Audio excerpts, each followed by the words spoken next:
started dancing again the day I finally left you.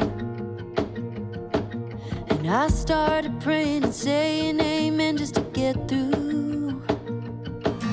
Cleaned up my mess, all the pieces, got my hair done, bought a new dress. I'm back on track, all fixed up and ready to run. Now there ain't no stopping this train. Now there ain't no stopping this train. I took the long way, but I came back around. All of the hard days are over now. Woo, love is a fire burning in my heart. I got back my rhythm, and once I start, there ain't no stopping this train.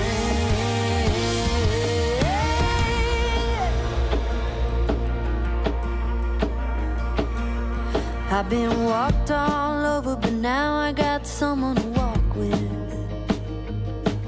He loves when I drive, and he don't really care where I've been. Lifts me up, helps me to win, lets me be me in my own skin.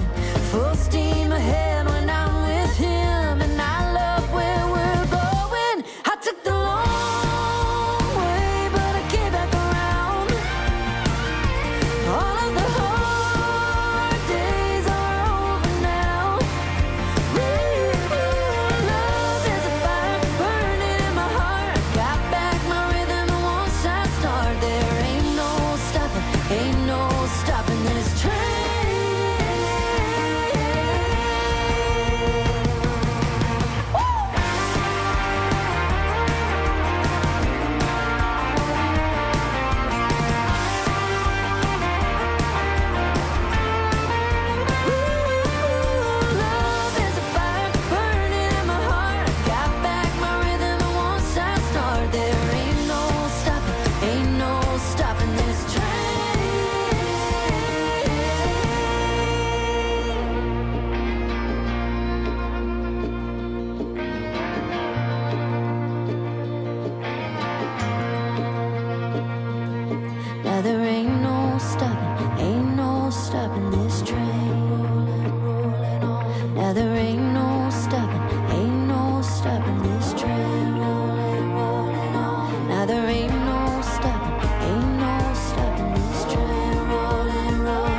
shadow staying out of the light. Looks like I got nothing, I got something inside me on fire. Looks like I got nothing, I got something inside me alive. I wanna shine, just need a spot somewhere to light up the night, to shake off the chains that I wear. I wanna shine, light up the sky at night. I wanna shine, show the world the light. Someday I'll shine.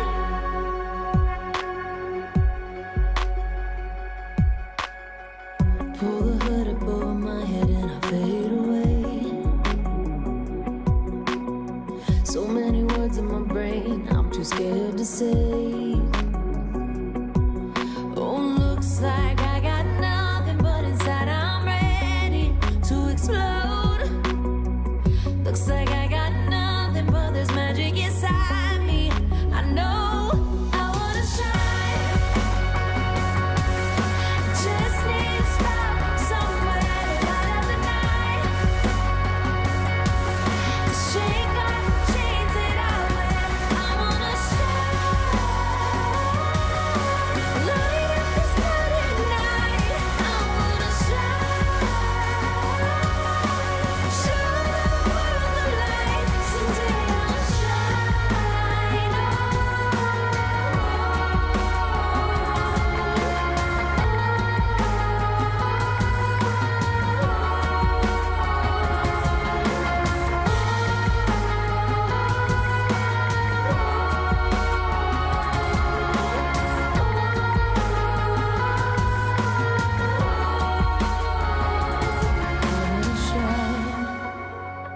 ESL Impact is brought to you in part by Intel, Qiddiya, DHL, 1xBet, Monster Energy, White Market, the United States Air Force, and Logitech G. Lights fall in the golden city, fires out and the water's gone black. You can run but you won't get pity. Ash to dust will get you back. Tomorrow we will rise.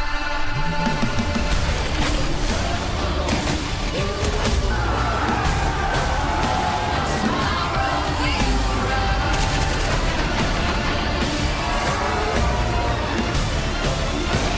Tomorrow we will rise.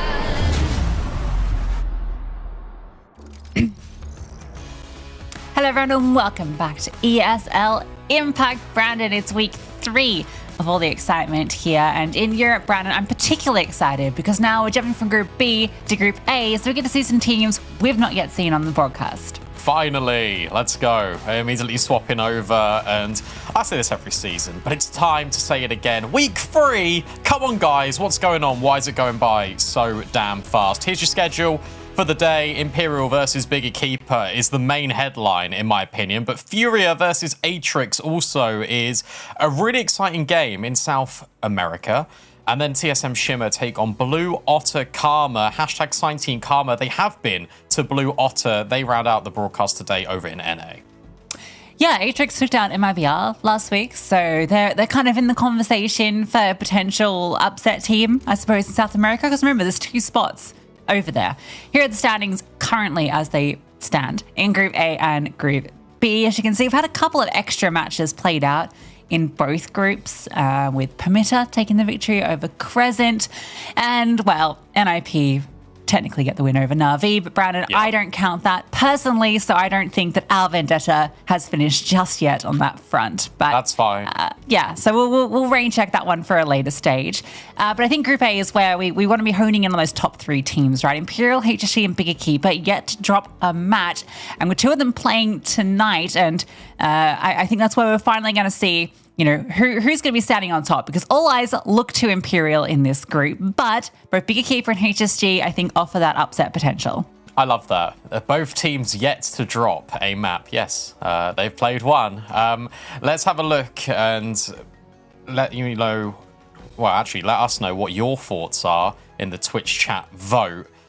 Please let us know, because I think we're going to be split on this again, me and you, Lucy. Hashtag imp for Imperial. Hashtag big for Big Keeper. You let us know, and then a little bit later, we'll let you know what we think. And before we talk about these teams in depth, before we sort of dive into things, we have to know the battleground of where we're playing. When it comes to the Veto, historically, it has been sort of your Dust 2, your Mirage. I kind of don't expect to see that here in terms of Dust 2, potentially. I think Ancient would be a really good pick for Bigger Keeper. I know Imperial was scary on that map, but personally, I'd like to see them go that route. I wouldn't mind an Anubis pick here either, but I know Imperial are always going to ban that. So it's kind of a bit up in the air of which direction Imperial will go in. Yeah, they have a lot more freedom, I think, with the Veto. For Bigger Keeper, the only maps they've won against this team are on Ancient and Mirage. And I feel that Ancient just suits this team really well. And I know we're going to get into it in a little bit about Letty, obviously, during this team. And I don't want to go into it yet. But she is a good Ancient player, right? So I think just all the pieces look really good for Ancient. So I would probably hope to see Bigger Keeper pick into that. But yeah, I guess we'll see when it appears. I guess it's not ready yet, so maybe we won't see it just yet. But in a second, the other game, Brandon, that's going on at the same time. Oh, no, never mind. Hold up. It's here. I want to tell you about the other game. It's Let Her Cook First Spirit, if you're wondering. Let's see that Veto then. Let's see what the picks are, because I think that's the most interesting aspect. But to go to Anubis bans come through. Anubis ban makes sense from Imperial. And yeah, Ancient. Yep. So we do see it. And Inferno, of course, has always been the home turf of this team in the last 3 years. We've not actually seen these two teams go up against each other on Inferno. So I think that's going to be sort of an interesting one on HLTV. So in terms of decider, I think Mirage would be fitting to kind of get his here. I would kind of like it if Imperial actually ban Mirage in the second wave, because that puts more pressure on Bigger Keeper. But no, they go, do you know what? We don't want to play Nuke. Fair enough. That used to be a perma. You go with Mirage. I actually do think that favors Bigger Keeper, though. Yeah, it's interesting. I actually thought Big Keeper might want to lean it towards Dust 2 rather than Mirage, given that they've been playing a fair bit of Dust 2 lately. I guess the most recent outing on LAN obviously was against them on Dust 2. Didn't quite go so well. So maybe they decided we don't want to retread that territory, and we'll go to a different sandy map that we've been having a little bit more success on. Yeah, it's interesting you say that, because we'll talk about Giuliano now, because of course it is that rivalry between Giuliano and Zaz. And we've got a map breakdown of these two players going up against each other, and map victories in particular. As you said, Ancient Mirage being won out by Bigger Keeper, Dust 2, Nuke, Overpass. See you later, Overpass. You're not here anymore. But Overpass was the map that Imperial did win against Bigger Keeper. When I spoke to Giuliano in my latest little Impact Insights, go check it out. It got released today with Giuliano. She said the biggest thing they learned in the Season 5 finals is they feel like they overplayed the Veto. They felt like they focused on it way too much, and they got in their heads quite a lot. And we did see that Dust 2 sort of be a massive punish in the end against Bigger Keeper. I think they struggled with it against FlyQuest Red as well. I think that game went OT, if memory serves. So I think it makes sense that they're kind of deviating away from it. Mirage feels like a better fit, and definitely a 50-50 battleground for these two teams. The overplaying the Veto thing is super interesting, right? Because I feel like the Imperial's team, we can't try and out-Veto, because we saw the punish, remember, at Katowice with Na'Vi and the nuke punish, right? Yeah. They'd actually been procking it to Anto. So yeah, I think you just got to play your best maps against Imperial and not worry about trying to punish them or anything. But that's one of the storylines that we have going on here in Brown. And there's another player that we want to hone in on a little bit, and that is our Kadia player to watch for this matchup, and that is going to be Letty, who is the latest addition to Bigger Keeper, filling some pretty big shoes in Kiosa. Reluctant shoes to fill, but shoes that needed filling. And in terms of a player that you could bring in, this is a pretty good choice for that experience that she brings. I think it's the best choice they could have got that was sort of on the market, to be honest. And I'm really glad that Letty has found a home, and it's in one of the big sort of teams, quite literally,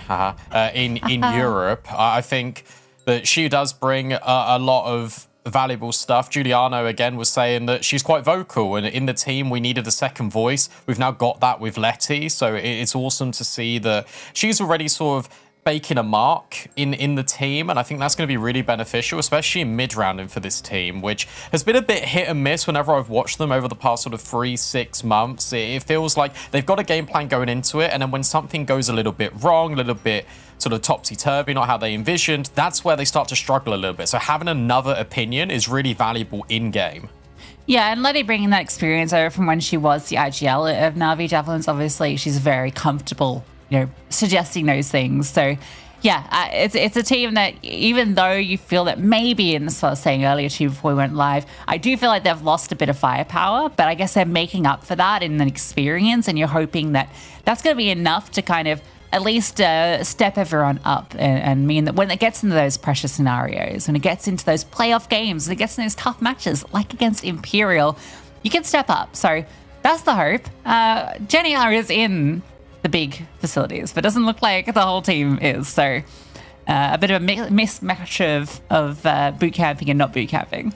Yeah, I mean, you got Zana with sort of all the figurines, the Baby Yoda poster. She keeps adding to that collection. I think every time we see a webcam, something new just pops in.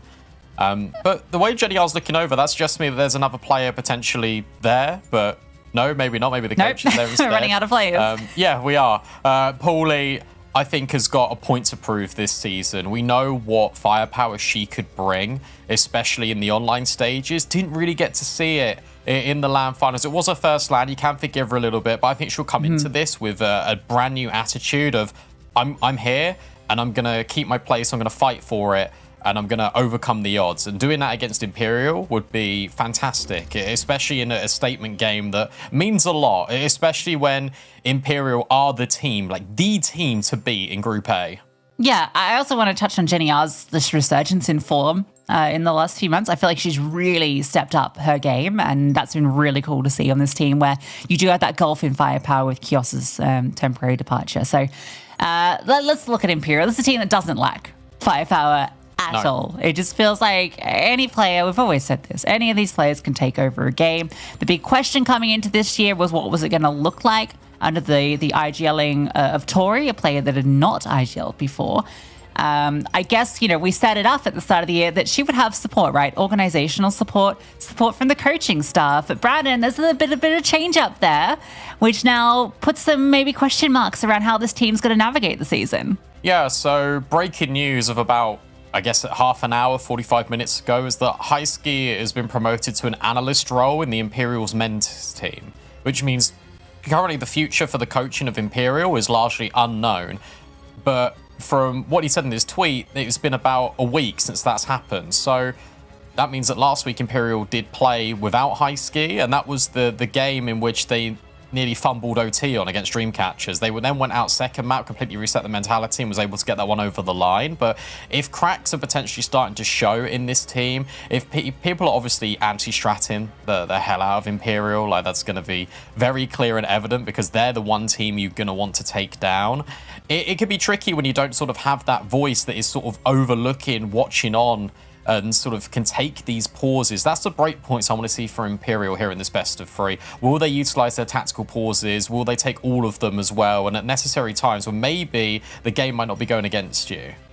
Yeah, and I think also, when you don't have that coach, this is where a player like Zaz, I think, is going to bring a lot of value to the team as well, with all the experience that she has, both in game and in life. I feel like she brings a lot to the table, especially when you have a few players that may be a little bit quieter.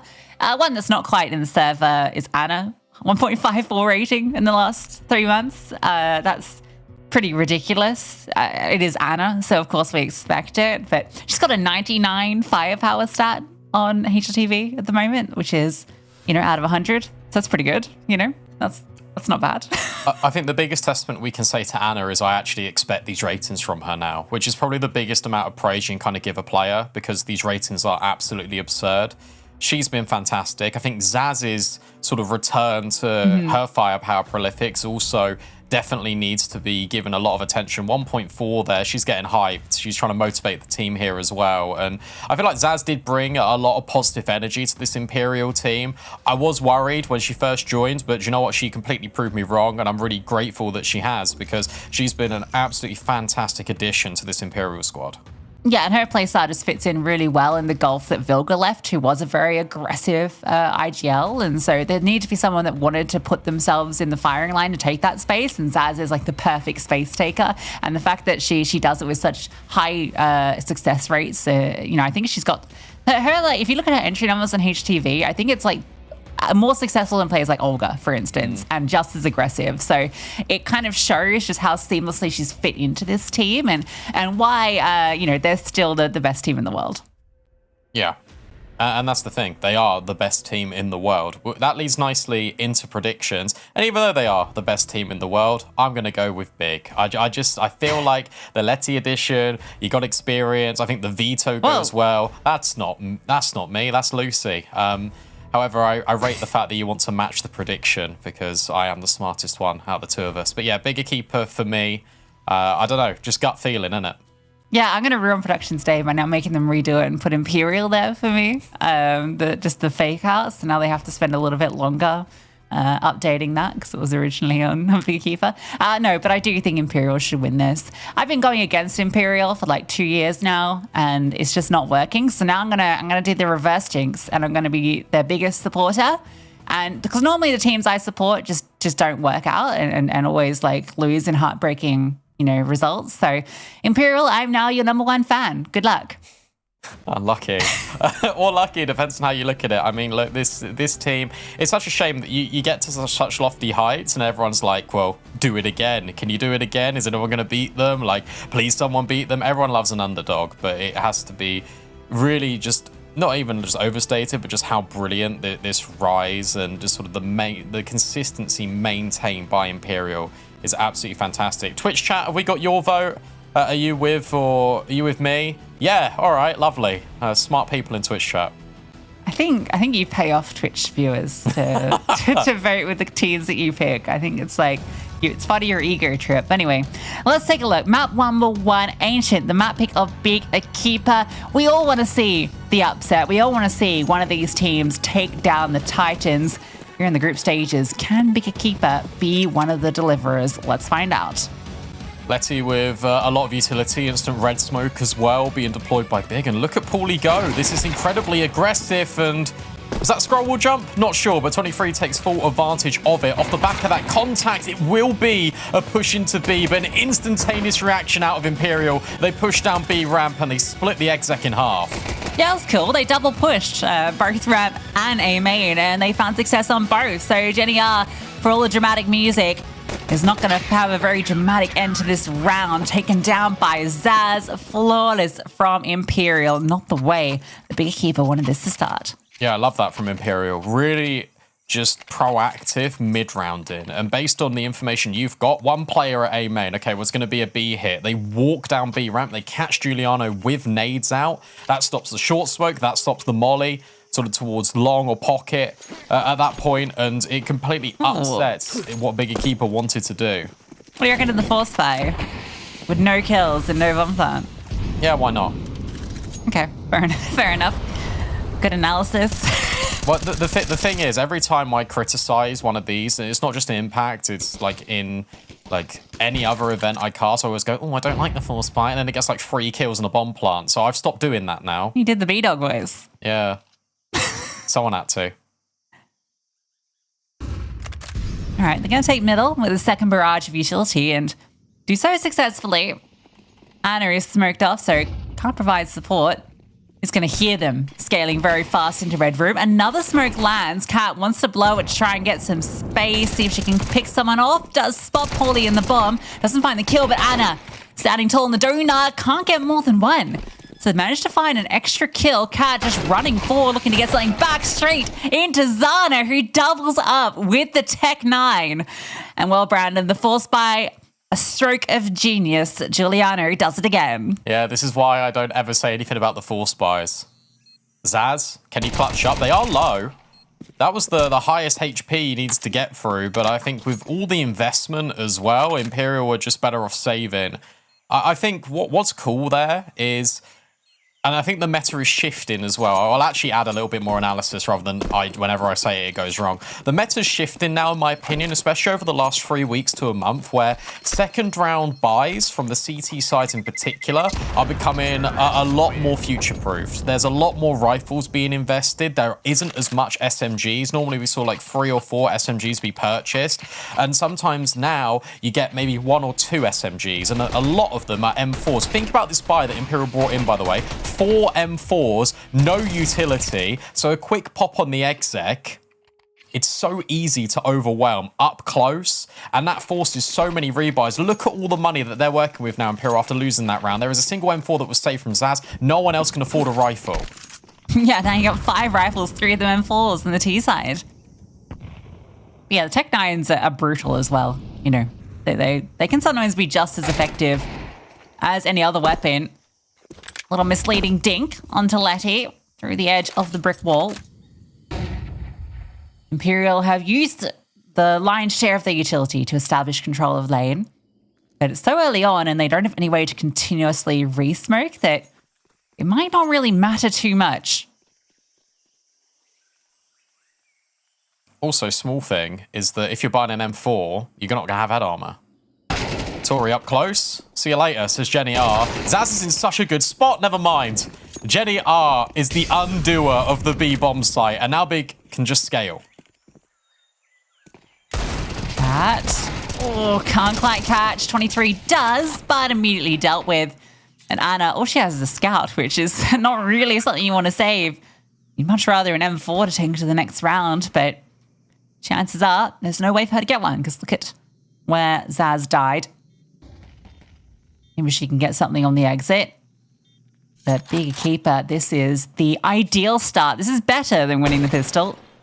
Because now you're going to be 2-1 up, and the next round Imperial have to eco. So you can be sitting 3-1 early on. Small micro here. It's really good that Bigger Keeper don't hunt this. Like, they know it's a scout. They don't care. It's so much better just to kind of keep all of this, and you don't give Anna a chance to upgrade. Yeah, Juliana's even playing caretaker, just juggling all the rifles away.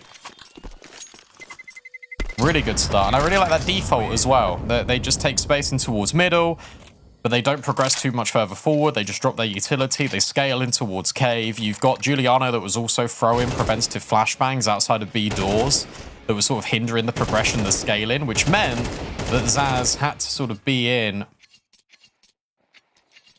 that cubby, and Jenny R clears her perfectly. Yes, we just have the scout. Everyone else on USBs.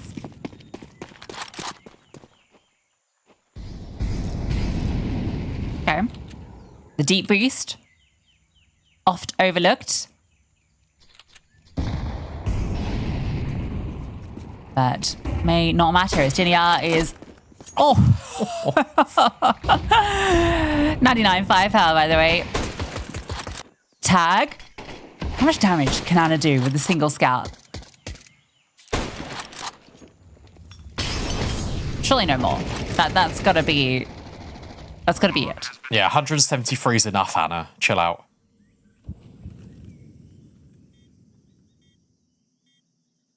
Nice frags. Ready for Letty? Uh-oh. Maybe I shouldn't have said anything. 2 kills back on the USP. Zaz trying to stick the reload. Zana has the opportunity to disrupt this, and she does. Anna can't find any further damage. That's Easy not bad for an eco, though. No, like, it really isn't. it was just USPs and 1 scout, and they took 3 players down. It's pretty decent. Money's great, though, from Beekeeper, because of how clean the 2 rounds prior were, so it doesn't have massive ramifications. But it's just a reminder that Imperial can always do that damage. Nothing's ever free. Fight for mid immediately. This is change of pace out of Zana. With the AK grabbing all this space. No fight really in middle for Imperial, which means that they're probably going to head in towards Cheetah. And they are 2 players waiting. Zaz versus Giuliano. There's that head-to-head. Giuliano comes out on top, and then the double swing from both angles. That is the B bomb site open for business. And if you're Imperial, to be honest with you, you're saving this. I don't even think you look in. Anna with the AWP with no armor. Yeah, she can't extend further than this. With Zana's position in cave, there's just no way. Explosive, and Imperial started 3 players towards A. Looked like they were really expecting that to be the variation Big brought through, a bit of presence in A main, but that was never the intent. They want to take cave fast, and as soon as they find that double, it's an immediate acceleration. No waiting around for Imperial to reposition and find you. No, straight in. This is really fun because we're really peering into the CS metaverse right now, because A has been, by and large, what T sides have really been trying to exploit recently. And Imperial, they make that meta decision. Okay, well, let's have 3 players lean over there. 2 start donut, 1 over towards A for quick rotates. And what that means is you can't fight middle. So the variance that Giuliano takes is, well, considering how easy it's been over the past couple of rounds to fight middle, there's only been a little bit of resistance with the nades, but there's never really been any follow-up. There's no need to progress in towards the donut entrance. There's no need to sort of expose yourself towards red room. Just take cave, fight here. This double swing is everything to sort of prevent Cat from finding any trades. At the bare minimum, just even 1. Nothing allowed. And this is really good game planning out of Bigger Keeper so far. Yeah, and it's just a fight you're not expecting to take on the CT side, like the swing from right-hand side. You're normally holding for the left side, so here's the A hit coming out. There are 3 players in middle from Imperial this time, but Anna will be here to receive. What can she deliver with that AWP? Waiting for the first, hits it with ease. It's the deep smoke, so she has room to play with. 23 slips in to help out. Bigger Keeper, they don't extend further, at least not immediately. Now they want to take the fight forward. 23 up on the angle, gets the dink, but not the kill. The second smoke lands. Anna forced back. 4v4 as the bomb's planted, but Zana's low. The biggest thing is here, you've got no nades. You've got a flash and you've got a nade to break the smoke. That's just been deployed, but it doesn't go deep enough. Now you need a flashbang deep over the top, and Tori is able to deal with Giuliano, but the low HP player, Azana, I thought she was going to get the trade. She doesn't. Imperial are back in the fight on this, but there's no smoke for the defuse. It's Letty trying to deal with it, and she can't manage it. It's Jenny R versus the world, and she's trying to do her best. A couple of kills. Can't knock off the defuser, though. Cat will steal it away, and it's Imperial that have the successful retake. Yeah, but they shouldn't have. Oh, Zana is going to be really upset with that one up. She gets the critical kill on 23 in Donut. She's in the perfect position to trade Giuliano. Can't quite get the kill. Not enough bullets in the chamber. This was the moment. Tori living there is everything. Then this double setup in A main. It was a flashbang that potentially could have been deployed, but in the moment you feel like you can just fight forward. Almost works out, especially with Anna whiffing her one shot. But very flustered. Imperial win, and Anna from Donut gets 1, gets 2 through the smokes. Anna finally bursts through and looking for a bit of redemption. Anna's brought down to basically nothing, but she lives. And that's the most important thing, because in the meantime, look at Imperial making moves over towards B ramp, pushing and progressing. Zaz clears the corner, and whilst Zana might expect 1, are you ready for Zaz? Up this close and personal? No, sideswipe, but Zana trades again. This is now in a 1 versus 1. It's the battle of the Annas, and Imperials is far away. Yeah, and Zana knows exactly where Anna was because she brought her down low before, and she knows she's done that damage. Bomb planted. She's in the right position. Anna has a very difficult peer around this corner, but it doesn't matter. Anna clears anyway. Left alive with 5 HP, Zana doesn't finish her meal, and it comes back to bite her. Yeah, the difficulty with that is even though she did the damage in Donut, Anna could have gone A main to T spawn. She could have gone back from Donut in towards long. I think this was the safest angle of approach that Zana could have taken in that 1 versus 1. She might have even had a shadow advantage, but it doesn't matter. Anna is too fast. I mean, look at that replay. Yeah, like, what can you do? You've also got Anna peeking with the right eye, right? Whereas Zana's the opposite way around. So when it's a slow peeking orb, that actually favors you, funnily enough. Fast B, potentially, looking like they want to. Molly slow them down, and as a boost that's employed instead. Money's not been great for Imperial, so there's still the SMG in play and a chance for them to overwhelm Cat behind default. Swings out, but Juliana greets her. There's the SMG in play.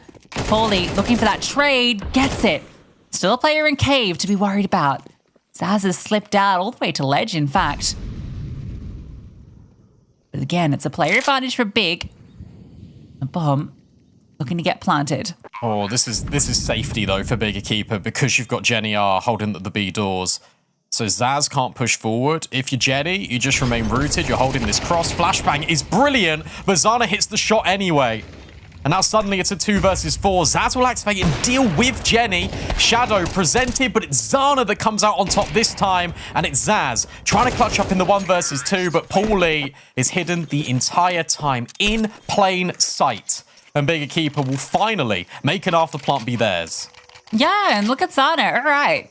Makes that clutch look doable in the round previous. Just doesn't quite win out the 1v1. And I think that was from, what, 2v5 at that point. This one, she gets on the forward position. Flashed initially, too. Still hits the shot. Look at this.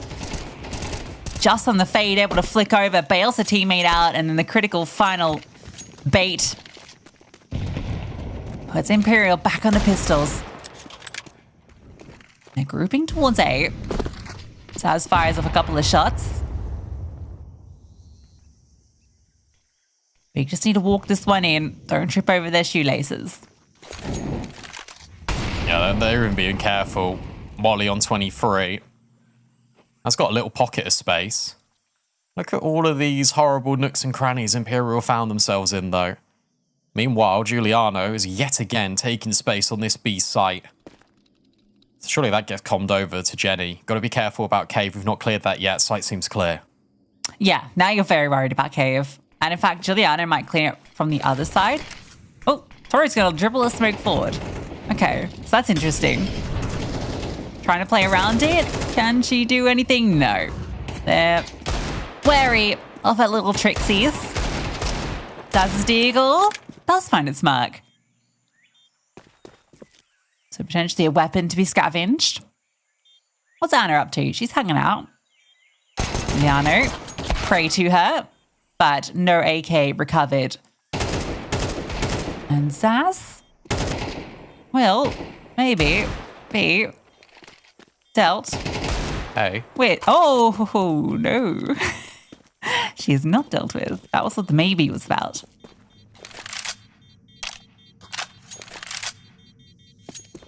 It's fine. All is good. I think Imperial have got really good game planning just in the... Not Imperial, sorry. Bigger Keeper have got a really good game plan against Imperial, I should say, on this first half. I think this is why they've picked into Ancient as well. It just feels like Imperial are really reluctant to take this mid fight, and they're putting a lot of prioritization just sort of on taking Shelf, on taking Cave. It would not surprise me if we see another mid take now out of Bigger Keeper, and then in the next sort of round or two, they go back to A, because Imperial are constantly trying to adjust. It feels like Imperial are playing reactive, and Bigger Keeper are sort of controlling them with where they want to go.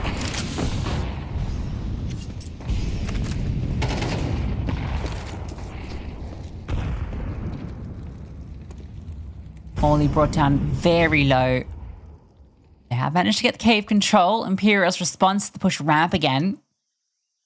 It's maybe becoming a little bit predictable, though. So you imagine that Big are going to be accommodating for it. You can see Paulie is holding the line, waiting for the push, but Zaz is a lot closer than anticipated. And Paulie is obviously very low HP from earlier. Does Juliano want to go on a solo mission to clear this back? Oh, the gun barrel. Oh, Zaz somehow gets two, and there's a little bit of weirdness going on. Jenny R walks to the smoke, but there's another player, Tori, on the other side, completely unknown. Ooh. You can see that they're sus on it. Why was there a player just standing here? Yeah, the big fight is Zaz and Spawn as well with the bomb. Tori does deal with it. Can she get the follow-up? She can. That's instantaneous. And now Zana has to commit in towards A main. Zaz will collect the kill. Interesting round of CS.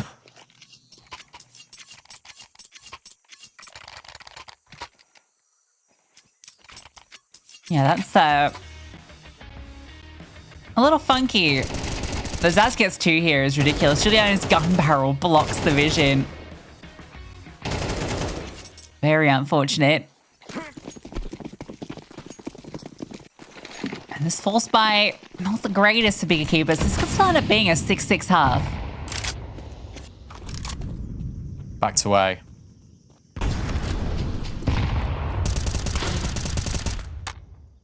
And to be honest, that one flashbang will keep Imperial there for at least 5 to 10 more seconds. Smoke's coming in. Anna comms it over. You need the rotate. She's completely on her own. Missed shot. She's not dealt with. Somehow. Not dealt with. And she finds one. To be honest, that is a huge kill to get because the bomb's not down. Yeah, it really felt like she was going to get nothing from the position. What just happened with that Molotov? Oh my god. I can't believe that's just happened. It might even have serious ramifications. Can still be recovered. 23 and Cat low. Giuliano on his ass. If she gets this kill, oh, that was everything. Got to be the ace clutch for Paulie. 2 players on such little HP, but Zaz on full. Paulie fairly loud about her movements, so Cat knows exactly what's going on. Zaz just holds the line. The Molotov, I don't want to put too much emphasis on it, but it landed exactly where they wanted to plant. No, it did. It did completely like screw up the round. I'm going to be honest. Did that? That was like a free pointer. Sounds like some weird ass clip, like the. Yeah, that's because look, it completely mollies the site. They can't plant.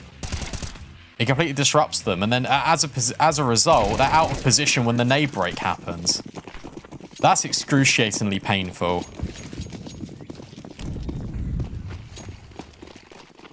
Ah, CS2. Fast B. Gravity. Very fast. Zaz on 15 kills, by the way. Still looking for more. Will be taken down by the Tech 9, but Tori steps in, doing a lot of damage. Giuliano and Letty, 2v4. Molotovs in each direction. Letty falls, and Giuliano in an impossible clutch. Mac 10, her weapon that she needs to get it done with. There's a double up in every direction, and she's been legged. Surely to be dealt with in a moment, so it will end up being that 6-6 half all tied up.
good game plan, but Imperial will draw level against Bigger Keeper, who now reside on the CT side, and it doesn't matter how good your strats are. If Imperial can just headshot you harder, especially with Zaz, then it can get a little bit tricky. Yeah, considering the way it started with obviously Big losing the pistol, but then resetting Imperial and being in a really powerful 3-1 kind of position early. Imperial did very well bringing this back. And their T side has a lot of presence towards B. Zaz looking to add more to her kill tally. Only good for the one. Zana, good for a few, good for 3. That's that USP in the hands of the sniper. Big, sharp shooting. Completely beheads Imperial. Giuliano takes a few to get hers. Between the two of them, it looks like they're going to wrap it up. Jenny R with the final frag, pissed around for Big. Yeah, and it feels like, again, it's on as even as it should be between Big and Imperial. You have that one, we'll have our own on the CT side, but that was really impressive from Zana, because she's under a lot of pressure here. Trade spacing, got to be critical in Imperial. They just didn't swing together. If a simple 3-2-1, round the corner you go, that would have dealt with Zana. Instead, she takes the lot. And not a force in sight. It's just going to be an eco. Yeah, and a lot of SMGs for Big. I like that. 2 of them just run forward and jump, you know, just being super loud. Bait out as much utility as possible. We all know that's what people want to do on these rounds. It's not optimal. It's optimal. It's not fun, but I like that they brought a little bit of fun to try and bait out some extra util there. No, Zana, you're not the ones meant to be getting the kills. We have 4 SMGs, Zana. Just sit back and spawn. No, feed the ego. Get more kills, Zana. There we go. No, very we have so good. many SMGs. Why did you buy so many SMGs? Because you want to get SMG kills. Go get them. Yeah, Polly. That's more like it. Zana, I swear to God. Yes, Zana. No, Oh, don't nice. die. Look, your hubris almost causes you death. Who's Hugh? Humongous round for Beekeeper, as they are now 2 rounds up over Imperial. But they got SMGs into this one, Brandon. 4 SMGs. A whole squadron of smugs. Quattro.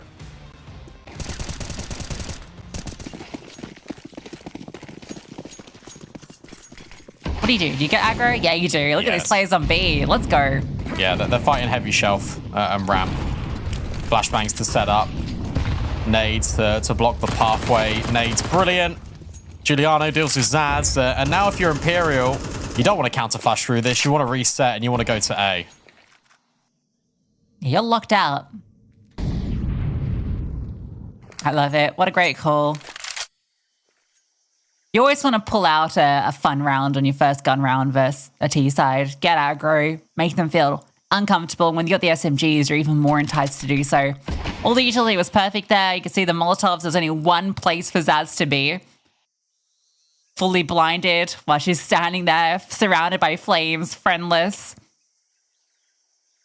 Her own personal hell. I feel like 23 needs to do more there, to be honest. As Imperial reset, just into a mid-take now, just kind of extending the sight lines with their AKs versus MP9s. I really felt like 23 could have taken the space as soon as all that contact was calmed over. Instead, she suffers at the hands of Zana. Walk through Donut. They got the dink on Zana, so it makes sense to kind of come over here. And Letty on the jiggle currently didn't spot anything, so Zana could be a sitting duck. Cat's just going to swing through the flames. That is audacious. Thought she had a timing. Letty does. Yeah, that's the timing. Oh, this is brutal. Imperial on their first gun round on the T side don't find a kill. Giuliano doesn't find a gun, but... Actually, no, I think it just got thrown on the ground. That is a brilliant round from Beekeeper. Started great, ended better.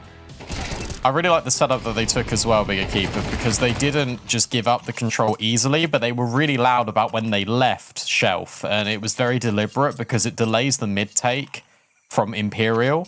And you can have a couple of players spotting out mid, but you know you're going to hear it with the utility. that Imperial need to invest in the middle of the map. And it meant that Letty could come over and support Zana. And it meant that Zana could rotate over towards A in the first place, had that incredibly long sight line on towards 23. I feel like they positioned the weapons perfectly. For Imperial as well, you speak about no kills. How about no bomb plant? No bomb plant since this first half concluded and the second half began. Since they swapped over to the T sides, they haven't been able to plant the bomb at all, which means that they're stuck in this yo-yo of Tech 9 and then Rifle.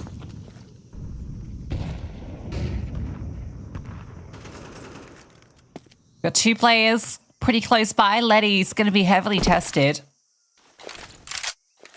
You can see that utility coming over. Flash is good just to delay the initial play. Molotov comes. Jenny R needs to be here to support. Letty's going to spot 1. Oh, they're already out. HE forward. She's staying alive behind the big box and she cleans up 2. Oh, she's looking for as many as possible. Not quite enough bullets for the full spray down, but how's a quad kill? That'll do. Such a dependable anchor is Letty. And I've seen Bigger Keeper's Twitter. Shout out if you're watching Bigger Keeper socials.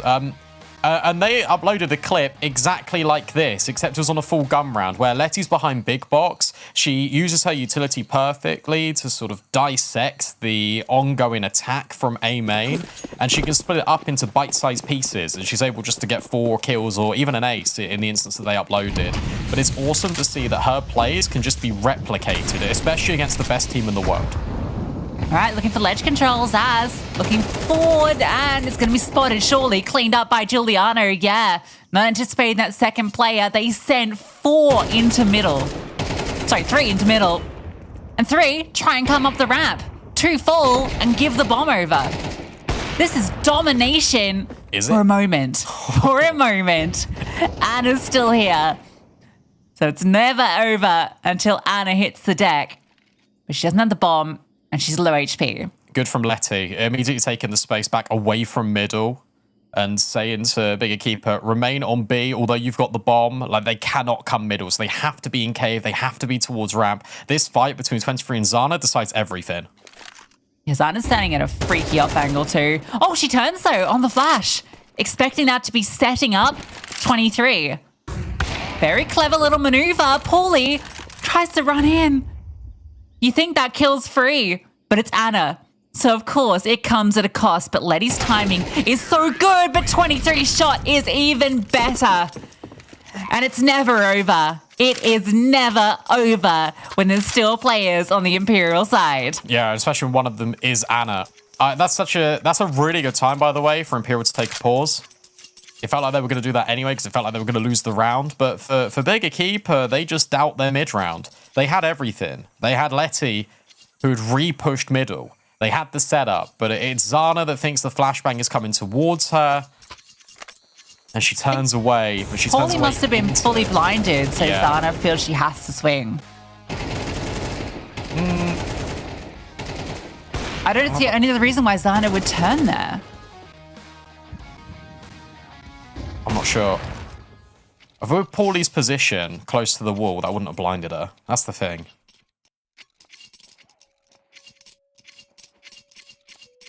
Well, 2v4 converted from Imperial.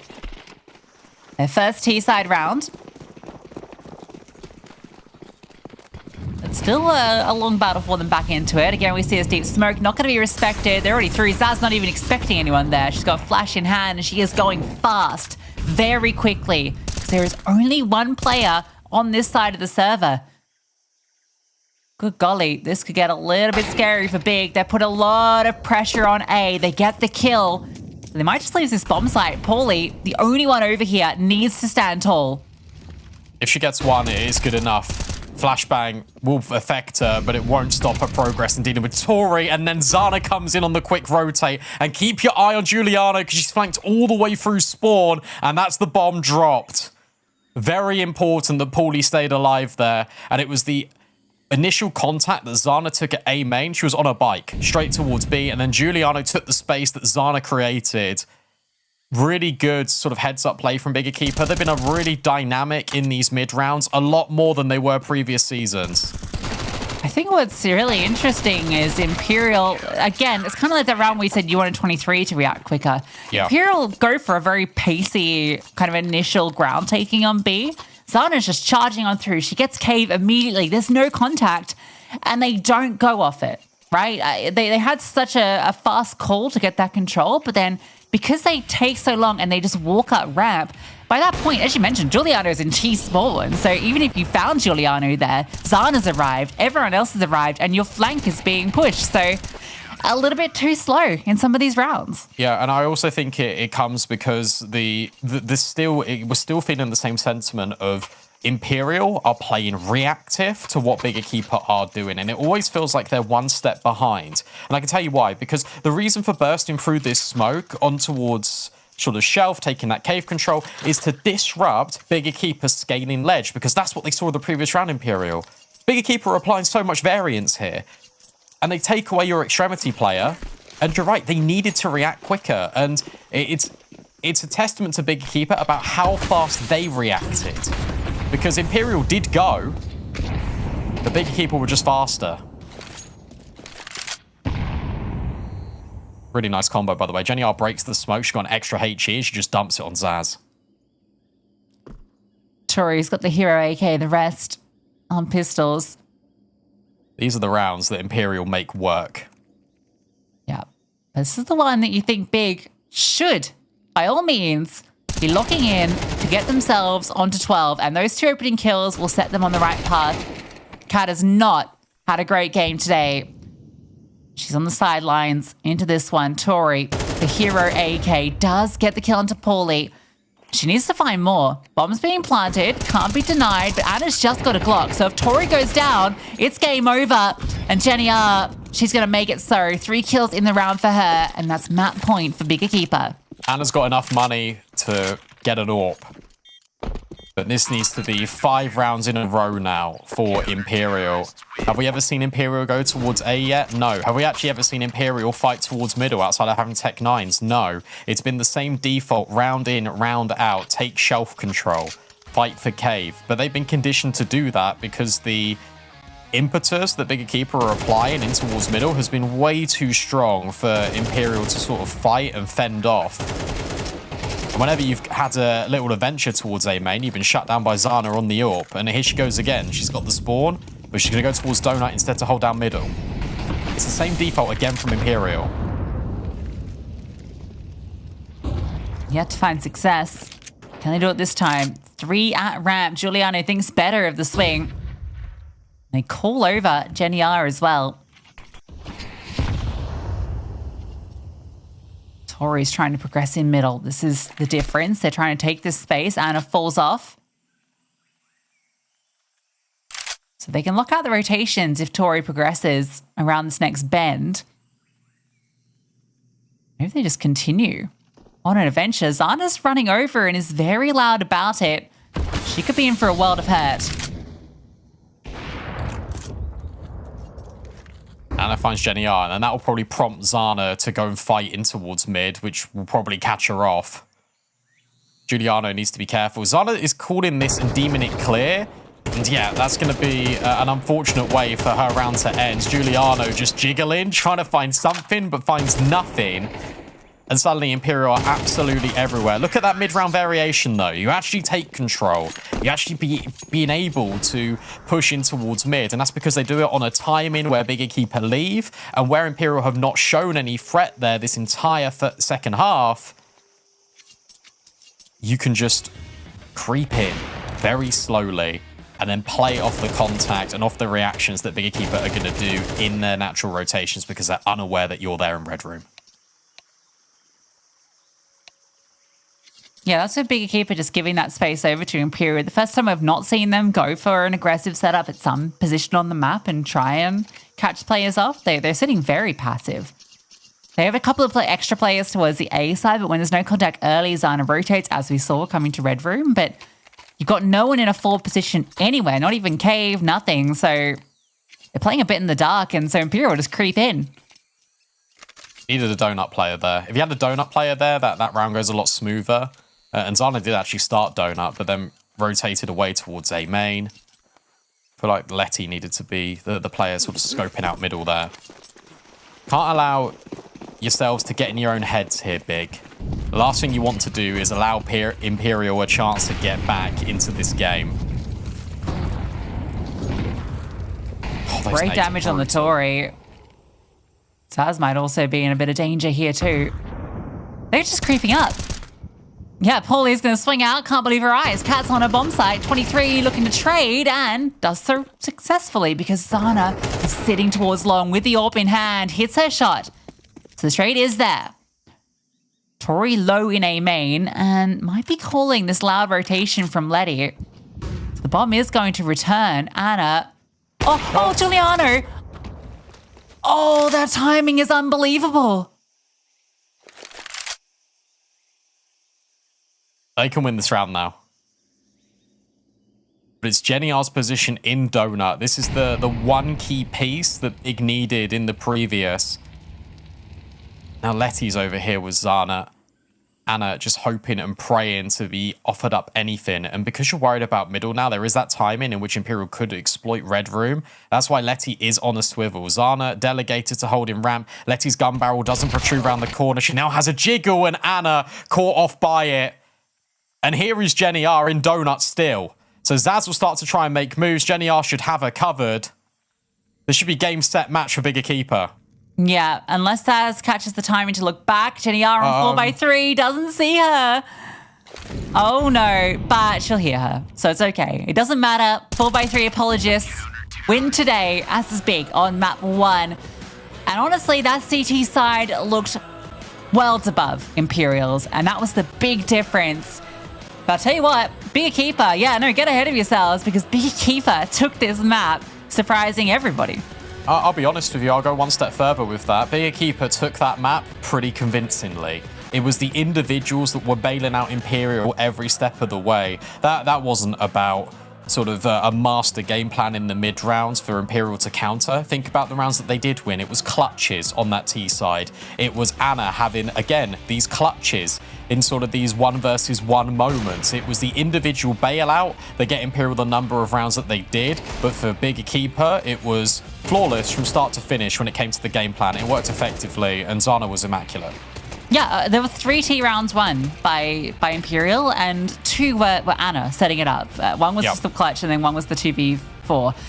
And then they had 1 great round overall, right? Just the kind of slow-paced one. But outside of that, Bigger Keeper, all the variations that they brought on their CT side were brilliant. It was great to watch, to be honest with you. I'm really impressed. And I had a lot of questions, I guess, about this team, given that they've had some struggles, some ups and downs, and then losing who I would consider their best player in terms of consistency and level. That got me worried. But with Zana playing as well as she did, maybe there's a reason not to be worried because if she can perform at these superstar levels, then Bigger Keeper are a team that can take anyone down. Do you know what that reminded me of a lot? And that was in all the way back in sort of season 4 or season 3. That was G2 Oya on Ancient and how much variance they put into that. Who was at the helm of that roster? Giuliano. And suddenly you've got these pieces that can become so explosive. I think Jenny R, even though she didn't really have the numbers this game that you normally associate a Jenny R pop-off game with, she was doing so much legwork around the map, just making sure that her AWP in Zana was set up for success. And I think Letty was a really dependable anchor on that A site as well. Everyone did their job effectively, and that allowed Bigger Keeper to shine overall. Yeah, absolutely. I don't know if we've got we could take a look at our head-to-head between 2 players because we kind of came into this looking at the player stats as they were scrolling up in front of us. And, you know, we made a bit of a note about Anna and that 1.54 rating in the last 3 months and 99 firepower. And yes, she delivered a couple of rounds, but I think this has always been something I've felt about Anna is that when it comes to AWPing, she's not always that explosive, space-taking AWPer that opens up rounds for you, right? They rely on their riflers so much for this. So when you have an off game where your riflers aren't providing that, because it really felt like Zaz was the only one that was kind of offering up those openings and giving them something into those rounds, it kind of just falls to a player like Anna to have to step up and clutch it. We take a look at those statistics, and yeah, it's Zaz at the top for Imperial, but there's some big drop-offs, you know, around the rest of the team. Obviously, Kat the most notable, but it really felt like it was just Zaz with a couple of Anna moments. Yes and no. because it was Zaz on the CT side. She did the half with 15 kills. She got 2 kills on that T side. And you're right, that floor needed to be raised. We need something more out of 23. We need something more out of Tori and Cat. But we didn't get it whatsoever. But the Zaz, whilst that 17 kills looks all well and good, there was no impact on the T side from her. None. Yeah, well, I mean, she threw her body into the mix a few times, you know, on lane, just trying to force that, but it wasn't working out, I guess, is the where that lack of impact comes in. Whereas it felt like even the players that had similar kills on bigger keepers' side, you know, like Letty, like Giuliano, like Paulie, they were having those impactful rounds. We saw the Letty quad kill. We saw Paulie on that B side getting a lot of really important frags when Imperial was trying to creep up on that T side. So kind of multiple times where these players were always able to step up. So let's take a look at that head-to-head, because there was a very standout disparity. Kind of already mentioned it. Anna, fairly average game by her standards, but Zana, look at those numbers, 21 for 8. And against Imperial, that's a very good sort of stat line to put up. I think Zana sometimes goes missing against the Imperials, like the NIPs sometimes, but she was here.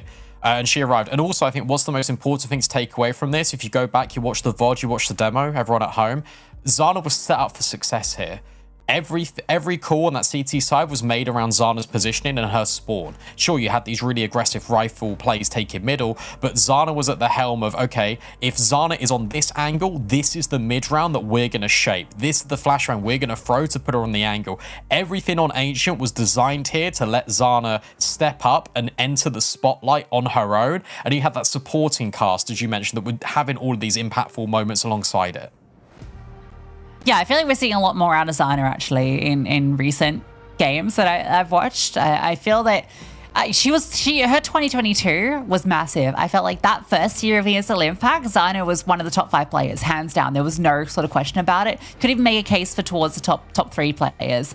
I felt that coming into last year, we didn't see it as much with the change-ups in the team, the roster making constant moves. It felt like she was suffering as a result of that. But it feels like this year we're getting a bit more of that, I guess, prime Zana, which is amazing to see because she is one of the most talented AWPers that we have. Yeah, completely agree with you. And that's the map pick, and that's the Veto paying off for bigger keeper. Shout out Giuliano. We've got more maps, of course. Inferno coming up next. That's an Imperial staple. And should we need it, Mirage as that decider. Imperial need to bounce back. They've got a few minutes to do so. After the break, we see if they can recover on Inferno.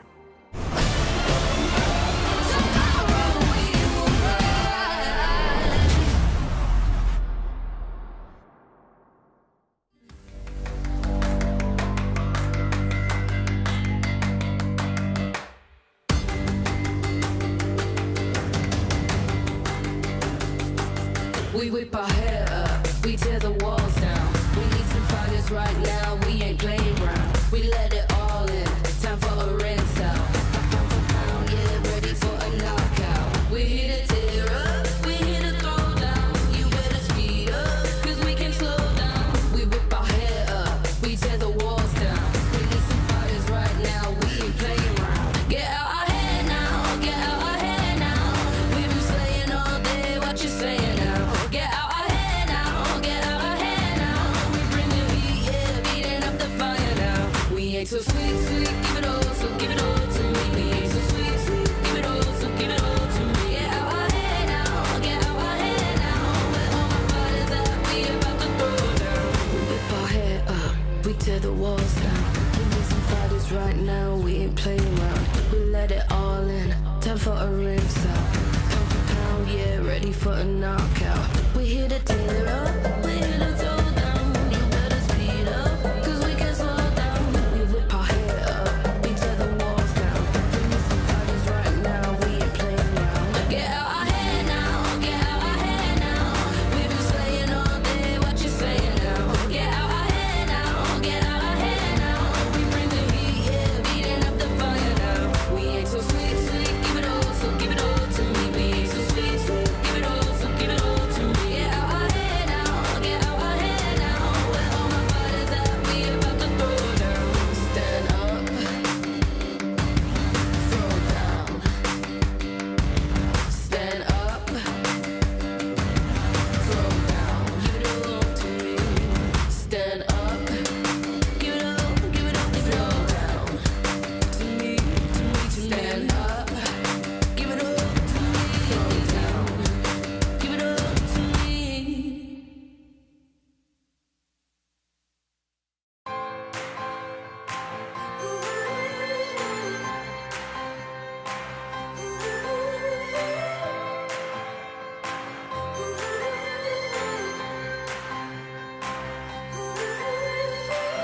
can't handle my strength, then I guess we're done. Don't like my success, then it's time I'm gone.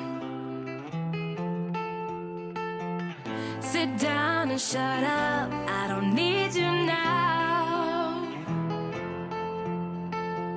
Said you'd be my rock, but you don't know how.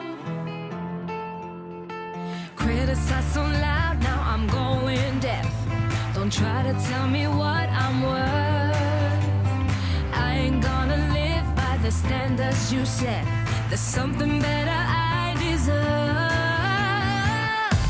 The more you try to hold me back, I gotta let you go, let you go.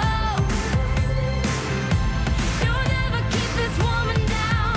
I know I'm in control, in control. I got so much that you can't fulfill. You can try your best, but you won't break my will.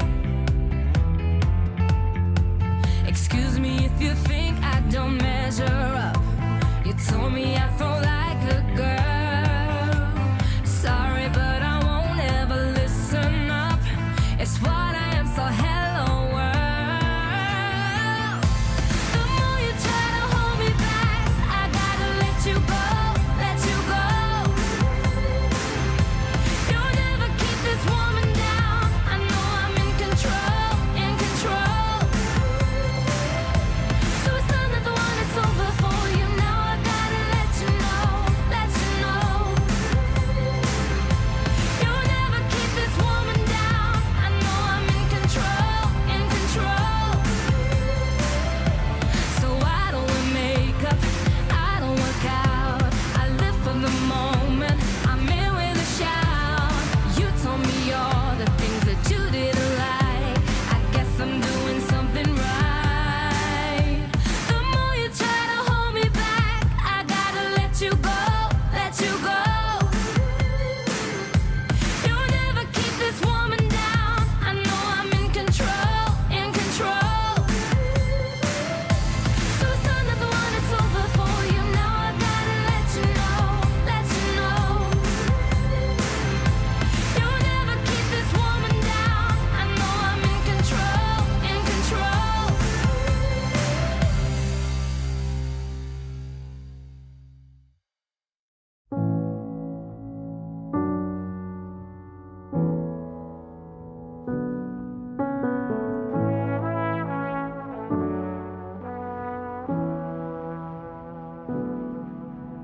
Someday you're gonna come out of this so beautiful.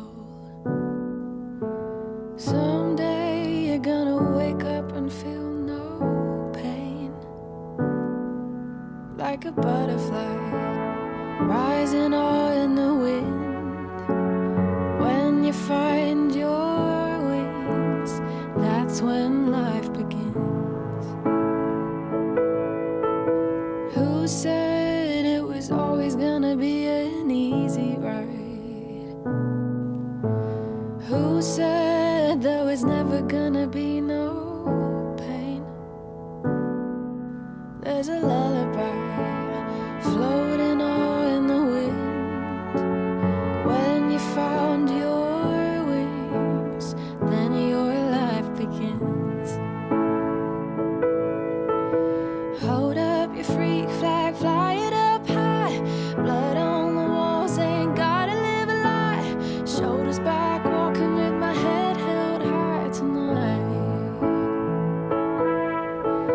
Put on my best shoes, now come out cold. Swim against the tide, won't do what I'm told. Back in the ring, cause I'm chasing down gold tonight.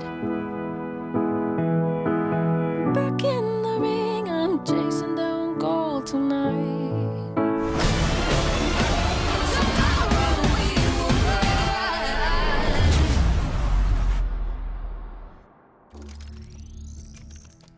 So, Brandon, Imperial as a team over the past 2.5 years, correct me if I'm wrong, but I think they've lost one group stage game ever.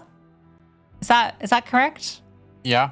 Yeah, that was to NIP in 2023, season 3. 3. Do you think we're going to get our second here today? I think so. Yeah, I do think so. If it's not on Inferno, then it will be on Mirage. I'm even more confident after seeing that Ancient, and considering the fundamentals that are on display there for Big Keeper on Ancient, that will translate pretty well to Inferno. But Inferno is Imperial's map. That's the tough part, and probably the tougher objective now for Big Keeper, because you did it so well on Ancient, but that was because that was your choice. Now you go to Inferno, and Imperial are really good at playing with your rotations. Yeah, I personally think this is going to be three maps. I think that Mirage, Big Keeper, I definitely actually probably favor them there, just purely on how they've been looking on Mirage as of late and how Imperial didn't look great on Mirage last week. So to me, that feels like that where Big Keeper could do it. But to do it on Inferno would be a huge statement. Like, that is massive. And I do think it's another map where when you do a play like Letty coming into the mix, that she is going to feel very, very at home on, right? It's another map that I think Na'Vi were always pretty solid on. It was never one of their like go-to maps, but it was one they played a lot, right? It was always a second or third map in a lot of their vetoes. So again, I feel like it's a map where she'll slot in pretty comfortably. And I think it's also a map that Zana loves to take fights with the 8OP on the CT side. So if she's continuing the red hot form that we saw on Ancient, oh baby, we really have a series on our hands. I think the thing that people are going to underrate about Letty is how much she brings as an anchor. I feel like if she plays Pit on Inferno, that will be phenomenal. And of course, Big Keeper are going to start here on the CT side. Fast in second mid, and Jenny R takes a pause. Can she hear all of this? Certainly think so. Yeah. Rotation's on the way. She hangs around for a second to see if they're coming. And okay, this is going to get a bit brawly, and Big should know that this is a possibility. Paulie, it's going to spot one, but Anna's taken 2. Paulie needed the second, but Anna has taken things into her own hands. 3 kills for her. Tori gets Giuliano. And this looks like it's going to be an Imperial pistol every day of the week. Jenny R might not even get past ramp if she's lucky. No, Tori blindsides her. Yeah, that was really cool from Imperial. I like the pace setting they did. They got no resistance. There was no jump in towards the apartments, like second mid peak. And normally if you see a player that jumps in towards second middle, you can assume there's another one there. But they find no contact there. They find nothing in top brackets. So when they go into arches, they just stop. And they get all the audio. That was really well worked from Imperial. And they're here to play. They're not here to muck about. This is their home, and they're about to show you why. Yeah, it feels like maybe a mistaken response to Jenny R's info. Maybe it wasn't conned over clearly. There was a lot of players coming, but I feel like Big Keeper weren't 100% ready for them to already be in CT spawn. But yeah, very cool response. Nice little flashbang forward for the USB. Oh, can't quite get it done. Tori gets away. And this eco round, because that's what it is. No force buy this time in the second round. We're going the way of Imperial, and at the moment looking casualty-less. In the other game, Let Her Cook versus Spirit, that's gone the way of Let Her Cook in map 1. 13-6 is pretty dominant. Now it's on Anubis too, which is that was the pick off Spirit. So you got Ancient, of course, the classic Let Her Cook pick. So that could be a quick 2-0 with the way that first map started, ended.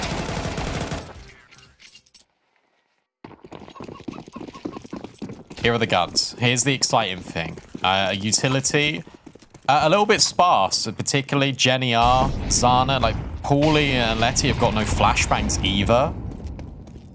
4 players that head armor too. Yeah, that's a little bit dicey, but there's only 1 Mag 10. But the Galil's become a lot more potent, and Letty will be occupying that balcony in pit position. Yeah, they knew Galils were in play because 23 got a double kill. So calculated risk. Not one I personally ever rate. We've got a contact play up top mid. Zana gets 1, falls back. It's brought down to half, so they do want to trade her out. She's very loud in her run round library, and she could be in trouble. 23 has managed to slip the net. Zana has no idea that she's gotten by. Gonna find out the hard way. How is Zana alive? 23 can't quite convert with the Galil. Surely good for it now. Will convert. Now you imagine they just split B.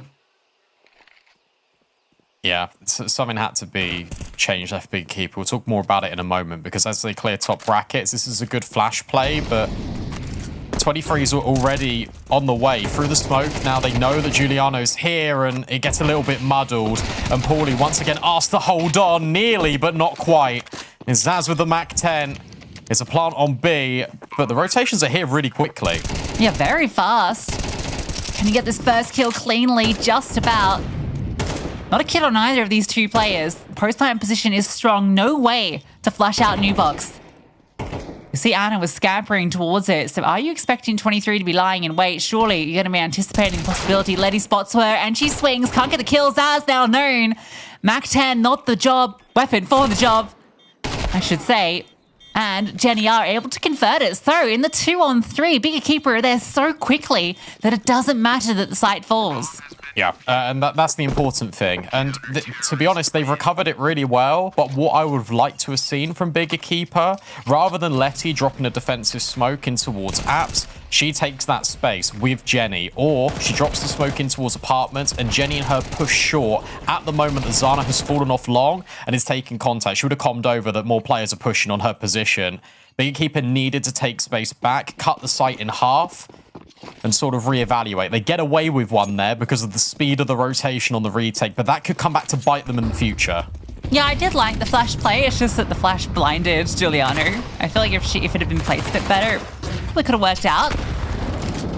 Bit of aggression down Banana. Zaz meets Paulie, and well, it's not a friendly exchange of pleasantries.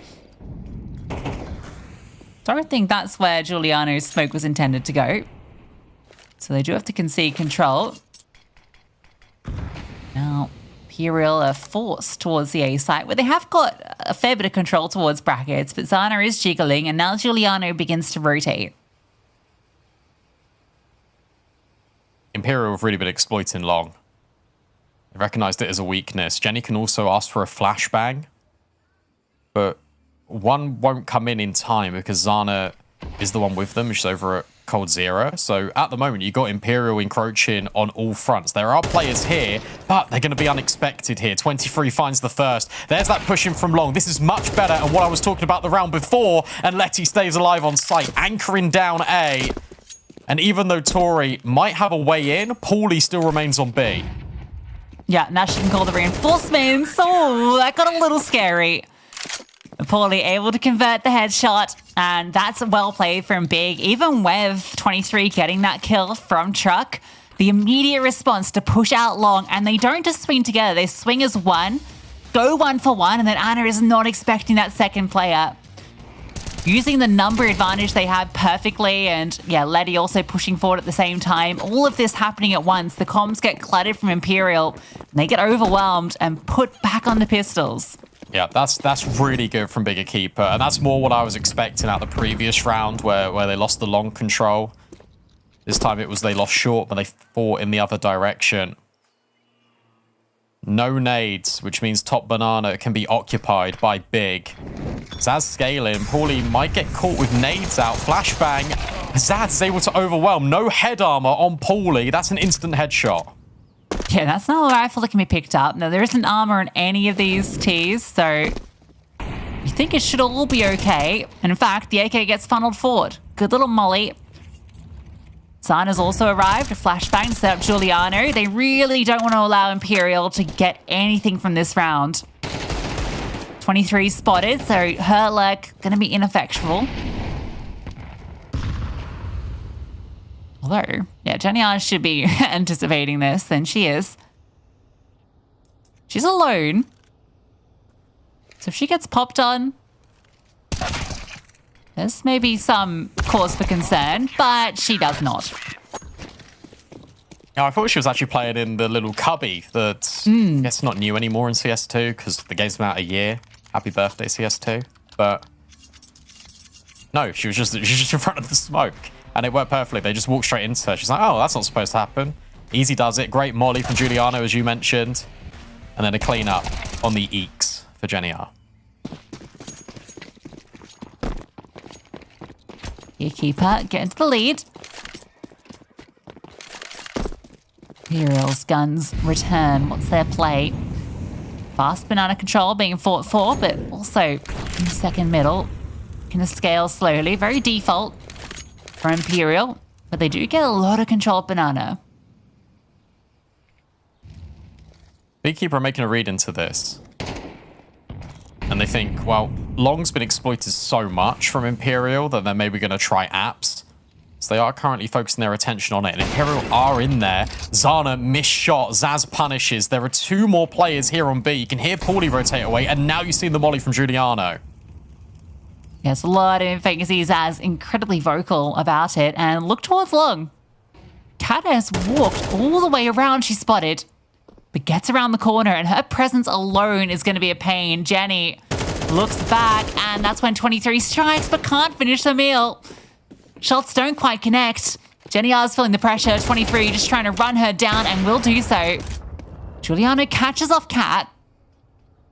This is still a little weird. Letty knows 23's in the site. We'll deal with her. Now the focus goes into B, where Paulie gets success. And you've still got another player. Not even needed yet. Giuliano's just firing off shots. I think she may have even hit a leg shot there on Tori through the box. Continuing to put the pressure on. Tori can't win this round. Imperial look like they'd played to perfection with the spacing, but Biggs repositions completely catch them. And honestly, again, this is why we highlighted Letty as the could be a player to watch. Because notice how much trust Bigger Keeper put in her in this mid-round. Sure, Jenny R falls. She gets a little bit overwhelmed, but no one rotates. It's Giuliano that just looks back in towards CT, gets a crucial AWP kill, but no one overstays their welcome in CT. They let Letty work, and she's able to get the kill. She can communicate over, actually, I don't need you anymore, guys. Stay B. And that's why Paulie and Giuliano are set up to succeed. And Imperial call a timeout at a very good point, just to kind of mentally reset themselves. Where can we exploit? Long, the obvious answer. I think an apps pop would be great here. I know I love an apps pop, but it would work here for Imperial. Or maybe just fast banana, because they have been able to get space up towards car. Yeah, I mean, they found the opening kill on B 2 rounds in a row.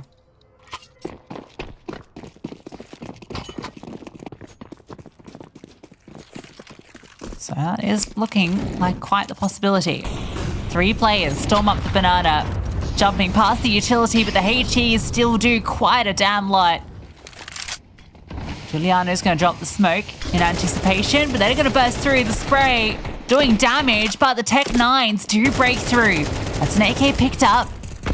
Space gathered, Giuliano lobbing utility over. 3 CTs arrive, bomb still not planted. The longer it takes, more concern for Imperial. Anna will manage to get it down behind the fountain, but smoke fades.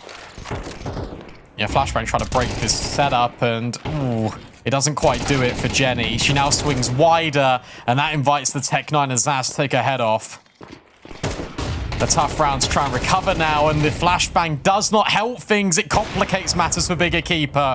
Zana left alone. She needs to try and get around the corner. She just about does it, but Imperial, they're going to start hounding her down. You can't overstay too much, Imperial, but they will be able to get it over.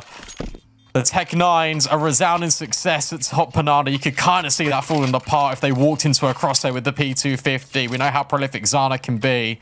But it was the right play in the end. It's Imperial that still applied pressure and now add the squeeze on the finances of Bigger Keeper. That flashbang's MVP. Giuliano was in a position to take every single player out. That's the first Imperial round. Like the Imperial one. You know, like an Imperial round? Yeah. The ones that you don't think they should be winning, but they always win. Again, an opener.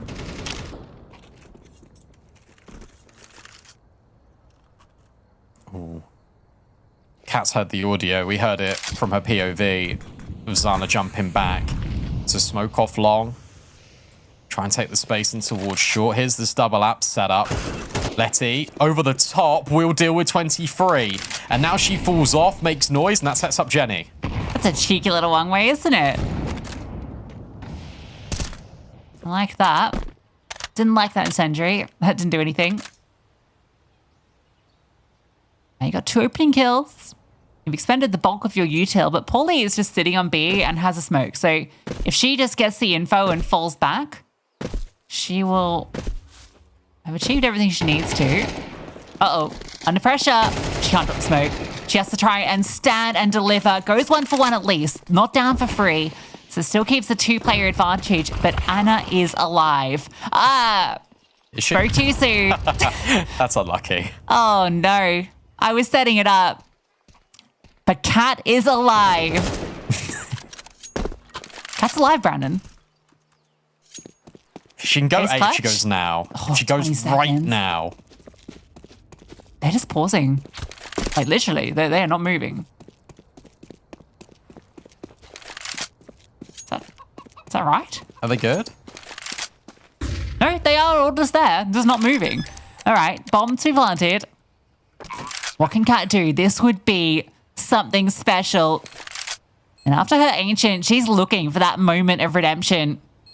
There's no kits. No kits. And a Molotov.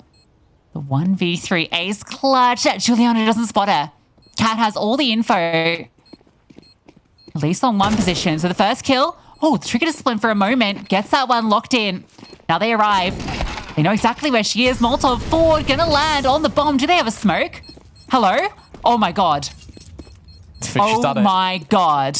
It's not the ace clutch. But you better believe it's the 1v3. And that's a top 5 play of the day. As soon as she gets the kill on Juliana, she just pulls the molly. Because, of course, if Big had any utility, you'd fully expect them to already be dispensing it over the site, wouldn't you? That was the round-winning play. That was the only play that she could make. And Cat was alive. And Cat delivers for Imperial. 1v4, in fact, sorry. Because she gets that first kill from the boost up position. That's 2 Imperial rounds now. Back to back 2. Good golly. Tori, 1 for 1 in middle. He get the control momentarily. Blow the smoke, but no. Don't spot anything off it. Oh, I like this from Big. Walk, push, apps. Together. No. They back out of it. The hog was good before.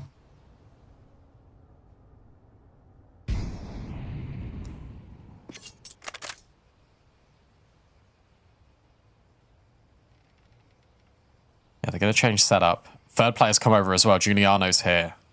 All the util is on Letty and Pit, so she can smoke herself if she gets mollied. Yeah, she'll need to deliver. Smoke into apps out of really nice timing. Gun spotted. Zana known. Does she really want to swing this? Off back of the flash, she could. Out long comes the contact. Giuliano takes down her former comrade, and Letty over the top catches Cat's head. But Brandon, Anna is alive. 2v4. Oh, that's a nice flick. Still 2 players on the side.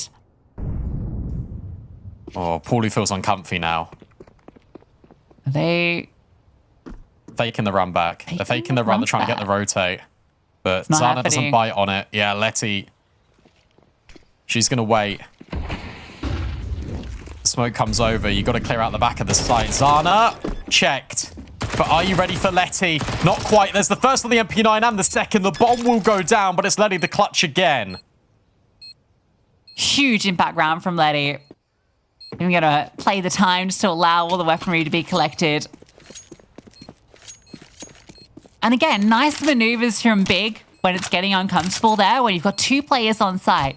Juliana gets up close in the long angle, looking for that crawl, because Imperial like to do that. They like to have players just getting through and sneaking into your back lines. It's compensated for. And Letty's kill over the top of the truck onto Cat is massive. Really puts Imperial on the back foot. Anna, with that kill, gives them something. I started to sweat when 23 clears Zana, but Letty so fast on the response, doesn't even allow that player that's planting to pull out her weapon. Don't get glocked.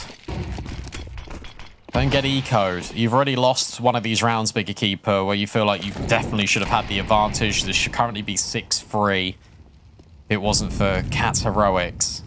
Well, I mean, there was a round before as well with the Tech 9s that should have been True. there. So 7-2 could be the scoreline, but instead... Oh, no. Don't get glocked. That is not much of a dink. It's not, but it's still scary. Yeah, whenever you hear that sound on yourself, I feel like you just panic. You shudder. I shudder. Yeah, Alright. shudder. It's a shudder moment. Nightmarish scenario. I am slightly worried, and I like this from Imperial, that they're going to maybe try and pop onto the side that's got the orb, because you've got pistols. So if there's only 2 defenders here and you overwhelm the orb, puts a lot of emphasis now onto Paulie to step up. What? 99-1 with the AWP? That's not fair. The hell? She keeps shooting. She keeps vying for it.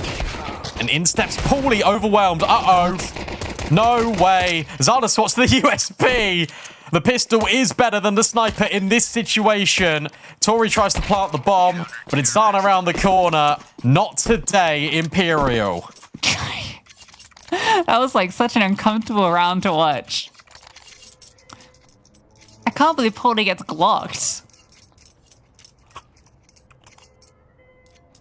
DGG. Don't get blocked. Outrageous.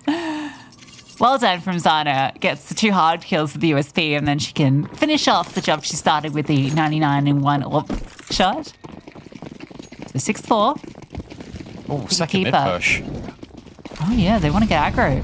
Flashbang. Yeah, they're pushing straight in. Cat overwhelmed after 1. 23 drops as well. Imperial's response obviously to go to B, but Zana lies in wait. AWP in hand. Spots 1. Misses the shot. Just about able to get to new box. They don't pounce immediately, but it doesn't matter. Zaz still hits the shot onto Zana. Paulie, the critical one onto Tori. Zana and Zaz. Bomb to be planted. Zaz forward, gets another 2v2.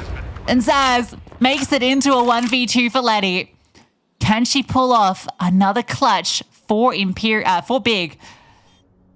Show Imperial. She's not to be messed with. Zaz known. So this kill will be hers, but now you got Anna to deal with. Spotted. How do you get past this AWP? Wide swing? Yes, but Anna hits the shot. And it's another round where Big have all the advantages. 2 opening kills, and yet Imperial still pull it off. Yeah, but that's a really good reaction from Imperial. Because, you know, instantaneously, you can just swarm B. And Zana needed to hit 1 shot here. And she doesn't. As soon as you see just 2 players flood in second apps, 1 player supporting with a flashbang, my question is, where's the second player sort of on B? Well, in fact, they were fighting second mid as well. Imperial had all the info, all the advantage. They're able to get that round through. Last round of play in the first half. Paulie's been so good at this fight on Banana. And she will grab it again, but not the follow-up. Zaz will trade immediately. She's forced off by the Molotov. Bit of aggression into the apartments. 23 oft known to inhabit that area. Go long. They are going to. They know that this is the gap. Oh, it really is the gap. If they walk through and wrap onto B... This has to be calmed. You got to calm this over that this is a possibility. I hate the setup the Big Keeper have on the B bomb site, given that CT is exposed. Yes, but you're also holding it from the bottom player. Would you expect this if you Cat? No. Yeah, but oh, this is weird. You're going to die from from ruins. coffins. Yeah. They're done for. Oh, Jenny's on the pistol as well. Yeah, this is... Okay, they got the kill on Giuliano. Now you know players are coming. Jenny R. Oh, yeah, I'm surprised she didn't push through to grab the rifle, but I guess she didn't know the other player was there. But you've seen Anna on an AWP. Surely you don't expect her to be alone. It is Anna. Tough call to make, though, in that position.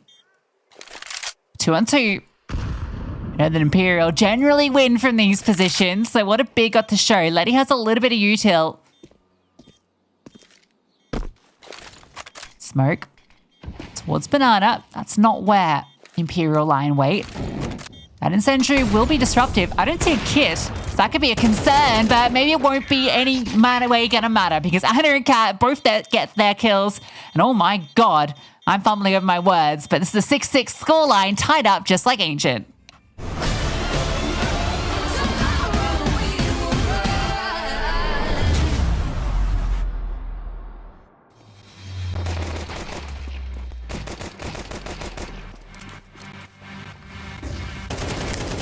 All the lights out, close the window, lock the door so we don't have nowhere to go. Feel the rhythm through your body, let your soul out, I won't tell nobody else. Can you feel the heat, such chemistry, with your energy, it's filling me. Is it really you? 'Cause it's real to me, oh, so please don't stop. Like California love, let's go lay out in the sun, then go party in the dark like the day will never come. Look, I know you got a girlfriend, but she ain't here tonight, so let's drink a pot of liquor and kick it up into overdrive.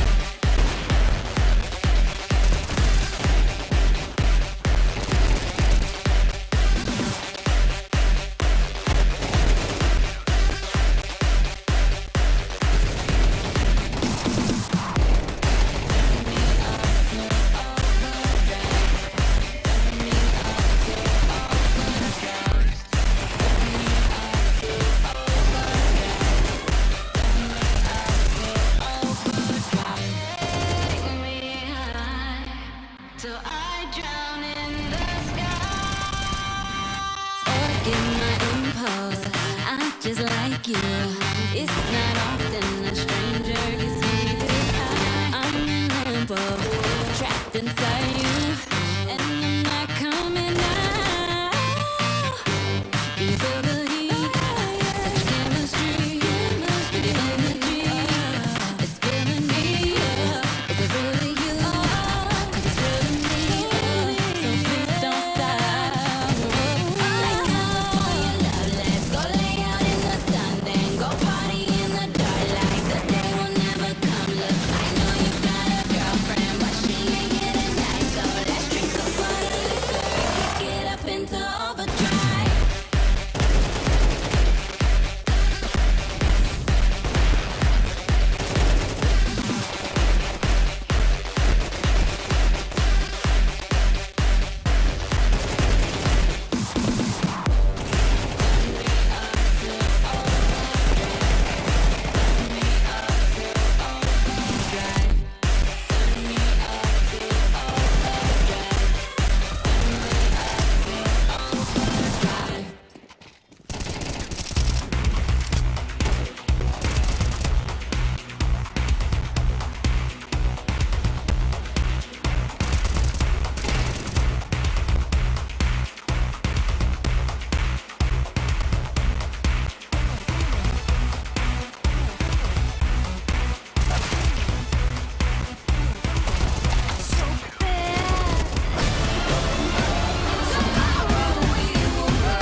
Six, but it's Imperial's aura that gets them the majority of their rounds. I mean, I don't know how many rounds Yeah. Bigger Keeper are going to let slip against them, but it feels like it should be a lot more dominant. Zans jump spot in. Oh, really jump spot in. See if anyone's in second mid, and it's the bomb. Hello.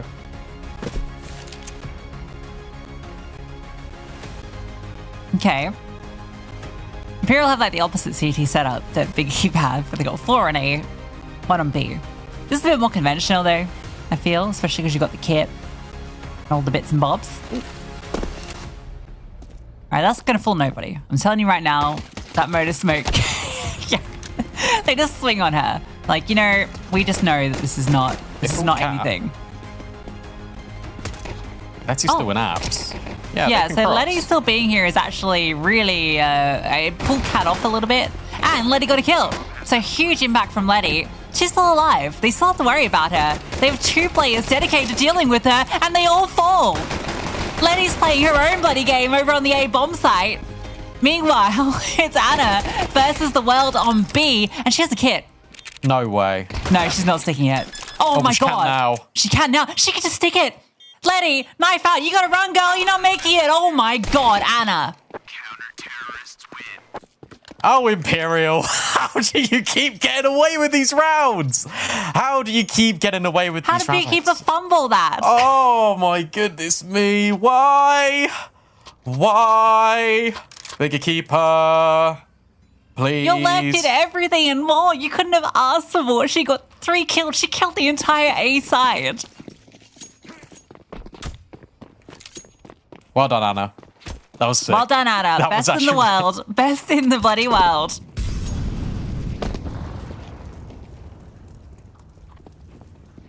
Oopsie whoopsie. That's another one.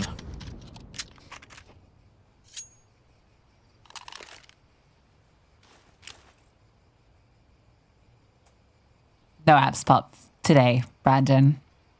No, it's Tori's going to deny it. Oh, look at the pixel. Oh, you're so cringe. I love it. It's so meta. Hold a little pixel, drop the incendiary. Is she going to stop it? Yeah, she is. Or just for a moment, it's Paulie. Oh, it's Paulie with the Tech 9. She finds 3. And that's Bigger Keeper exploded onto A. It's the force buy on T side, and it works again. Where's your god now, Imperial? Forced to watch from the sidelines as Kat and Zaz need a 2v4. Bigger Keeper did the same thing to them on Ancient. Lost the pistol, but then broke their backs in round 2. Difference this time is that Imperial will at least look to live with 2 players. But Paulie, we'll have to see the replay back from her POV as she just strolled in, just shot heads. I really like that from Tori. She was playing the little pixel. She gets so nerdy with it, dropping the incendiary, and then focusing the full brunt of her attack on towards the balcony. It just didn't matter. It's Paulie that the only thing that can stop her is the bomb.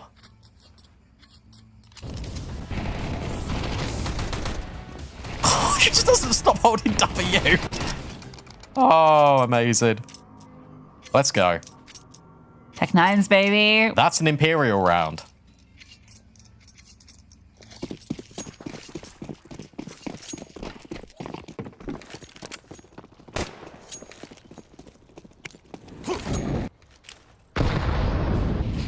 Obviously Imperial 4th. Anna keeps some spare change for a future kill. And Zaz gets the kill on Azana, traded immediately.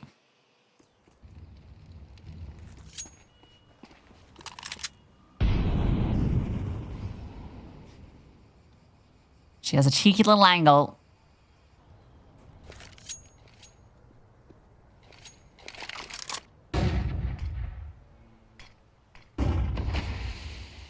Still 3 defenders on A. It's a little spooky. We know the 5.7s can do some damage. Tori's MP9, does she see anything? It doesn't seem like it. She's quiet on the comms. Anna, what can she do? With this 5.7 needs to do everything. And oh my god, she gets 2. How does she get 2? It's armorless. But certainly not auraless. As the bomb gets planted and a 2v2, a retake that you know Imperial give a look in. Oh, they've got a Molly as well. Letty has got a smoke, but they might just swing onto Giuliano and they will get the kill. Letty thrown into a 1v2, tucked behind the bomb site. Can hear them encroaching in, but they get overwhelmed and diced up by the SMGs. Do Bigger Keeper. It's Imperial on the fight back, and it's Anna with the double 5.7 header. How does she do it? How does she get through that? That wins the round. Like, that wins the round getting through there. Giuliano getting nothing from that position is also criminal. That feels like a guarantee. She's there in an intentional position to take a fight and loses the fight. But this is ridiculous that that kill doesn't come quicker. I don't think Giuliano should be playing there in No. 2v2. You've got a nice crossfire and you've got the re-smoke that can go down on Moto, so you can just watch short in the crossfire. It feels way too overcommitted. You can't be giving these rounds up to Imperial. You can't allow them anywhere back in the game because this has been Imperial not at their best. But this is still making Imperial look like they're the better team. They will always find a way to win. It's in their DNA.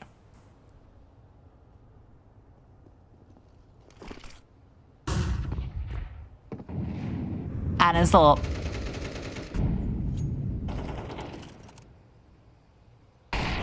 Searching. Oh. So that's the one that she gets the kill.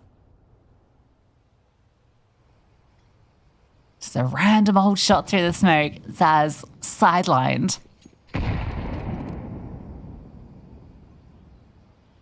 I don't know, you know she's good for this kill. Yeah, this keeps Cat anchored as well over at B. You can see that Giuliano's still making inroads. You don't want to peek this if you're big. You need to see what Giuliano can find. Jenny's made it across, but the swing is not good enough. Anna back on her favorite angle. She always gets a multi from this, I swear. And she's pushing even further. She's taking the initiative. Backstab connects on Jenny Art. And now you're forced to go B. And Tori's ahead of the rotation. You just can't play slow against Imperial because they're perfect at taking these timing peaks. Anna's ready. No Look how freaking ready she is.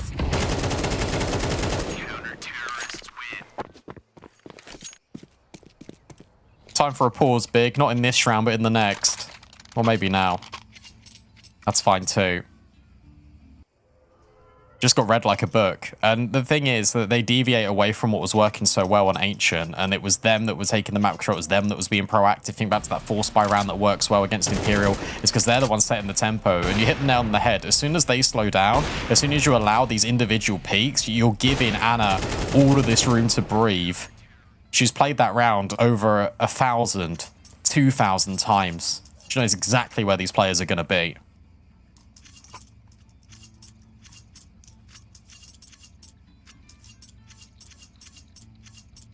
Double digits for Imperial on the horizon, unless Beekeeper can pull out an Imperial-esque round with very little, in fact, nothing, save a flash.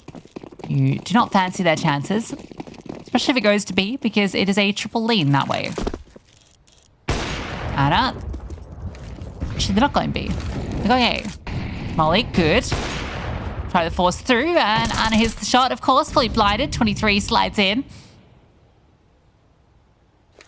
So yeah, you know what? There could have been a way if it was anyone but Anna, but it was Anna, so... Unlucky. Yeah.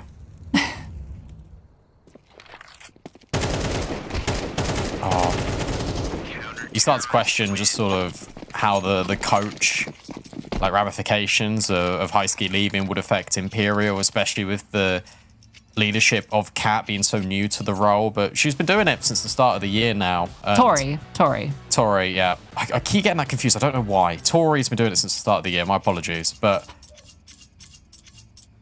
this team's just got such a mental edge, and it always feels like they're always in control, no matter what the situation is, no matter what the circumstances. Until that round count hits 13, they're always in it. Good explosion at Banana. They do get the control. Cost Giuliano half her HP. Nothing dissuades Anna. It's like a cheat code, isn't it? She will not budge. Till her game sense starts tingling. Then she might move. They're going to do the retake utility to try and flush someone forward into her, but believe that Paulie is just sitting behind the half wall. I like this. So you've seen the half wall utility. You know that's a molly. You know that's a smoke gone. So Big just say, that's the guaranteed info. It is you've got less utility on this B bomb site, so they're just going to exec with limited utility. Look, one smoke, one flash. It is going to be a cobbled together exec, but it's going to be one nevertheless. Yeah, the first line Imperial are actually in the dark on A. They just get the information on long now. No one's there. Flash over, though. Anna hits the timing shot, of course. Got to pay the Anna toll to get in. Kat gets hers, too. She drops back. Flashed over the top. Anna not able to hit the second target, but Kat does find hers, and there's Anna. It's a lockdown. The lurk gets found, too. Nothing for Big. This T side just doesn't have the juice. What a shame, because the CT side looked really good. But Imperial just entered a league of their own. This is now 2 rounds out of 2 that Anna's been flashed off an angle and she still gets a kill. It's not fair.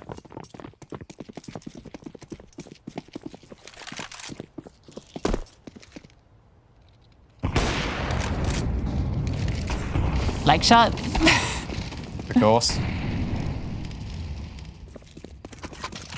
Well. 12. Nice and easy. Cat's had a great resurgence. She has. Here on Inferno. I felt like it kicked off with that 1v4.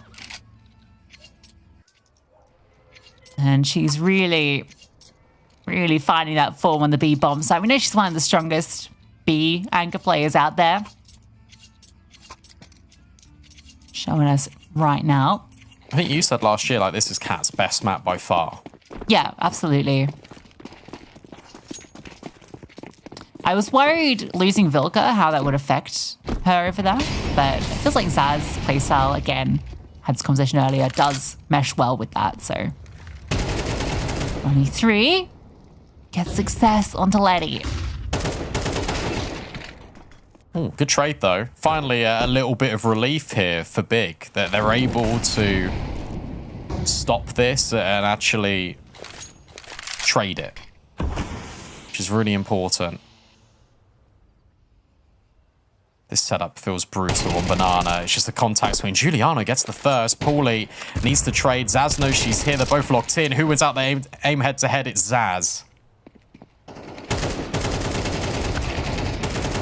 Oh, well, Zana, 1v3, bomb not in her hands. Giuliano leaves it on to her, but it's a good kill. It's a bit of redemption for Zana, who, despite that dominant first map, has really slowed down. Needs to find this kill, can't get it done. It's Zaz with the triple instead, and it's Imperial taking their map pick. That's more like it from Imperial, but that game could have been lost and won in that first half, because Bigger Keeper, I feel like they should have won maybe 8 or 9 of those first half rounds, and Imperial found a way to win. It was the Tech 9s, it was another Anna Masterclass, it was the Cat Molly on towards the A site. It's all of these little things that added up to a bigger and brighter picture for Imperial. It's their map pick of Inferno. They take it with relative ease, and that sets us up really nicely for this decider on Mirage. Yeah, it's a shame for Bigger Keeper, because it really looked like that second half was going to start fantastically for them, but Imperial did Imperial things. That's the best way to summarize how this map went. Anna had a masterclass. It felt like she was finally having the impact that she wasn't getting in Ancient, just because she was never in a position to get it on Ancient. Whereas here, she was dictating a lot of these rounds, especially on the CT side. Her presence alone striking fear into the heart of Big. This round here with the 5-7 was ridiculous. And there's so many moments like that Imperial pulled out here that they weren't able to in Ancient. It felt like we finally saw that Imperial X factor on display. Yeah, and it took 2 maps, and it took, I think, an uncharacteristic Ancient for them just to shake it off, and then you go to Inferno, and it's a weird one, because it did feel like at the start of that game, Big were doing it. They were building into something bigger, but Imperial, they just swipe you aside. And when Anna is on like that, when she is literally dictating every single gunfight and how it's going to pan out, where the entire team is going to rotate off like the shockwaves of her AWP, like, you cannot do anything about it if you're Bigger Keeper. You just cannot. And this sets us up really nicely for Mirage, because we had, look, Letty being exceptional. Yes. Just on Inferno. I really want to give credit to her. I think Zaz was really good on this map as well. And obviously, we've spoken about the Cat resurgence. What's great here is I'm saying all of these different players, and every single player is now sort of arriving in their own unique way over these first 2 maps, which will all culminate into something truly exciting and blockbuster on Mirage. Yeah, I feel like Paulie also went under the radar a little. She was doing some great work on the B side, on the CT side as well, kind of the mirror to Cat between the two of them, having some really, really good moments. But yeah, I mean, you just need to look at this scoreboard, and it's so obvious that this was an Anna effect kind of game. Zaz obviously got triple kill in that last round, which caught her up, but I really felt like it was Anna and Cat that did the lion's share of Imperial's heavy lifting on that T side. But yeah, a bit of a shame for Big Keeper. Zana, really quiet map. 9 kills, but 2 of those were in that final round, right? So she really, really struggled. And that's like a complete reversal from map 1, which went 22 for 8, 9 for 16 here. So doesn't fit well into my narrative that I've kind of set up, that she was, a player that with that AWP is going to play positions like Ana did. In fact, that was kind of what I was expecting from Zana on this map. Didn't get to see it. Didn't get to see the AWP a lot. One AWP we did see a lot was Ana, as we mentioned. I want to bring up the head-to-head to compare those 2 players because there was that's where the big disparity was. Yeah, we've got a repeat of map 1's head-to-head, but it's the stats that change and flip completely. It's now Ana on the left side with basically Zana's stats from map 1. Yes. And it's Zana with Ana's stats. They're both called Ana. It's confusing, bear with us. With Imperial's stats on map 1 as well. And it's... You can't even give the excuse of, oh, it's Inferno, it doesn't really favour the AWP, because, I mean, look at Ana. Like, just look at her. 115 ADR. I mean, come on. Like, it is superb from Ana. And this is the win con Imperial needed. Yeah, and I mean, the majority of those kills are with the AWP as well, and the USP. Remember the pistol round? How ridiculous that was? Yeah. The 3K she gets by herself on that B bomb side to win the round, just by Letty killing everyone else in the server. Like, that was the sort of round that kind of said to me, okay, Imperial are taking this. Like, this Inferno, we can just skip it, because Ana is doing Ana things and Imperial are doing Imperial things. Yeah, as soon as it was, look, Big got that reply, but then it was the 2v2 where Giuliano's at pit and she gets sideswiped by the MP9. At that point, it's tough. It really is. Mirage sets us up nicely.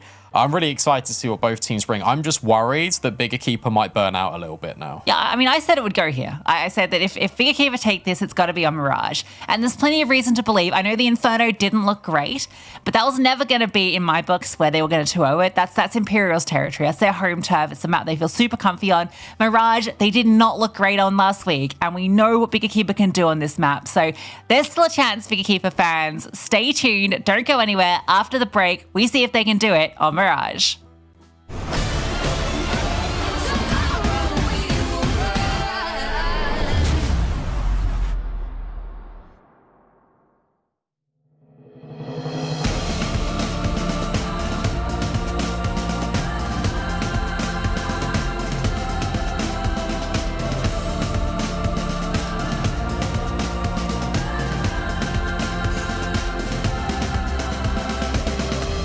We made it by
the gift of life, the strength to be honest.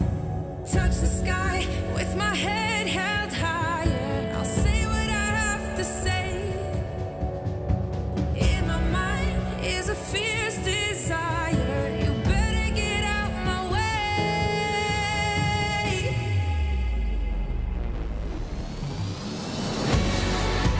'Cause I'm fighting for survival. I'm waiting every day. I'm looking for approval. 'Cause I'm doing things in my own way.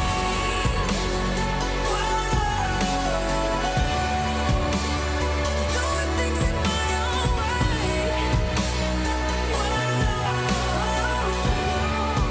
'Cause I'm doing things in my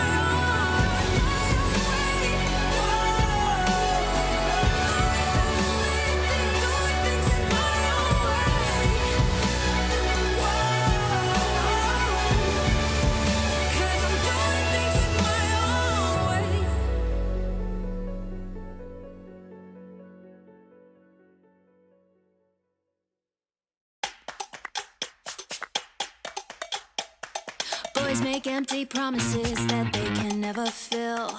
So I don't rely on them, and no, I never will. I just do it for myself, I don't need no one else. And they say I'm sick, but I don't do this for my health. I love the woman I become. She ain't ever, ever, ever looking back. She knows exactly what she wants. And if you're wondering, she wears a dress and pants. It's all about me, all about me. I could walk in your shoes, but it's not about you. It's all about me, all about me. I'm out here paying my dues. I still win if I lose. When the whole wide world's a mess, I look into the mirror. No, no, it's not blurry now. Oh, I can see it clear.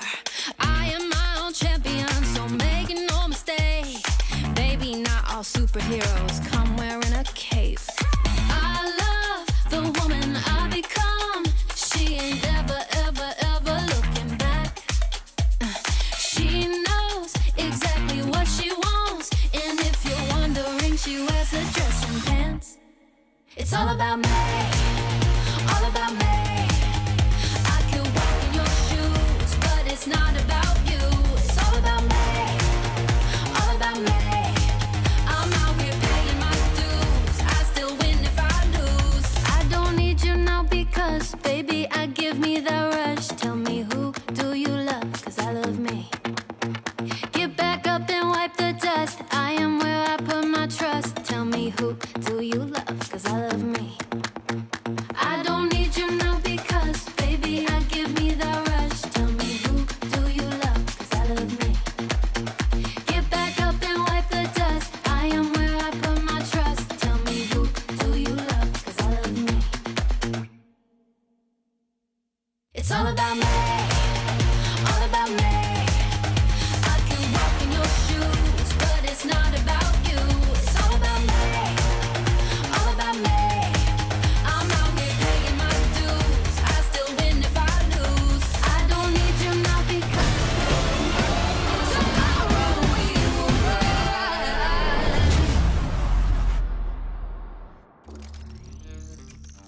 Imperial did Imperial things, and now we're here on map 3. Lucy, you spoke before the series even started saying, and you set this up quite nicely, if Big are going to do it, they're going to have to do it on Mirage. What makes you think that Big have got what it takes against Imperial on this map?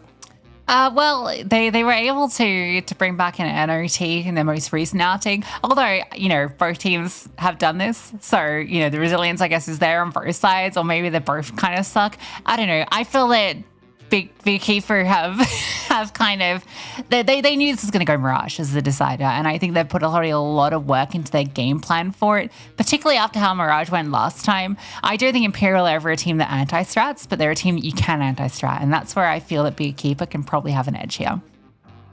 Yeah, I feel like they can. I feel like the game planning for Bigger Keeper has been really good all series long, but the moment it breaks, that's where it gets complicated. And that's always been sort of my criticism for Bigger Keeper. It's in these mid rounds, what's your reaction and how you're going to have this. And I think with Letty, we saw it on Inferno. Like, she was given a lot more responsibility. She was able to sort of steady the ship when things weren't really going to plan. It was just some of those Imperial-esque rounds is the only way to really describe them, where they're not favored in any of them to sort of convert, and then they end up doing it anyway. And there are so many examples. You can go back and watch the game of how many times Imperial can get this done. And it's not just in this best of 3, it is in every best of 3. They just exude confidence. Obviously, they are 7 times ESL Impact champions. You're gonna have that confidence, and teams are scared. Teams are scared when things don't go to plan.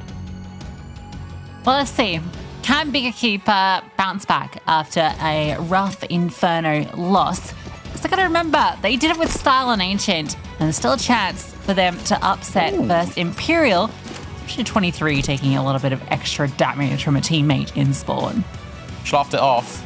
Double underpass is being covered. They need to scale this together, and it doesn't go well. Zaz up close with the Glock already finds the opening 2 kills. Now Giuliano's put on notice in window.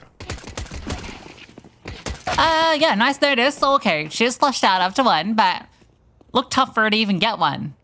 Yeah, but the big problem is that you've lost everyone else. So, and Anna's also in the back lines. I don't think there's a way that Big Keeper can win this.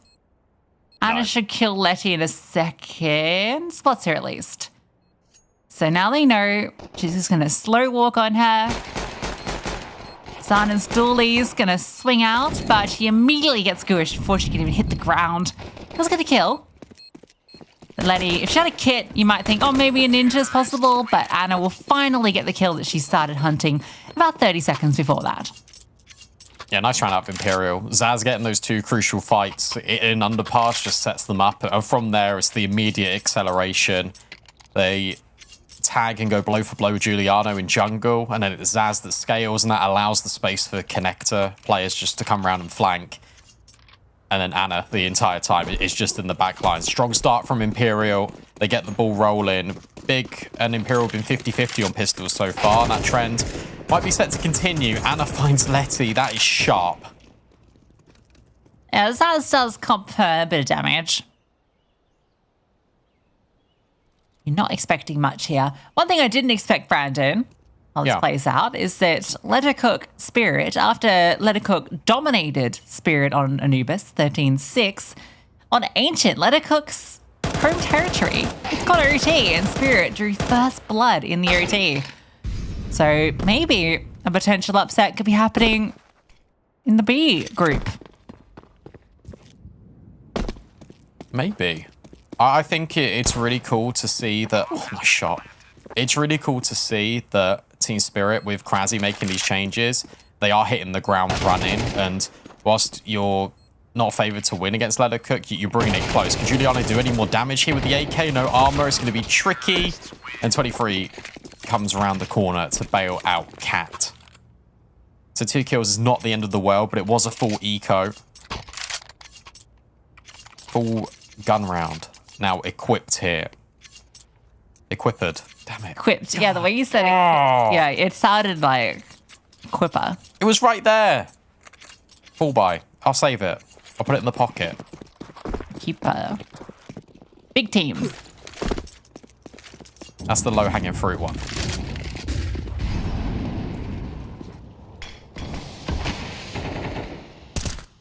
Zaz takes some damage, but does get to ladder quickly. Molly immediately drops, so there's no secret to her presence. Exchanging utility, HE goes both ways. Zaz just gonna have to park here and see if she can catch someone on a rotate. You feel that she's not gonna be the primary initiator now that she's so low. Oh, this is a good reaction. So Paulie's gone on a push through Palace, and this can set the 3rd player up on B here. Okay. This is great info gathering. Giuliano Beekeeper have needs to everything go. they need. Oh, Zana's rotating away a little bit. Jenny now feeling the pressure. Molly will tick her, but out the window comes Kat, and here comes Letty. It's that reinforcement on B that we're just speaking about, but Zaz arrives in a big way. Finds 2 kills back. Zana needs to claim one of these lives on the site to allow time for the team to rotate over, and she can't do it. Absolute BS that Zaz is even alive. How? Unreasonable. 2 players. A stiff breeze would take them down. But it has to be bullets. You have to find them. And they're elusive. Zaz will get caught. Tori repositions and hits another headshot. That's 2 players that have gotten kills when they should barely be living. Look at the health. Oh my goodness. Maybe Paulie can still do it. No, the flame. She runs through it and it doesn't matter. Anna on the other side. Imperial. How do they win that one? Oh, how do they do it? How do they keep getting away with it? That's 3 kills on players that are on 30 HP combined. And this decided to go so well. This was the 2 opening kills found out by both Jenny R and Letty, and then Zaz just does this. The big one for me is that the Zana should just be playing behind the pillar and just jiggling. I know you need to get info, but she exposed herself a little bit too much on the balcony. At a Cook Team Spirit of 14-14. I can't believe Imperial win that round. Oh, Jenny saw the gun barrel. Doesn't matter. Doesn't matter.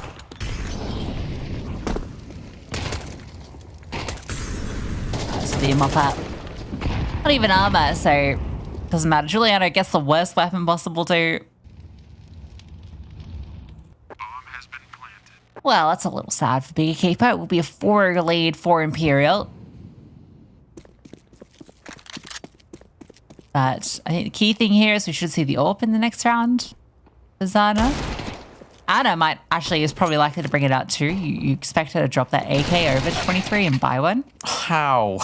No armor, I guess. Dude, Zaz has like some sort of magical buffer around her, like a shield. You could call it an aura. You could say that Zaz has a lot of aura, and that keeps her alive in situations where she shouldn't.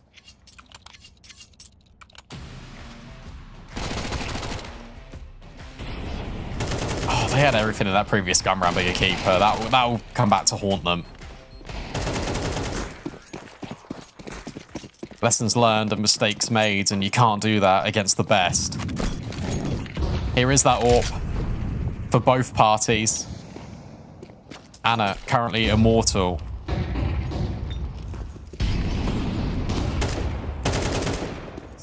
The game plan for Imperial has been very direct in towards mid. They're applying a lot of pressure very early, and this is something different we haven't seen out of them in either map so far. Zana's going to get smoked off. They're going to burst through. Giuliano needs to be ready, and not quite from the second player underneath. 23 catches Jenny R in short. Imperial apply pressure across the entirety of the map. Oh, that's a brutal one for Letty. 23 just peeks straight into your angle. This is my fault, Bigger Keeper fans.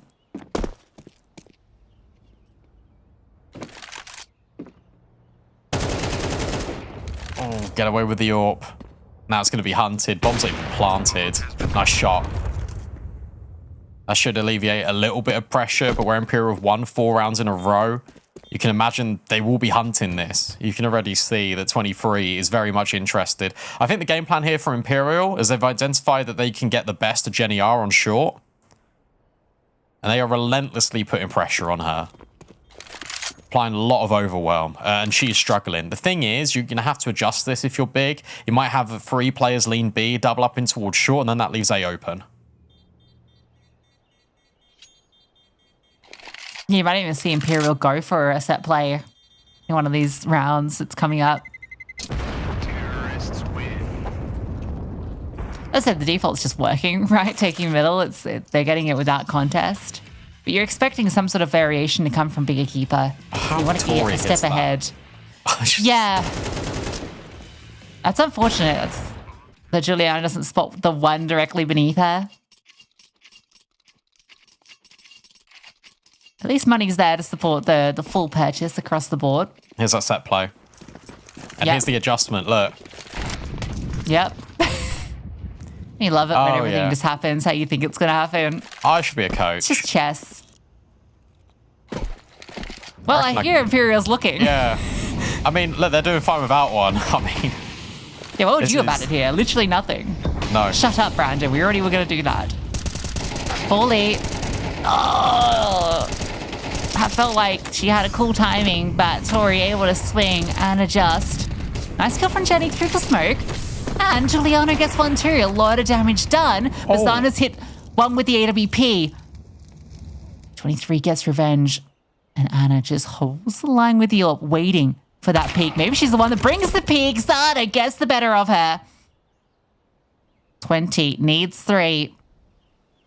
And they're all in CT. Boom. Hard to collect as well. And she's playing in the dark. Doesn't know where anyone save Zana is right now. Gonna get that info. Oh my god, they line up. And it's Zana with the AWP. She knows she's low. Surely pistol comes out. One bullet will do. One bullet will do. And Zana finds that killing blow. Bigger keeper, get on the board. And breathe. And breathe. It's all fine, Bigger Keeper fans. Really good reaction out of Bigger Keeper. As soon as I see the smokes come in, it's just the proactive rotations. Here are these opening kills. They're just fighting forward through a lot of these smokes in CT. Zana hits some blinders in this round and then recovers away from 23. Team Spirit do end up taking that map off Let Her Cook. Let Her Cook's ancient. It goes to the Ooh. decider there. That's crazy.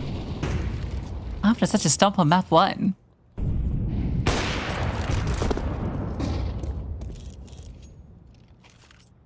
Oh, you're Just wall stuck. bang her 3 more times for the kills, Anna. She gets away. Was Letty spotted? Or definitely known about my now. Lord, Letty. You're playing with fire, quite literally.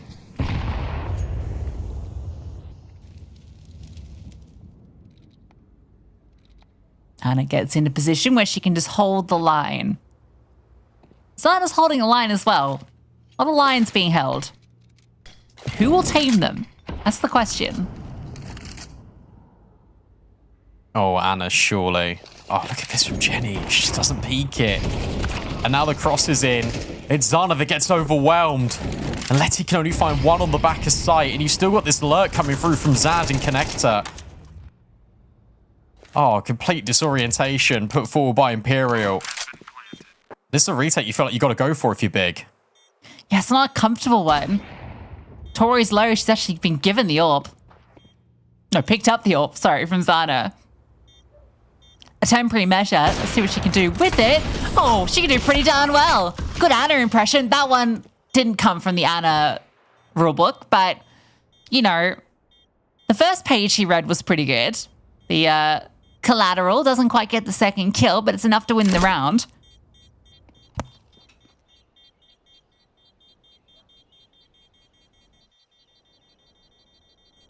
Saving MP9. I don't know if she'll be allowed. Swing volley? No, okay, it's all good. She is allowed to save her MP9.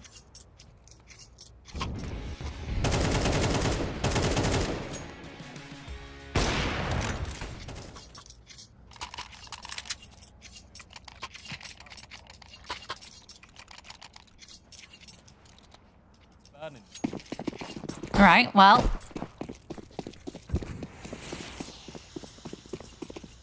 They force into it.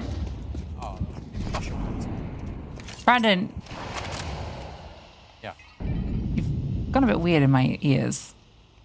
Oh, that's unlucky. There we go, now you're good. Don't worry. I don't know. I just moved my mic close to my mouth. Now I'm like eating it. Hello. Yeah, if you could do some ASMR for everyone while you're at it? No. No. Okay. Unlucky. It's actually Zana and Letty doing the CCTA, the creepy crawly through apps. And now they're in underpass. Taz doesn't get the best of Paulie. And here comes Zana. That's the last play you expect there if you're Tori. Another one? Oh, missed shot out of Anna. It is the walkthrough apps. It's the extremity play. That's what Bigger Keeper needed. They stop fighting mid. They take control. They make good on the promise that Paulie did when she walked through Palace and got all the info. But it's double layered this time from Big, and it's Cat thrown into a 1v5. One. I've seen it win a 1v4. Paulie's low. Nah, she can't win this. Time's still on her side. I like this little maneuver. Isolate some fights. Ooh, you can see tap comes through. But no. No Imperial shenanigans. Money's still really bad for Bigger Keeper. Like, I know Letty and Zana have got some spare change. And it's important that that round was cleaner out of the CT side, but you just feel like Imperial can break them at a moment's notice, and you've still only seen one set play out of Imperial this entire half. Hannah this time goes for a ramp peek. He gets met with a nade instead. No armor, that does significant damage.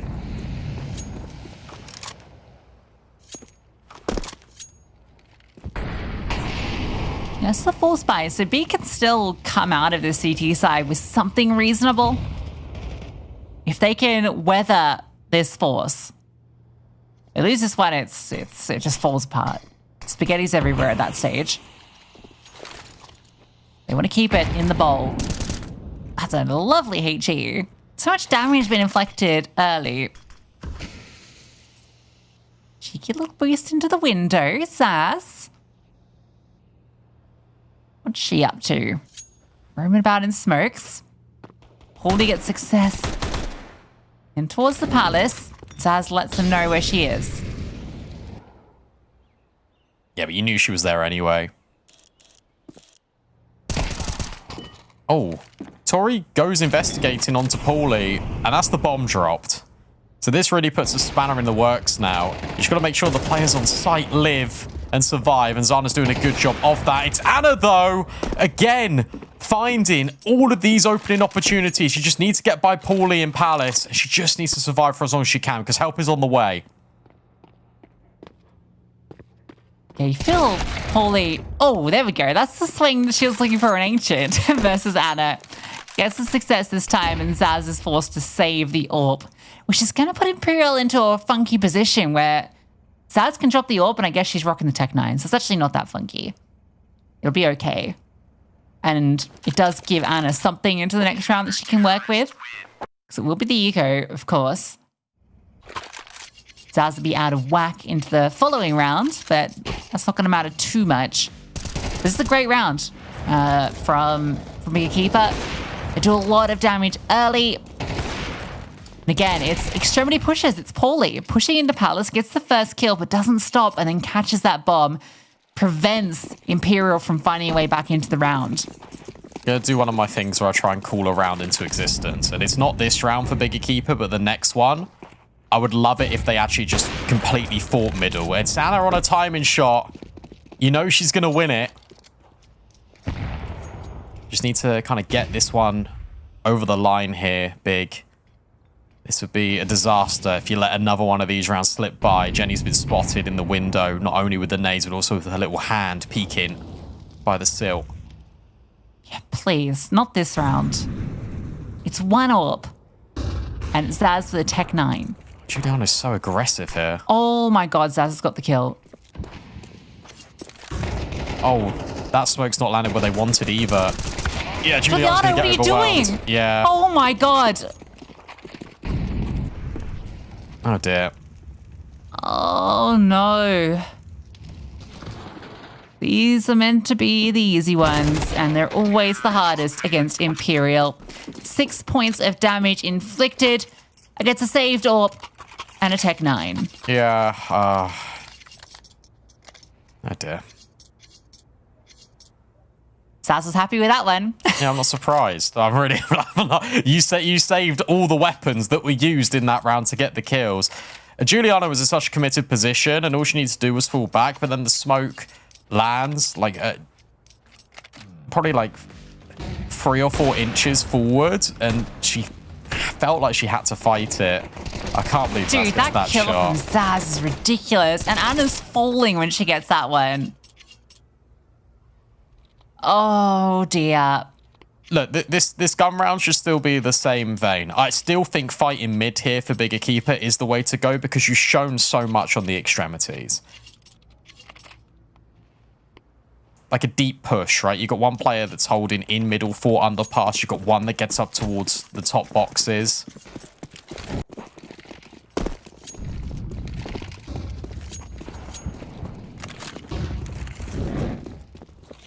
Fast. Jenny's in ladder rather than short. She has been here a couple of times. So Tori comes to scout it out, and Jenny will get the better of her. I love that. Knew the timing exactly. Finds that opening, punishing this aggression to ladder that's been so consistent.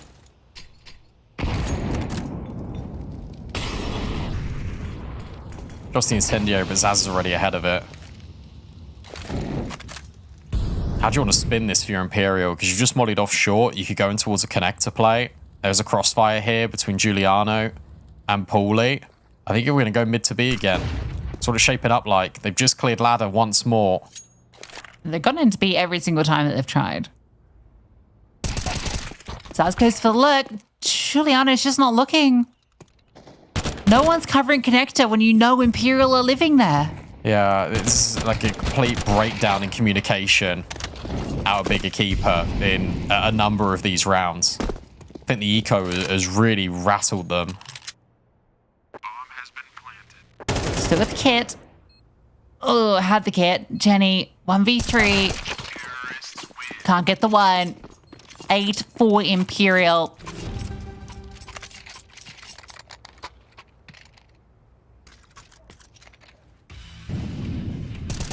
This is Imperial. This is the Imperial we've come to expect.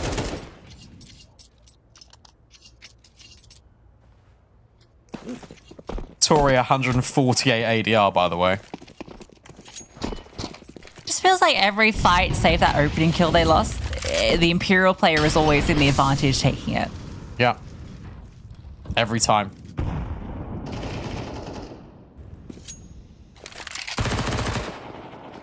There's a trade, but a bomb site open for business. The bomb's like not in spawn, but it's like away from Imperial right now. But there's only one flank on Giuliano. Yeah, I mean, she will get to it if they don't go back. And then Anna's been the one that's sent back to pick it up. Huh? Oh. Giuliano disrupt this? No, she's scared. Rightfully so. It's Anna. Letty, something to say? Cat pulls out the Tech 9. So Letty doesn't get that kill. 3 CTs here. Giuliano, drive-by is 23. Cat is still low. It's certainly achievable, especially with Jenny R hitting the 5-7 shot onto Anna. It's all onto Zaz. Somehow, Bigger Keeper lose 2 opening kills and are still able to bring this one back. But no round is ever out of the equation for anyone on this Imperial squad. Zaz has the info on where these 3 CTs last were. Swing, though, is good. She's ready, but not for the jungle player. Giuliano finishes the job, and Big scrape by with 4.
4 rounds on CT side. Is that enough? Feels unlikely, but bigger keeper. They did lose the opening pistol round, which, as the series has gone, indicates that they should win this one. It's an A-pop, and there's 3 players here from Imperial. Yeah, Big could have had at least 2 more rounds than they ended up with. See if they can start strong. Opening kill doesn't go their way. 23 picks Zana as she goes over the top. Zaz tucks in and finds one of her own. And this A-pop not quite finding success until Paulie finally gets one back. But 23 is still here, still being a nuisance. You just cannot deal with her. 3 in the name, 3 in the game. Jenny R is 4. And she is going to hit the floor. 9 for Imperial. Both pistols theirs. Yeah, that was really simple from Imperial. They had the Zaz bait. They had the 23 re-swing in from CT when the contact came in from Connector. It was perfectly played from Imperial. So they'll add another round to their tally. 9-4. Whenever bigger keeper lose the pistol, typically on T side, they force. Not this time. It's a full eco. Yeah. It's kind of 2 philosophies there, right? Because you obviously have so many rounds deficit that you want to make sure you get the guns as quick as possible. And if you force and lose, you're kind of conceding basically 11. But on the other hand, if you force and win, that's an easier way back in. It's very risky. And I don't think Beekeeper feel like taking the risk right this second. It's also pressure of 3rd map, right? Yeah. I don't know. It's one of those where it's like, okay, well, maybe the risk isn't greater than the reward. But whenever they forced previously, they won. So maybe it was a decision that they could have taken. It definitely wasn't taken lightly. Double digits for Imperial. Here come the guns. Guns. Guns. Guns. What? It's pop culture. It's fine. Silly.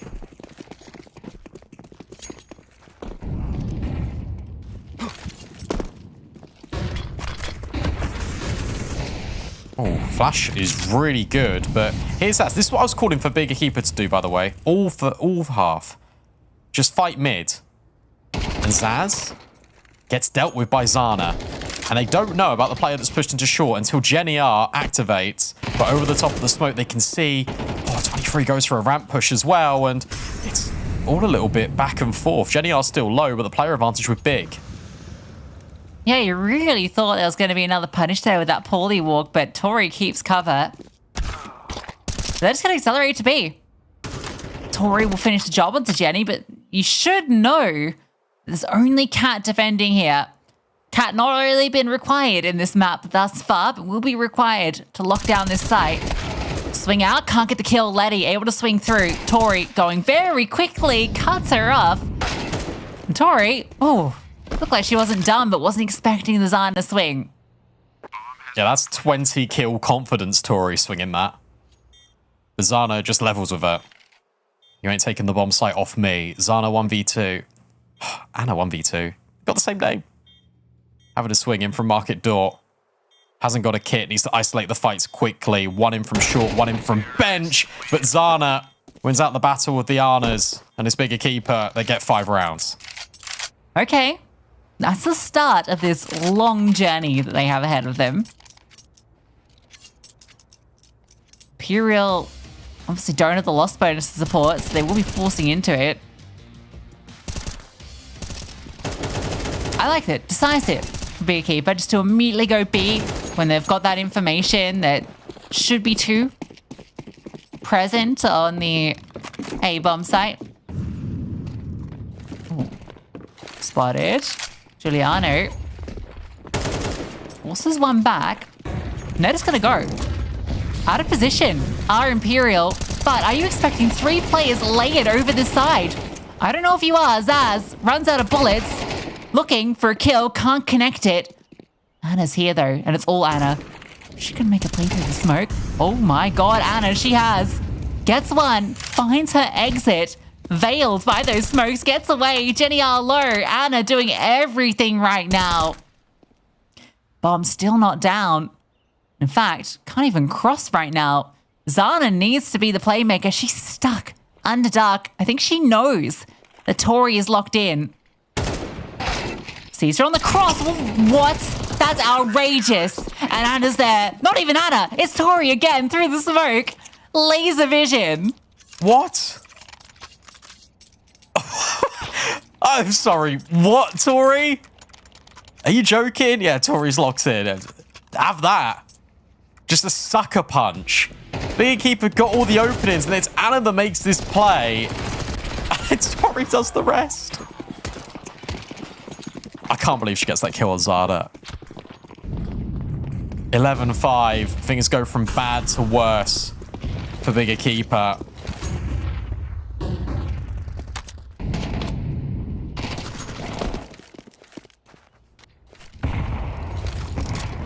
Oh my god. Tori's just having a map. She is. All right, she's gonna get punished here. Is she? No, she's not. I just kind of wanted that to happen. Well, Tori can, as she kills everybody, whether she sees them or not. Do you know who's got a timing in con here? Doesn't matter. Oh. It doesn't matter. Tori's on 25 kills and counting.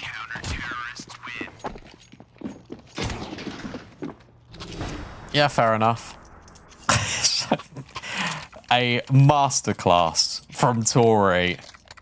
And this is the thing that we've spoken about a little bit from Imperial, and it really rang true on Ancient. It's the rounds they were getting was all individual. This is just one player taking over a game, and any single player from Imperial can do this.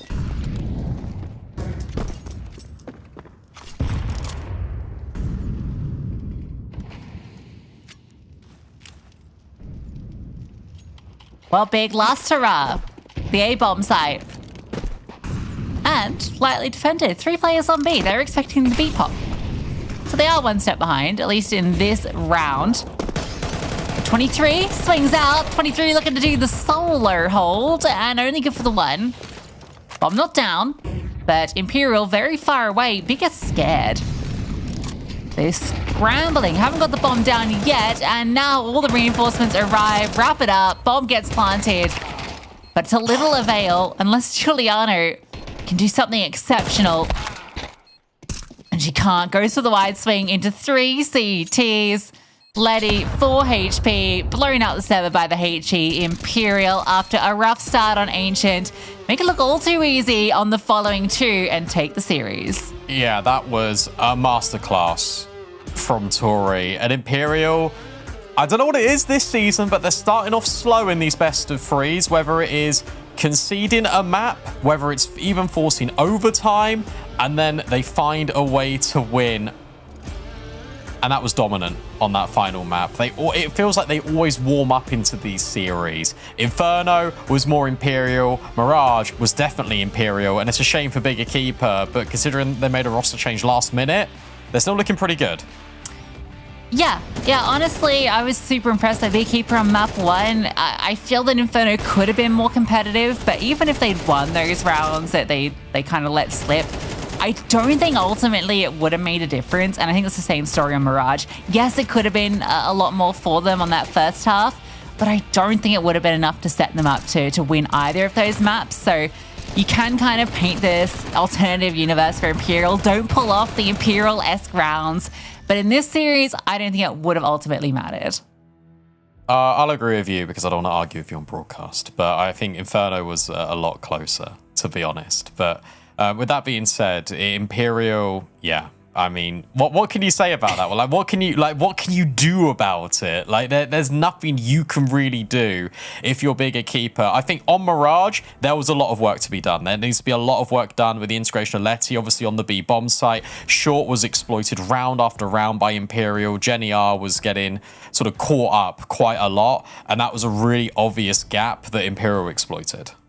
Yeah, and what an insane map from Tori as well, right? Like, what's she with 20, 25 plus kills? Like, absurdity. So many multi-kill rounds. I feel like she was getting away with murder.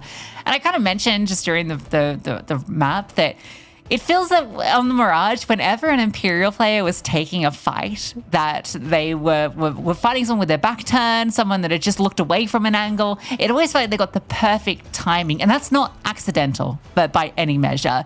27 was the number she ended on. 27 kills, 140 ADR.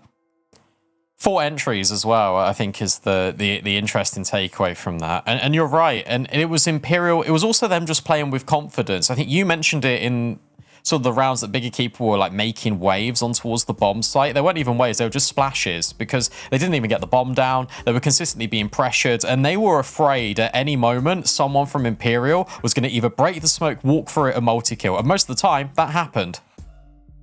Yeah. I mean, yeah, it really felt that there wasn't a lot of bright sparks to kind of highlight for Bigger Keeper. We had a few like nice individual kills, but never really felt like any round cohesively felt overly convincing. And so that's where I was kind of maybe thinking the Dust 2 might have come through as that decider. I think that there was definitely room for them to ban out Mirage, but I think they saw that it went OT for Imperial and they thought, okay, we've improved on our Mirage from last week. I think we can exploit theirs. Just didn't work. We saw how good their game plan can be when they bring it forward. We saw that on Ancient, like how decisive that looked. They basically just absolutely were looking a tier above Imperial on that map, but they just couldn't repeat that on either the second or third maps. I think they just got burnt out a little bit. Just sort of the series sort of escaped them on Inferno, and then you come on to Mirage, and again it's the same rounds, but this time it's more dominant for Imperial. It's more punishing, and at that point, your mental can just go a little bit. I'm not saying that happened for Bigger Keeper, but it felt like there was a different sort of energy that was being felt from Imperial differently to Bigger Keeper. And I wonder if they sort of exerted so much, kind of getting Ancient over the line, and then you look to Inferno, that was a struggle. It was a lot more 50-50 to start with, and then Imperial overwhelm. And then when Imperial starts strong, I think that was the greatest difference. On that Mirage map, Bigger Keeper, they didn't have that rebuttal with the 4th spy. They didn't have rounds they could get together in a row. They started with nothing, and they came away with very little. Yeah, I feel like that's where Zaz actually has a massive amount of impact in this team. And that was one of those things where we were very worried about losing Vilka, kind of how they would fill that gap. But look, listen, we have a player that we need to highlight. It's our Kadia player of the match. And if you've been tuning in, if you've been watching the last 2 maps, I think it's pretty obvious who has to be that player. Of course, it's Anna, the best in the game. Not the biggest Ancient, but no one was really showing up outside of Zaz on that map. But on the 2 maps that they won, especially on Inferno, Anna was such an influential figure. And in fact, even on Ancient, on the rounds they won, she was influential, right? I just feel like her impact in the server is, you can never overstate it because she is just impossible to deal with sometimes. I think she breathed second life into Imperial on that Inferno. And where she was taking over the game, she was definitely the MVP of Inferno. And then it just sort of breathed a new life into them. And Mirage, she was still effective. She was still having these insane shots. I think back to that A-bomb site where you're in advantageous positions if you're a Bigger Keeper, and then suddenly it gets equalized by Anna just hitting all these flick shots just out of nowhere. So very impressed with Anna and Imperial, and yeah, the future, of course, is always bright for them, isn't it? Yeah, and even the round with the saved door. But anyway, put that aside, the phone's ringing, Brandon, which means only one thing. We have our interview.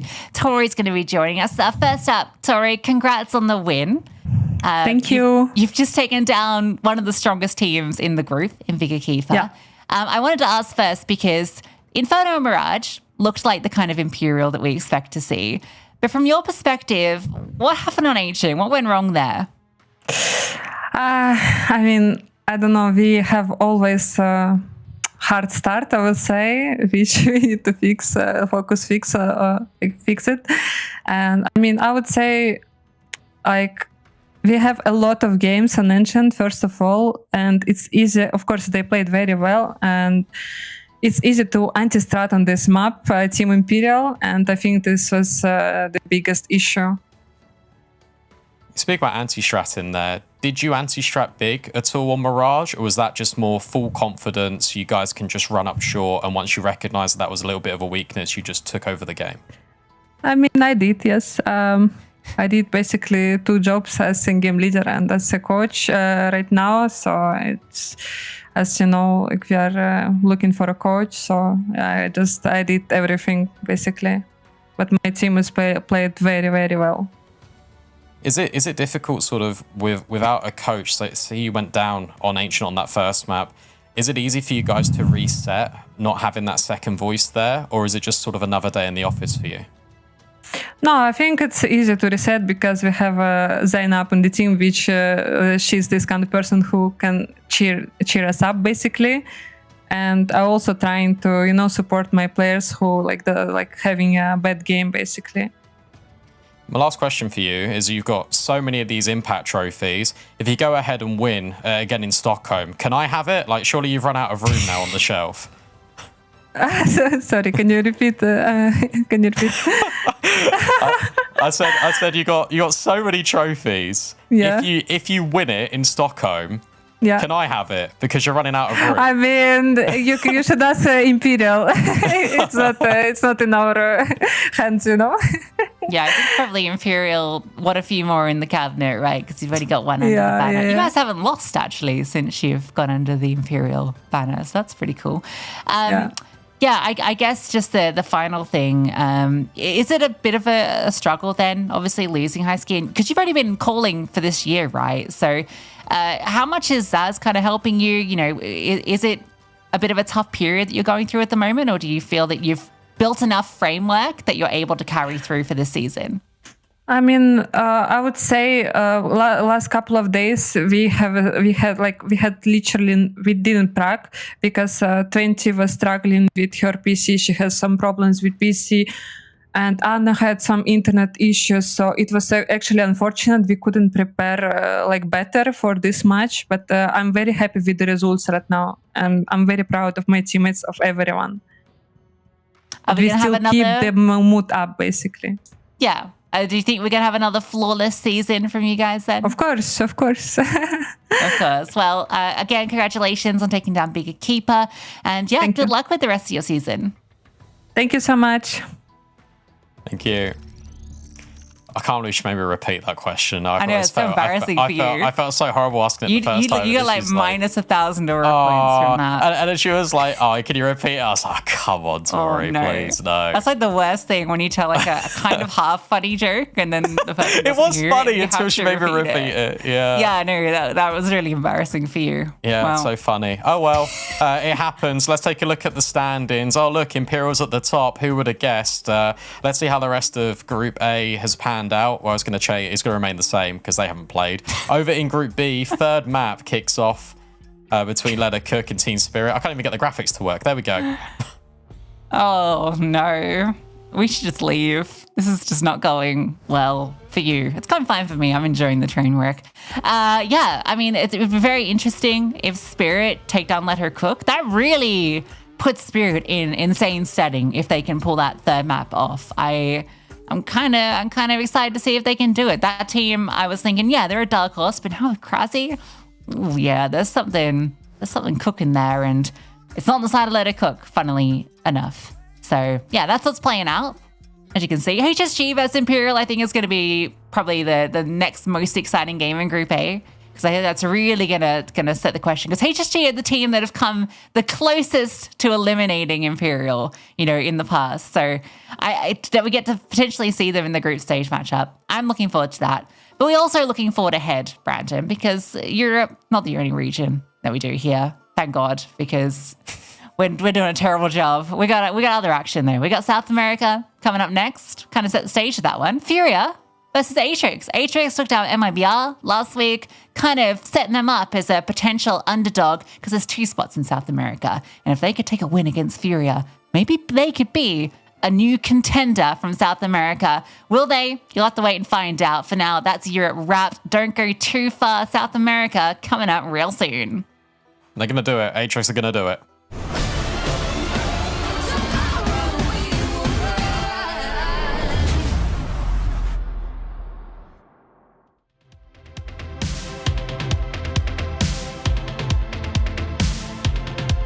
Spinning round and round till it hurts. Now I'm falling down in reverse. And when you call me out for being young, I don't believe I'm wrong for having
I don't wanna talk about it, not tonight. No, you probably think about it, but it's fine. Playing all the same, you know there's no amount. 'Cause money makes the world go round. I don't see a problem till it makes me sick. Dollars by the millions, I'ma spend it quick. Knows I keep me down, yeah, I'm doing it now. 'Cause money makes the world go round. Sun-kissed on my lips, the way I want it now. Don't trip, never slip. They wanna take me down. Talk is never cheap, so you say it loud, loud. Say it's not my fault. I don't wanna talk about it, not tonight. No, you probably think about it, but it's fine. Playing all the same, you know there's no amount. 'Cause money makes the world go round. I don't see a problem till it makes me sick. Dollars by the millions, I'ma spend it quick. Knows I keep me down, yeah, I'm doing it now. 'Cause money makes the world go round. Spend it till it's all out. This is all I feel now. Money makes the world go round.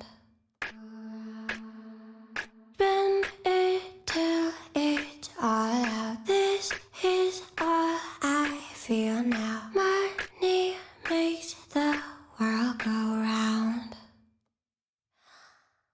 I don't wanna talk about it, not tonight. No, you probably think about it, but it's fine.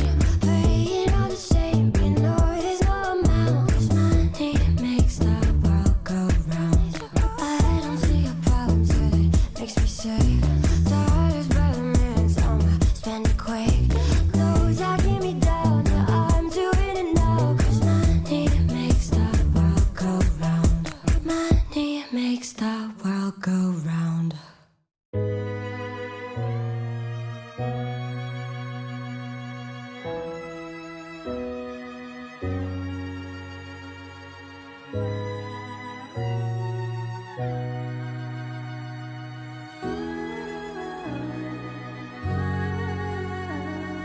Flashing lights never end. What shell shock never to mend. Walk a mile for a friend.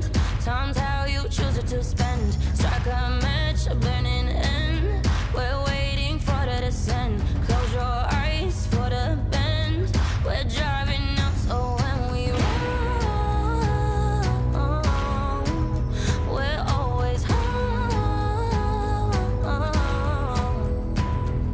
Will this day ever end? We're stuck, we playing just how it goes. So when you're far from home, with no place left to go, you shouldn't feel alone. No, don't you ever slow, 'cause you're a ghost. Yeah, we are never letting go, never letting go. 'Cause you're a ghost. Yeah, we are never letting go, never letting go. 'Cause you're a ghost. Lost out at sea, and then my hopes capsized and I sunk again. I've been searching the broken wreck, piecing together what's left of them. So when we roll, we're always home. Will this day ever end? We're stuck, we playing just how it goes. So when you're far from home, with no place left to go, you shouldn't feel alone. No, don't you ever slow, 'cause you're a ghost. Yeah, we are never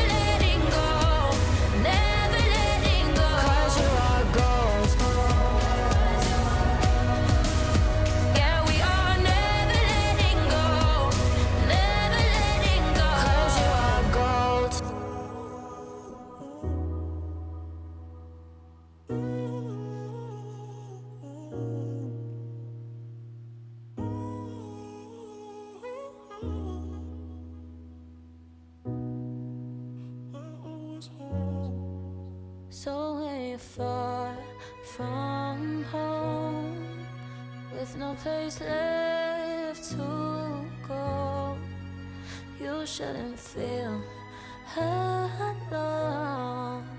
No, don't you ever slow, 'cause you are gold. Dangerous and control, I'm confident, I know that. Sometimes I intimidate. I know where I'm going, locked and now I'm loaded. Nothing standing in my way. Lip fuse, I'm burning and I'm about to explode. So here I go. Too hot to handle. Killing the game. You're gonna know my name. Baby, I'm a bombshell. So bombs away. Bombs away. Bombs away. So bombs away. Strong and self-assured, that sexy, bold, alert. Resist me and you're gonna see. Underneath my bright eyes, there's some dynamite. I'm gonna be who I wanna be. Lip fuse, a weapon, I'm about to reload. So here I go. Too hot to handle. Killing the game. You're gonna know my name. Too hot to handle. Killing the game. You're gonna know my name. Baby, I'm a bombshell. So bombs away. Bombs away.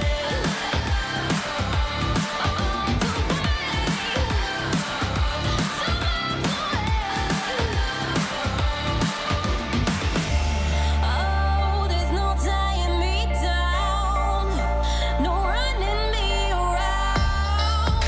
You're playing with the flame, so bombs away.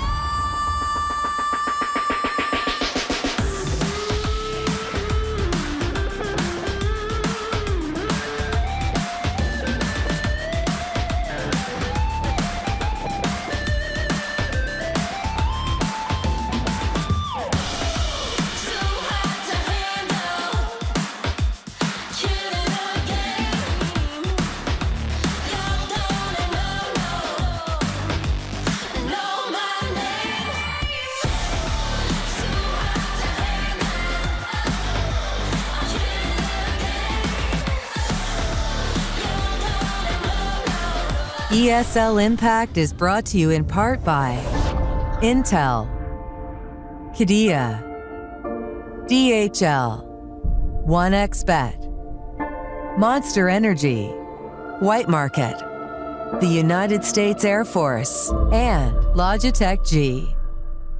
Lights fall in the golden city. Fire's out and the water's gone black.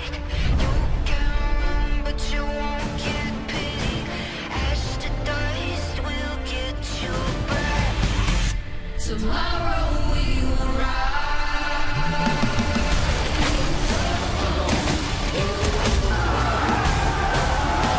Tomorrow we will rise.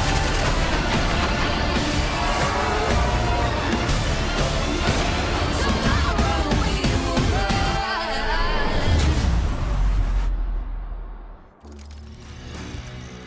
Hello and welcome back, everybody, to another week number 3 of ESL Impact Season 6. And my, what a match we have for you guys today. Now, I am Affinity and I am joined by the wonderful, the beautiful, the stunning, the incredibly talented Naori. Now, how are you doing on this fine day? Honestly, a lot better after that intro. Damn. Like, not often that you get gassed up like that. Go off, Queen. But really looking forward to today's matches. And it's so tough because there are two exceptional matches going on at the same time in South America. And I'm so glad that I didn't have to be the one that decided which one goes on the main stream and which goes on the community stream, because I would not have been able to choose. No, absolutely not. We've got two stellar matches today, and unfortunately, we can only watch one of them. Hopefully, some of our amazing community broadcasters will have VODs for us to be able to catch up on as well, because that's definitely going to be a match that you don't want to miss. If you've got a second monitor, pull them on up as well. Both of these games are going to go crazy, but let us take a look at the schedule. We've already had Imperial versus Big Akeeper. Now, that series was a really intense one and quite an interesting one, actually. I was watching it before the game. Lucy and B-Dog had a wonderful time with that one. Now here we've got Furia versus Atrix Esports, and then to close out the day you will have TSM Shimmer versus Blue Otter Karma. That is also an amazing matchup. Two teams with a lot of passion behind them as well. But that is the schedule, and now the standings. Sam, do you want to walk us through them? Yeah, I mean, obviously week 3, so everybody has had an opportunity to play 2 of their matches, and the scoreboard, I feel, is shaping up more or less as we expected it. Some of the newer teams, some of the newer blood, obviously kind of struggling a bit, struggling to find their footing, whereas our teams that have always been top of the hill, well, there they are. Furia and Fluxo, of course, the top 2 teams in South America for some time. MIBR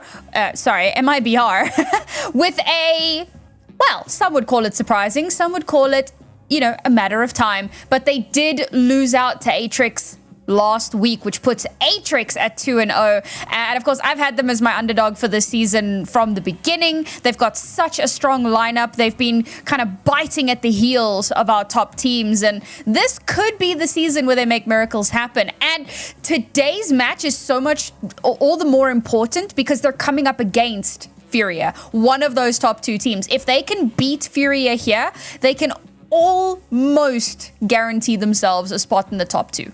Almost, because of course 2 slots available for teams to go forward and compete in Stockholm later in the year as well. Last season, only 1, but it's time for you guys at home to tell us who you think is going to take away. Help us inform our decision, because at some point we've got to take predictions, and this is a really close one. So in chat, there are 2 commands that you have access to. Hashtag FUR if you think Furia is going to secure the victory today, and hashtag ATX if Atrix is taking home your vote there. And of course, channel points if you've got them. Lovely points make lovely prizes as well. So let us know what you think is going to go down in this match. But Furia versus Atrix, 2 incredible teams, and I'm really not sure how we're going to differentiate between these, and the map Veto will be coming up soon. I think that's going to give us quite a deep insight. Now, you and I, we tried predicting this at the beginning, so do you want to talk us through what your thoughts are as they come up?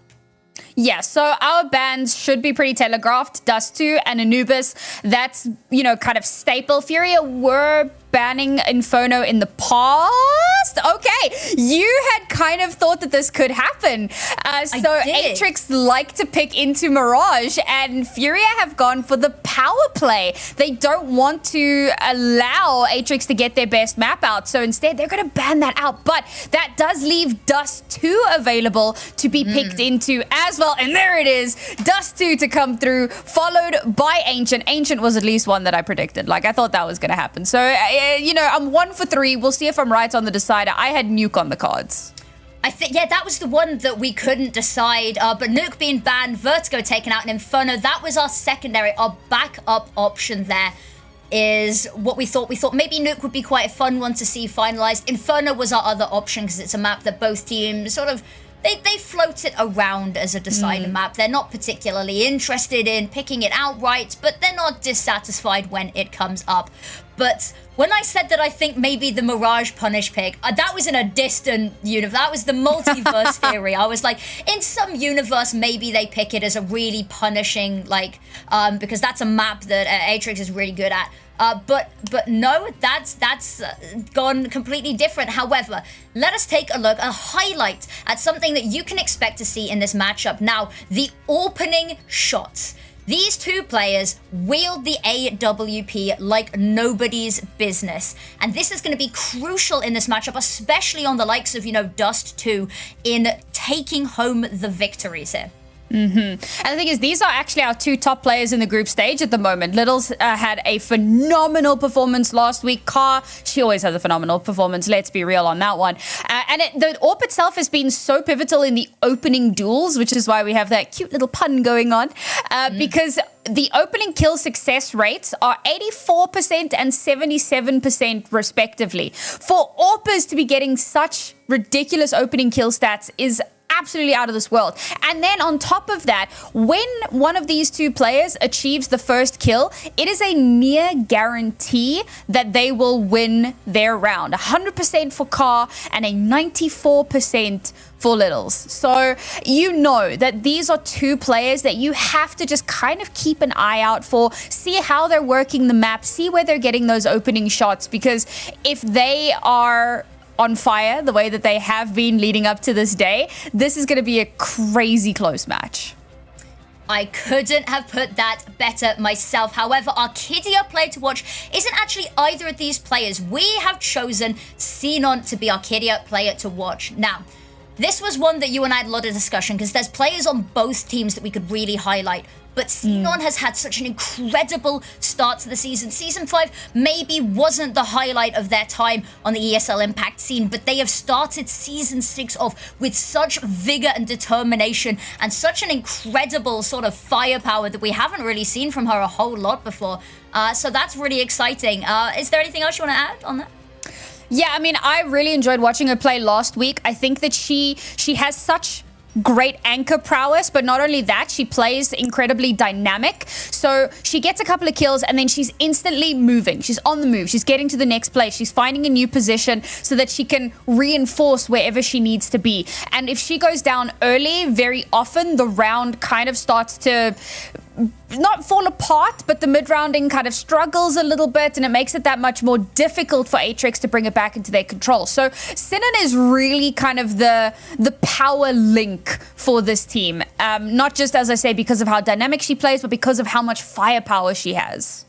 Yeah, really sort of the glue that holds the team together. There's Sophia, XYZ, still undecided on how I'm meant to say it just yet. One of the newest players to the roster, very young as well. I remember last season was her first season with the team, and hopefully new confidence coming in. We've talked about the orb on Littles as well. Boko, another player that's had such tremendous impact already in the season. The stats are looking fire, and this was one of the players that I maybe potentially suggested could be somebody that we watched as well, but genuinely just a team of stellar players here. And that's the thing, right? I think that for a lot of people, Atrix kind of fell or flew under the radar because there were a few players that had been around in the early seasons, a couple of players that had been around in the more recent seasons, but they kind of built themselves together to create this incredibly powerful team. And very often the pieces don't necessarily work out as well in other teams, but when they come together, they become more than just the sum of their parts. And I feel like this is really an Atrix storyline this season. They've really kind of come together and they have performed incredibly well. But again, it's Furia. This is the team that they're coming up against. Furia has missed, I stand under correction, 2 lands since Impact began. It's 2 or 3. Like, they have been a consistent force to be reckoned with within the South American scene, really only being tested in recent times by Fluxo Devons, and in the past obviously MIBR, but MIBR have been struggling recently. This is one of our queens of the scene, so for Atrix to come out on top of this one, it's going to be a real uphill battle, but I feel it's doable.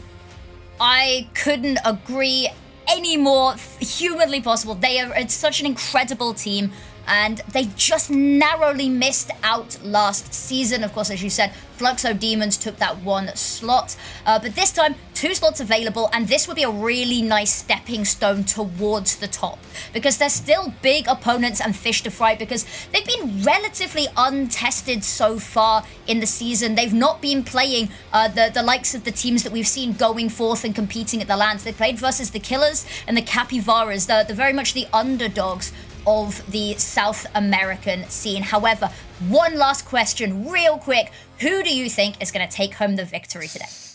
Oh, that's a tough one. You know, I gotta go with my heart. I gotta go with Furia. I think that as phenomenal as Atrix have looked recently, I think that it would be a mistake to count out Furia given the fact that they have looked so good for so many seasons and they kind of come back with a bit of a point to prove this time around. Oh, no, absolutely. And I think I'm very torn between head and my heart. My head says Furia and my heart says Atrix. And I'm going to go with Atrix on this one, I think. Give us a little bit of a 50-50 split there. One of us is going to be right at the end. I'm a big fan of how Atrix play. And I think they have the opportunity to really do well this season. They've been on fire. They've been doing quite well in some of the other events externally as well. Some of the cash cups that they've placed quite highly in. And so, you know, I'm going to hold out a little bit of hope there. But there is only one way to see how this all ends and who really does come out on top. And that is in the server, kicking it off with this pistol round. And it seems like that bomb is fairly committed over towards B already. And just to keep in mind, the last 2 times that Furia came up against Atrix, or Mocreus as they were previously known, it was a 2-0 in favor of Furia and pretty one-sided. So for Atrix, they've looked so good this season. Now's the real test. That's a fun fact. Actually, the maps they're playing in this best of 3, none of them are the same maps that were played in the last best of 3 because they played Vertigo, Ancient Nuke, I think it was. Yep. Exactly. And prior to that, Inferno, Vertigo. So completely different. That's quite wild. Now, Car Sensei with the first one, Bazina, Isa, all of them hitting their shots and making their marks. Gabs tapping away at Xenon. And Atrix, suddenly the pistol round slipped so fast, so quickly, and it's just Sophia left, and even that not long left for this world as they slowly approach her, and she charges headfirst into the heat of battle. Yeah, a bit of an unfortunate one. I like that they had a bit of that presence towards long, just in case of any sort of a flank to come through that way, or they could try to pincer towards A, right? Because you had all that presence over towards B, but that first player goes down really early. So they start to rotate, they head towards mid. Kind of difficult to have any sort of cross or cover cross, so you have to just kind of dry swing it, and Car... That first shot, we said it, right? She gets a first kill, and 9 times out of 10, actually, 10 times out of 10 times this season, they win the round. Exactly. The opening picks, so essential. Car Sensei, nice tag there with the scout, but unable to finish the job. But it's Lulitens that's getting it done. Actually, only good for one there as Mari puts a bullet through her dome. Bazina trying to keep everything under wraps, and that HE grenade is going to soften them up so nicely for the rest of these weapons to farm away. They've got a nice little crossfire established, but dismantled piece by piece. Mari falls, so does Bokor, and Xenon not in a position to even defend the defuse there.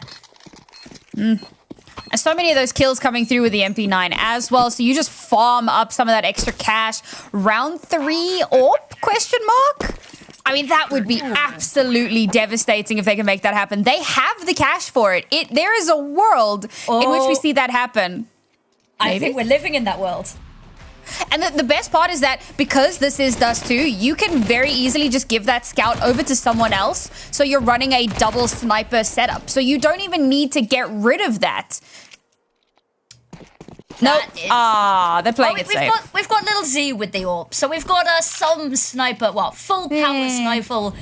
Snifle? I'm calling that the snifle. Xenon. Taking a lot of space there. Bazina having a look, trying to get proactive in stopping them, taking any space over towards long. Actually just going to peel away a little bit there. Leave Lulu 10s to sort out any potential stragglers that come on through.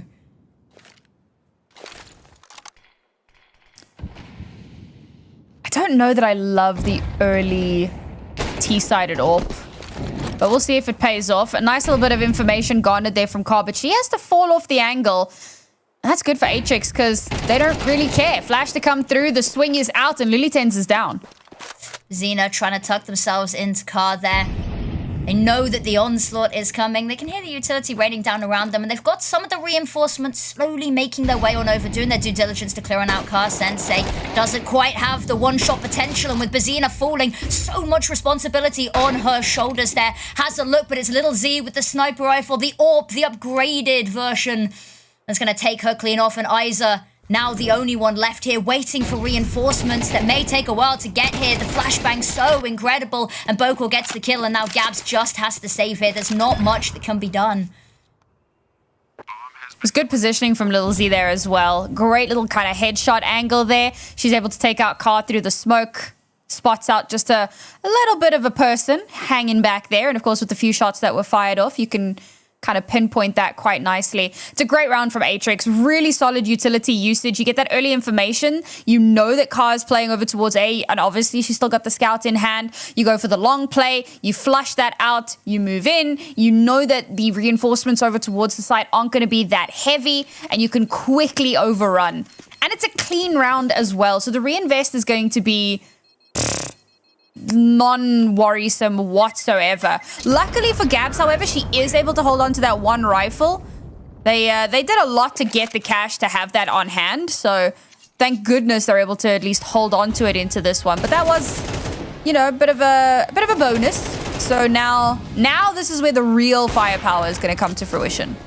Yeah, this next round is going to be quite the interesting one. Sets the tone for what is to come. They've got the money to buy back into this, although this will be a nice one for them to win. Furia kind of need this one on the money front. And Atrix, this would just be awesome to keep this momentum going, get it started. Sophia watches the nade bounce back at her feet. And actually just going to head down into the tunnels, take a little bit of space for herself. And Furia, they are just going to sit on their hands for now. I say that actually Bazina's taken action, got a kill, running away as well, not willing to have any sort of a trade, willing to be on the cards.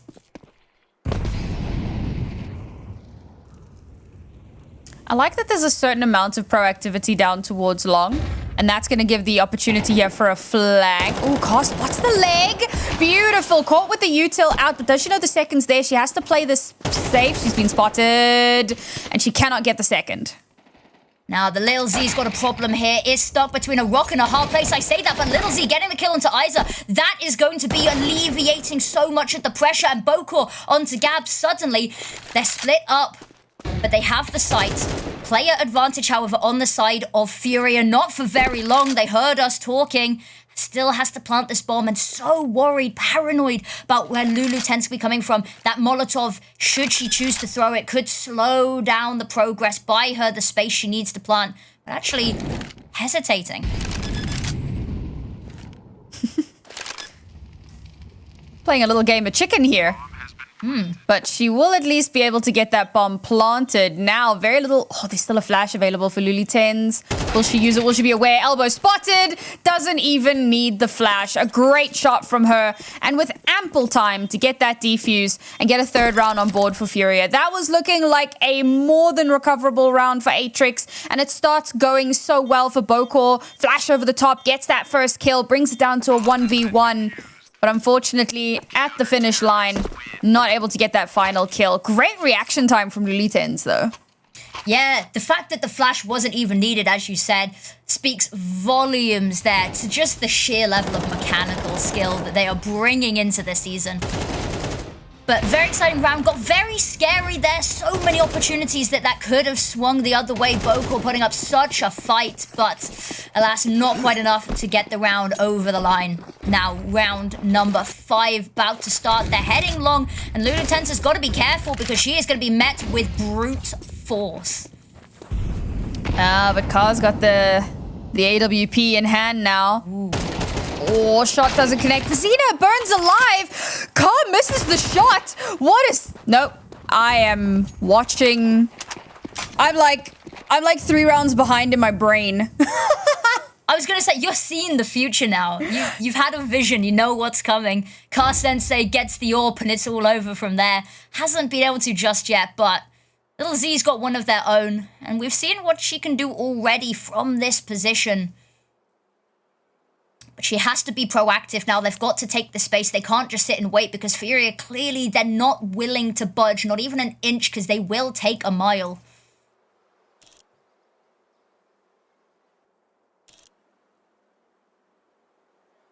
If Little Z can get one shot here, It's somewhat recoverable. No, doesn't connect. Now the information's known. The util to come through to slow them down. The swing from Lulu10's good for the first. The smoke in the way, but she's still able to connect. And now Littles has to try to retreat.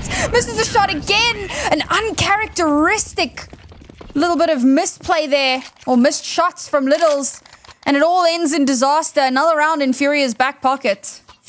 That one just off the back of a couple of missed shots. If they'd been able to get the kill onto Catwalk, would have been another match. The fact that Lulu10 gets the second kill here as well is monumental to winning the round as well. The Molotov doing a little bit of damage to soften them and forcing them into the fight. I don't know if she was ready for it, but the reaction's on point there. And Atrix, they're using a timeout, and I think this is a nice place to use it because suddenly it's starting to look a little bit scary. They had the pieces to put together a nice round win there, and it starts to just slip away a little bit. So I think a conversation earlier is better than waiting and leaving it too late. And of course, you've got a couple of those, so to do it early is not the end of the world, right? Get that. You want to try and stem that momentum for one thing. Like Furia, if you allow them to start running away with the pace, it's going to be really difficult to bring it back. So you stop the momentum now, stop it early, and then try to figure out what is the game plan going forward. Obviously, for now, it looks like it's just going to be a couple of Tech 9s. Hopefully that, makes some magic. I love a Tech 9 round, but we'll see if it does actually come to fruition. And of course, they can kind of talk through this round a little bit as well and really prepare themselves for the next when they should actually have some cash available. Yeah, talking long-term actionable plans as well. Xena takes a little bit of damage, spraining her ankle as she jumps on down. Actually, Bokor is going to be the one that's looking to push this. The smoke blocking her way right now. Xena, the HE grenade not quite going to part the smoke there, but giving her an opportunity to just work her way on back. Check that nothing funky is going up long, but seeing that utility come on through, that is going to be the call to action. Car Sensei hiding on the boxes between the smokes there. Isa spots one, Bokor taken down, and that's a big kill for them to be fighting. Xenon's pistol does find Isa, but look at this Car Sensei overwhelmed in the Tech 9s. You said you loved to see them, Sam, and that's exactly what we're getting. Those bullets are magnetic, and suddenly Bazina and Lulu10s, they have the AKs, but they have very little utility, and actually on the back foot here, Xenon needs to be cleared. She will be. Unfortunately, she's not checking for that double door push, but that means that information is given over to Atrix, and that's kind of her main job there. The two riflers now on site and ready to try to stem this retake. Retakes on this site can be incredibly difficult. It's a good flash, but cannot connect. Now Lily10's forced to retreat, pushes in again and able to get the shot. Mari, good for the first, has to duck and dive. Not quite able to get the final shot, but with a kit in hand, Bazina will secure a round that they probably shouldn't have allowed to get this close. No, that is scary, and that in and of itself they might need to have a little bit of a talk about, because suddenly they were at a player disadvantage. They allowed themselves to be overwhelmed. Car Sensei maybe caught out in the wrong position there, overwhelmed by the pistols, and that so easily could have spiraled. Luckily, just relying on the sheer mechanical to come back into that round there. Lovely shots.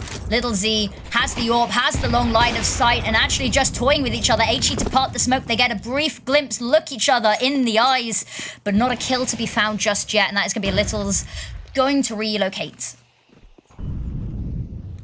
There's some rather uncharacteristic missed shots, but I suppose part of your prowess on the AWP is not just your ability to kill, but your ability to dodge a fellow AWPer.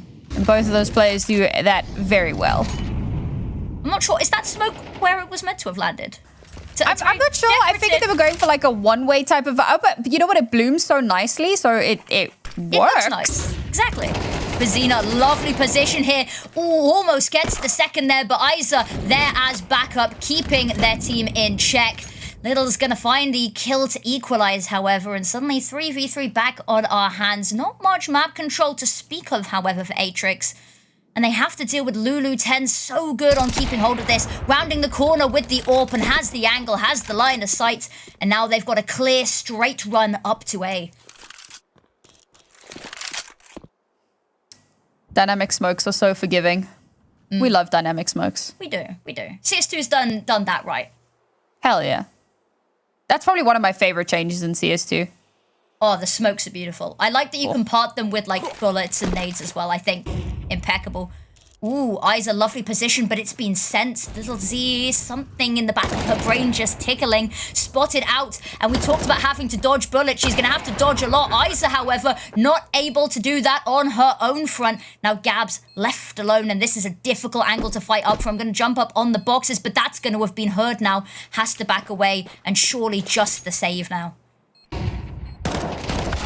Oh, that's a great flash. Save denied. Very well played there. Little Z really starting to step into her own as the rounds go on. She's going toe-to-toe with Car in terms of kills, and that is, of course, why we highlighted the two of them. But it's still fairly early on.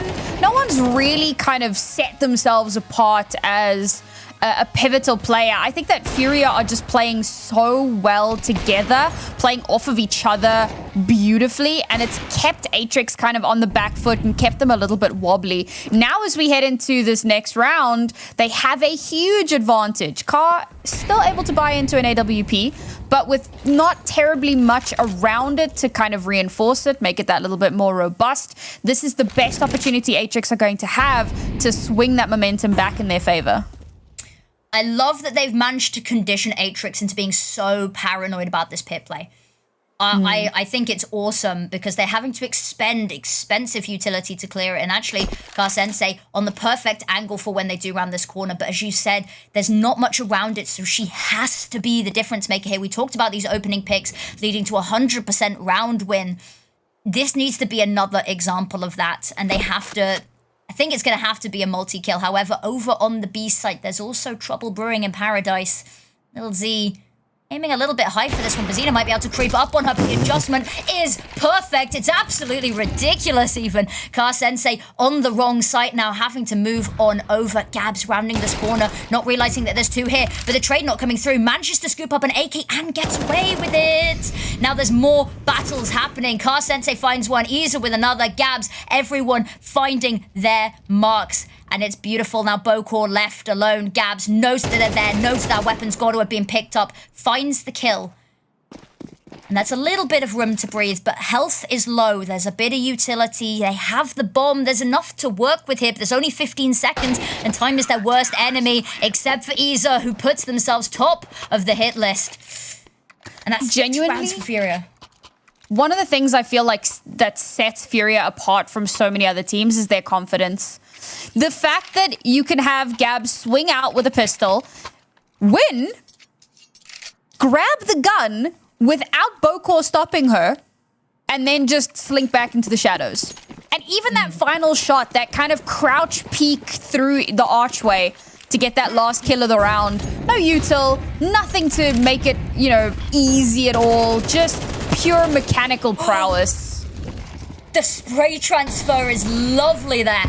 Bazina gets two, Lula Tens has found one, and even though it's just against pistols, the round already done here.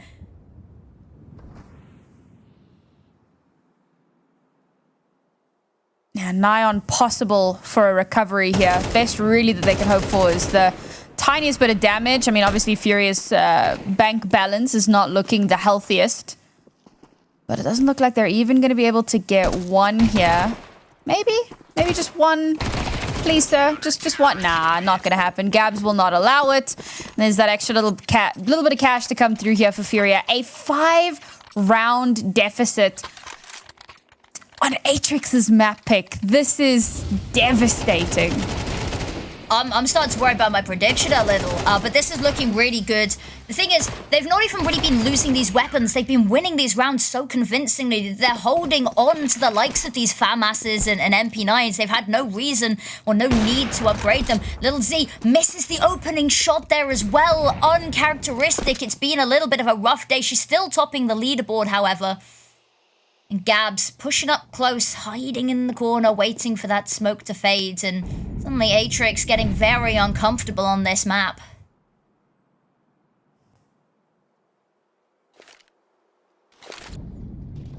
I like that they've slowed things down so massively, try to bait out as much of that util as they possibly can before they actually commit to something.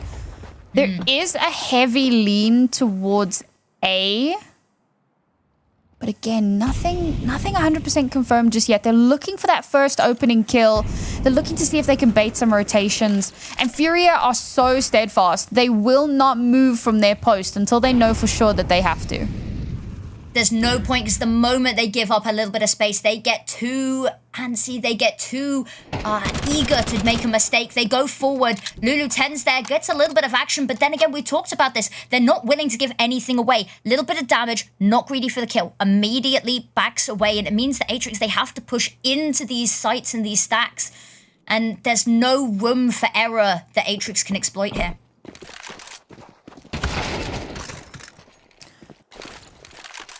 Okay, it's a good little opener there. Lulu10 gets the first kill for her team of the round. We'll see if they can find a way to convert that one.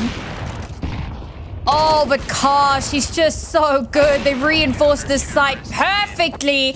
And all of those uncharacteristic missed shots from earlier instantly made up for by Car in this round alone. Great performance from her.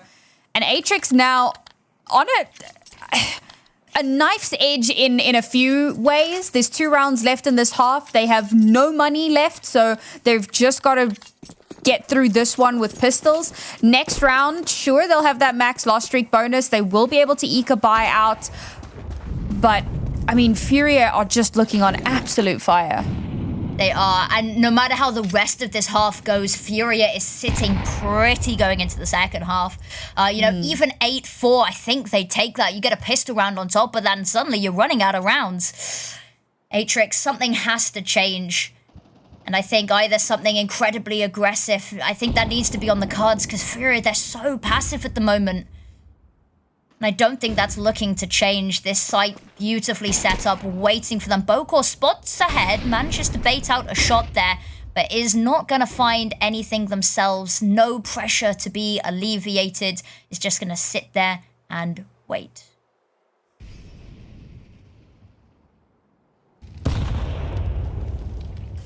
This is interesting. I was going to say it's like a wax statue museum right now.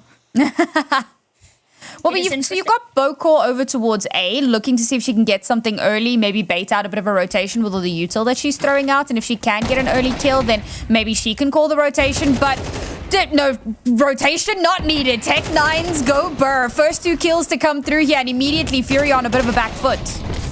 That Ice are getting way too aggressive there, pushing their luck, and unfortunately push past their limits there. Bazina and Lulu10s, they have a nice little economy built up in the background, but really not worth going for this. There's not much they can do. They managed to take down Bokor, and they're going to recover that Tech 9 as well. Just going to try to do as much damage as they can without losing anything more. But Atrix, they've just been great with the Tech 9s. You know, it's been these rounds where they've waited just long enough. They've had an aggressive push. Unfortunately, a couple of moments like Isa jumping through window there. I'm not sure what the plan was, but jumps into a full sight of them and unfortunately isn't able to find anything there. But Atrix, they find themselves a 3rd round, and everything they can get in the rest of this half is gold dust to them. I'll be real, what did it for me was Bokor from the middle of nowhere, in mid somewhere, getting the kill onto the player on Car. She had a Tech 9, and the player, like, what was happening there? I love that we had that in replay. Thank you, production. I mean, what a ridiculous way to open out that round, and the follow-up was fantastic as well. And the fact that, like, Furia, I was saying, you know, what sets them apart is their confidence, and it felt like that was a little bit overconfident, right? You got them, as you said, jumping through window and just instantly dying. Maybe a little bit cocky, and Atrix will punish. Absolutely. Finding those weaknesses is what they've been trying to do for this entire map, and unfortunately on that round they were awarded just that. Furia, however, they know what their mistake is and they can work around it. Bazina either going to be forced to fight in the fire or push back, and push back it is. Bokor with the opening pick, but it's an eye for an eye as seen on drops. And now, 4v4. It's looking good. They're slowly creeping towards mid. The smoke fades, and they've got a choice to make. It looks like they're wanting to hit A once again. And it's relatively unguarded right now. Little Z has to hit the shot. The adjust is good, but it just clips the wall, and so it's not going to be a kill. Bazina gets one in the meantime. Bokor responds. Sophia with one of their own, and that puts them, that swings the tides in their favor. Now, Lula Tens and Isa, they've both got kits, but they've got no utility left now. That bomb has an empty site it can go to, and unfortunately, it looks like it's going to be a retake, and that is problematic for Furia right now. And they're so split up as well. They have to either go for a pincer or find a way to group up. Grouping up is not going to be an option, however. So this is going to have to be absolutely perfect. And there's such good positioning here from Bokor as well. She's going to be in a great spot to be able to swing out. But Lily Tens gets the first. Now it's 2 versus 2. And now it's suddenly doable. A few shots to ring out through the flash. Nothing quite connecting just yet. The shot from below does manage to connect. Bokor with 2 HP and a dream. She has to protect this bomb. She has to make it happen. And no, she cannot. The defuse will come through somehow. Furia find a way. And it's 9-3 at the half.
Nine 3 is where we left off, and that is exactly where we're going to pick on up a pistol round that is essential for Atrix to get under their belt on this one, lest this map be over fairly quickly. But they've got the Julies out, and that is a recipe for success in my book.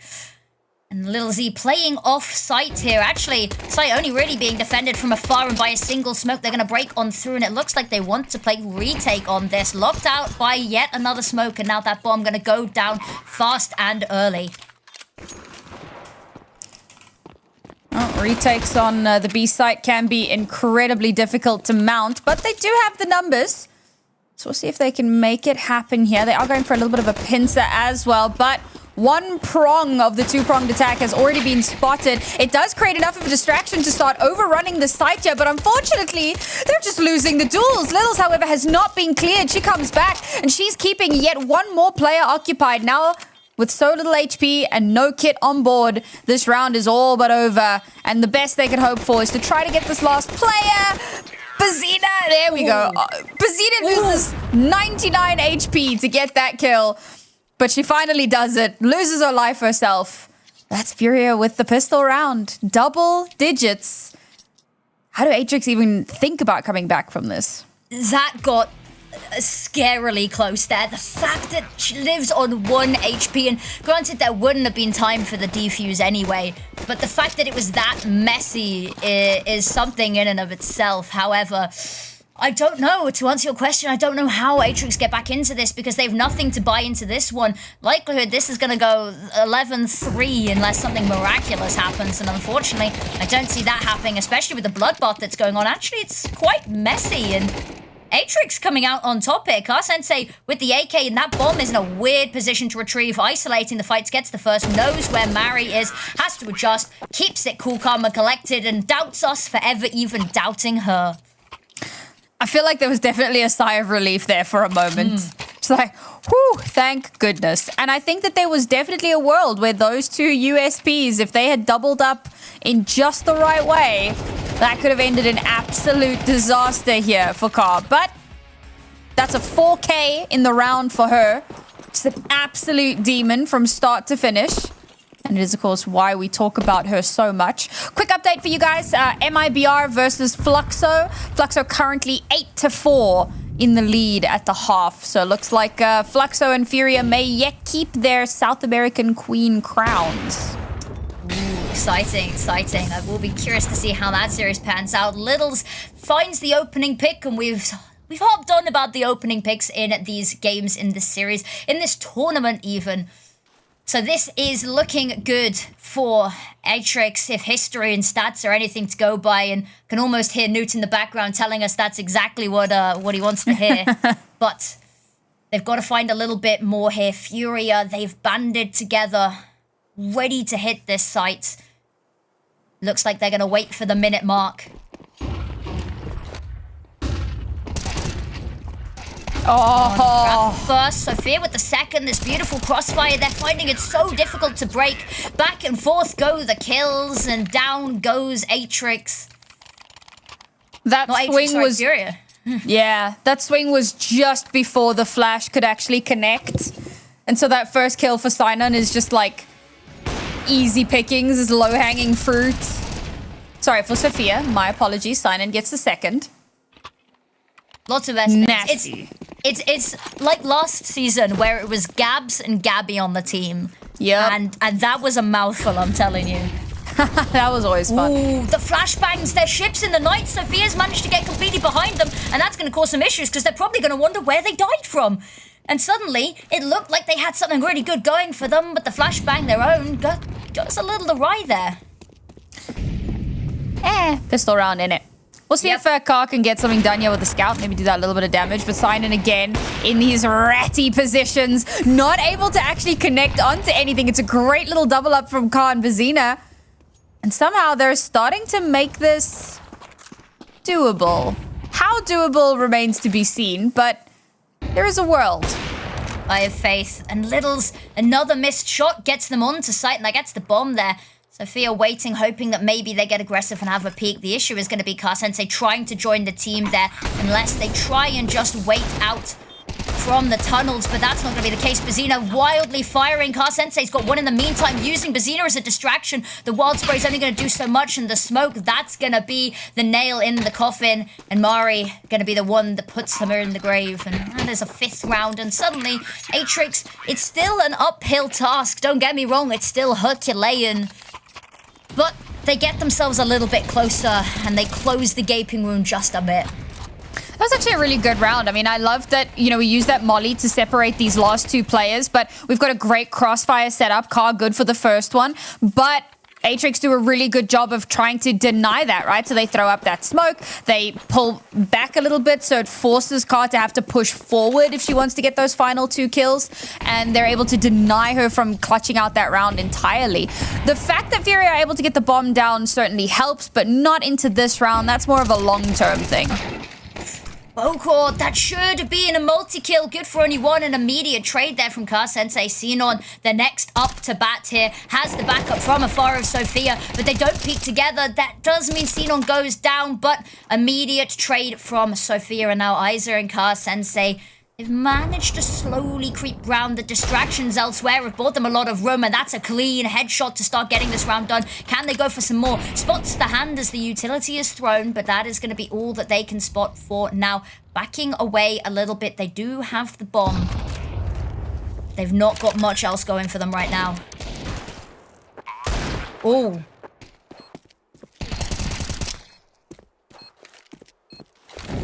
1 versus 1 here, and Car, I mean, with already 3 kills on the board, I could see her clutching this out. Smoke to come out. She should know where the bomb is. Sprays through the smoke. The shots just aren't connected. She has to reload, and it just all falls apart at the final hurdle. Furia, they keep that round incredibly close. So the moment, if they're able to actually win this next round, the moment that happens, it's going to be a tough situation for Atrix to come back into, but Furia need to win that round. And as good as they looked on their CT side, their T side is just fumbling. They won the pistol and the force, and they have not been able to win another round since. This round is really important for them to pull something out of the bag. And Littles with the aggressive angle. I mean, this is just cheeky. That is not the way you want to be kicking a round off. Not at all. Beautifully done there, and the flash just ruins their day.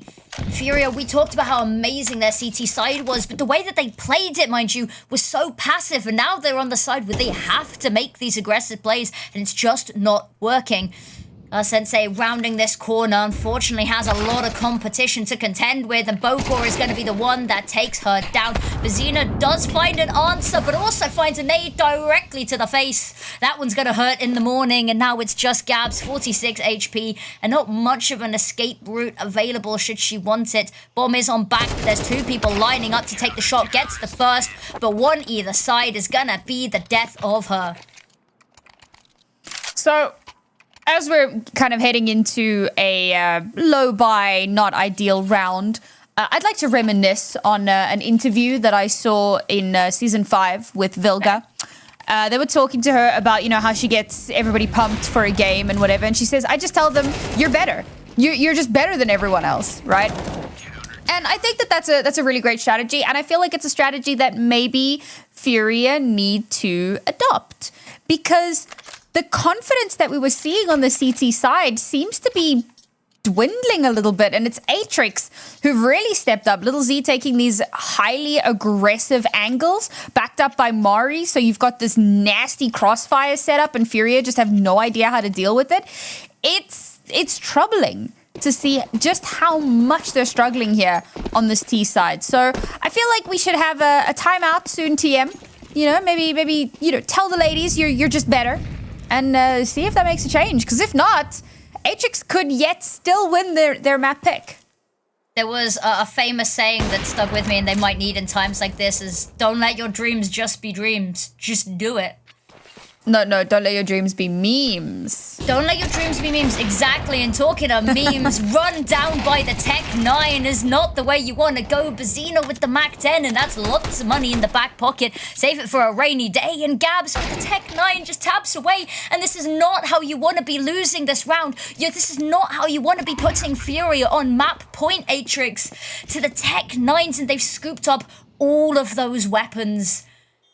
And now Furia, the stars aligning for them. Bocorp trying to put up a final stand here. But what more can you really do? There's a kit, there's utility, but there is nothing you can do to break the impenetrable fortress that is this B site right now. You know, that round was all me. You know, somehow they heard me and they were like, damn, she right. We are just better. And, Exactly. You know, Mac Tango Burr. Mac 10 do go, bro, actually. I remember when CS2 first came out and long-range Mac 10 was a meta for like 2 days. I missed those days. I missed those days. How could you miss that? What? I live for the chaos, okay? Okay, but to be fair, you like the Nova, all right? Like, your opinion is just invalid. No. The Max 7 and the X. My bad. That's much better. That's much better. Of course. Nova's cheap, you know, you gotta go with the bougie, the luxury, the Gucci of the shotguns. Oh, Lord. XM seasons go so hard, I don't know what I'm meant to say. But dancing through the fire and the flames, Lulutens finds one immediately taken down after that, however. And Atrix, losing a player on the CT side so early is not an amazing way to try keep this game going, to try keep their map pick rolling. Mari has gotten so far and actually might be able to find a lovely little timing and gets 2. They line up for her. Isa does answer the call, but is it too late? Another round kept far closer than it probably had any right to be. And now Furia, again, very, very split. The last 2 players. They've still got just under a minute to make a definitive choice. It looks like Long is not going to be that choice. Atrix now pushing out of B. A wraparound here through mid to the B side could actually be the play, but if they spend too long in mid, they could very easily get caught out. They've already been flanked in on. They've already been encircled. And now all that needs to happen is Atrix needs to catch them. The first gets caught out. And that's the bomb lost as well. Gabs somehow has to clutch this 1 versus 3. And it's not to be. What a great call from Atrix to take that wraparound. Atrix, they live to die another day. Furia, they really need to get this done because 4 rounds, that's the word, is all that separates them from overtime. And it's getting messy. Mari there, that is the play that keeps them going. If she hadn't had the initiative to get greedy, get aggressive, and have a nosy, that could have gone so horrifically wrong. And it is traded, however. But there's so much information and so much knowledge in that power. And a timeout being called from Furia, maybe they're telling themselves once again, Sam, we are the best. And we've just got to show it. And they've got 4 rounds to do so. Mm-hmm. And just a quick update for those of you who are interested in our other absolute banger match. Fluxo have just won 13-5 on the first map. So a little bit more one-sided, I think, than I would have expected. But given how well Fluxo performed not only locally but internationally, shouldn't come as too much of a surprise. No, they have been killing it recently. They're always a pleasure to watch as well, so hopefully the community broadcasters have had a brilliant time with this. But talking of brilliant times, Car Sensei's not having one of her own. Missed shot that would have been a lovely difference maker. Not going to go her way, so they have to readjust and change their plans. They're very paranoid, as they should be, about a potential appearance emerging from the doors. Little Z and Mari, they've got so much to do. Nade to soften them up, that's a good start. And Smoke, actually, they're just going to have to relocate once again. Time just being whittled. Utility, however, on the side of Furia has been drawn out. They've got nothing left. Well, a little bit, but not much to speak of. Oh, the worst part about that Fluxo MIBR game? MIBR's map pick. That's quite rough to lose your map pick so decisively. They're going to have to try to claw their way back into that series. See if they can win out on map 2. It's going to be Vertigo.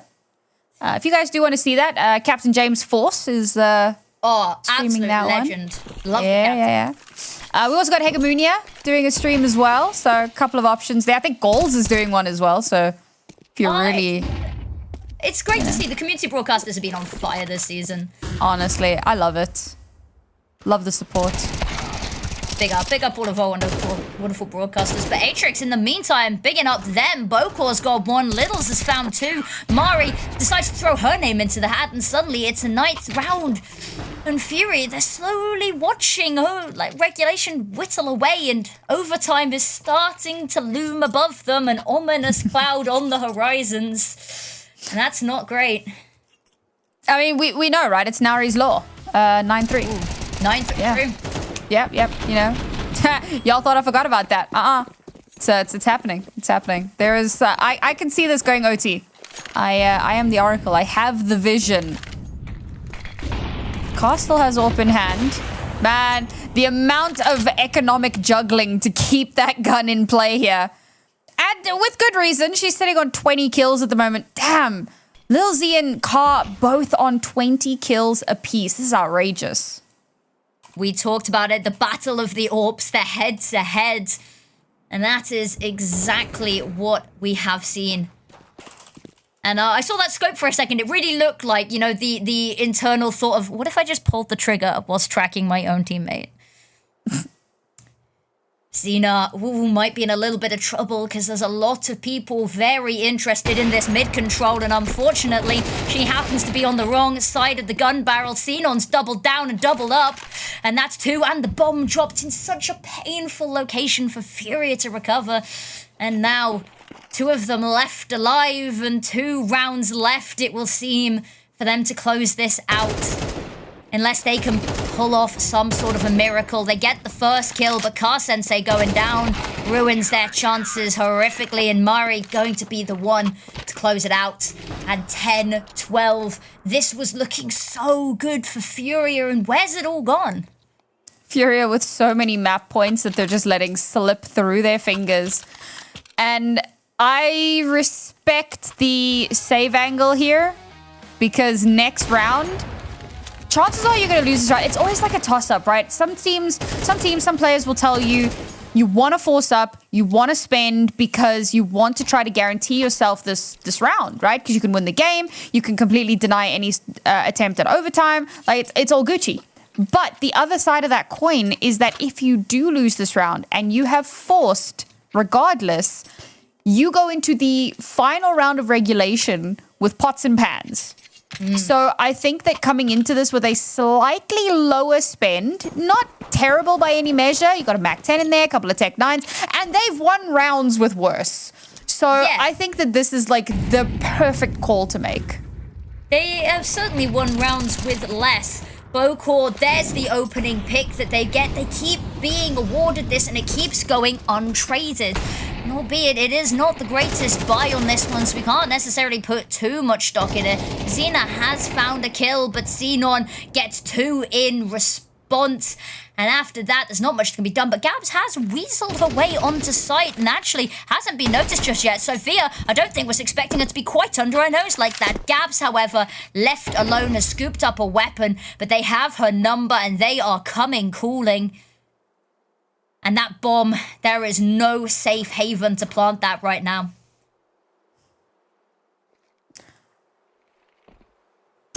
Back out and go A? Question mark? Nah. No retreat. No backing out. No retreat, no surrender. That would have been hilarious if she'd actually gone for that. But no, unfortunately, not to be the case. This is not one of those rounds where Furia wins with next to nothing in their, in their back pocket.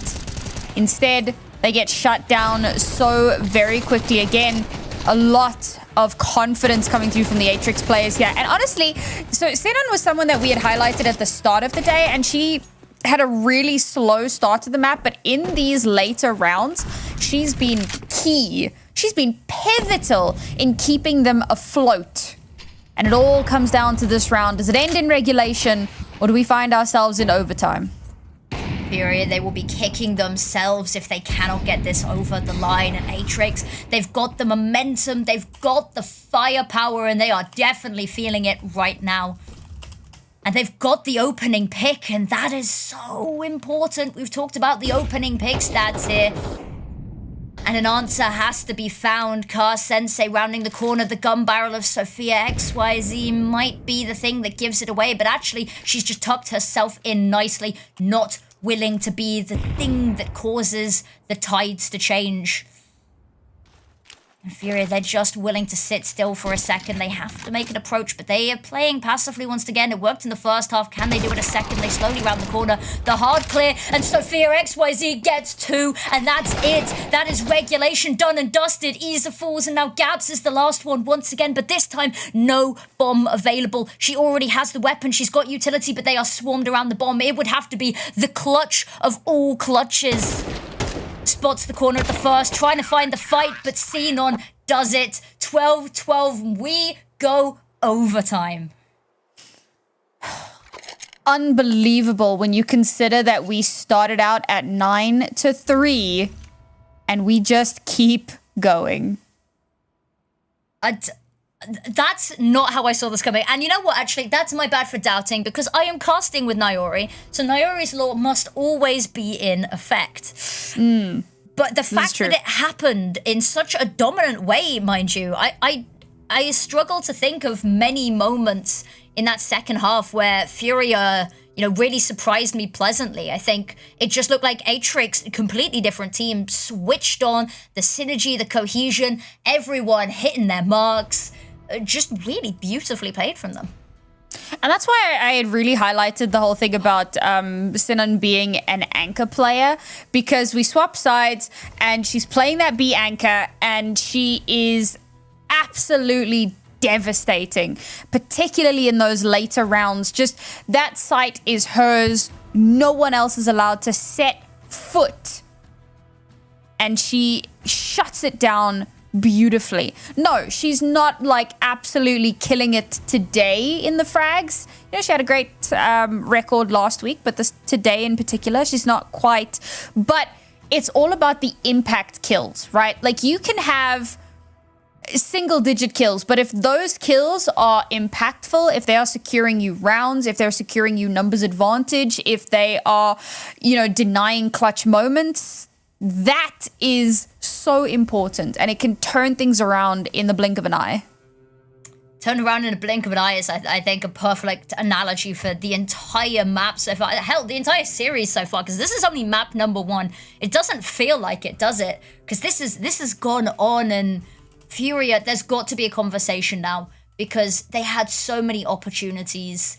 And that's got to weigh a little bit on the mental as well, mind you. Albeit this isn't their map pick.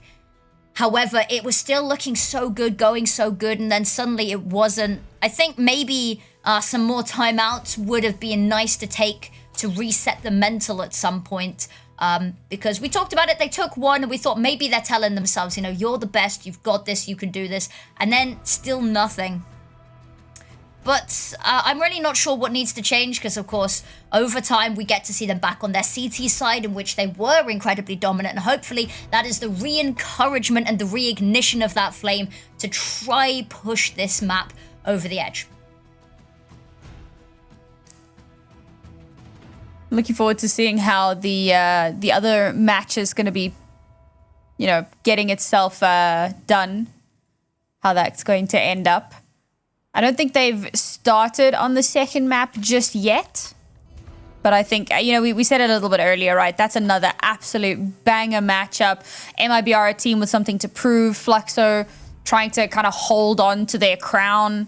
The big one for this season is obviously going to be Fluxo versus Furia. That's going to be like the massive grudge match to determine, because as much as two teams can go through, there's always going to be that one team that's just that little bit better. So obviously Fluxo are going to be looking to hold on to that one, and Furia, this matchup against Atrix is kind of their first step. Atrix, a little bit of a David versus Goliath story, looking to overthrow some of the bigger teams in the region, and they'd had a really good start to the season. Unfortunately, now it looks like, well, tough to say, right? At the beginning of the map, it looked like they'd kind of hit that wall, but now they've bounced back, and there is every possibility that they turn this around into a map win. Sensei almost got a really nice opener there. Spotted the elbow, missed shot. Isa, however, doubles up, and that is going to be the way to crack this one on open. And Furia is probably wondering, why couldn't we have done that one round sooner? But this is the way to kick off OT. At least OT number 1. Potentially of many, if other matches in the ESL world are anything to go by today. Xenon, ooh, they've gotten a lot of space for free here. And I say that actually, Gabs is watching for it. They've left that contingency. Oh, Littles, another missed shot, but Sensei, she is not going to miss hers. Gabs trying to get the hell out of dodge because she has spotted those flanks. Sophia, opening pick in this fight on Sensei, and Xenon with 1 as well. Suddenly, a number's a little bit more even, but they are having to retake the site, and everyone's all over the place. 2 versus 3 is certainly doable, but that smoke doesn't quite cover the gap. The first kill to come through, the second spotted. Sinin peppered down dangerously low, but it's the HE that will finish the job. And Furia, finally, as you said, could it not have been just 2 rounds earlier? But no, they will take this first round in OT. And Atrix, well, I mean, that could just light a fire under them. Yeah, it looked like they could be able to come back into this one. They had a great little flank set up there. They had a good little attempt at a pincer, but it all fell apart at the final hurdle. Yeah, you talked about how they bounced back. We really need to see this rebound once again. And on a definitely shorter scale here, we saw them bounce back over the course of half a map. They need to realistically do this in the next round or 2, whilst they're on the CT side that they have been so dominant on, and just get themselves every round that they can going into that T side of OT. It's going to be a little bit of a slower start this time, which, having said that, doesn't mean much, considering we've only knocked 20 seconds off the timer. These maps have been so fire-fueled. Sensei, yet another opening pick, and it's the Battle of the Orps going her way. And we know what that means, 100% of rounds. Is it time that we change the statistic? Atrix, they need to find a response and an answer to this call. Gabs, there's the kill, and there's no trade gonna be allowed. Sophia tries to find something. Avenge the teammate is just going to fall to her own demise, and Bokor and Mari so far removed from the situation right now.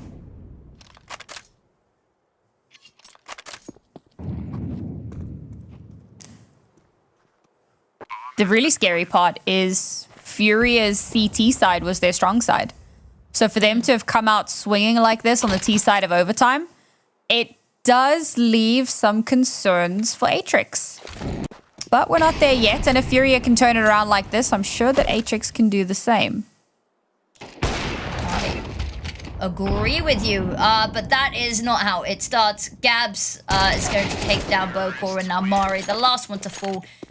Just sort of following the order of things, just how things are there. Not really a round that could have been recovered, dare I say. And timeout for overtime being called now. Now, if I remember correctly, Sam, you can correct me on this one. I think they get one timeout per overtime, don't they? Yeah, I'm pretty sure that is the case. So I think this being used now is a very smart decision. Because as we said, this is the side that they've been so much better on and that Furia was struggling on. And now that they are so evidently struggling, you know, conversation needs to be had early on so that they don't concede any more rounds. Gives themselves as much breathing room as possible.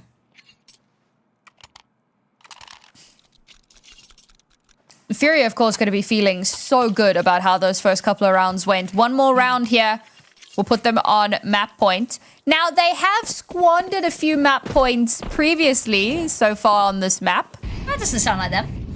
No, never. But they have to get there first. Nice opening shot from Littles. Great flash to enable that. And there can be no response. There is no response they can find anywhere on the map here. There's a smoke in the tunnels, and it looks like it just wants to be disrespected. Xenon might have a fight on their hands here. Actually, Gabs is just going to sit and wait it on out attention. However, it's been distracted by the mid players, and this might be what they need. This might be the attention drawn away for Gabs to make a play, find to kill, peels away, and that is exactly how to get it started. 3v4, but the health is looking particularly low for some of these players. Xena on the AWP now.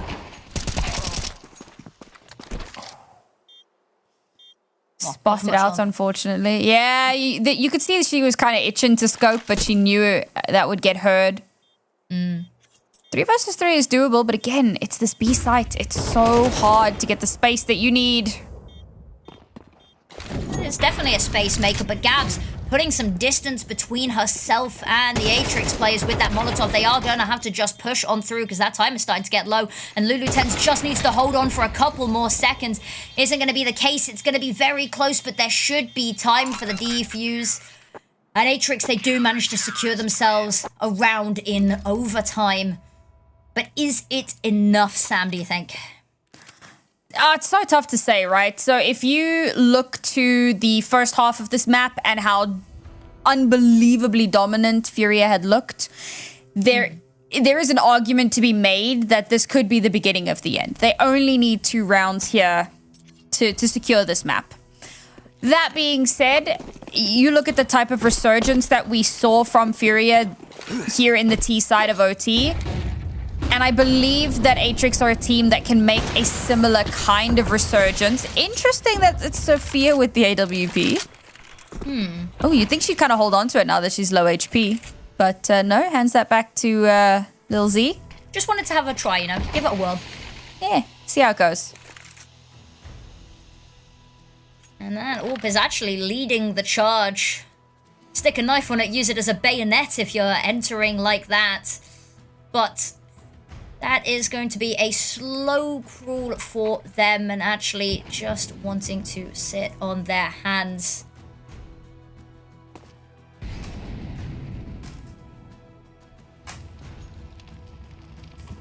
You can see there's such a level of hesitation here, of uncertainty. They want it to be perfect. They want it to, you know... They can't really afford to make a single mistake. And you can see that the pressure is starting to kind of build a little bit here. They are starting to angle towards A, looking to create a bit of a pronged attack. That has worked out very well in the past, but are they going to be aware of Lulu10's position? She's played there so often, they have to know. Surely. Bokor going to take the initial fight. The flashbang's good, but Bazina is better. And there's the pick, but it goes both ways. And, you know, we talked about the stats for opening picks and round wins. What happens when they go 1 apiece? But Car Sensei is going to be the difference maker. Gets a second. Beautiful shot for the third there as well. And the round is over in a matter of seconds. What a sequence from Car there. Cool. I mean, it felt like... So we start off with a interesting kind of trade. So we lose a T in mid, but Lulu10s, we're talking about her towards pit.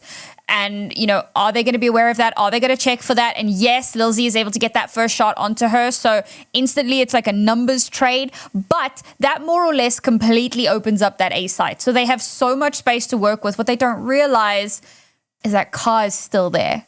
And still there with the AWP. And part of the reason I believe that they struggled a little bit on that initial CT side was because Car was having an uncharacteristically slow start to the map.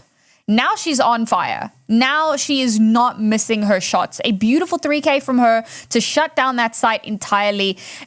Once Car is activated, it's so difficult to wrestle back that control. So now that she's online, map point... within reach for Furia.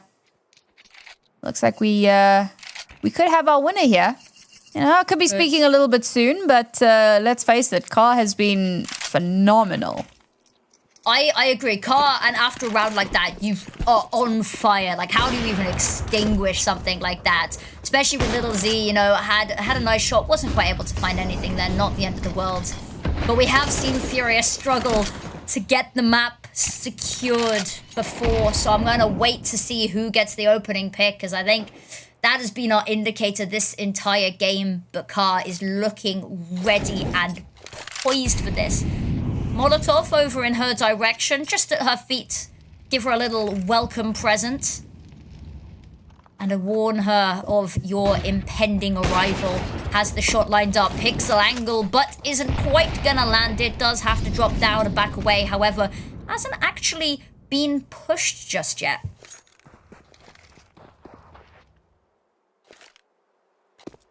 Bomb is has hit the road and has started to rotate over towards that B site. I mean, do you know what? I don't blame them. If I know that Car's on the A site, I'm not pushing the A site.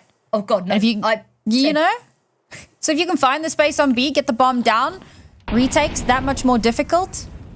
It's a great opportunity. And they still have a little bit of a flank setup as well, bit of a late lurk. So this could still go their way.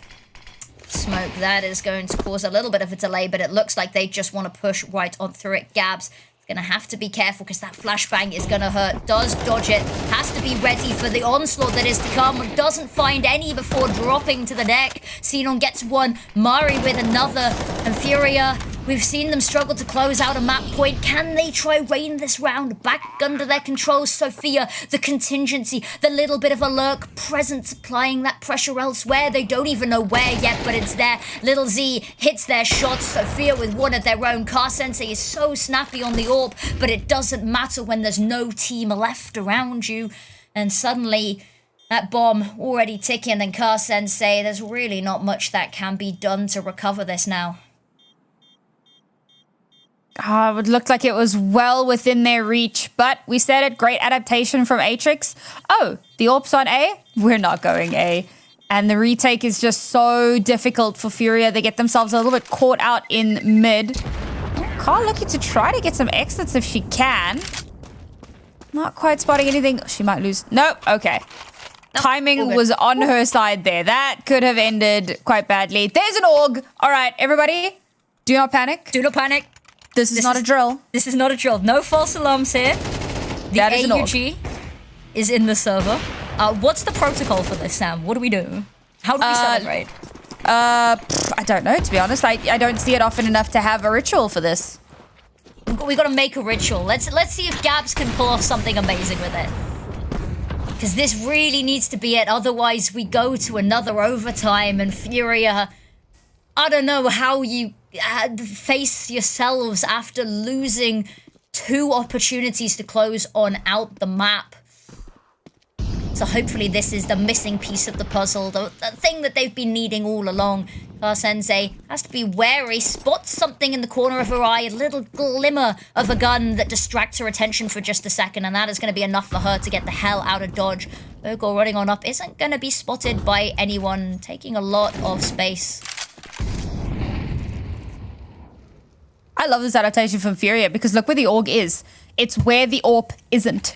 So you've set up like almost like a mini AWP, kind of. It's a bit of a stretch, but they need a little bit of extra firepower over towards that B site because if Atrix are going to consistently be avoiding the AWP, you need to have something to back that up. I love this. It's such a good call, but does it pan out? Because currently, all the pressure is in mid. The first kill to come through from Bazina, but instantly traded. It would have been lovely to see her get a double there. That would have been the stars aligning perfectly and giving them that advantage they need. However, Car Sensei is the shining star that they have on their team, is online, has activated. Lulu Tens gets a second as well, and just Xenon finally, they might be able to get this done, but Xenon a final stand to try keep them going in their map pick. Tapped away by Isa, and that is going to be it. At last, Furia able to close it out on the precipice of another overtime, but they get it done. Map number 1 is theirs for the taking. And again, you can see those sighs of relief, like, thank goodness we got it done at the end there. It was far too close for comfort for the Furia ladies. They wanted it to be a lot more one-sided, particularly because the reason, need I remind you guys, the reason we have Dust 2 at all is because this is normally Furia's ban. But instead of banning it, they banned Mirage, which is Atrix's pick. This was a massive power play, and you can see with how close the scoreline is, how uncomfortable this map really is for Furia, for it to have become this close and down to the wire. So a really, really impressive performance from them to be able to, you know, pull themselves towards themselves a little bit more and restabilize on a map that they really don't like playing. And the power play has paid off. And I'll be honest, if I'm Atrix, I'm devastated after that one. You mess with the map Veto, and the map Veto messes with you. Brings it close, however, they do manage to secure themselves the map, and that is a brilliant advantage going into map number 2, their map pick, of course. However, there's definitely a lot that I think needs to be discussed in the meantime, on both sides, really, because Atrix, they bring it close, and they have moments of absolute excellence. The fact that they have the resilience to keep these maps going and going and going, and bring us so close to a second overtime is incredible. But Furia, on the flip side, they've got to be having discussion. Yes, we won, but at what cost? It took us so long to get there, and realistically, I think they'll be talking about how they should have closed it out sooner and what they can do going into their own map pick to sort that on out and iron out any issues, because it felt like a lot of the time they were either too aggressive and it just was backfiring, overconfidence, cockiness, and then at other times that they just weren't being proactive enough. It didn't feel like there was enough middle ground. It was getting there towards the end. But any final words before we kiss goodbye to map number 1? Well, obviously our next map is going to be Ancient, and not the greatest ground for Atrix recently. You know, they played it against MIBR recently, and yes, they did win out the series, but it was a 13-0 in favor of MIBR. So it's dicey. It could be a little hit or miss here, and I'm really curious because Furia, I mean, they're busy rocking the 100%. They've played it once against one of our underdog teams, but they're feeling comfortable on it. So I don't think that it's going to be too much of an issue. And my God, okay, so we were talking about the AWPers, the opening shots, and there's Lil Z with 7 entry kills. 7. That's outrageous. Ridiculous. That's what you need to be seeing, though, because it felt like a lot of times we got to sing Little Z's praise, because you look at the scoreboard and you see the 27 and 17, and mind you, 10 assists, that's nothing to scoff at either. But it felt like a lot of moments she was just missing shots that we don't usually see her miss. So in my mind, I'm like, that could have been so much more devastating for Furia had some of those shots just connected in the way that we usually see them do. So I think Little Z has been a savior, and I think maybe taking a little bit of a break and then coming back into map number 2 even stronger, even sharper and more refined is going to be a recipe for hopefully success for them. But let's have a look at our head-to-head for this match. Now, you and I, we're going back and forth on who to pick, but we ended up going with the Battle of the Orbs. Littles versus Car Sensei, both with 27 kills. Actually, Car Sensei ending up with only 1 more death. But this is how the Battle of the Orbs that determined how this played out. The opening picks that we discussed in the opening opportunities earlier in the round. This is what it came to at the end of map number 1. I'm waiting for Newt to give us the stats on the whole, like, first blood round conversion stats, right? Because we need to know if that has changed, if it's changed drastically, or if it's just been, you know, the needle has ever so slightly moved. I'm very curious to know what those stats are. But I think that the level of assists being quite a bit bigger for Lil Z also kind of speaks to the slightly elevated star power of Car. You know, she's someone who generally gets it done, right? Not necessarily in the entries this time around, but very often in the entries. And, you know, she's so snappy. Her flicks are fantastic. There's no time for assists. It's just about securing that kill. On the other hand, though, Lil Z, I mean, she's creating opportunities. Even if she doesn't manage to get that full kill confirm, she gives in the information. A teammate can follow up on it, or later on in the round, you're in a 1 versus 1, but you have like a 50 HP advantage. It's these little things things that do eventually make a big difference as the round goes on. So I'm really looking forward to seeing how our two AWPers are going to shape up, because of course on our next map, Ancient, I feel like a little bit less popular for the T-sided AWP. Not unpopular, but definitely not nearly as prevalent as your CT side AWP. So I want to see how they stack up. Yeah, definitely a lot more situational over on Ancient, but I'm hoping we still get to see it nonetheless. I think that will be very interesting. However, we do have to get there. We are going to let you guys have a little bit of a break, though. We're going to go grab a little bit of a drink and stay hydrated ourselves, because what a map that was. So don't go anywhere. Map number 2, Ancient, is going to be fire, and you are not going to want to miss it.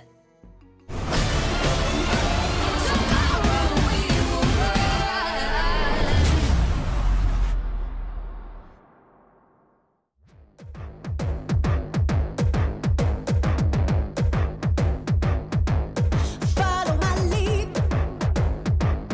Welcome to my army. I got apologies. I'm sorry, I'm not sorry.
burns to the ground. I've got you in my sights. I'm gonna stand and fight. I'm never gonna run again. I'm never gonna run again. I'm never gonna run again. I'm never gonna run again. I'm never gonna run again. I'm gonna stand and fight. And I won't back down when it burns to the ground. I got you in my sights. I'm gonna stand and fight. I'm gonna stand and fight. I'm never gonna run again. Gonna stand and fight.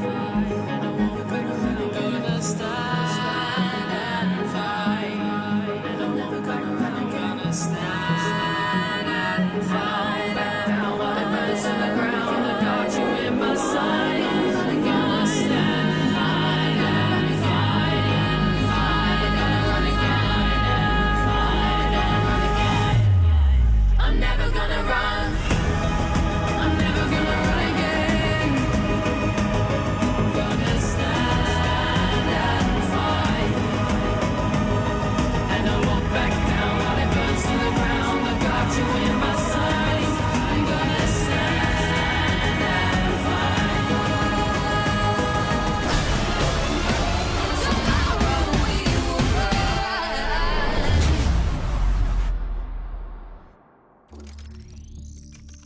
Hello and welcome back, wonderful people. Map number 1 is done and dusted. Let's shelve that for now. Dust 2 is Dusted. sorted. It's dusted. You just wipe the dust off, put it away. We have now got Ancient growing slowly closer to us. We're just getting players in the lobby and ready and waiting. Now, map number 1 we saw go to overtime, a hair away from overtime number 2. So, do we think that Ancient is going to go in a similar route, because it is Furia's map pick now? Or do you think maybe this might be a little bit more of a one-sided affair? So this is really, really tough to call. The last time that Atrix played this map was against MIBR, and it was a 13-10 loss. Close, but that is a team that they ultimately ended up beating. And the fact that they did lose on Ancient, well, that does leave a few kind of question marks in your mind. Whereas, you know, for Furia, the last time they played this map, sure, it was against one of our underdog teams, one of our newer teams in the league, but it was a 13-7 victory. This is their map pick, so you know that they're going to be feeling confident coming onto this. I gotta stick with, you know, my guns here. I think Furia are going to be taking this one in a 2-0 fashion. I hope that Atrix can keep this close. I would love to see it really kind of go the distance a little bit, but I think that given the little bit of information that we have and the little bit of tape that we have, should be a fairly quick Furia affair. I 100% agree with you there. No truer words have been spoken. But we do still have to see Atrix if they put up a fight and they go down kicking and screaming like we saw over in Dust 2. This may be a long-winded affair. However, Ancient, a map that has been played distinctly a lot more by Furia. Atrix, less familiar. Mari with the dual Berettas, and they ring out loud and proud. And that's going to be just Isa left alone now, and suddenly wondering where in the first 10 seconds of the round her whole team has gone. Well, you know, as they say, 2 guns are better than 1. So, you know, nasty little spray down. A very close hold, slightly more aggressive. And it's a fairly common angle. It's not one that you're going to hold every single round, but depending on your weaponry and depending on how much you want to catch the enemy team off guard, yeah, it can quite often be the case that that's where you chill. And I think for Atrix, they really understood how important this first round was going to be, and of course how important this map is going to be for the overall series. So they knew that they needed to shut that down quickly, make sure that the bomb couldn't be planted, and bring it very handedly into their control. Yep. And And that is going to be a theme I think we might have to see recurring throughout this map. Now, the buy is looking pretty snazzy for Atrix. They've not actually had a chance to showcase it very much. However, this fight in Cheetah and Excavation through the doorway, it's going to be toying back and forth, and actually no casualties to be spotted just yet. And Furia, they can't even use this really as a distraction to try push up ramp yet. They are hesitating. I can tell a little bit nervous here. Ooh. There comes the call, and it's Gabs and Sensei that are actually doing all of the work, and Atrix, even though they had the buy, suddenly massive disadvantage, and all of the weapons they had brought up bar for that MP9 have been dropped. And now Mari is going to have to do so much. Little Z, we've seen these dual Berettas do great work. Can they do just a little bit more? And yes, they can. But now Mari left alone and unable to close this one out. Furia, they steal away the second round. Dare I say the most detrimental round to lose as a CT is that conversion. And suddenly, Atrix's economy is in a bit of a weird and uncomfortable spot. I'll be honest, right? This is exactly, well, this is kind of confirming my concerns. The fact that they come into the second round with literally nothing. They didn't get a bomb plant. They had squat to work with in that round. But somehow they set up some decent crossfires. They win those engagements. And Atrix just cannot find a foot in the door. And as you said, so detrimental for Atrix now. They have the one rifle. That timing was scary. Gabs, yeah, I don't know how much longer she is for this world. No, it's going to be an interesting one to try escape from here. And I say escape, just rounded the corner. If it hadn't been Mari, it would have been Littles or Xenon that got the kill instead. And now mid is where they're looking to hit. And accidentally have gained themselves a lot of map control. Littles is going to fall Xenon to try be the next person up to bat. And Isa's going to get a kill. Mari finds one, but unfortunately it's a little too late. And B sites is where the two remaining players lie, and there's not much I think they can find here. Those deagles may be worth saving in this instance because they're not going to be able to really stop this bomb going down. Decent amount of damage done at the very least from Atrix, making sure that they can take some of those guns away. Now the idea is, can we recover them? One picked up. Xena should have heard it. So she knows, but the question is, does Sophia check this again? It's a fairly common rat spot. Spots the head. Oh, doesn't quite finish the job. Has to pull out the deagle, but reinforcements have arrived. Gets the first.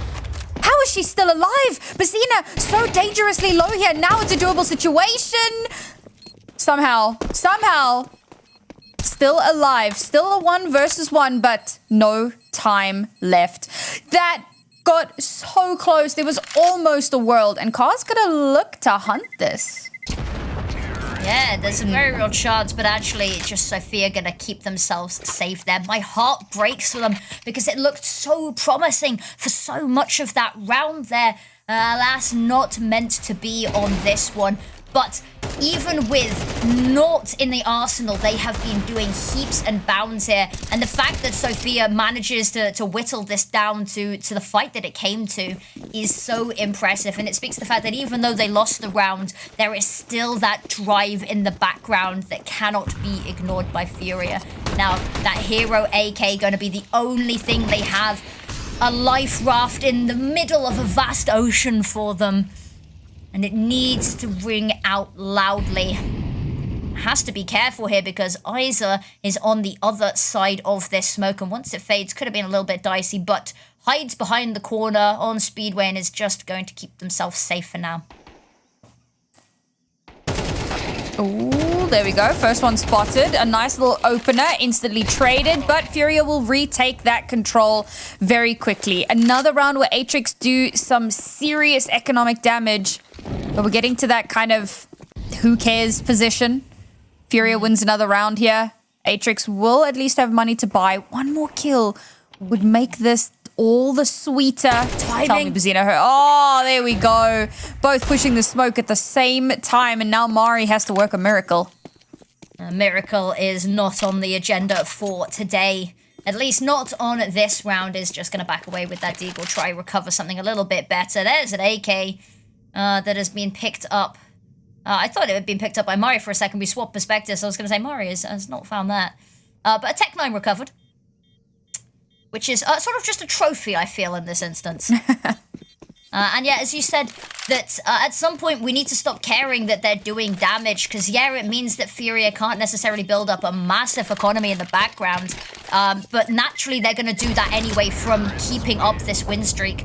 And the win condition for this series is hitting that 13 rounds, right? So Furia, they may have lost a lot of people, and sure, they may not have as much financial padding, but, you know, the closer they get to that scoreboard at the top, that's all that matters to them, really. Well, it'll kind of depend a little bit on how this next gun round goes. Because, of course, Atrix, a lot of money in the bag. Lil Z has got the AWP in hand. And if they shut down this round, Furia, there'll still be a bit of money to spread around. You got two players with well over 4K. But they'll start to make it hurt. We've got to try to make the magic happen here, though. Izza was spotted out. Oh, a good swing, but it doesn't quite find the value. And Bokor will get that opener. Opener is so monumental over on Dust 2, and whether we see the same effect over here, I highly doubt that we won't. Now, Furia on the back foot, something that we haven't seen them with in a little while here, but they are just going to sit and wait out, draw out as much utility as they can, and they've actually been very successful on that front right now. Only things to the left is a single incendiary on Mari, flashbang on Xenon. There comes the flashbang, and Mari is not in a position to be able to use this Molotov to contribute in any meaningful way. Lulu 10's with 2. Littles has found 1, but that's on the other side of the map. It's all but a bait and switch for the real bomb plant over on B, and you can see them rushing on forward. They're going to have to try pincer this site, but it's going to be a difficult position for Mari to fight this from. Really needs Littles to find something to break the tension and the surface of the water here. Corner, Lulu 10's is lining up, and out in the open is Littles, unsuspecting. Mari trying to fight their way, but it's a crossfire. The flashbang, perfect. Can't see anything. That timer is not her friend either. Takes down Car Sensei, actually gets the kill on Lulu 10's as well, but realizes it's too little too late. Grabs the AK, but I don't even know if she'll be able to escape this alive. The AWP in a desperate attempt, jumping, but not quite escaping that radius. And it was a nice attempt and nice damage, but still, we've talked about it. It's not a round. Oh, this is getting so scary. I mean, Furia, their post plants have been so good. They are just denying any attempt to get in for that retake. And what's really crazy to me, the level of stability for Furia, the fact that they start that round at a deficit and still manage to restabilize into that and win out the round entirely, super impressive. Again, indicative of what is a top South American team in ESL Impact. Now with a 3-round deficit, so much money, and it's an anti-eco, so this round should go well. We've had some very close rounds, even against pistols. And as I say that, Sophia and Littles will even things out. On paper, this should have been a whitewash. But it's not been. And now we are in a situation where Xenon has this upgraded weapon, has got the AK, has a Molotov as well, mind you, that could deny a plant potentially as well. And they've got the ability and they've got the positions here as well just to deny them getting onto site. Car Sensei is going to be a bit of a thorn for them. But is it really going to matter that much? Not when Mari gets a shot like that, dancing around the boxes. It's just a distraction for the real legends, Xenon, to get the kill, line it up. And they do get themselves another round, and it's coming in at a good time as well. We've seen them lose a lot of rounds at the start and not being able to keep it close and have to claw their way back. Not just yet, they say. Great little bait and switch there from those last 2 players left alive to try to clutch that one out. Mari and Sinan, and somehow they create a beautiful crossfire that ends with them having won a round. And this is where the economic crunch starts to become an issue, but will not remain one. A beautiful flash over the top will allow Izza to get a nice 2-piece. Mid is free for the taking, and Atrix are 2 players down. It's devastating. Littles has just got the AWP, and they did so well with it last map, and just not being set up for the opportunities to use it here, to get those opening picks that we know are so quintessential for this Atrix lineup, securing themselves those rounds. However, still a doable round here. They've done a little bit of damage onto Car. They've managed to keep them off the sights for now, and that's an equalizer as well. The AWP is felled. Now, Bazina and Gabs, they've got a problem because they've just cut through the middle of the map, but Little Z has to find two here. There's a smoke. Is anyone going to peek before it? No, going to try get ahead of it. Gets a shot off, but decides just not worth the risk to their life. And Lulu 10's up close and personal. Littles can almost smell her, rounds the corner, spots her, takes her head clean off her shoulders. And that bomb has gone down in the meantime, but they're at a disadvantage now.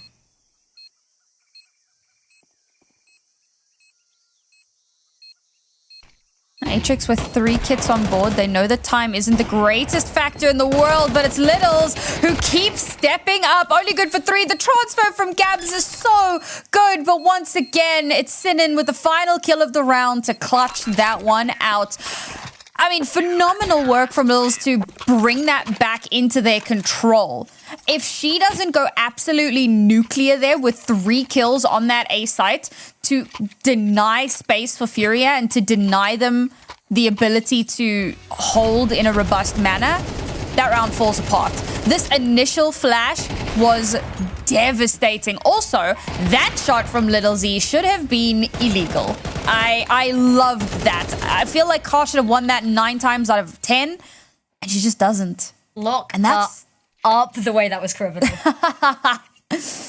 And now, Furia, that money that we spoke about, we were talking about, oh, well, does it make a difference? Now it does. This is the problem.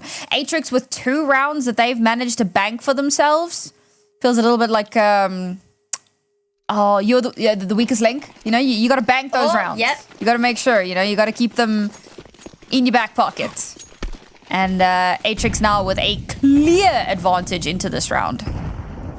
This is going to be a tough one. That HE softens them up, and now it's going to be like a knife through warm butter. I say that. Issa takes down Mari with little to no trouble. Says to her, you are the weakest link. Try again next round.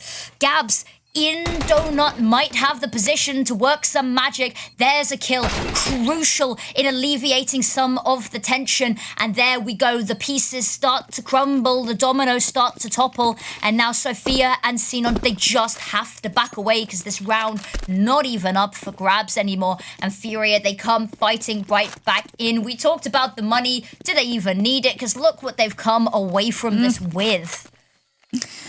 My God, man. What Furia get away with Tech9s is, it's not okay, and it makes me feel unsafe.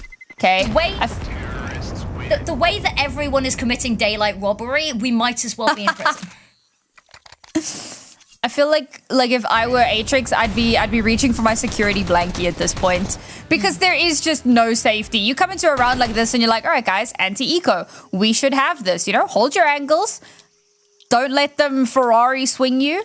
Play your numbers. Nope. Tech9s absolutely decimating Furia. Reclaim that lead. Cash in hand. 3 weapons recovered from the previous round. One of which being an AWP, so the reinvest is not nearly as bad as it could have needed to be. And for Atrix, on the other hand, they had just picked up 2 rounds. They were just starting to build into money. They don't have that generational wealth to fall back on, you know? No. They put it all on black, and now they are not doing so great because of it. But there's still a chance. Littles is got a deagle. We know, however, that doesn't necessarily mean bad things, because some of the shots that we have seen today have been, for lack of a better term, absolutely unhinged.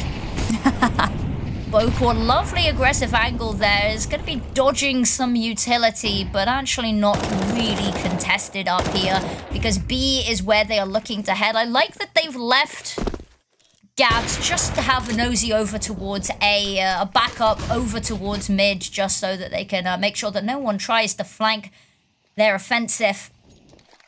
Furia, they're taking a little bit slowly today.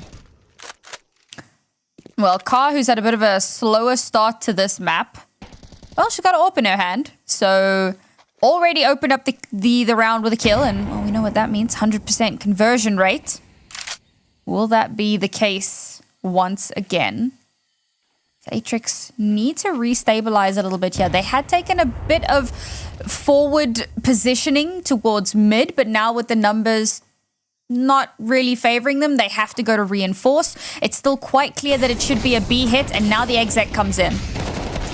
And the exec is going to be impeccable. Isa with 2 as well. The reload completely safe because that site is smoked off. There is no vision, no line of sight in which Atrix can even try kill this diffuser.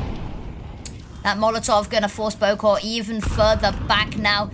Smokes are going to start to fade, and there's not much utility they can replace them with, but they've done their job already because they don't need to. The call to save has been made because there's no kit available, and there's 5 people left alive. Monumental task there. Maybe they find an exit killer. Furia decide to get a little bit handsy and try find something cheeky with an exit, or go hunting down these weapons, but alas, I am not quite sure that will be the case. Should be able to hold around the corner. Bokor down. Oh, and they can't get the swing onto Gabs. That's heartbreaking. A kill onto Gabs after time would have been great. Just for that little bit of extra push in the wrong direction for Furia. But not to be, and they take a gun away from Atrix. That is devastating. Everything that could have gone wrong in that moment did. And it could have actually, you know what, it could have been worse, dare I say. But could it? I mean, they could have got both kills. That would have been, you know, they've at least come into this with something. I'm not sure how great of a something a FAMAS is, but you know, there's a lot of FAMAS supporters out there. Please don't come for me. Please don't dox me. I don't like the FAMAS. It's not my fault. Says the shotgun enjoyer.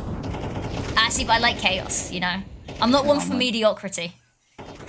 Says the shotgun enjoyer. Whoa. What do you have to say about my child, the Mag 7? Shotguns, man. It's the cheesiest thing. Excuse me? What? Excuse me? Nah, that's not okay. Ma'am, this is a McDonald's. What is happening? What is happening? Bokor goes down to the bomb, and Lulu Tans is on 1 HP and all of that as well. Xenon had got a single bullet off there. The bomb would have finished her off, and that is dancing around the corner like it is a bloody ballroom. What is going on here? Oh, that was so funny. I mean, I love that. I love that they just kind of go and chill and wait for these exit potentials. And they absolutely decimate the entirety of Furia, save for one player who's not able to find the AWP in the chaos. So they couldn't even save that. That's so dumb. I love that. That's what makes maps like this so great. Talking of great, there is no great escape from mid there. Mari and Bokor just hailed down with bullets there, and that is going to cause a couple of issues because suddenly player disadvantage. They did manage to find Gabs in the midst of all of that. But that's problematic. I just don't think I should speak because the moment that I do, Atrix, they hear and they pull something insane. It's like a wizard pulling a rabbit out of a hat, cat out of the bag, various other animals that probably shouldn't be in various items of clothing and accessories. They're just out of nowhere. I mean, so there's still just under a minute left. I feel like this is vaguely recoverable, but it's going to come down to timing.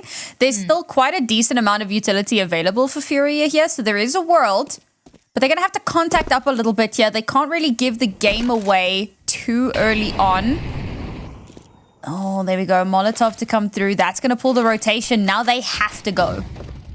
they have to go quickly as well, because once the numbers are here, those smokes don't even have to be respected anymore. Sensei from ramp trying to find something and might be distracted. The flashbang's perfect, forces them back behind the pillar. They're not even sure where they are. Taken down by Xenon and Atrix. That's a round that they really needed to win as they go into the final round of the half, just trying to claw this back. 7-5 would be ideal. But Furia, they've struggled a little bit, but they're definitely not going to lie down and accept defeat. So we have just had a huge raid. So welcome, new viewers, those of you who are new here, a little bit of backstory just before we head into the half. Furia, one of the top 2 teams in South America. Atrix, one of the teams who is running at the crown and have been doing incredibly well to try to make that dream come true. Already having taken down MIBR, arguably the 3rd best team in the region, but so far, not actually being able to win out on their own map pick. And here on Furia's map pick, it's not looking too great either.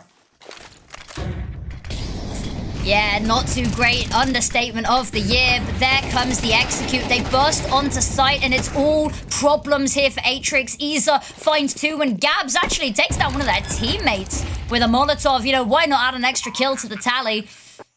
Unfortunately, not the right team. However, Atrix, they have a retake on their hands. Reinforcements were close enough by that this is a possibility. 3 kits available and the utility to do so. That Molotov can go in towards excavation, cut off this angle, force that fight. But the issue is Bokor is trapped away by this Molotov as well.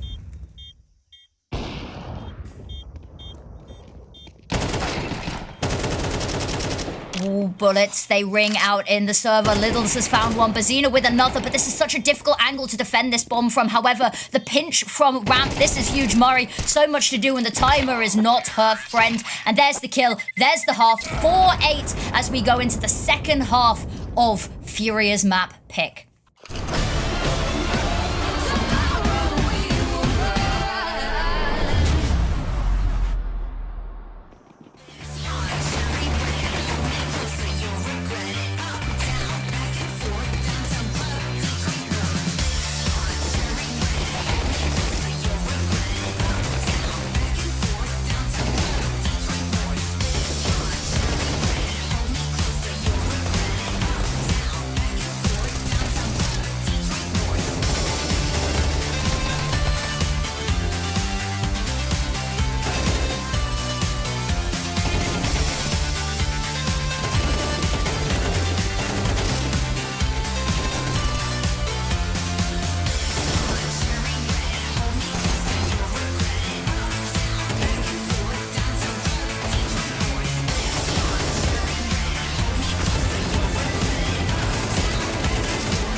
Well, it's not complete deja vu. On the previous map, it was a 9-3 half for Furia, but here on the second map, it will be 8-4 on Furia's map pick. Still looking damn good to kick things off, and kick things off we shall. Instantly, a 3K to come through, and Atrix will bite back, somehow keeping themselves afloat in this round. We talked about deja vu. That is exactly how this first pistol round started as well.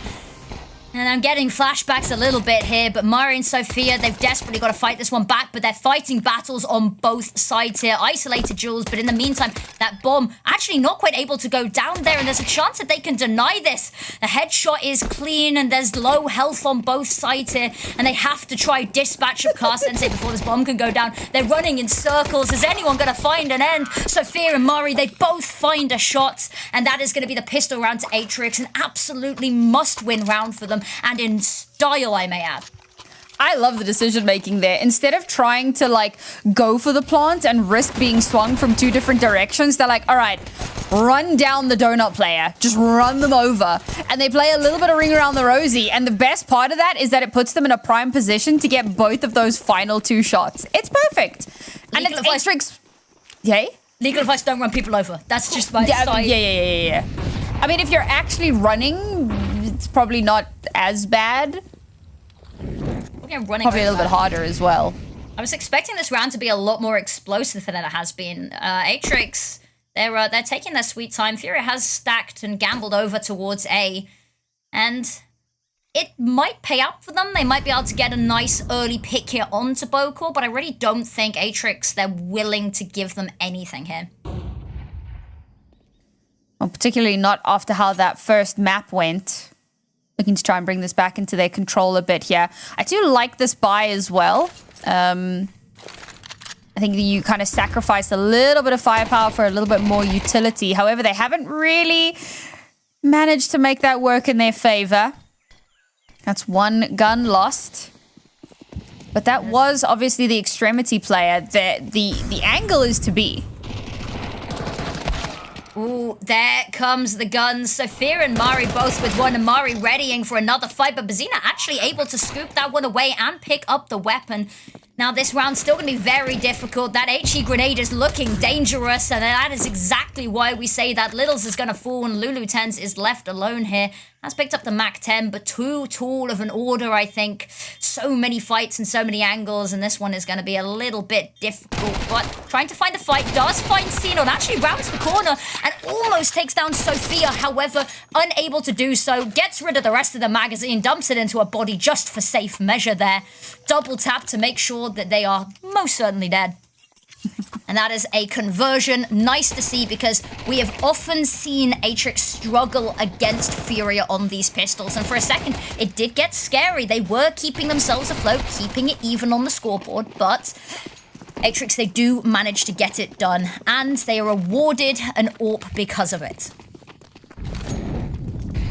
Got a little bit spicy towards the mid to late round there, and there was almost a world in which Furia come out on top of that. The Mac 10 put in so much work, but just could not get those final couple of bullets to connect in a meaningful way.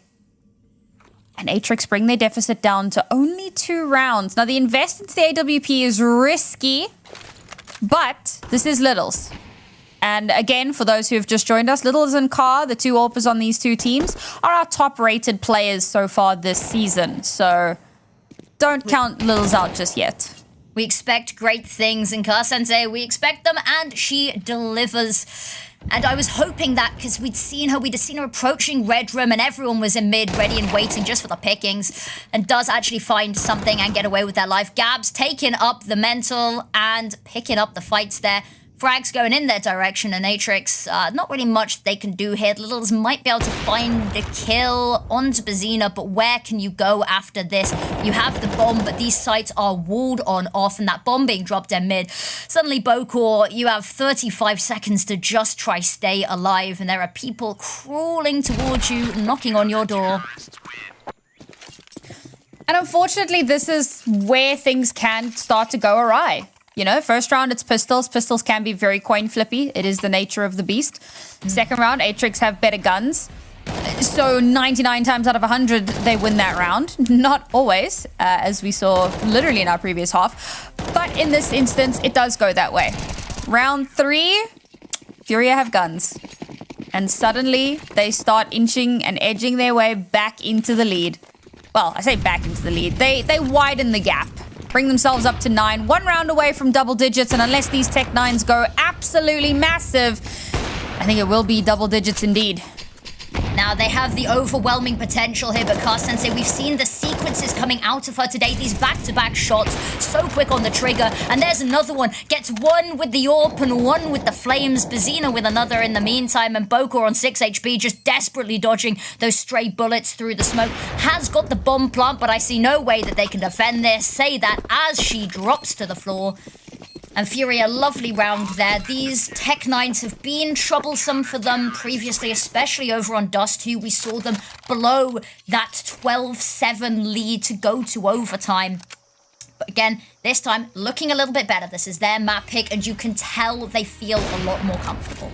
I mean, I was talking about how Car had a little bit of a slower start to this map, and it was kind of similar to what we saw on Dust 2. But here on Ancient, she's actually picked up the pace a lot quicker than she had done on the last map. A 4K from her in that round to bring her up to double digits in the kills, double digits on the round. And unfortunately, Atrix back onto pistols. Very little that they can realistically get done in this round, and this aggressive push from Furia is just gonna stop them straight in their tracks. They have no room to move, and it's a tasty little 4K there for Bazina. Unlikely to get the ace, as the last will walk straight into Car's sightlines. 11 rounds. I mean, the miracle comeback from Atrix is going to have to be monumental. Yeah, they definitely have it in them. We saw that over on Dust 2, where they were up against map point already on their pick, and the mental fortitude they showed to take it to such a close affair for that second overtime. The fact that they even brought it to that point is mind-blowing in and of itself. So if any team could do it, I think it would be them. But we're not seeing the same moments of brilliance that we did in Dust 2 right now. We're seeing them distinctly struggle a lot more. And now that Car Sensei has the AWP and is online, she's active, that is going to be where the problems come. These head-to-head opening picks are going her way more often than they are not. And unfortunately, Atrix, they're going to have to double their scoreline if they even want to see the bottom end of regulation. I will say, I feel like, so we've spoken a lot about the AWPers, and with good reason, and we've spoken a little bit about Sinan, but I feel like Mari and Lulitens have kind of flown under our radars a little bit. Picks, yeah. Truly, like, they have had some outstanding moments, and unfortunately, I have serious AWP bias, so I'm always going to talk about the AWPer, but these riflers have had some crazy impressive moments. I mean, Mari with the, what was it, a 4K with the dualies in the pistol round? Yep, that's the one. Absolutely nasty, and she's just had so many rounds like that. And Lulitens' clutch potential has been absolutely through the roof. The number of multi-kills that she's been getting, done so much to just keep Furia afloat.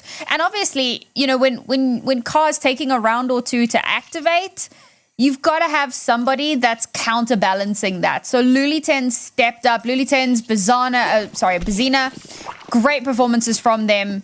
Now that Car's online, now they can, you know, they don't sit back and relax. You never relax. You never, you know. Never back down. Never give up. Truly. But they know that Car is going to be on her game. They do. They had trouble in mid last round, so they're trying to pincer it this time. And unfortunately, it just means that they're going to die from both sides. And that is going to be mid once again, firmly in the iron grasp of Furia. Car Sensei back-to-back shots makes it look easy, and Lulu tends to put a nice little bow on this round, wrap it up, and send them straight back to spawn for what could be potentially the last round of this series. Another little 3-piece for Car that she will happily bank away. Come back, get that for the highlight reel later. And this is such a difficult position for Atrix to be in. We spoke about this a little bit on Dust, and the toss-up with what you buy on the second to last round. And unfortunately for Atrix, this is how the world ends, not with a bang, but with a whimper. or so it would seem.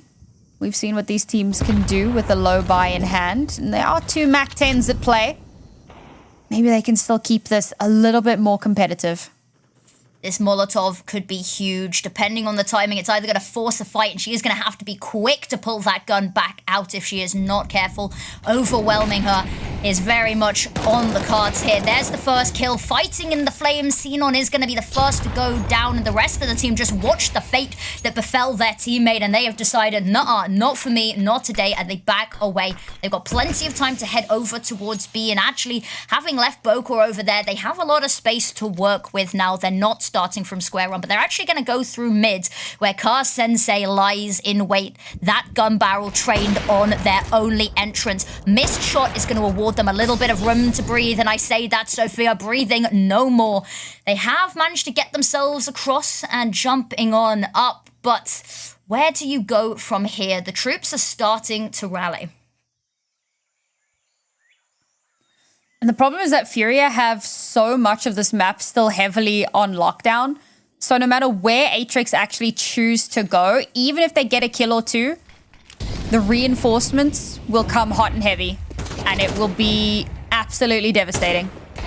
It is. They're already a 2-player disadvantage. Littles has found a nice little pick, but Lulu tends to immediately. Mari, the sole defender of this round, left the HE grenade to just top it on off, but it's Car Sensei, doesn't even need vision, gets it done. The defuse, that's gonna come on through, and 13-6 is how this map and series is going to end. Dust 2, a long-winded affair, trifling, arguing back and forth over whose map this is. But a little bit more one-sided affair here in Furia. They come out on top and they stamp themselves at the top of this season's standings thus far. For now. Of course, it's all going to come down to what happens over at our community stream, which had gone into overtime a little bit earlier on. So they're still duking it out on their second map, but currently Fluxo are leading. Oh, no, there you go. MIBR have won the second map. So they're going to be heading over to map 3 over on the community stream. And there are a couple of community streams running at the moment. But for us, yes, Furia, we spoke about it a little bit. We spoke about the Veto. You and I in the green room, we were chatting and we were saying, you were saying maybe Furia ban out Mirage, right? Maybe they ban out Atrix's map pick and they don't allow them to bring that into fruition. And I'm the one that's busy going, no ways, teams don't do that. Like, that almost never happens. Generally speaking, you want to ban your worst map, you want to pick your best map, and that's the way to give yourself the best possible way to win something out. But for Furia, they needed to prove a point.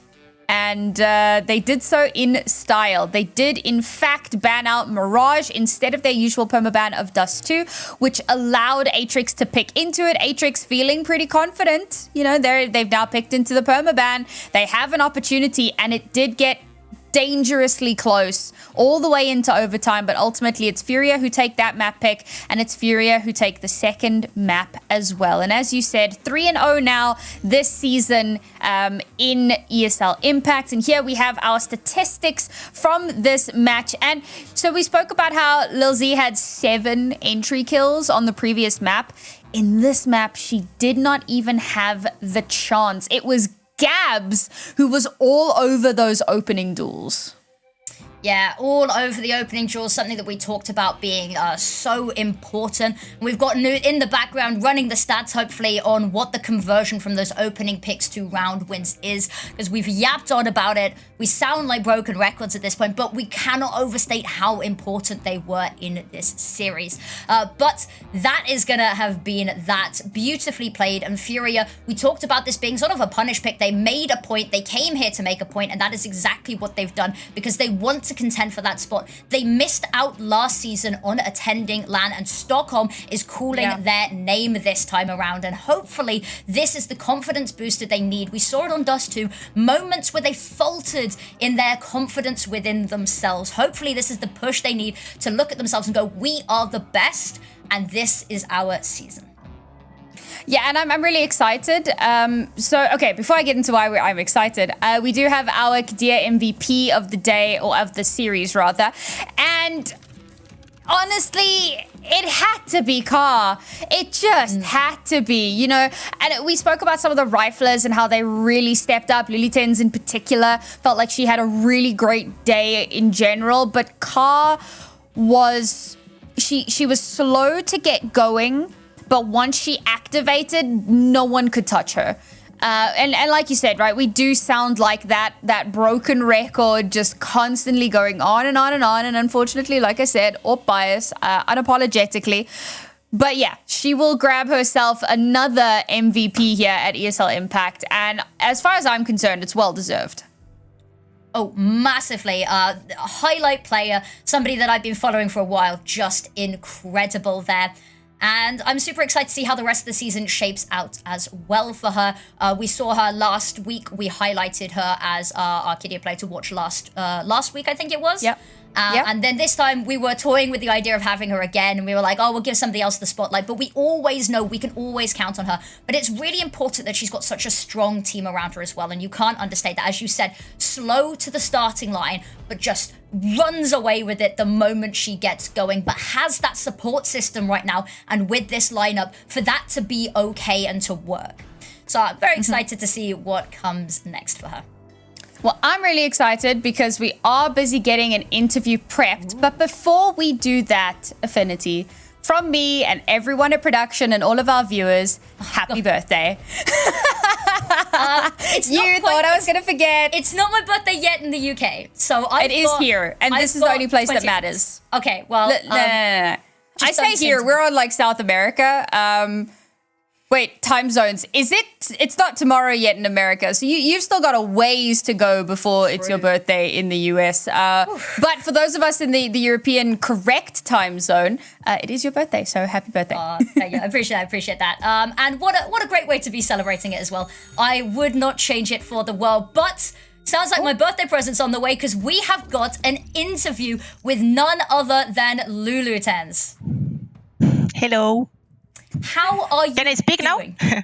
Yes. Yeah, I didn't question so I'm a little nervous now because I'm Argentinian, right? And I speak Spanish and I speak all the day in Portuguese. So now I have to speak English. I forgotten a little bit, so have patience with me, please. Hello, thank you for having me here. Thank you for joining us. Thank you. Yeah, and honestly, I love the courage. You know, you know that you haven't spoken much English, but you still want to be here, and we love that. Oh, now, they sent me. They sent you. Yeah,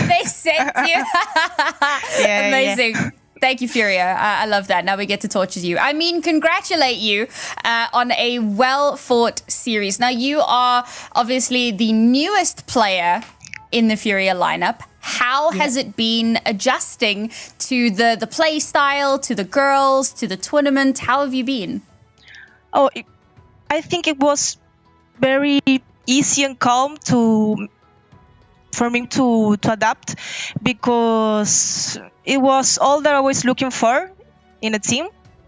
Like when I entered, my willingness was to be like a sponge and take all the knowledge that the girls have. So they made it very easy for me. It was really easy to adapt with the team. Brilliant stuff. And you said that you've been speaking Portuguese the whole day, but Spanish is your primary language. Does communication sometimes get in the way? Is it sometimes an issue, or has it been really smooth and easy on that front? Oh, sometimes I speak some Spanish, some word, but I speak a good Portuguese, so it's easy for the girls. I think, I hope so, but no, it's just. It's calm, the communication. That's crazy. I can only speak 2 languages. People that speak 3 languages scare me. That's very cool. I wanted to ask you about the Veto, because obviously we were expecting you ladies to ban Dust 2, but you went for the Mirage ban. Maybe walk us through that a little bit. So we knew that Mirage was their pick, and we have confidence in all G maps, so we decided to battle their pick. So It was confident. I liked it. I like to see it. Now, over on Dust 2, we saw that you guys struggled to close out the map a little bit. What was going on behind the scenes? What were you guys talking about? And what gave you the confidence and the ability to go and close on out in overtime? I think we were doing things that we don't usually do in G practice, in G trainings. Like we were trying too much to close the game that we were forgetting how we play, really. Yep. So it was that just. Okay. Well, we're about halfway through the season-ish, and Atrix were a little bit of a dark horse this season. A lot of us had them potentially creating some upsets. You've already beaten them. Who would you say is your biggest competition this season besides Fluxo? We know that rivalry. We look forward to that one. Who besides them are you looking forward to playing against? We want to play with any team. Like we are with confidence with us, and I think that's the important. Like the team be in the same page always, and I think we are doing very well that. Awesome. Now, I've got one last question for you before we let you go and celebrate with your team.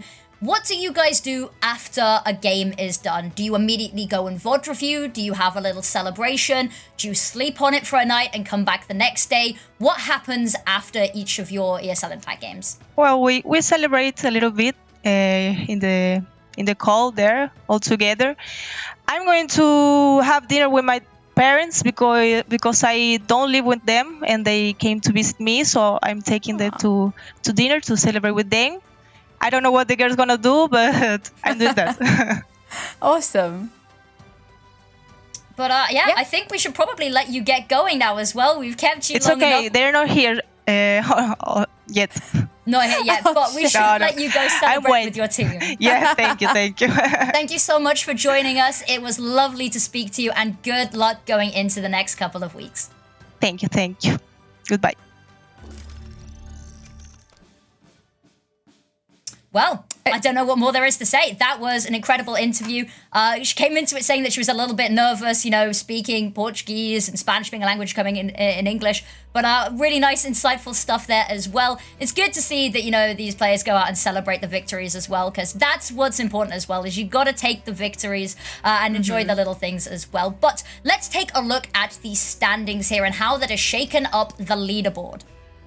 Honestly, I love that we get to hear new voices as well coming through for our interviews. So again, kudos to her for coming and chatting with us. But yeah, so now Furia cement themselves as the undefeated top-ranked team so far in this series. Now, of course, as we mentioned, Fluxo Demons and MIBR are hot in the midst of their battle. It is 1-for-1 at the moment. They're about to be heading into map 3, or maybe they've just headed in, but that still needs to happen, and that will determine, will Fluxo join Furia at a 3-0 standing, or will Fluxo join Atrix and MIBR, because then all three of them will be at a 2-1 record. Very, very exciting here in this very kind of top-heavy day of the tournament, where our top 4 teams are duking it out against one another. But again, I think that our standings are shaping up more or less as we expected. Yeah, I don't think that there's much that we've seen that's been unprecedented thus far. The MIBR loss maybe came as a bit of a surprise. We talked about it at the start, but there's still very much contention for these top 2 spots here as well. And even with this victory and going flawless so far, Furia still are mortal. We saw that over on Dust 2. There is still a chance that some of these teams can maybe pull a map or pull a series from underneath them. However, that is yet to be seen, and that will be coming in the later weeks. But I'm with you. I think it'd be really exciting to see 3 teams at 2-1, because every game towards the end of the season then has so much more pressure on it. It's so much more exciting as well. But I think that's about it from us. Do you have any parting words for us, Sam?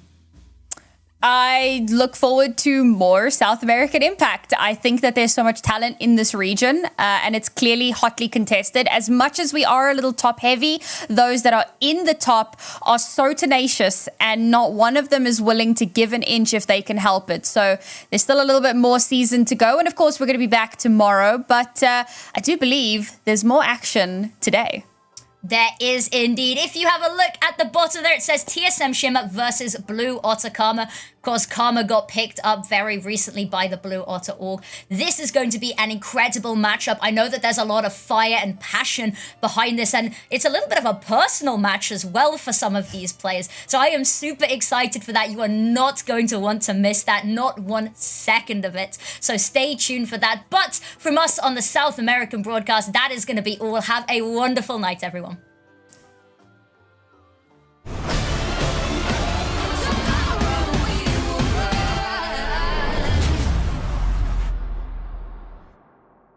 Could you do this to my heart? Why did I even let you in?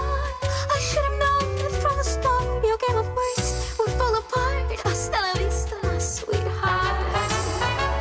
How did it taste to lick my soul? Did you expect it to be cold? You played around right from the start. Your game of words, it fell apart. Hasta la vista, my sweetheart. Could you do this to my heart? Why did I even let you in? I should have known it from the start. Your game of words would fall apart. Hasta la vista, my sweetheart. How did it taste to lick my soul? Did you expect it to be cold? You played around right from the start. Your game of words, it fell apart. Hasta la vista, my sweetheart. Hasta la vista, my sweetheart.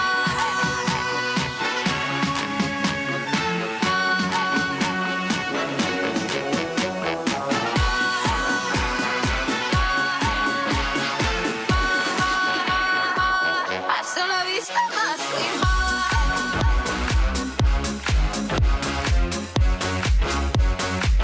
Hasta la vista.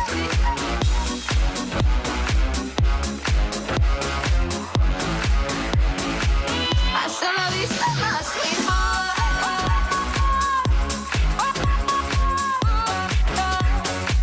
Hasta la vista. Hasta la vista, my sweetheart.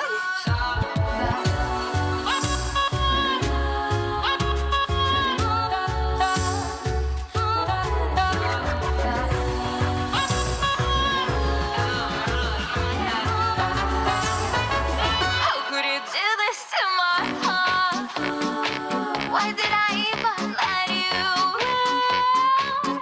I should have known right from the start. Your game of words would fall apart. Hasta la vista, my sweetheart. How did it taste to lick my soul? Did you expect it to be cold? You played around right from the start. Your game of words, it fell apart. Hasta la vista, my sweetheart.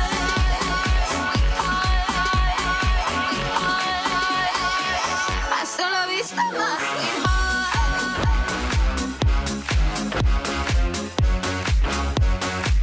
Hasta la vista.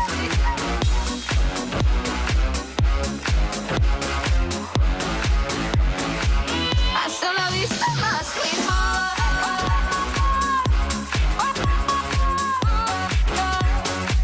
Hasta la vista.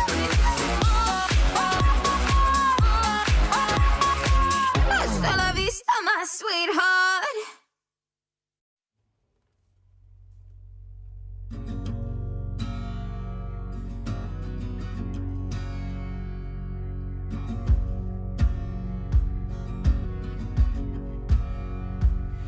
Everybody's got a ghost floating through the walls, no matter where we go. We're all strong, but we're all scared. Haunted houses in our heads, 'cause everybody's got a ghost. Everybody's got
till the spirit moves us.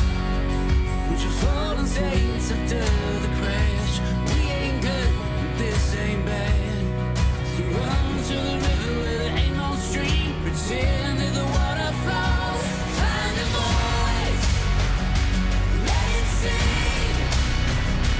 While we sing loud, the broken wings. Ain't no angels, just a bunch of thieves trying to steal some love so we can sing.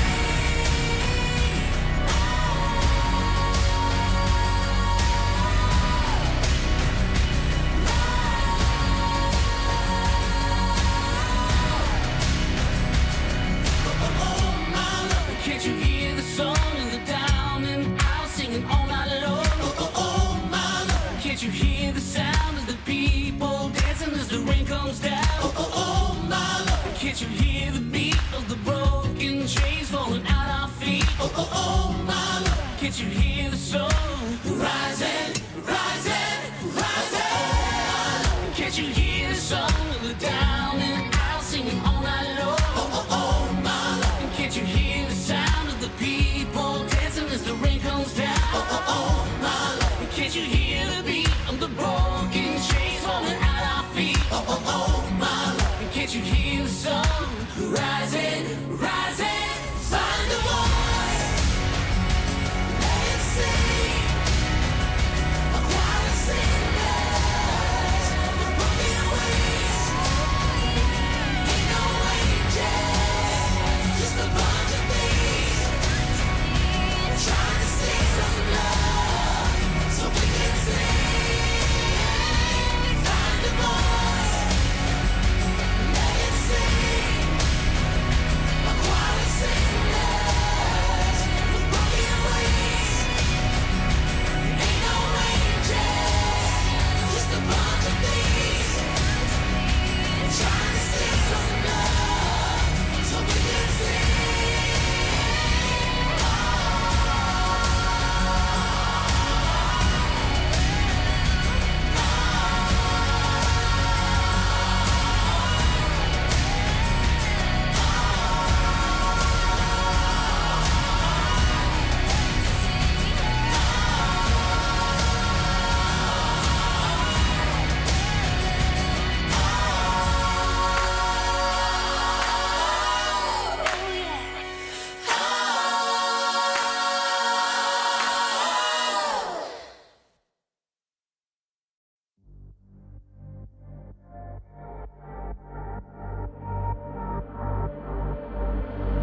Don't believe what you read, not all words are the same.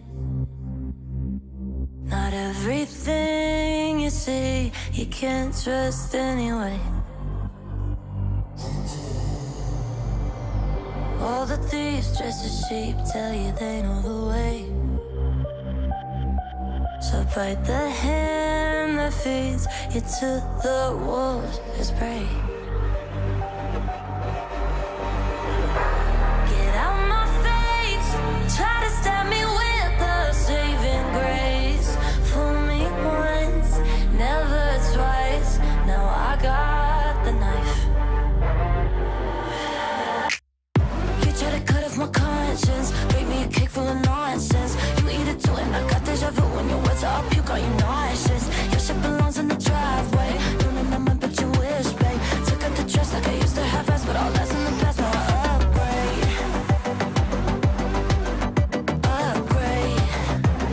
Shit's in the past like I used to have. Snap the sea on the pictures, they flash on the page. Now they're pleading on the fifth and last mistake.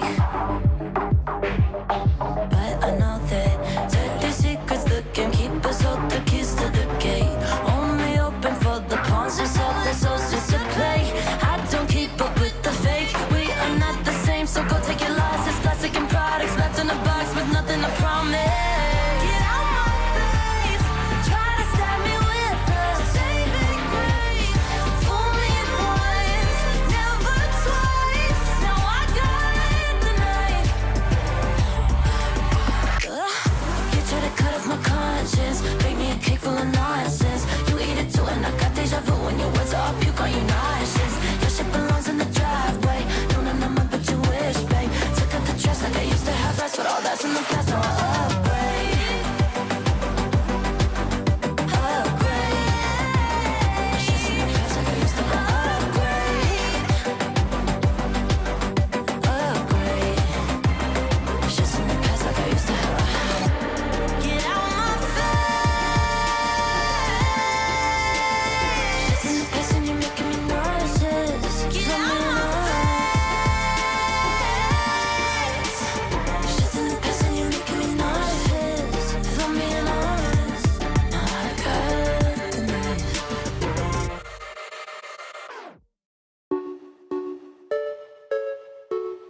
You think you have me wrapped around your little finger, but soon you will find you're wrapped around mine. Stop holding on to what we had, don't let it linger. The feelings are gone, I'm already done. You think you're God's gift to women, but you're not.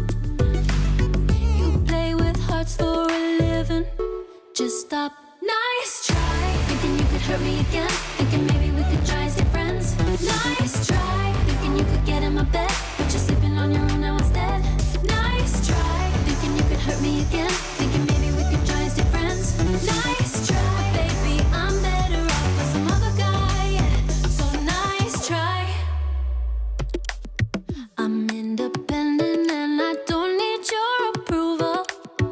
I say what I want, I do it a lot. So if you're talking to me, make it something useful, or just like that, I won't call you back. You think you're God's gift to women, but you're not.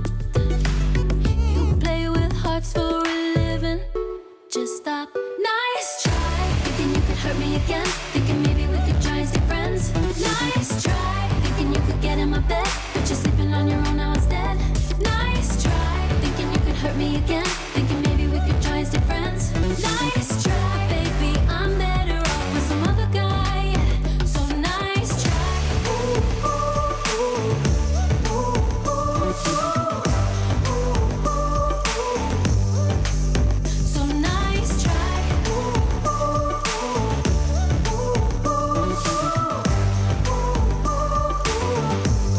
Nice try. I'm over it, baby, my heart's not in it, not even another minute, so don't even come my way. I'm over it, baby, my heart's not in it, not even another minute, so don't even come my way. Nice try, thinking you could hurt me again, thinking maybe we could try as good friends. Nice try, thinking you could get in my bed, but you're sleeping on your own now instead. Nice try, thinking you could hurt me again, thinking maybe we could try as good friends. Nice try, baby, I'm better off with some other guy, so nice try. Ooh, ooh, ooh, ooh, ooh, ooh. Nice try. So nice try. Ooh, ooh, ooh, ooh.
heart start breaking, cause it's almost over.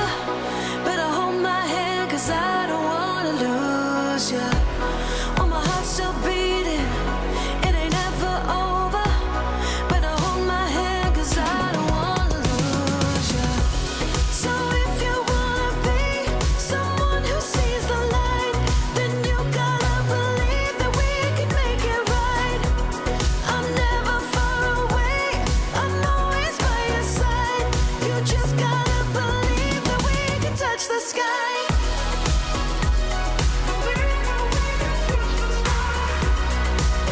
You gotta believe that we can touch the sky.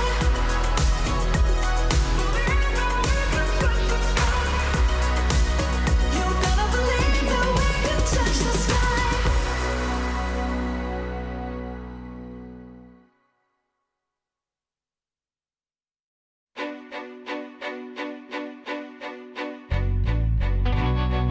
Every time I look at you, ooh, there can be no mistake.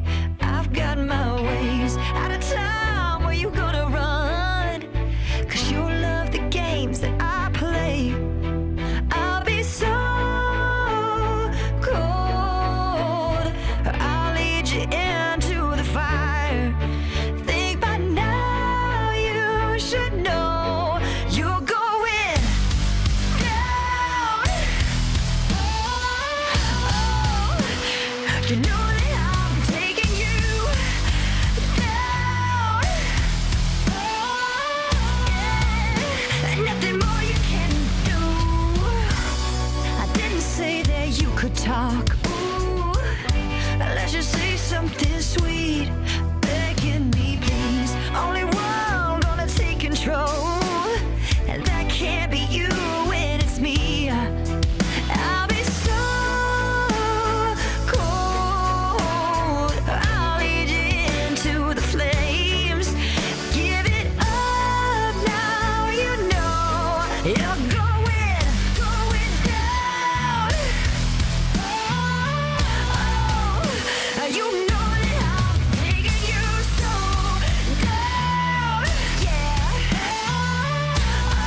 Oh, nothing more you can do. Live and learn, or crash and burn. Giving in would be wise. Call the fight, do or die. Or I can go easy on you if you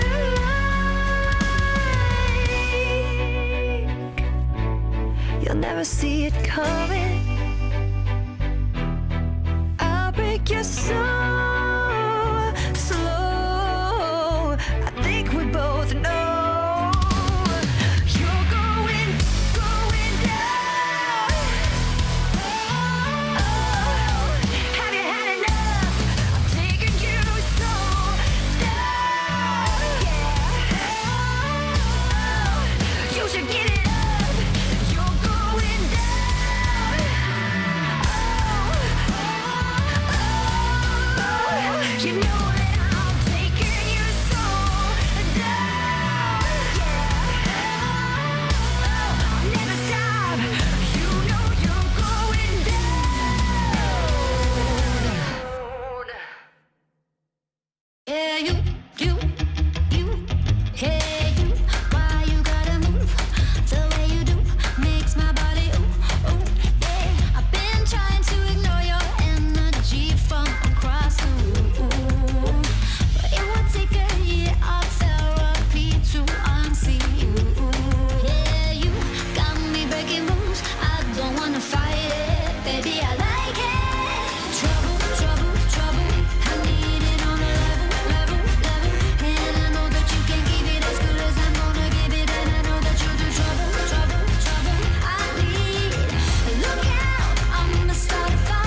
trouble, trouble, trouble. 'Cause you look like the kind of trouble I need. Yeah, yeah. Come on, boy, here we go. Yeah, trouble, trouble, trouble. I need it on a level, level, level. And I know that you can give it as good as I'm gonna give it. And I know that you'll do trouble, trouble, trouble. I need. Look out, I'ma start a fire. Look out, someone's gonna get hurt. Trouble, trouble, trouble. I need it, and I know that you're the one who's gonna give it to me. Trouble, trouble, trouble. I need it on a level, level, level. And I know that you can give it as good as I'm gonna give it. And I know that you'll do trouble, trouble, trouble. Hey, you.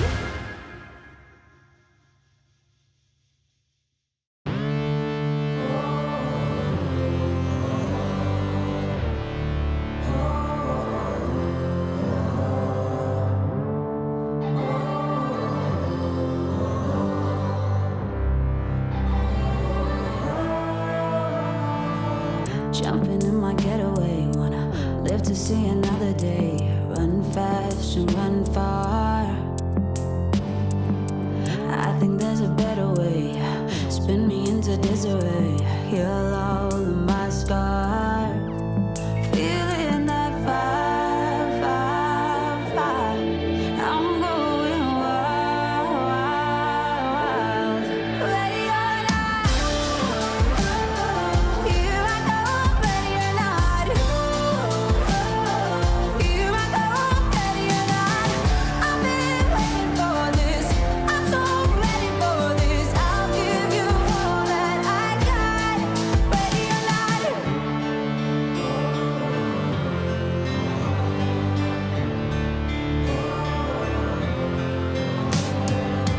Swoop you like a hurricane.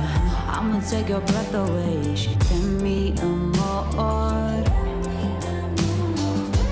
I can't seem to get enough. Like a kid in a candy shop. I keep wanting more. Feeling that fire, fire, fire. I'm going wild, wild, wild. Ready or not, here I go. Ready or not, here I go. Ready or not, I've been waiting for this. I'm so ready for this. I'll give you all that I got. Ready or not.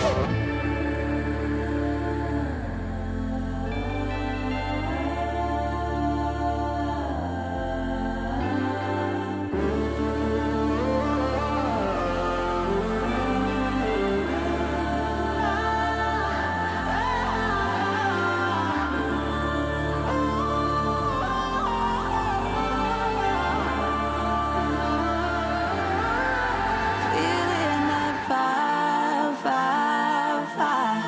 I'm going wild, wild, wild.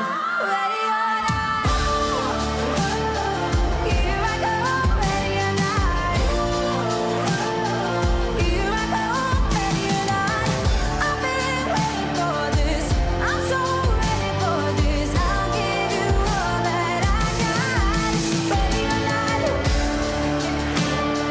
ready or not, ready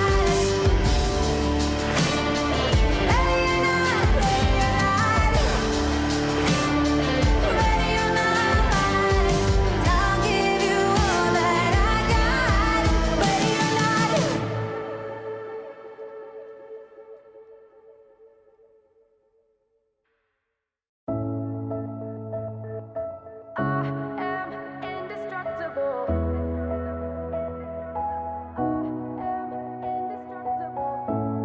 I came to climb higher. I ain't going back. Now I've come so far. Up out of the fire. I've whispered my dreams to the moon and the stars. I've done my running like everyone else. I was scared. I was scared. Now I feel it coming. It's coming to pass. It's my time. It's my time. The whole wide world just under my feet.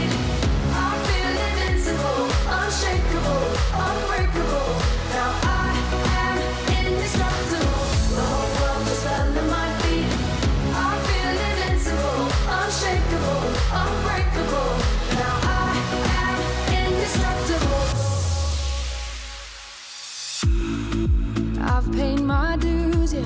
I've had my share of pain. I made friends with my demons, time over again. But it's time to move on, yeah. I've opened the door to love and forgiveness. I'm no longer at war. I've done my running like everyone else. I was scared. I was scared. Now I feel it coming. It's coming to pass. It's my time. It's my time. The whole wide world just under my feet. I feel invincible, unshakable, unbreakable. Now I am indestructible. The whole world just under my feet. I feel invincible, unshakable, unbreakable. Now I am indestructible. Indestructible. I am indestructible.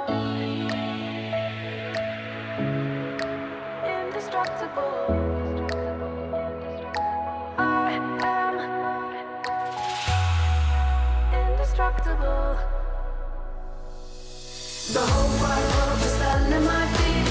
I feel invincible, unshakable, unbreakable. Now I am indestructible. The whole world just under my feet. I feel invincible, unshakable, unbreakable. Now I am indestructible. Whoa.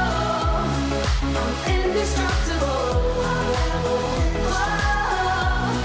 I'm indestructible. Whoa. I'm indestructible. Whoa. I am indestructible.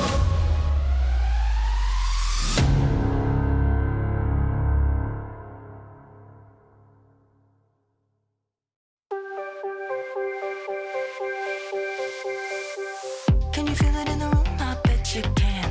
It's an atmospheric move. Shift to the tighter side of hand. Just watch what I can do. Got a set of keys and a foolproof plan to take over the world. Can't be nobody's girl.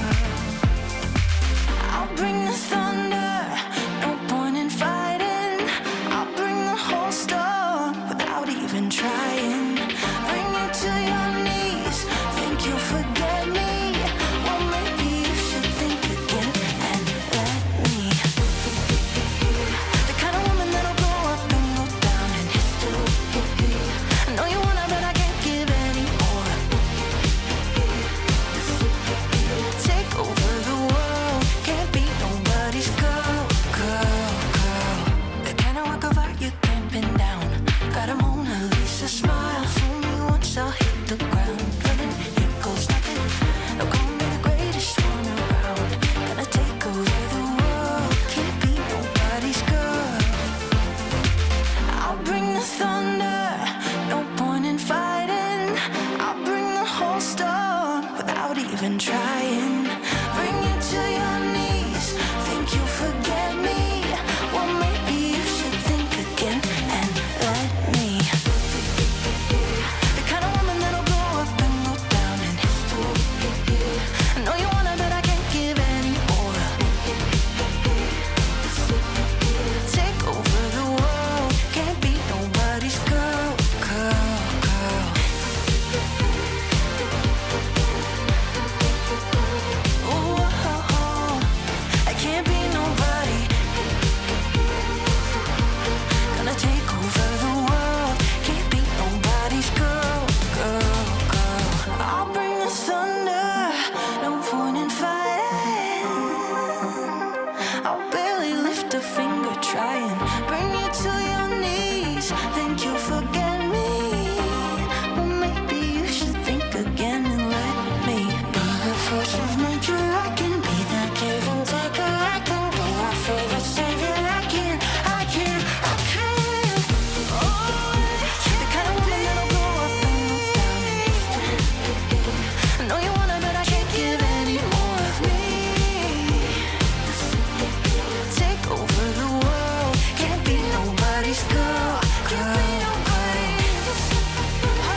ESL Impact is brought to you in part by Intel, Qiddiya, DHL, 1xBet, Monster Energy, White Market, the United States Air Force, and Logitech G.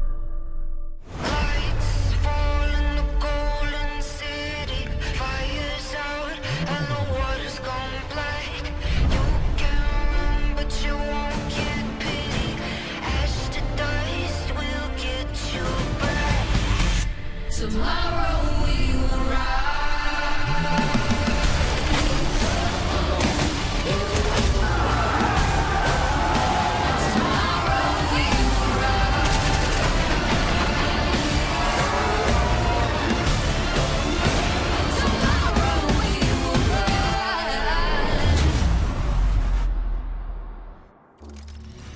Welcome back to ESL Impact, everybody. We have a more amazing games coming up for North America. My name is Keg, and I'm joined by my favorite Challengers analyst, Apples. And I think today's gonna be an absolute banger. How you feeling, Apples? I'm feeling amazing. I'm so ready. We have two amazing teams playing tonight here in North America on the main broadcast, and I'm so excited to be here with you, Keg. It's been too long. It's been a whole week. A week is too much. I missed you. Too. But no, you're right. The storylines today are going to be absolutely fantastic. We have Blue Otter Karma versus TSM. Both these teams have had interesting trials and tribulations.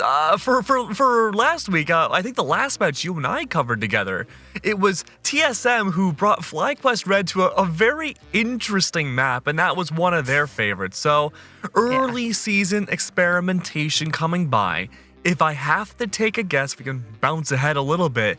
I have a feeling TSM, Shimmer, and Blue Otter Karma, wow, Blue Otter Karma, that is a certified New Englander moment right there, are going to be bringing their absolute A game when it comes to their map vetoes and just how they want to execute today.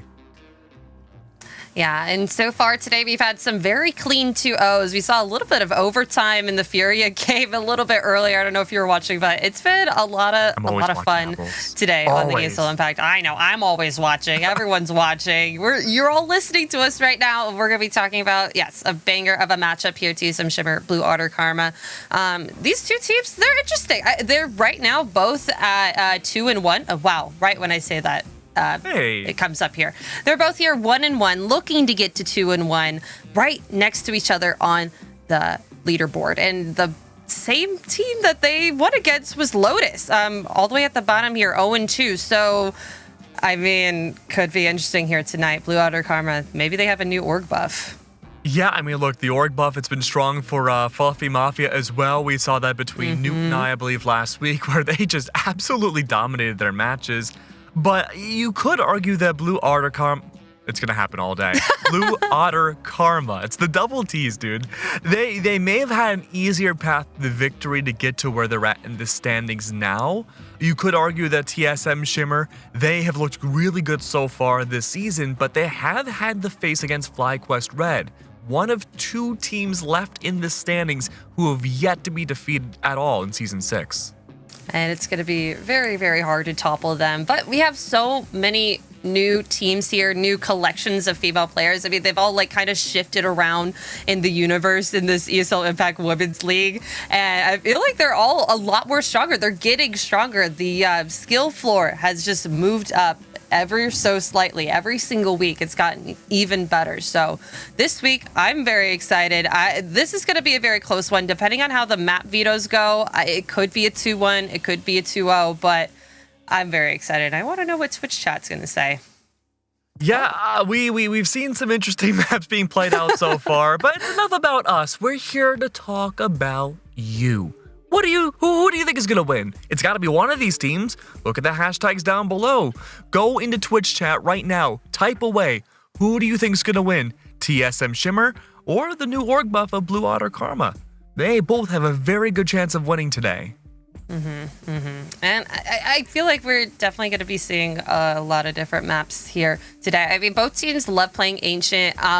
There is one matchup between these two teams that happened last season that I don't think Blue Otter Karma is going to let TSM pick through, and we saw TSM like completely body FlagQuest red on it last week. It was Nuke. So if we have TSM picking Nuke here, this map Veto, I'm going to be very scared for Blue Otter Karma. First ban out is going to be Mirage. Second ban is going to be Inferno. And now we just wait. We sit and wait.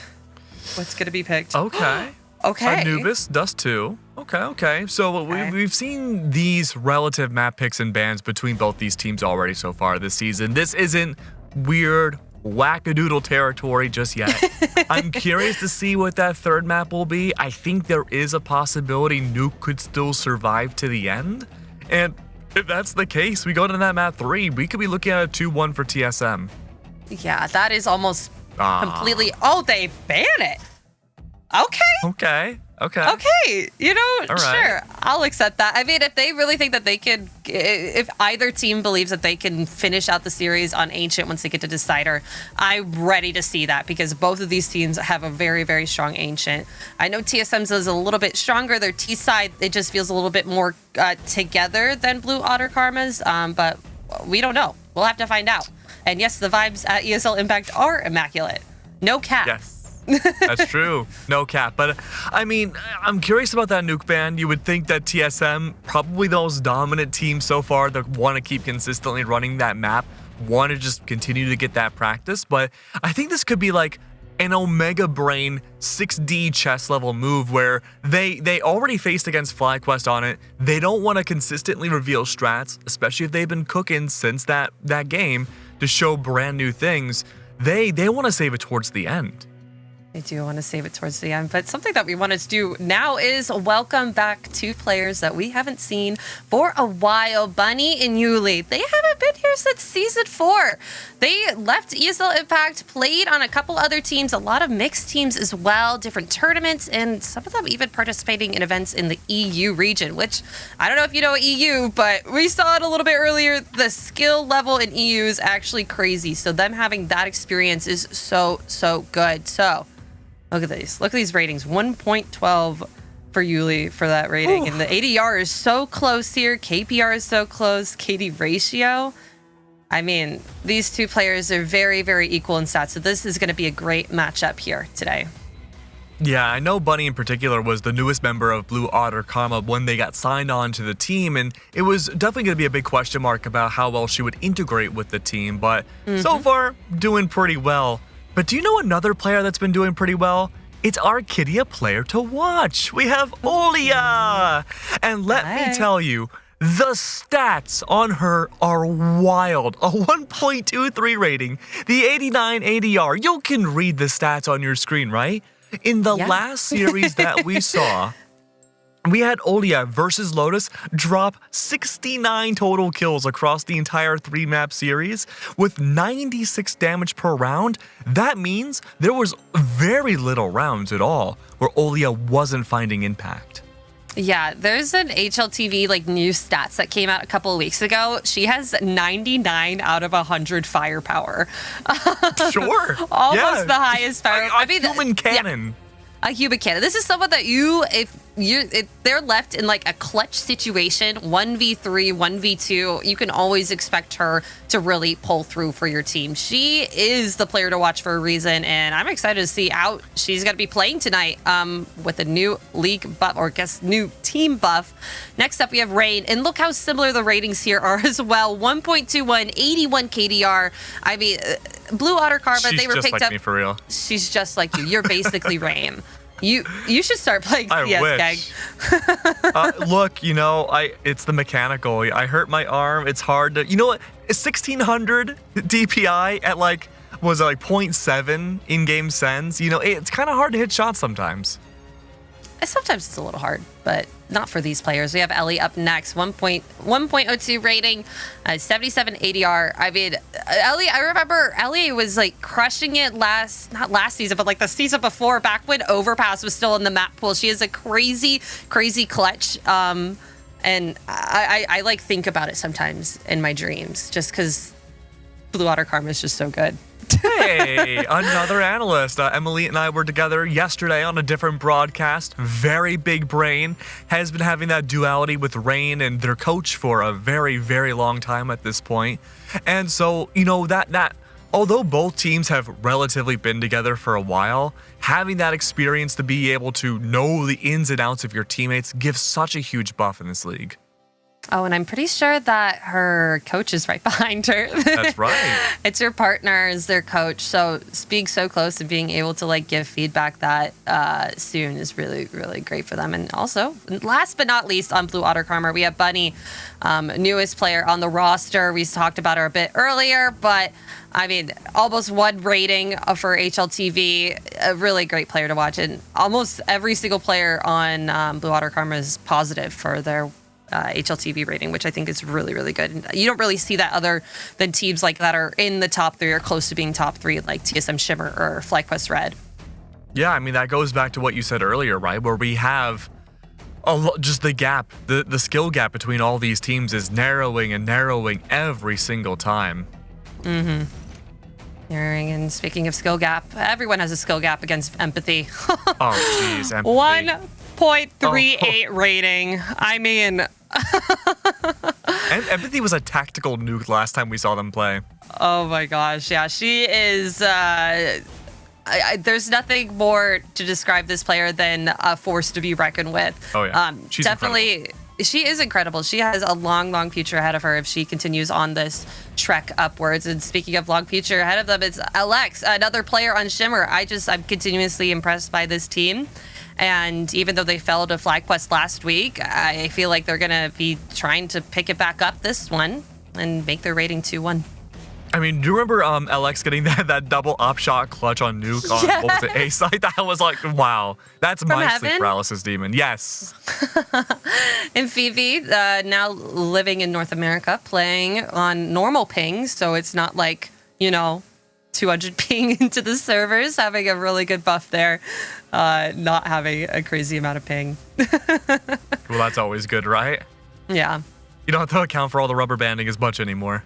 Exactly. Or like dying behind walls or anything. Oh. And we have Mads. Mads was also incredible.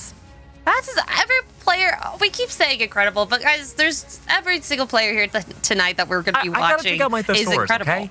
Yeah, we're incredible, amazing, beautiful, swag. Ooh, I like swag. Swag, very swag. Very swag. Mads, ultimate swag. We'll be saying that every time we see her today. No, but she was a really good anchor too for TSM back on that nuke match too. Yes. Where there was just, you would have FlyQuest trying to set up the smoke lines through to try to get into like B site, right? And she would just spam right through the smoke and find so much impact.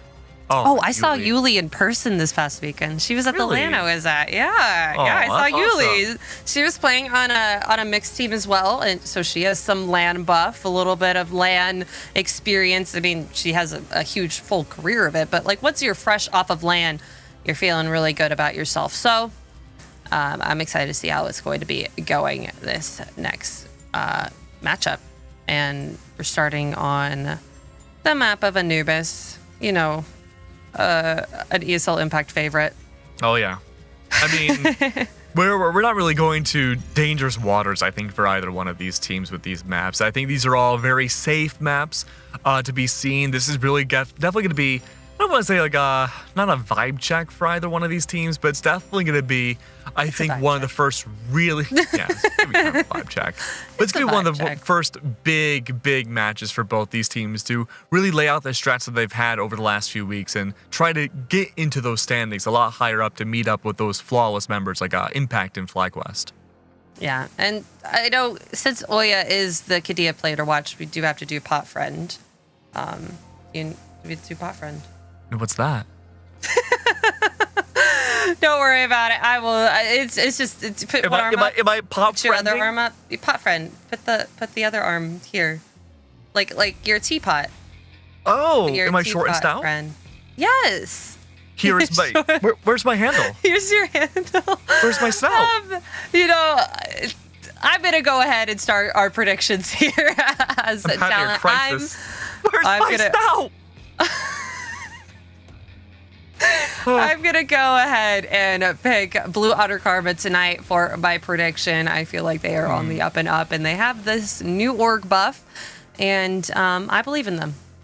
I'm going to go with TSM Shimmer. I think both these teams, again, they've played together for a very long time. After the FlyQuest matchup that we saw, I'm very confident in TSM. And like you mentioned again, the gap is narrowing. And I honestly think TSM could end up being a top 3 or top 2 team in this league. I mean, they were top 2 last time. So if they don't get trampled over or toppled over by any other of the new teams that we have seen just time and time again be so strong. I mean, I feel like Lotus is a big contender for them. But we'll have to see tonight if Blue Otter Karma is going to beat them. And that's who I'm choosing to win. Okay. I mean, them. Olia dominated on that match up against Lotus. I mean, plus 23 rating for over, I think it was 3 maps. So, I mean, if there was any person to be in control of the map, it would be Olia.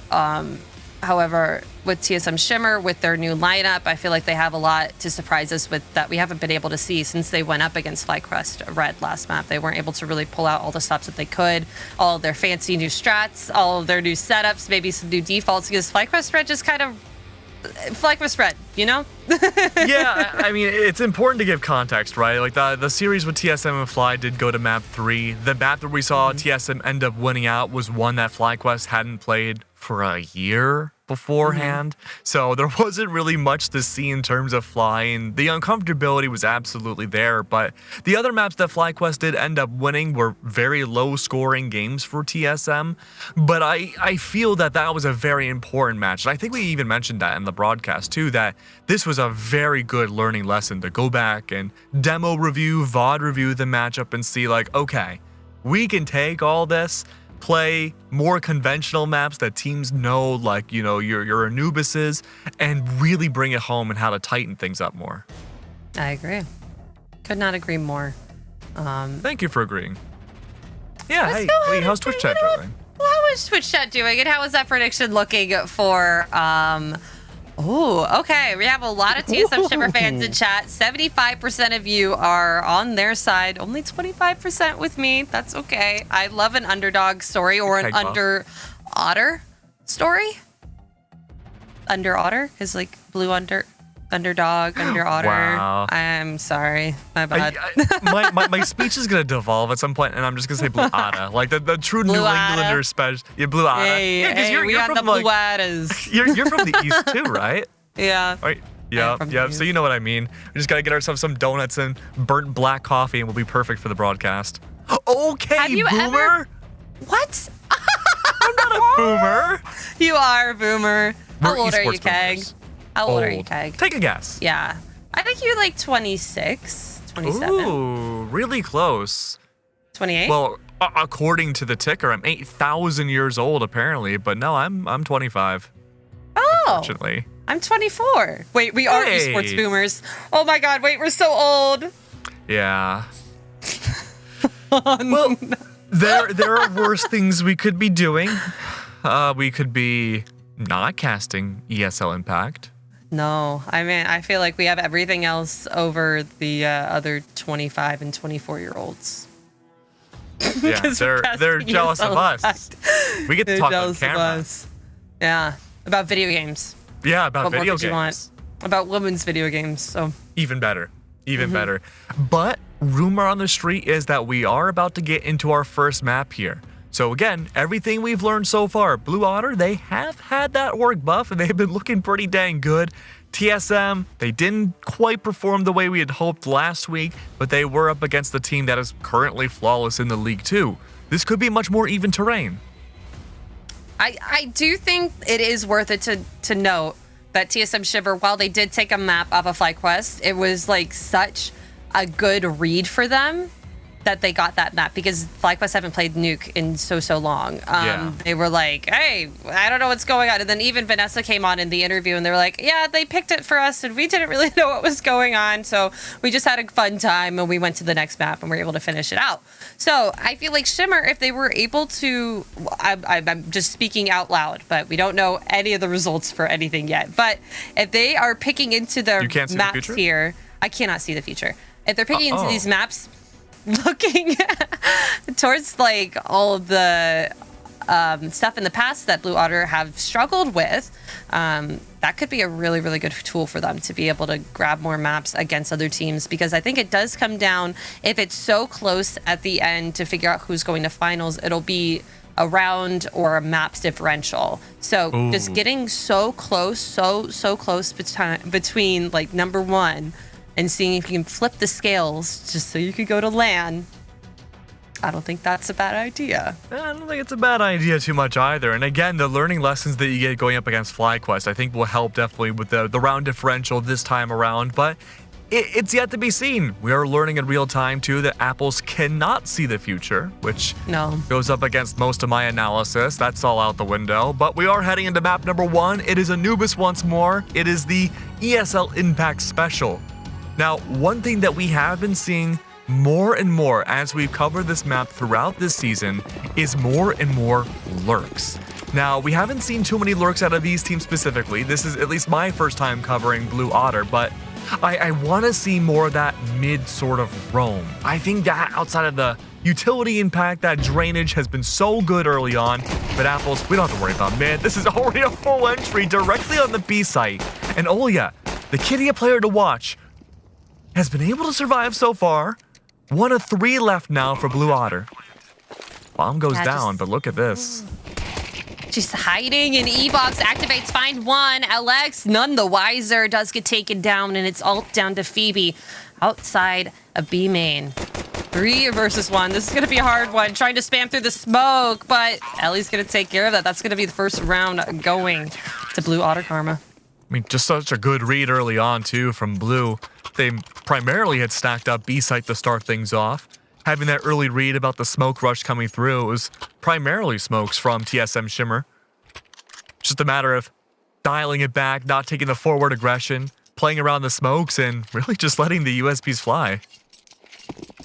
Yeah, they do still be able to get a bomb plant, so they're not going to have to save all the way down this round. So picking up some MAC-10s and a Deagle on Empathy. They're still going to be able to throw some util as well. It looks like they're going to try and slightly do a default, maybe a B-split, just see where Blue Otter Karma falls, what weapons they have, and how they can really dismantle this site hold. I mean, for the most part, it looks like Blue have given up mid. Outside this hold from Emily, it's the sprays through the smoke on B once more. The pressure is out. Mads had that attempted roam upwards, has given up. The full entry is out. 1 by 1. Players of TSM are pushing in. Empathy and LX, they're slowly carving out, adding hieroglyphics, I suppose, to B site. But with 2 left alive here for Blue, this is not the buy-up round that we had hoped. TSM forced. Oh. 4 shots. Emily, good for the spray down on 1. Makes that trade. Ellie's there. 4 HP left. Nearly bringing it to the 1v1. What a save from Blue Otter. Yeah, that was a really beautiful round from them. That retake was just done perfectly. Did drop a couple players, but they're going to be able to buy back for the rest of their teammates. And so far, TSM, how they were able to get a couple kills in a bomb plant again. They're going to have enough money to get 8 keys this round with just the loss bonus that they have. A few kills from a MAC-10. Oh, man. I mean, I certainly would have expected TSM to invest that much. You are completely right that we see the first bomb plant, now a double bomb plant, so it's certainly not doom and gloom for TSM's side for losing those first 2 rounds. But the fact of the matter is that both these reads from TSM have been pretty well done, even if Blue was down at disadvantage and brought it back for the defuse. This is a change of pace from TSM. Slowing it down. The weapons are a little bit more expensive this time, and this is going to be a very, very important round if they lose it. So they want to make sure that they're taking this nice and sweet and slow. They've been afraid. They need to be afraid. I mean, Blue Karma have been giving them something to be afraid of. See if there's a reversal. Yeah. Oh, the early fight's good spray early on, apples. Rain follows. That's the duo of Emily. That was actually a really good drop down for TSM. making mid presence, kind of shuffling them out. Now, gonna get this plant on B site. Otter, I mean, they don't have much of a bank. They have to go for this. Bunny creeping up on long, and it's going to be a nice crossfire from Empathy and Yuli to grab those 2 kills. Ellie, the last one alive, gonna have to save this M4. And that was just perfect Counter-Strike there from TSM.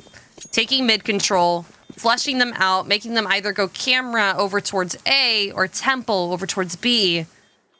Then just dropping canals. Killing that E-Box player was so important for them, and it worked out in their favor.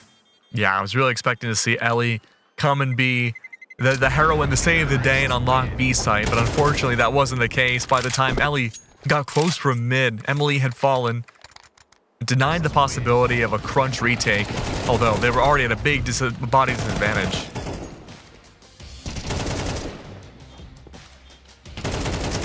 Yeah. So far, this could be a little bit of a, what's it called?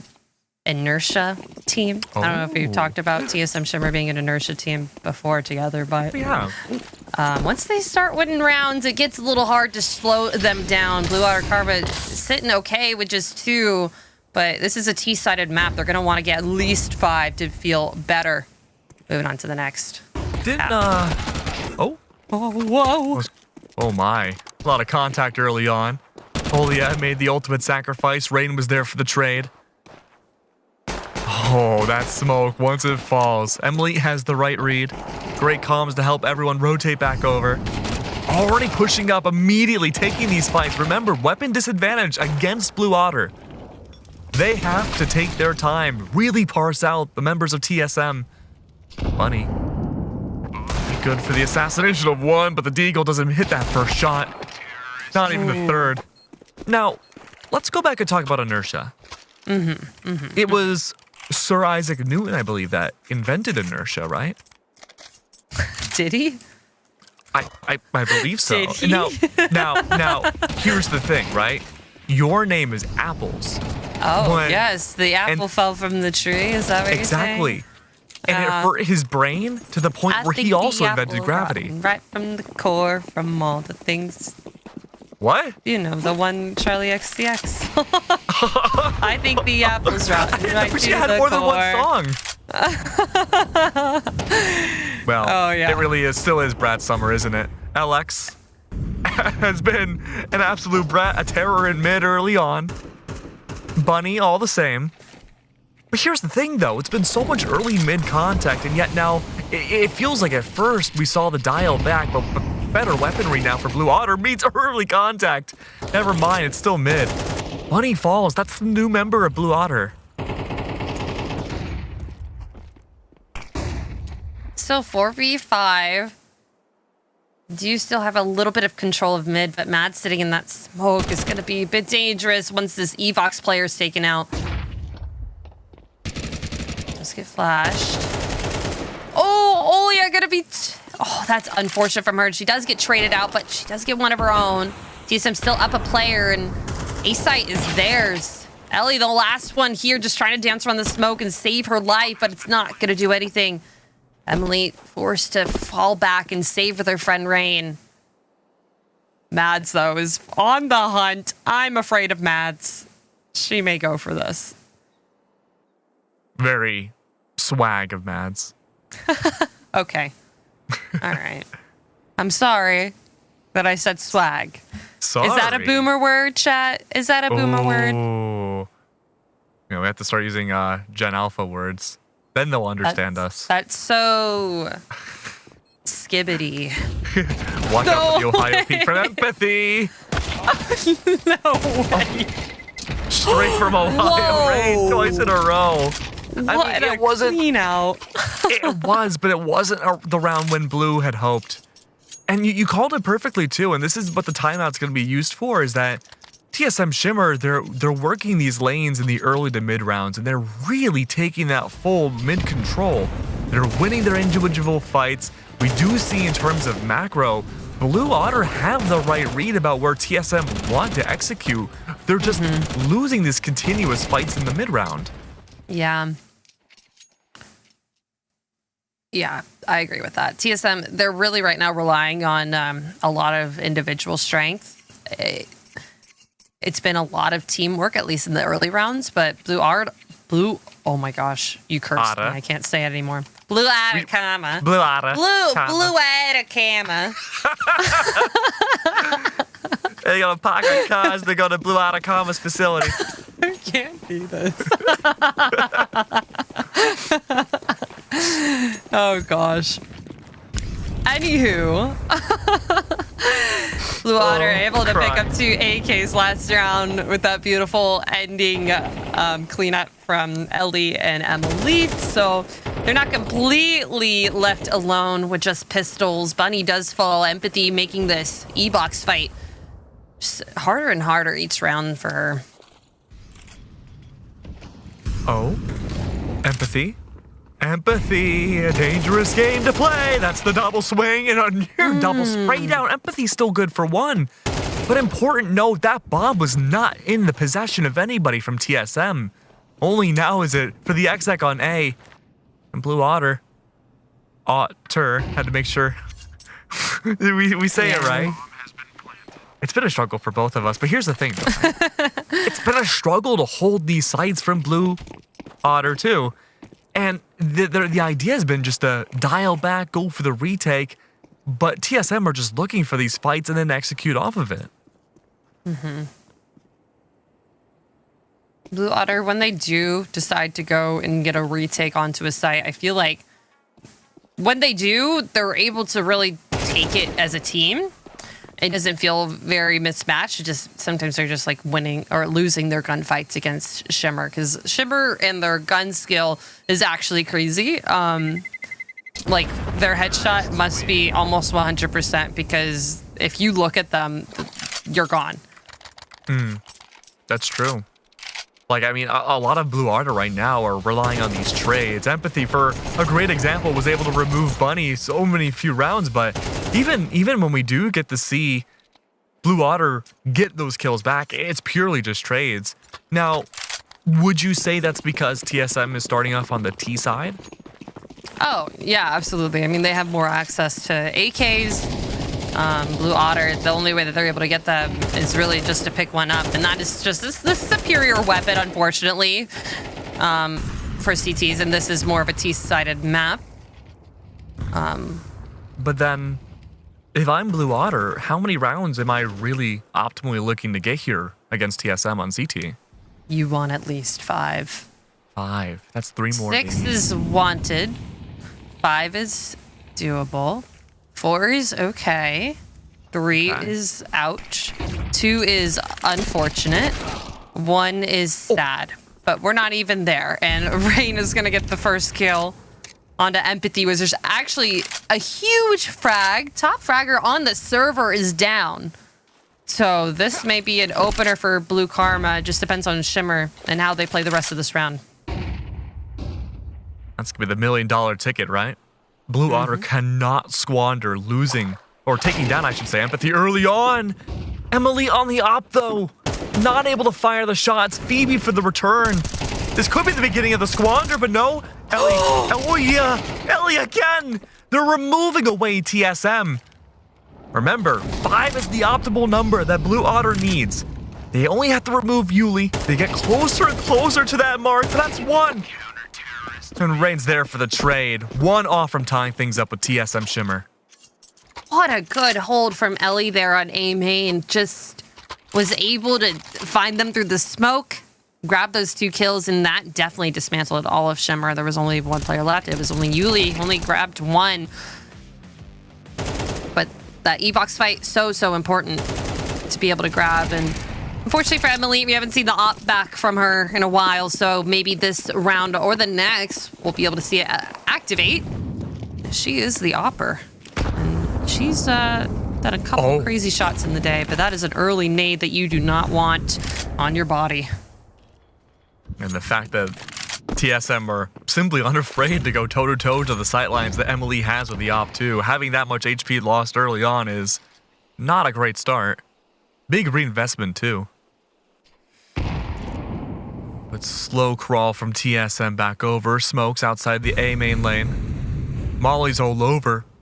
Just buying time, allowing that space for TSM to push their way up. Emily, though, the real test. A flash is out. The swing is there. Emily dodges and backs away.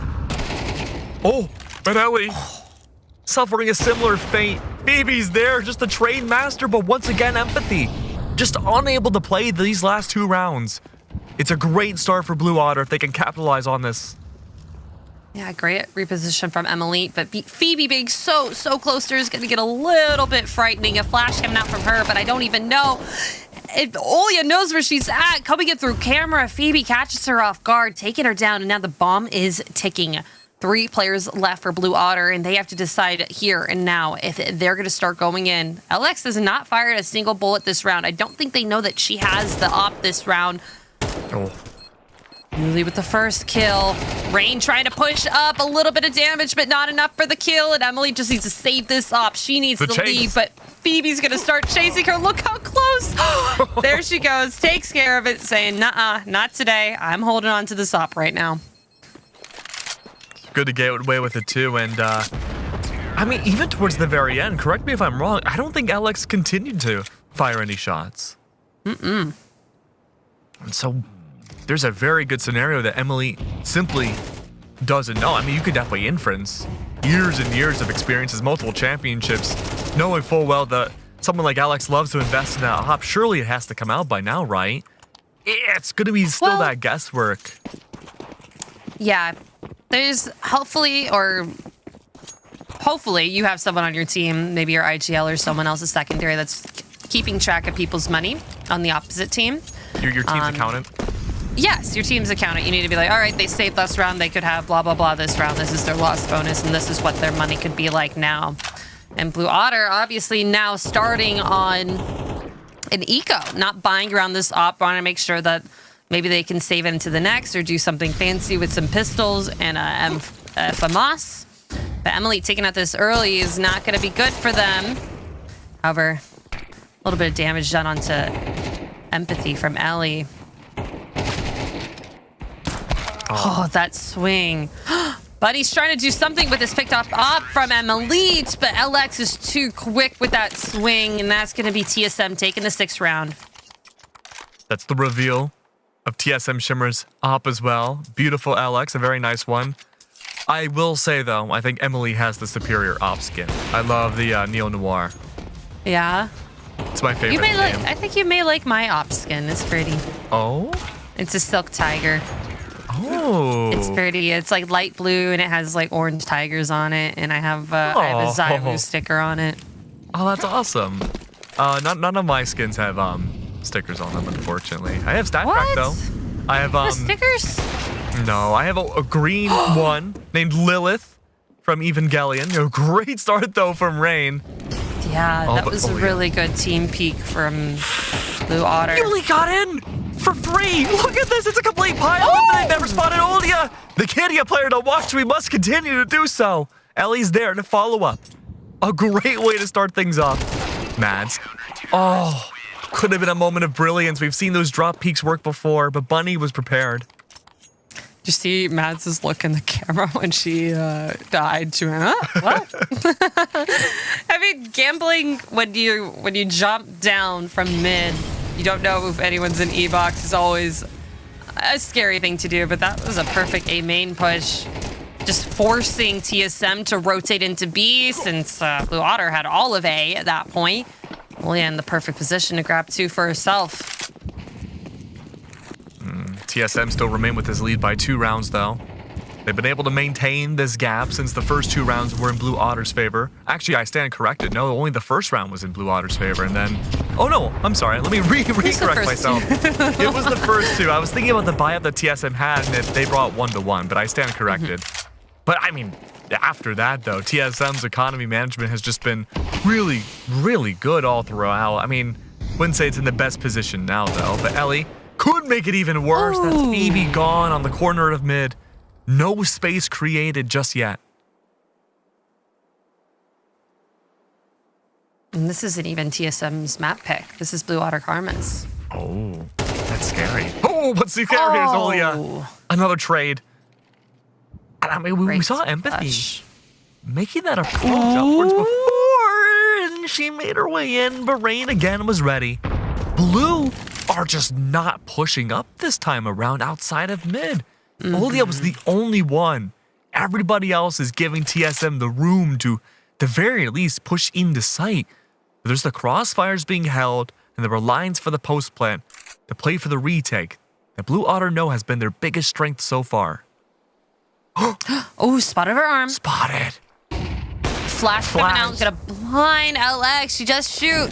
Gonna give information. Blue Otter Karma's gonna start rotating in. That Molly's gonna hurt.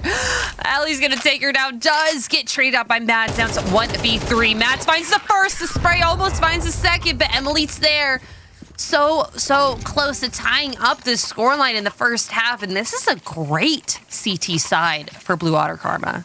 Yeah, you said that. The ideal scenario would be for Blue Otter to get 5 rounds, and they did.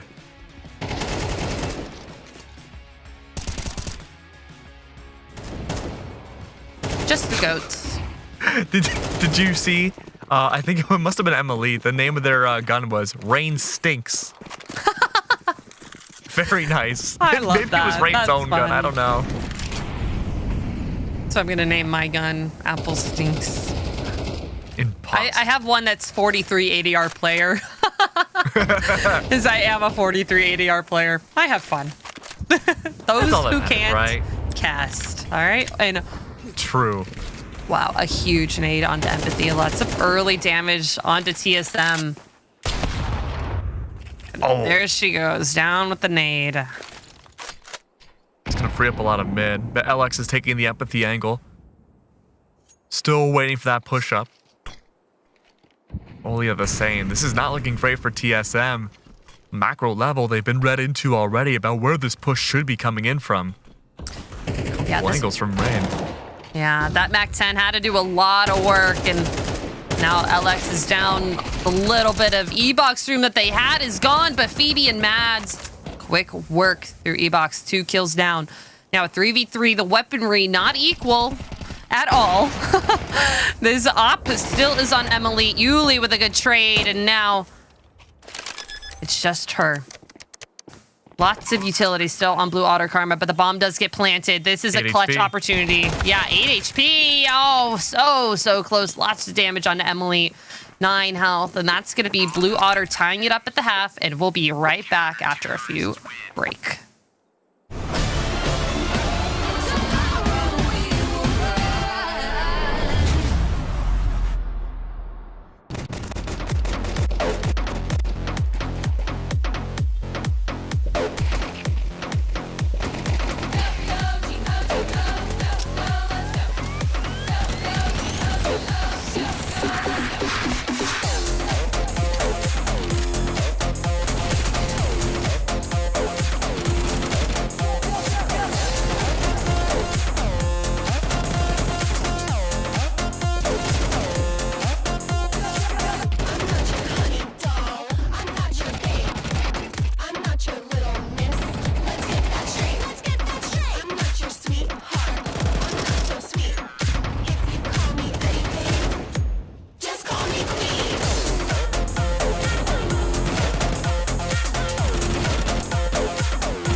We are in for the long haul. It's only been one half of map 1 between TSM Shimmer and Blue Otter Karma. It is even across the board. Blue Otter, wow, already. Blue Otter, a slow start, have managed to bring it back, controlling the macro, having that complete map control over TSM on their T side. Sides have swapped now, Apples. It's up to Blue Otter to see if they can make this T side on a T-sided map work. Oh, we're already experiencing some early round aggression from Elite. Oh, the dualies and E-Box are not going to give them anything. Empathy does go down, but LX with the double with the dualies. They are descending onto this B site as quickly as they can. The gunfire is raining out. 2 players from TSN stay alive. Hey, raining out. I see what we did there. Hey, she got one. Yeah, she got hers. Oh, but this was so much faster than TSM's executes. And to be fair, though, Blue Otter's reverse executes. Their retakes of B-side were a lot quicker on this pistol, too. Bunny is watching for that cross. Yuli hopping around the smokes. The floor is lava. Ooh. And then, in just a blink of a second, it's Bunny and Emily to melt down the remains of TSM's pistol. You know, I really, really liked that because Blue Otter Karma, they left site thinking that TSM Shimmer, they checked all of their angles, air quotes, but they were all hiding outside. The smoke going down wasn't enough for them to get that defuse. I don't even think they had a kit purchased from them. So they didn't see that. They thought that they maybe were far away or just not there, just want to get that round done with. And now Blue Otter, the really good round win. And a bomb plant, they're going to be starting on these rifles and a MAC-10 and Olia on this round. And TSM, full A push with the pistols, full save. They want to get this round done with, I think. It is an army. An army. There's one. There's another. They're everywhere. Bunny losing the AK, giving it to Empathy. That is scary, despite having the body disadvantage. Yeah. I mean, for this pistol round, their biggest goal is to do as much damage as they can to the Blue Otter economy. And with this AK, Empathy just trying to grab maybe another gun for her teammate or at least do a little bit more damage. But Olia's doing enough for herself, jumping around with this MAC-10, grabbing 2, almost going to grab a 3rd, but she's going to make it a pistol kill. And that's a 3K from Olia. I mean, it's like poetry of what happened in the first half. Blue Otter, they won the CT side pistol. TSM Shimmer, they bought up themselves. Lost that round too, but they got the double bomb plants down, were able to keep that economy alive. Didn't have to go for a full-fledged eco, but now the fact that the T side for Blue Otter has gone well, bomb has gone down, only gave away a singular AK. TSM Shimmer are a little worse for wear than the initial CT side Blue Otter had. So far, just for an update from our other series going on tonight, FlyQuest Red right now versus Nouns FE, 6-6 in the halftime score. Really? So we were twinning. We're twinning. Nouns are looking really good. I mean, I'm not completely sure. Yeah, it is a surprise, but it could be Nouns' map choice. Yeah, it could be Nuke. Could be Nuke. It could. You're right. It's been the big weakness of FlyQuest so far. Big weakness, though, for TSM has been, well, I mean, staying alive on CT so far, but this is their first major buy-up round that they've had. 2 bodies already gone. Blue Otter have yet to make their execute. Emily, though, coming possibly to make that push in the B site now. There are 2 stacked up. A site's all but given up. There is the fake molly out on A to drive at least some players to keep an eye on it. That means less to hold on to B site, but what is this? 44 seconds left on the clock. Still an absolute artillery barrage on B. But that itself is the distraction back to A site. Wait, Phoebe might be cooking. No, the chef is gone. The kitchen's burning down. It's Mads, the remove alley.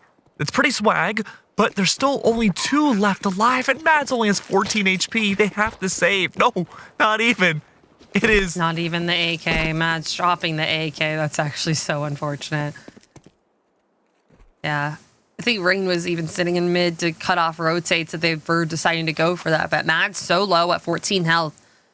They want to keep these weapons. They want to be at least able to grab some MP9s the next round for their teammates. Bit more util in these 2 rifles. If they want to get the score any closer, get their lead back, they're going to need to maybe take a timeout here. What have Blue Karma been doing that they haven't been able to really answer back on? Is it the AKs? Is it just the sheer force and everything that they've been popping on into sight? They faking out a lot of them. I mean, they went and planted on A. They threw so much util onto B. Or maybe it's just the unneeded aggression from them popping out of sight. They're not holding. I think it could be that aggression, but I'm also thinking that Blue Otter are performing much more differently in the early rounds than TSM's T side did, where we would see that default, the focus, the A and B main, but also a lot of presence early on mid.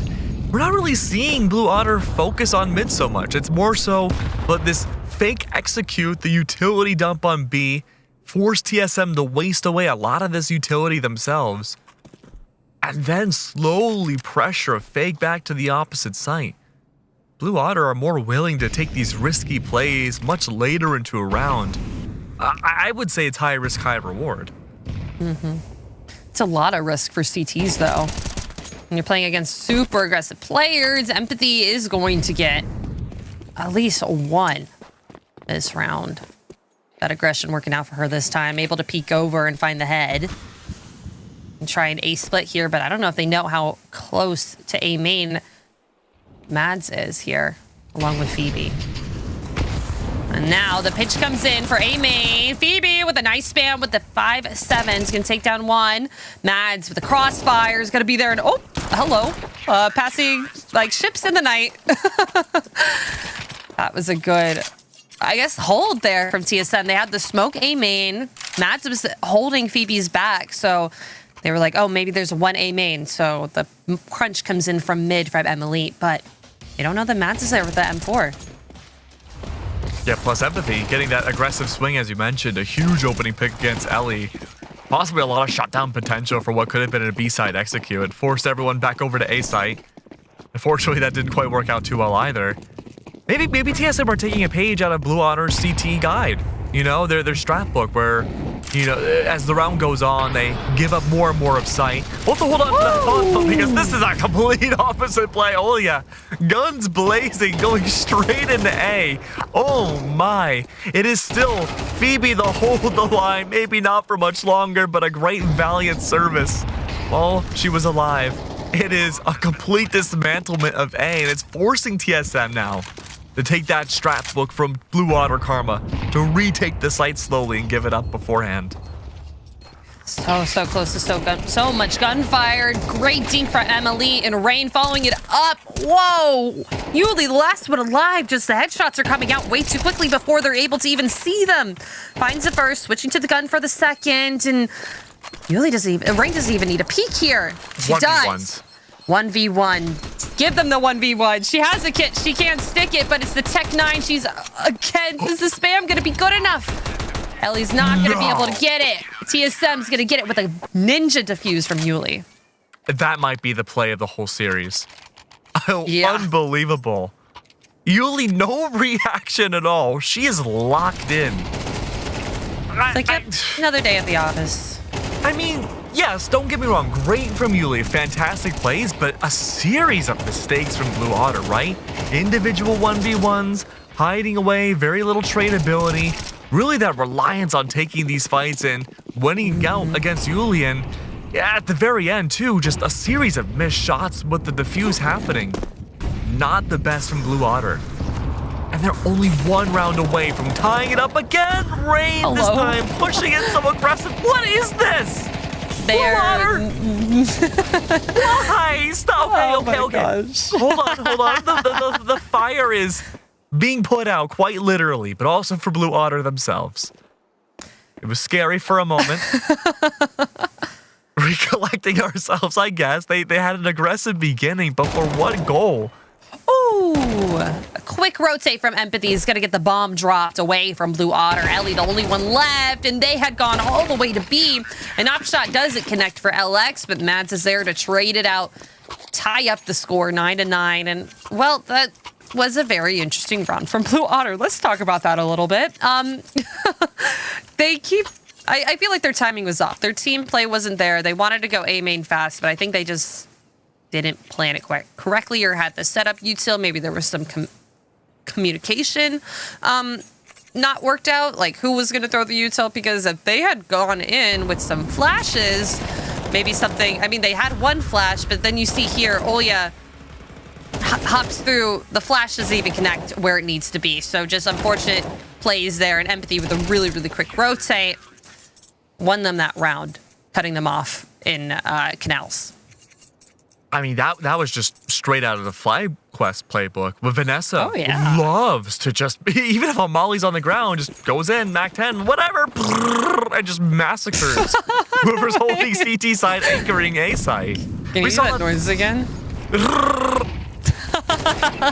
We're about to see with Empathy. Oh, never mind. But I mean, even then, just straight out of the playbook there, a full rush in. Blue Otter Karma is just switching up the pace so much, and while it didn't work on A site, it's looking pretty good on B. It's these close angles with the Tech 9s. 2 guns dropped. I don't think they picked up LX's op yet. It's just kind of tucked in temple right now. But that was a very, very perfect fast range fight from Blue Otter Karma. I don't know if I talked about not XMs, but Tech 9s with you yet, Keg, but it is literally a pocket AK.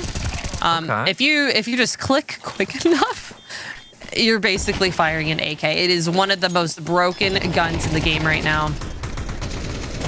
Phoebe could be able to get this defuse if the spam doesn't hit it, but Olya is there at the clutch, able to get it. That's going to be double digits for Blue Otter. I truly wasn't expecting off of the tack timeout for Blue Otter Karma's strat to just be, let's play fast. You know, just completely overwhelm TSM Shimmer on one side, and it's working really well. The fact that, you know, we're seeing a little bit more of a mid presence, mostly just as a utility dump, driving them away, and just barrel rushing in has allowed Blue Otter to take that lead back. I mean, they haven't done anything like that. Every time that they've done a little bit crazy or fast or something, it's been A main. So them quickly running it through E-box, setting them off their course. I mean, like, LX couldn't even fire an op shot. They were so close to her at the end. Oh, Ellie. It's Ellie with a nice spam, and now TSM forced to save with just some fancy pistols. Fancy deagles this round. It's going to be a little difficult for them. Ooh. I lied. Never mind. I lied again. Oh my gosh. I'm sorry for lying, guys. That was a great shot from LX. Double shots. I'm just waiting to see if Alex can get more. Oh, yeah. The boost with Mads. Oh, but they can't find much information. Oh! Emily with the reversal. Still 2 deagles left. Smokes are out. Only 1 survivor left. It's Alex. The end of the reign of terror this round, and the end of the reign of terror for TSM Shimmer as a whole for the round itself. 2 rounds left for Blue Otter to bring things into map number 2. Still a very close affair. Still close, and now the TSM are able to get a buy into this round. Could be able to keep it out of OT for them. They are able to pick it up, but Blue Otter Karma haven't really given them an inch of space. I mean, these eagle shots, very, very nice, but doesn't convert to a round win. It's not very impact kills. They look nice, but it hasn't been the one that stops Blue Otter in their tracks. They're like, all right, we got 2 players down. Let's get into sight. They only have a deagle. Like, we can take them. So my guesstimation is that TSM Shimmer might think that they could do the same thing on their CT side and maybe stack up, gamble stack, A site, B site, and just rush it. Maybe. Possibly. Because the holds haven't necessarily worked too well for them, and it looks like they do want to crunch mid, stop by a various amount of utility.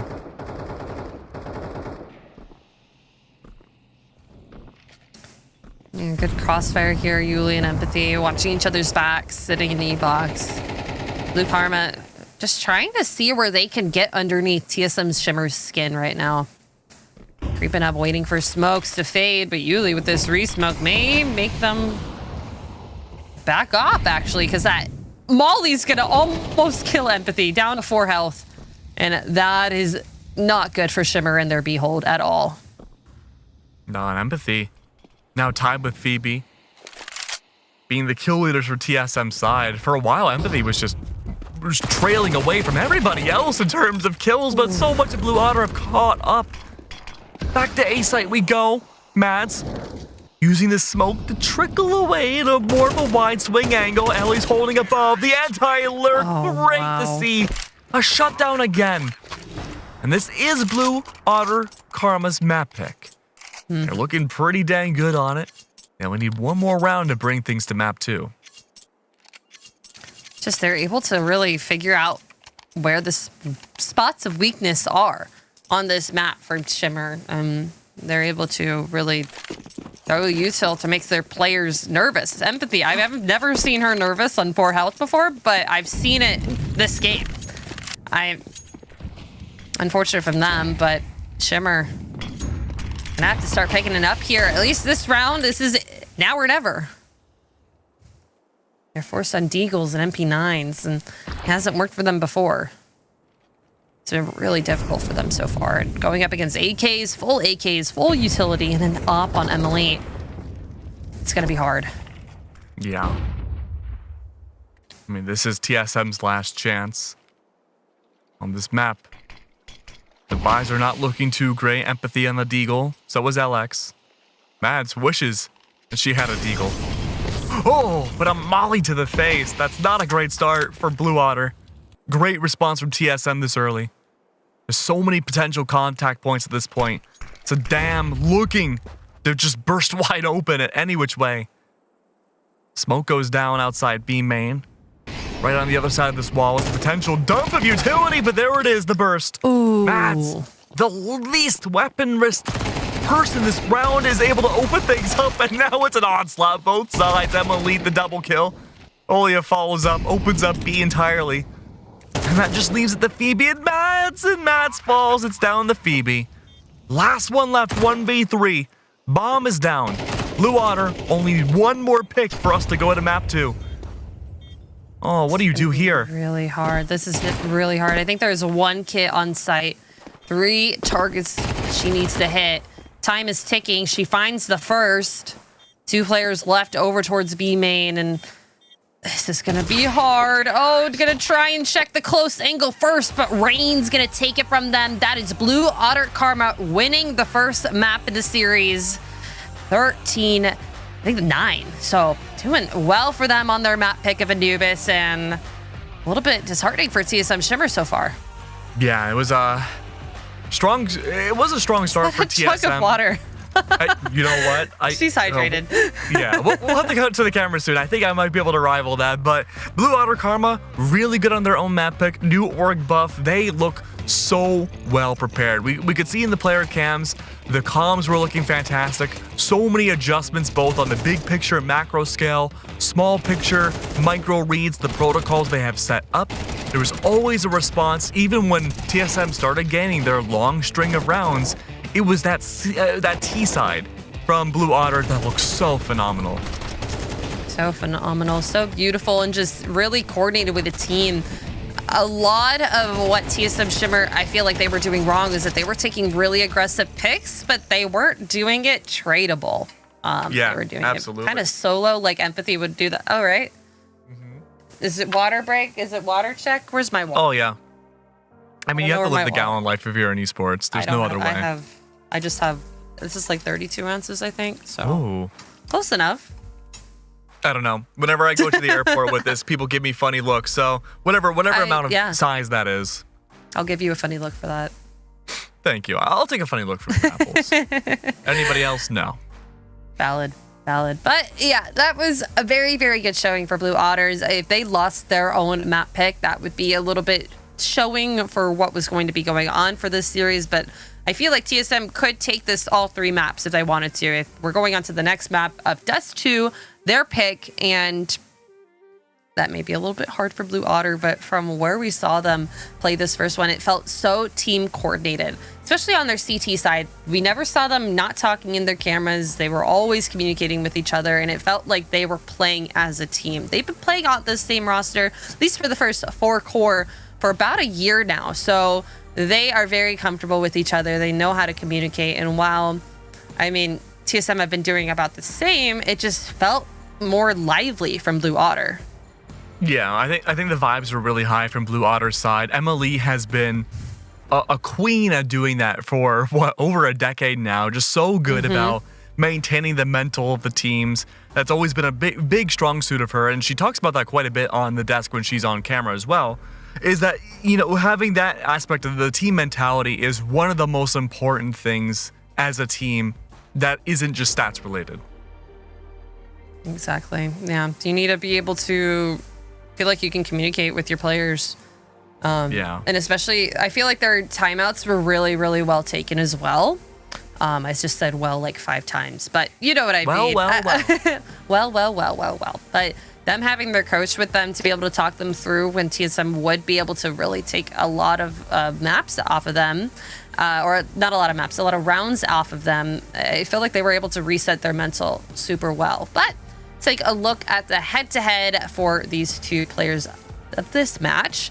We have Rain versus Phoebe. Very close at kill differential, but I feel like these were two players we saw popping off about the same level. Phoebe playing a lot with Mads and Rain playing a lot with Emily. They're two lurk duos. So I feel like they both got 3 entries.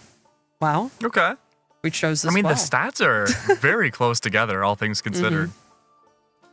I mean, I feel like just in terms of the eye test, we saw a lot more flashiness from Phoebe coming out throughout that matchup, but a lot of it felt like it was just anti-entry kills for the most part on CT's side, whereas Rain was just more consistent across the board in the entirety of map 1.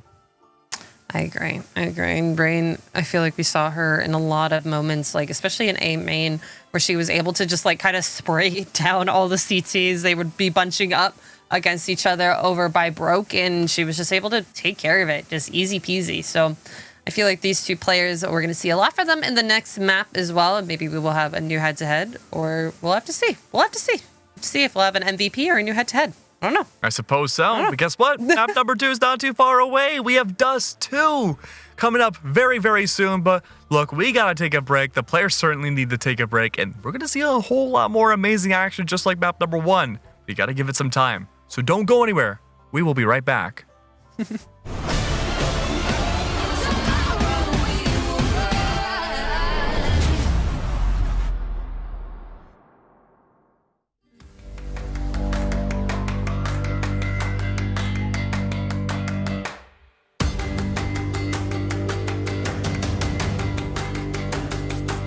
We whip our hair up, we tear the walls down. We need some fighters right now, we ain't playing around. We let it all in, time for a rinse out. Pound for pound, yeah, ready for a knockout. We're here to tear up, we're here to throw down. You better speed up, cause we can slow down. We whip our hair up, we tear the walls down. We need some fighters right now, we ain't playing around. Get out our hair now, get out our hair now. We've been slaying all day, what you saying now?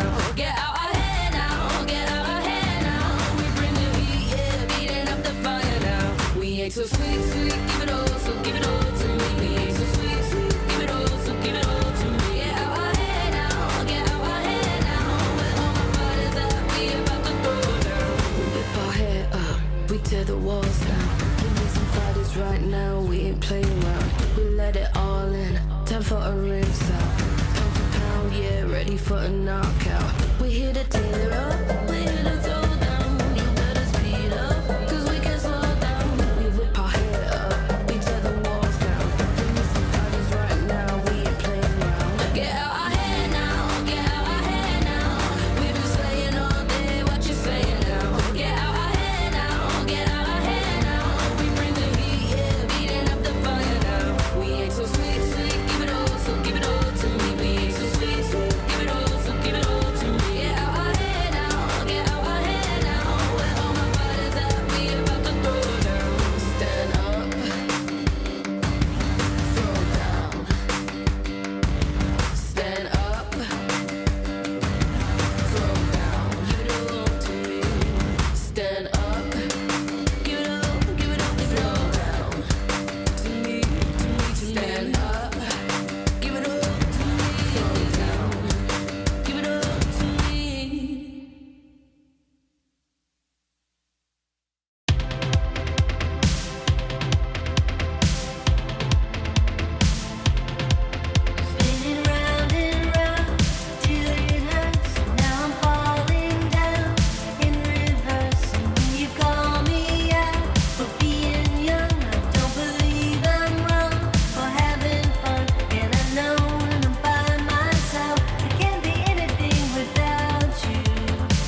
I wanna dance alone.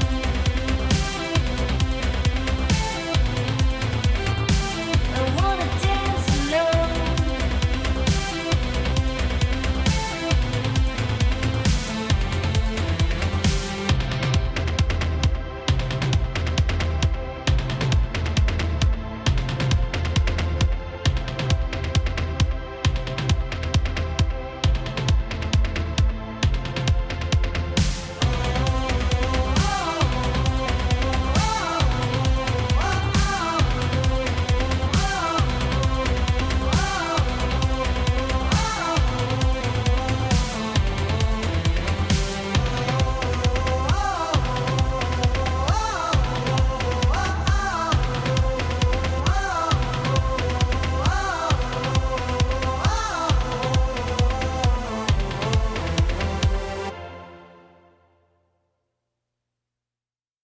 How could you do this to my heart?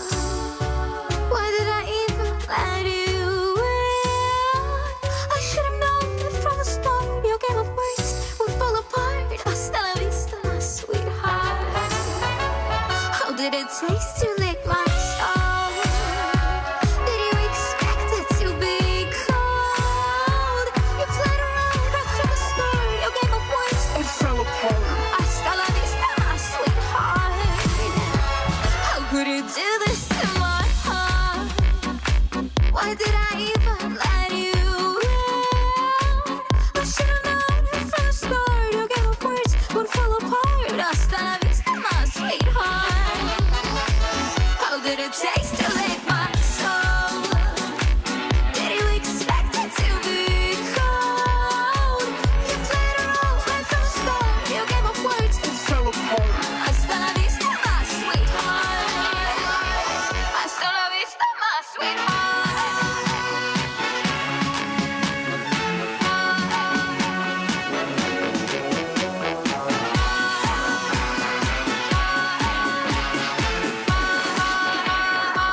Hasta la vista, my sweetheart.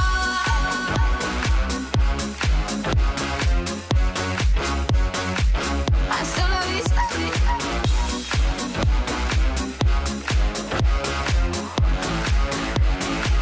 hasta la vista, my sweetheart.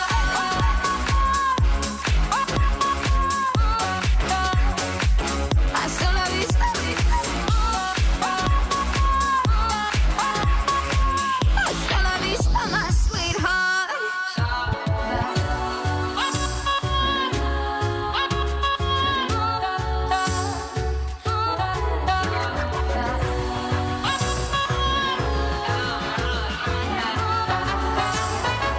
How could you do this to my heart? Why did I even let you in? I should have known right from the start. Your game of words would fall apart. Hasta la vista, my sweetheart. How did it taste to lick my soul? Did you expect it to be cold?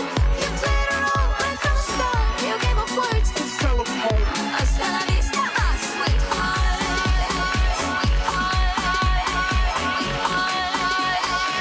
Hasta la vista, my sweetheart.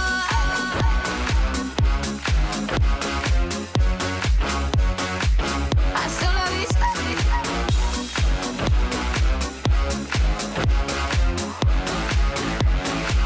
hasta la vista, my sweetheart.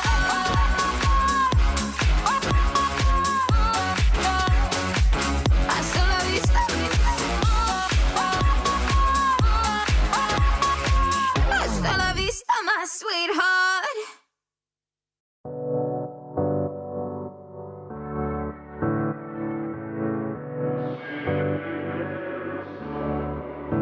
When I'm in the dark, I know I'm not alone. I know you'll guide me home. You're my northern light. When I see the stars, I know they'll shine for you. I know you'll see them too, burning in the night. So when you chart our horoscope, I hope you'll see that the constellations are searing in the stars.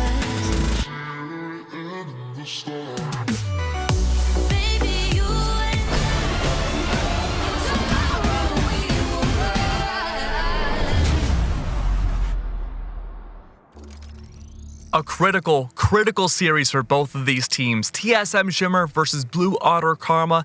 They need to win this series to have a very, very good upper placement in the Season 6 bracket of ESL Impact. Blue Otter, they already won their first map. They won their map pick. They're chilling. But for TSM Shimmer, they really got to fight hard for their map pick of Dust 2. Yeah, I don't think they were expecting Blue Otter to go as hard as they did on Anubis, but that was a very difficult map for Shimmer. I don't know if they haven't practiced as much as Blue Otter Karma has on there, but it didn't look like TSM Shimmer. It didn't look like the team that we've seen beat time and time again, be number 2 in North America last season and the season before that. Like, they are a very strong team. So Blue Otter Karma getting their map pick against them is a pretty big deal. So Dust 2, if Blue Otter Karma takes this, it's going to be a bit of a wake-up call for TSM Shimmer. They need to figure out what they're doing wrong, and Blue Otter Karma is definitely showing them so far. It's weird too, because we could have said the same exact thing with the names reversed if TSM Shimmer had just maintained their inertia from the beginning of the game. Yes. They lost the first 2 rounds, and then they won a lot number of rounds afterwards.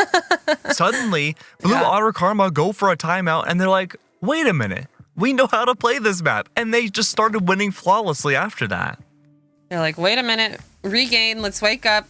It's time for us to be the Blue Otters that we know and beat up TSM Shimmer. And that's exactly what they did. So going on to this next map, the Otters. The Otters found water in mid. Wow. They found the water. They're like, okay, we can rehydrate. They can swim. They can have fun, have a good time. But going on to our second map of the series, could be our last, but TSM Shimmer are going to have a lot to say about this on Dust 2, starting on CT side. See how this goes. A lot of aggression so far from Shimmer. Trying to just crunch a B here very, very early. And Blue Otters, they're not even there. There's only one there. They're going to be taking long. Ellie here hearing a lot of this to see if she's able to connect any shots. Just a little bit of damage, but that may alert Blue Otter to kind of push onto site and get this bomb plant down now. I'm kind of surprised how slow Blue Otter are taking this round. I mean, yes, they went in fast, don't get me wrong, but considering the fact that there were so many footsteps Ellie had heard, you would think that spike would have gone, the bomb would have gone down even faster. This is good though. A good start overall. A great control of the site. That being said though, bodies are being lost rapidly. Emily and Olya are the last 2 alive. They're fighting for that pit control and they're doing good. Nice. Smokes are down. Unfortunately, a big blockade means, well, you can't get that accurate shot. A surprising first round for TSM.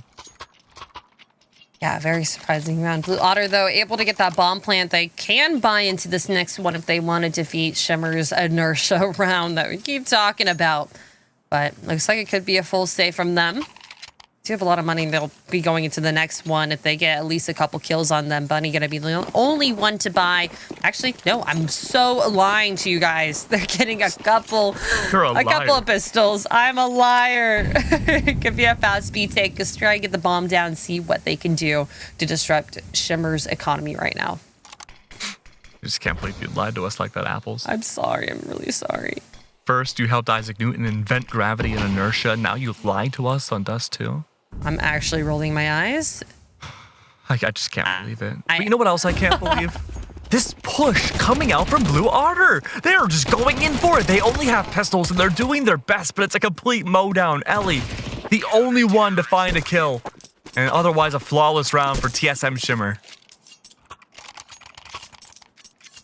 AKs are going to be able to come out, and Olya actually is going to buy up an op for her teammate. Looks like. Yeah, it's going to be Emily, and the cross pick from her is going to be so important if she goes for that suicide pick. Yeah, this is going to be a really interesting round. Finally going to be able to throw a little bit more money at this team. Ooh, yeah, 2 up top mid. It's going to be the bomb, and Blue Otter, if they just wait here, see what picks they can get, kind of default their way onto some sites, that would be good for them. Now, important to know too that this is commonly, and by common I mean it's only happened once so far this season, it's a map ban from Blue Otter. They banned it against Lotus, Impact had banned it against them. This is not a map we really have seen too much of from Blue Otter whatsoever this season. So it's all going to be brand new territory to us. Somehow with TSM Shimmer, this always happens with the team they're up against. Okay. Slowly moving their way up Cat. Not too much aggression from TSM early on. Just kind of slowing it down, seeing if they can find any picks early. And Blue Otter kind of taking a lot of space right now. Nothing on sights, but full cap control. Oh, it's fake. Oh, They're nice trying to drive flash that into control mid. for double Rain gonna doors. be holding it. Yeah, Rain's going to be holding that. It's gonna allow this small crawl over catwalk. That smoke may have revealed the plot. However, LX still on site. It's not quite the best gun that they could use, but I mean, she does work. That being said, the bodies are falling yet again. It's always on this entry. Okay, good for Rain and Ellie. They drive it back. Ellie falls. It leaves it now to a 1v2 Rain. The last one left. Very little information, but the peak. One was spotted. Not the headshot. Rain. 34 HP, but check to your left. It's empathy again. Lacking thereof for these 3 rounds. I mean, Blue Otter, they've just not been able to get this bomb planted the last couple rounds. Shimmer's been able to just use their guns, wait for them. I feel like this is their map pick for a reason. Holding on to the site so well. I mean, they are getting their trades. Blue Otter's been fighting back, so TSM have not been able to really build up a bank just yet. Still, their weapons here, 8Ks on 2, an op out for LX, and that could be dangerous. Dust 2 is an opper's paradise. Wherever she decides to post herself up, and it looks like right now at long, no one's going to be feeding it just yet. Blue Otter trying to make a lower cross here. Matt's the only one really looking with the FAMAS falling back. Going to grab a little bit more space for CT in a much softer angle here. Nice flash, but doesn't connect. Matt's going to grab her first, and the rest of the players are going to try and cross over. But Empathy on this B site and this window hold was perfect for that team play crossfire. Emily, the last one here. Bomb is down. Yuli is the better of it. I'm going to throw a quick little trivia fact at you, Apples. Oh, okay. Sure. We're seeing TSM CT side set up similar to how FlyQuest had done it, right? When they faced against each other last week. Yes, TSM Shimmer have won just as many rounds as they did the last time they faced Fly on this map. Now, here's the thing, though, right? 4 rounds is not a lot. But it's 4 more rounds than they won on CT side against FlyQuest, which was 0. That was a very brutal map for them. So they must have had gone through the demo, the VOD, something to go and check. And now I think we do have a timeout for Blue Otter. And last time we saw them have a timeout back on Anubis. They got a little scary, got a little crazy with it. We saw them with an amazing eco pushing through B. And that kind of turned their tide into winning. So they've done it before. They've done it. They could do it again. It is not their map pick, but it's just 2. Everyone knows this map, you know? There we go. Great opening Great start. Ah. Oh, all eyes on Ellie. Crawling and worming through the mid lanes of this map. Still, though, working mid. No clear commitment just yet from Blue Otter. Maybe looking for yet another pick before they can decide to see where they want to push. Remember, Alex does have that op. Probably parsing out where it could be located and push the opposite site. It's always been A.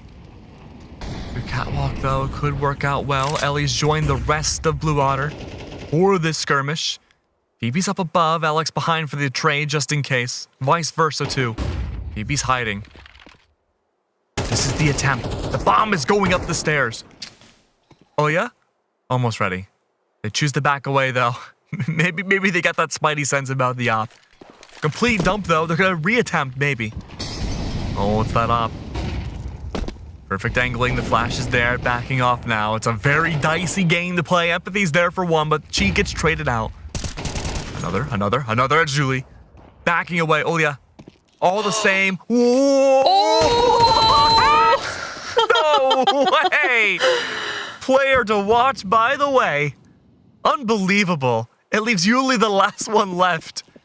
What a timeout reversal, forcing TSM to make these moves, make them very antsy. They're down a map, I don't blame them for being so. What are these angles? That was just a complete outsmarting that Blue Otter did. That was a perfect position from Olya down in CT. And I think this pick that Emily did at the beginning with that beautiful flash assist over towards long is what set them off in the right direction. This is just, okay, you could see in her mind, she was like, wait, I could get a knife here, but then I wouldn't be able to get them both, you know? So she went for the team play instead of the knife play, and a beautiful flash starting, almost gonna get the double, but Phoebe is there at the ready. It's a long battle. Won't completely be Blue Otters. Have we seen a knife kill in ESL Impact this season? Yeah, we have. Ooh, this season? Yeah, not in general, not but in like North season America. 6. Not Okay. in North America, I'm not pretty sure. If you haven't, then I haven't. Okay. I think the only day that I wasn't here was when you and Newt were casting. Oh, that's right. I'm pretty sure Newt and I haven't. Well, I'm thinking too, though. I'm pretty sure in the replays we had one, but I think you're right. It was a different region. Oh, it's just Yuli. You better hurry back, Empathy. You're about to be needed. Okay, crossfire set up. The flash is out. Oh, here comes the brigade. Empathy's drawing the line of fire. No one's checking for Yuli. That's 2. Maybe make it 3. It's 3. Most certainly. How about a 4th? No. Through the smoke. Bunny's the last one left. Yeah, back away. 37 seconds left. Not many places to go. A 1v3.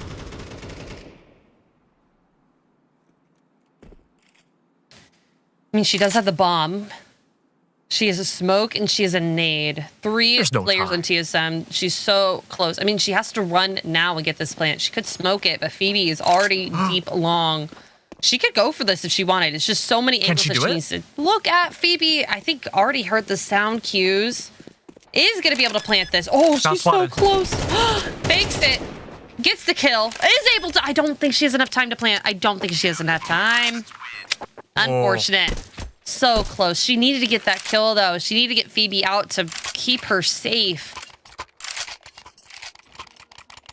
And just these reads from TSM, even after the timeout, have been so good. It really felt like we had such a dominant round from Blue Otter right after the attack.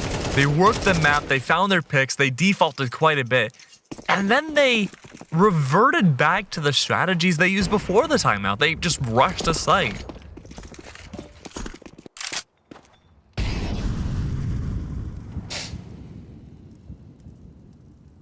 Still able to buy up rifles, though. Lots of util from Blue Otter as well. Just have to figure out how to crack into one of these sites. They tried a fast V-pot, but it wasn't even fast. It was a little bit slow, and Yuli was left unchecked in the corner, grabbing herself that beautiful 3K last round. Revenge for Olya. Yeah. Util coming out for the cross from Cat onto A site. Rain though. Oh, the timing. The timing. Oh, is she? Ooh. Oh, the barrel. She may. Oh no. Empathy able to get her there. It's gonna be a hard site to hold now that everyone has known that they moved over to A. Alex with a blind shot, and trades are coming out. Phoebe taking down Bunny.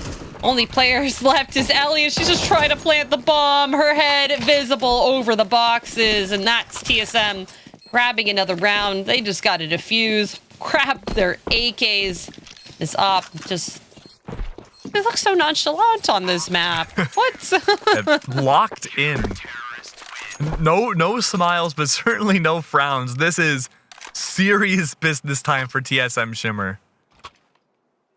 Locked in completely. Another attack for Blue Otter. This is not a great T side from them. I feel like Dust 2, it's gotten more equal as the years have gone on. They've added a couple changes recently with like the jumping boxes towards Cat for CT, so you're able to run up to Cat a little bit faster, but this is a very harsh scoreline. especially for Blue Otter. That beautiful win that they had last map on Anubis against TSM Shimmer. It's not their map pick. It's not the one that they've been practicing over and over. It's the one that TSM has, and it shows. Reminds me of last week with Nuke on FlyQuest, a map that they hadn't played for a year. TSM just keep getting away with this second map in Veto's. You're gonna keep bringing that up. I mean, it's relevant, is it not? This is Blue Otter's Nuke. Egoing. You're gonna keep egoing FlyQuest Red. I mean, they are the Titans so far in the league. They've been yet to be stopped. I mean, TSM realistically has been the closest, and maybe this is their strategy to win out Veto's. Valid. Fair point. All grouped up outside Catwalk. Alex is in a good spot. Yeah.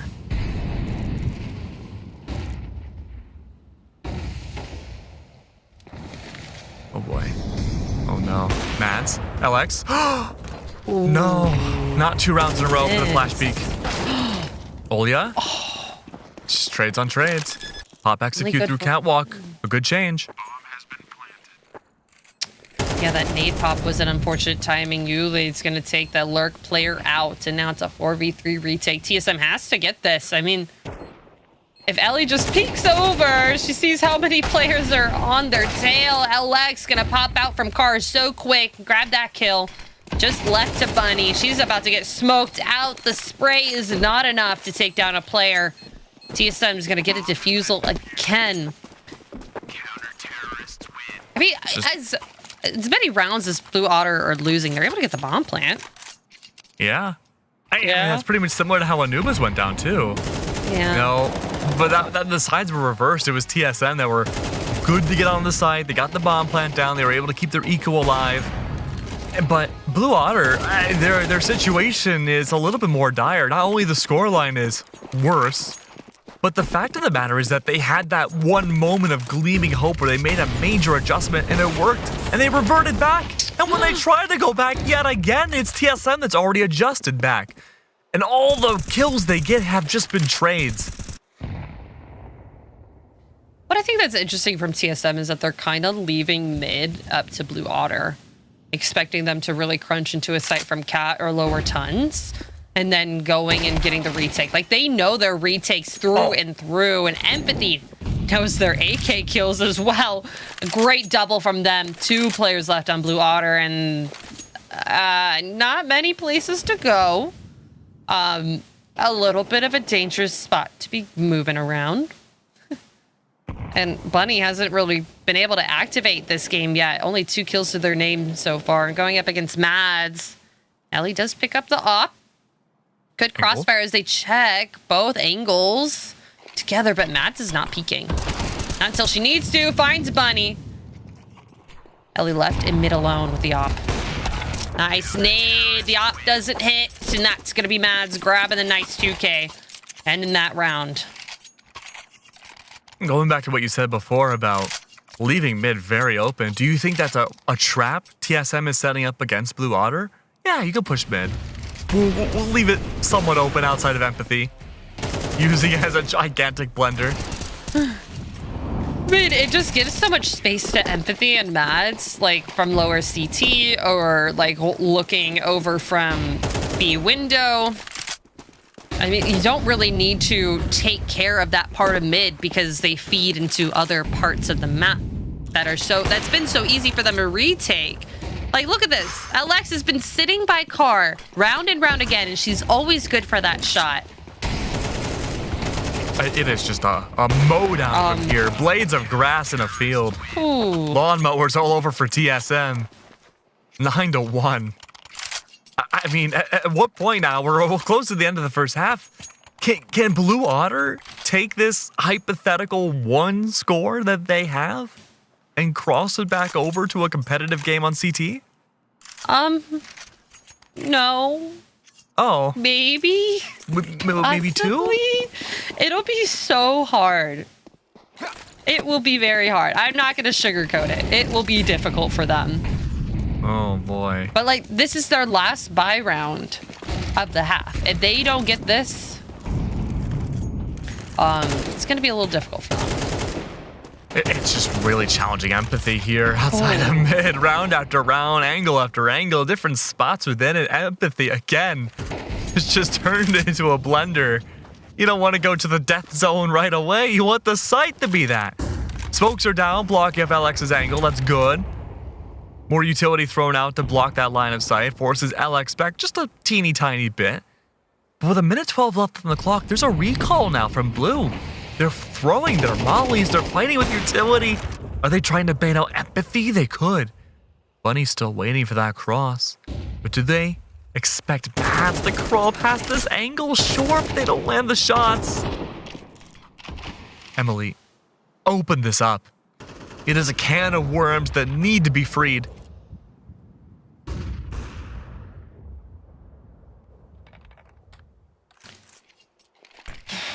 And it's just nothing. Yeah. Silence. It's just silence. Blue Otter just trying to wait. Oh. And LX in this spot again. She's always good for it. Almost a second, but Olia's there getting the trade, moving their way onto site. But they have no long lurk. They're alone on site. Mads is able to lurk up from CT. Sees ahead, finds the first one, knows Olia has to be on site. She did not kill Planter. Rain in middle actually could activate for a lurk here. Oh, but she goes up cat. Olia trying to do her best, grabbing a headshot, but it's not going to be enough. Rain with the double, but Empathy closes it out. TSM. Just a great retake from them from CT. Slow and together, defusing this bomb. Burst to double digits. It's only now the 11th round. Unbelievable. We may be going to our third map very quickly. That'll be Ancient. I mean, just overall, right? Strategies aside, the positioning and timing that we're seeing coming out from every member of TSM Shimmer has been impeccable. LX, Empathy especially, have been controlling major lanes on this map without even needing utility. It is just raw timing.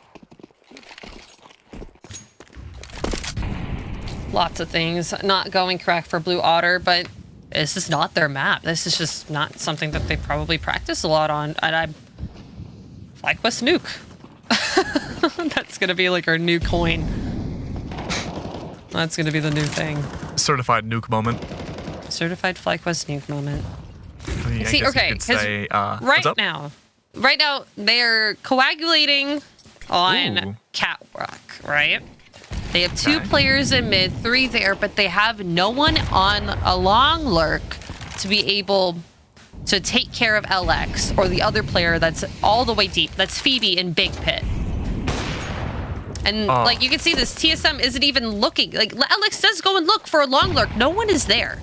She finds 1 kill, allowing them onto site, grabbing this plant at least, but they took long. TSM has long. They have a retake from both angles here. At least Rain is in middle, able to maybe get someone who crosses, but it's going to be a very hard one for Blue Otter to take care of. I feel like coagulation might be the best case scenario for Blue Otter. This is a gushing wound. The scab has been ripped off, and it's just a trade back and forth. You need this to heal. Blue Otter, 2v2. SM Elite 7 HP, 5 and 11 for the half. Rain, 3 and 11. Dire Straits needs this round. It's just a 1v1. Yuli, tap the bomb, taps it twice and hits the shots. That's 11-1 for the half. Unbelievable from TSM. The second map, Warriors, completely stun locked. We're gonna have to take a small break to figure out what the heck just happened.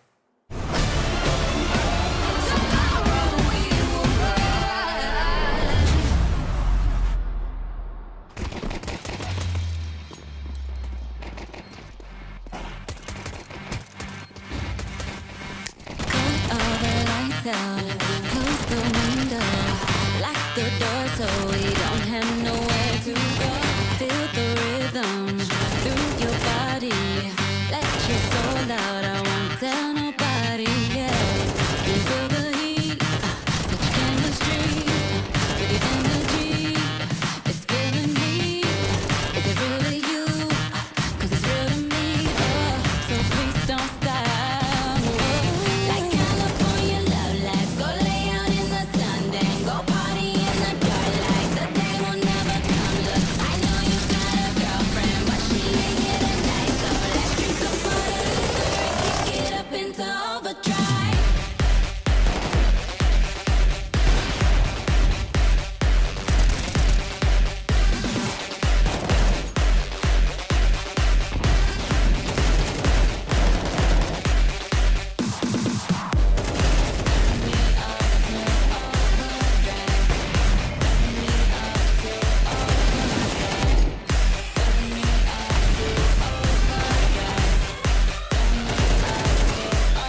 To be honest with you, this intro might be longer than the rest of this map itself. 11 to 1. TSM Shimmer have been destroying Blue Water on this map. Now, I'm no analystologist, right? I do want to point out one very important thing. Blue Otter made the comeback when they started playing in the water of Anubis and mid. There is no water on this map, and that is not good for otters. No. This is a very dry map. Exactly. It's literally dusty. It's dusty. I solved it. It's a bit and nobody dusty. likes a dusty otter. No one likes a dusty otter.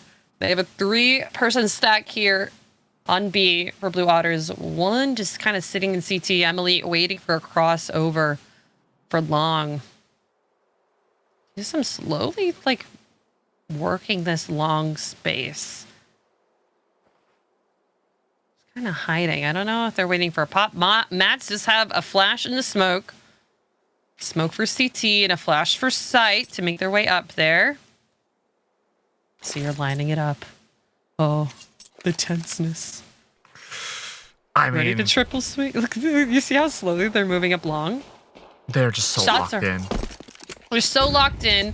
They already know where one player is. A nice flash. It isn't going to blind anyone. No one is here. No one's up on site. This is a free bomb plant for them. But oh yeah, finds one through the smoke. Okay, goodbye, Yuli. Oh, but you see this empathy already activating in mid, taking down 2 of the CTs. Ellie at least gonna grab herself a P250. No, that's Bunny. Ellie is in tow. Baby looking towards this long lurk. They're trying to fight up catwalk. I mean, the USPs are really good for long range, but TSM have already assembled into their post plant positions, hiding in corners, waiting for them to peek out. Oh, that triple peek with Olia. It's perfect. And now they're going to stick the bomb. They have a kit. BB with not much to do. The bomb does get defused. Blue Otters finding their second round. Oh, they just doubled their score. Second round on the board. Rough, dude. Rough. Oh, yeah. And I mean, that was such a slow endeavor. Blue Otter essentially gamble stacked B site. They were ready for that fight early on. TSM Shimmer, they're the ones that chose to play much longer. On A. Looks like we may see the same attempt again. This time Blue Otter's taking the fight directly to them. At least somewhat. Ellie. No. Choosing the back away. Emily essentially leaving her behind. Watching catwalk. CT side, empathy. Maybe a good call for this long-range crossfire. Flash coming out does blind her just a little bit. The smoke fading. Now taking care of Olia, trying to hide her. Put her in a corner. Ooh, damage actually going to be going down to empathy. This is a hard mid cross to really push through. Yeah. Water holding their like spots really well. Not giving TSM an inch. Remember, too, this is still an uphill battle for TSM. You may look at the scoreline and say, Keg, how? They are down a map. This is their map hit. It was a very close map one, sure, but Blue still won it out, and there we go, another beginning. TSM want to bring this to an even terrain of a third map so quickly. More and more the gunshots continue on forwards. It's going to be Mads above. Leaving, what, 2 left alive, Ellie and Emily. They were ones, the Titans of A site before. They were the anchors! The near double dig would have been good, but Phoebe did enough damage. Ellie's the last one left. The boosts of a century right up there. Tippity top of the wall. I've never seen this boost before. I have never seen that. That is beautiful from TSM. That's actually going to bring them. That's so beautiful. It's bringing them to map point. Oh, yeah. Made my brain crack in half like an egg. What? Say that again? It made my brain crack in half like an egg. Well, you see, that's what something... Made your brain crack in half like an egg. All right. Yeah, it's something that someone whose brain is cracked in half like an egg would say. No way, okay. Consolation prize. A little bit of extra money for them, but... I mean, not much money can really turn the tides. $300 isn't going to do enough here. They have to make every single round after this flawless. They need 10 rounds to close out this series right here and right now. And Emily only has a pair of dualies on her. Could be winnable. It could be. It really could be. Oh, the stack up. Dually. No. Dually. No, not quite. D. Oh, good for D. one, Olya. I mean, Olya has just been really the saving grace of this game. 12 and 12, the only positive member, like somewhat of a long shot outside of Ellie on this map. Rain 4 and 14. Not so much. That was a perfect lurk from Rain. Now Phoebe left alone with the AK and the bomb.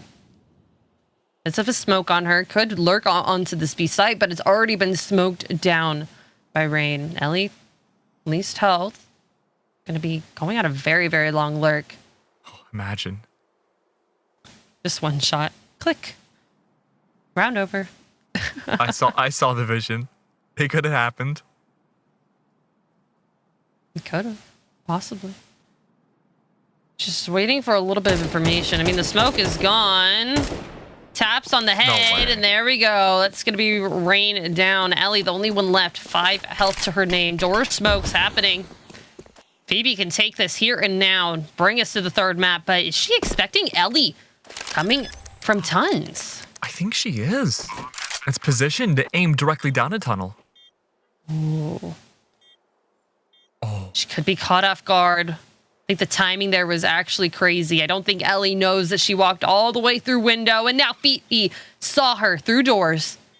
Is able to take this. Only 3 health. Just needs a 1 bullet down to her. No utility on Phoebe. The gun has to do all the work. And oh my gosh, it's actually going to be Ellie, the 5 health player. It's going to be the clutch master here, bringing them to the third round. So close of a margin, but look at that smile. She's excited for her team, and that's an AK picked up. Blue Otter is on the comeback. What a sigh of relief from Blue Otter. They are slowly, and I mean slowly, crawling these rounds back. They are won by a whisker. And yet still, I mean, that whisker's so thin. Otter's but whisker? so necessary. Oh, you're right. They do have whiskers. Otters also have like whiskers. the little pebbles they love. Oh yeah, they like rocks. That's like their thing. Like they like rocks. Right? I mean, like they hang out bullets with are rocks? like big rocks.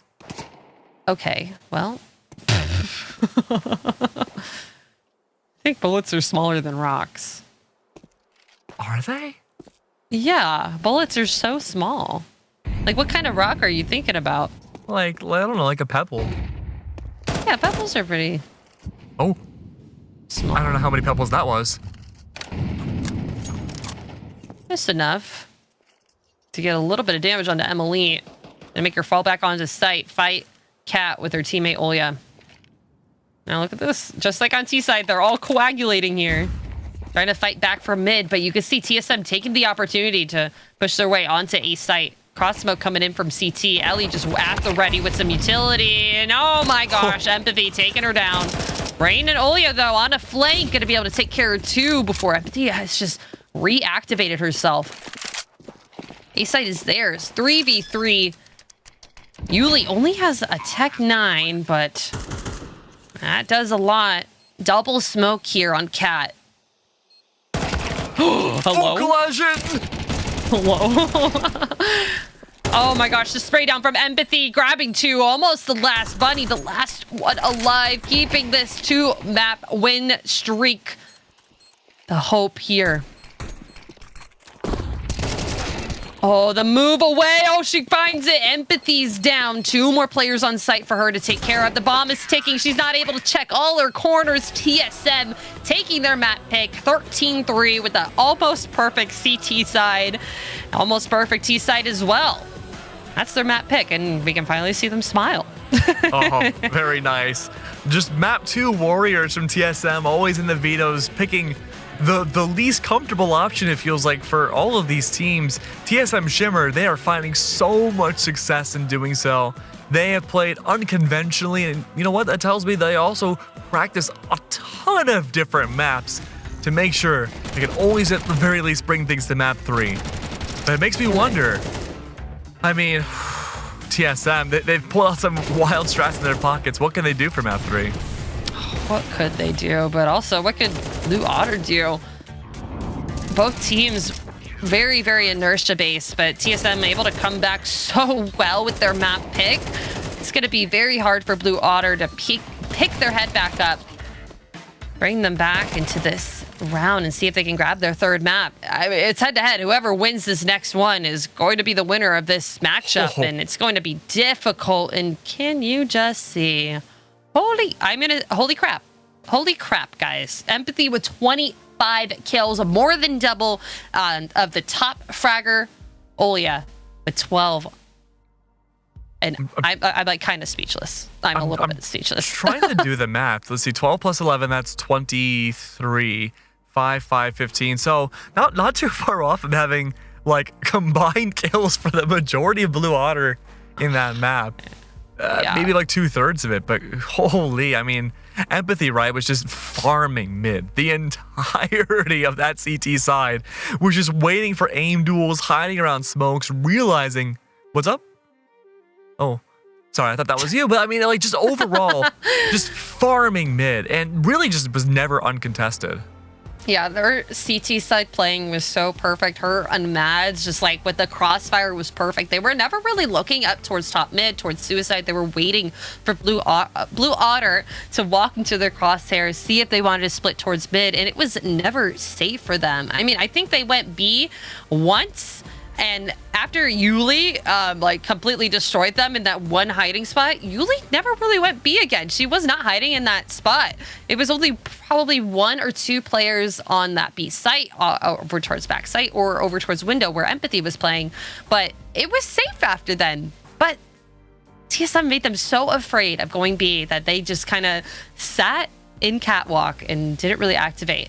And you could tell in the scoreline. It didn't work out for them. But let's take a look over at the head-to-head, see these two players and how they really worked out together. And we have Empathy and Yuli, same team, but a lot of kills on Empathy. But we saw Yuli activate a lot towards the end, a lot of kills on B, a lot of clutch positions and impact kills as well.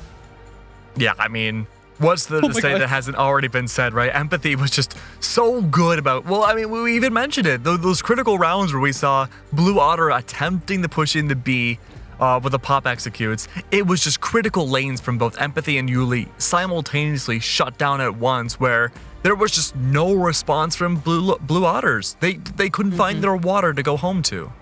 172 ADR. Ridiculous. Is actually crazy. Like, people brag about like having like a 90 ADR or like 100 ADR. 172 is almost double the amount of like a normal player.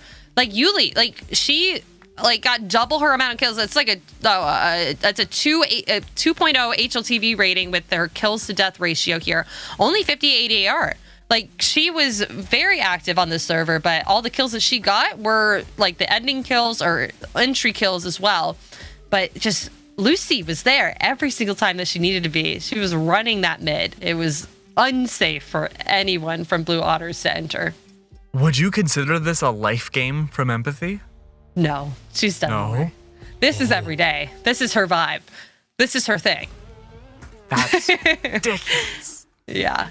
This is just normal Empathy game, which is why the last map of Anubis going to Blue Otter was so surprising for so many people in chat. Like, people were like, holy crap, TSM Shimmer, they're just not here. It felt like they needed the warm-up map to be able to really play against Blue Otters and be like, okay, this is what they were doing in the first one. Here's our 10-minute break. Let's talk about it over like our team break. Let's grab some water. Let's take a breather and let's play this Dust 2 map and show Blue Otter who the winners are. And we still have one more map to go. We have to do Ancient now. Oh, yeah. I mean, you know, going back to what you mentioned, the Twitch chat was overwhelmingly in the favor of TSM Shimmer. They're like, yeah, they got this in the bag. You know, they've had some pretty hard opposition so far this season. Blue Otter, you know, maybe some other teams that haven't been as difficult. But this was toe-to-toe map 1. Map 2, not so much. But we could see that bounce back here on Ancient. We could definitely see that, but we will have to look at that after a quick break. Go and get a snack. Go get some water. It's been a long night, but we do have a little bit more Counter-Strike for you in just a little bit.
Than that.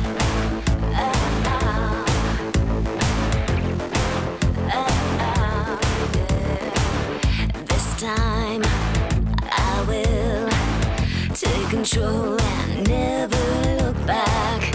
Last call, lights out. Couldn't call it, fade into black. In the end, we both know I'm gonna win. It's only a matter of time. Come on, boy, why don't you show me what you got? You think I'm gonna fall, but baby, I'll be standing last. You better run for cover, cause I'm coming at you fast. You think you're so bad, but I'm tougher than that.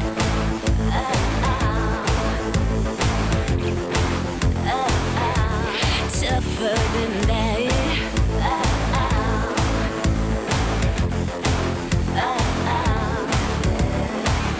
Let me show you how a bad girl rolls.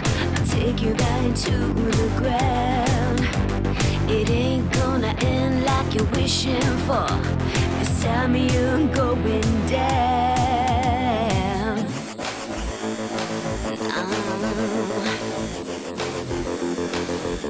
I'm tougher than that.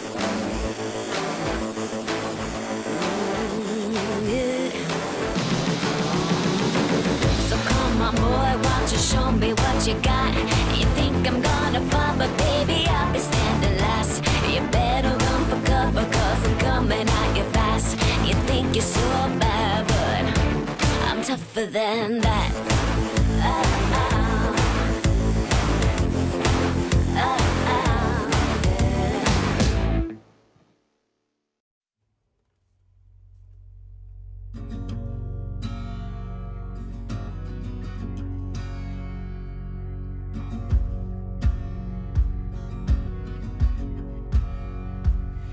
Everybody's got a ghost floating through the walls, no matter where we go. We're all strong, but we're all scared. Haunted houses in our heads, cause everybody's got a ghost. Everybody's got a demon. We're all smiling, but inside we're screaming. We all laugh, but we're all sad. God only answers when he's mad. So run to the river where there ain't no stream. Pretend if the water flows. Find your voice, let it sing. A choir of singers, the broken wings. Ain't no angels, just a bunch of thieves trying to steal some love so we can sing.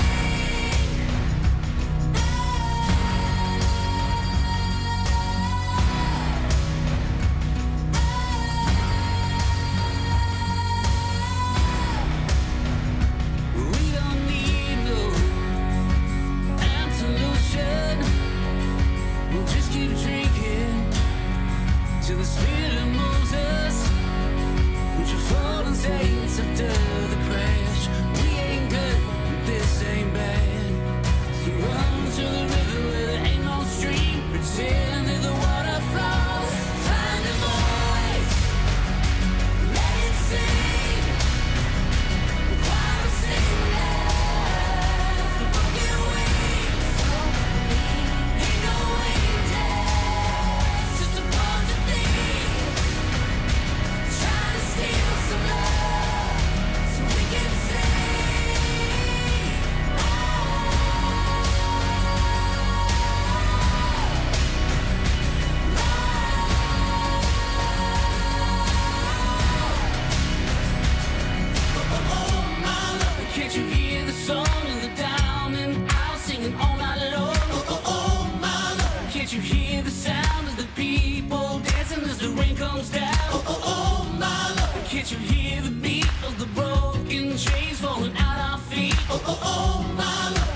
Can't you hear the song of the down and out singing all night long? Oh, my love. And can't you hear the sound of the people dancing as the rain comes down? Oh, my love. And can't you hear the beat of the broken chains falling at our feet? Oh, my love. And can't you hear the sun rising, rising? Find the voice, let it sing. A choir of singers, the broken wings. Ain't no angels, just a bunch of thieves trying to steal some love so we can sing. Find the voice, let it sing. A choir of singers, the broken wings. Ain't no angels, just a bunch of thieves trying to steal some love so we can sing.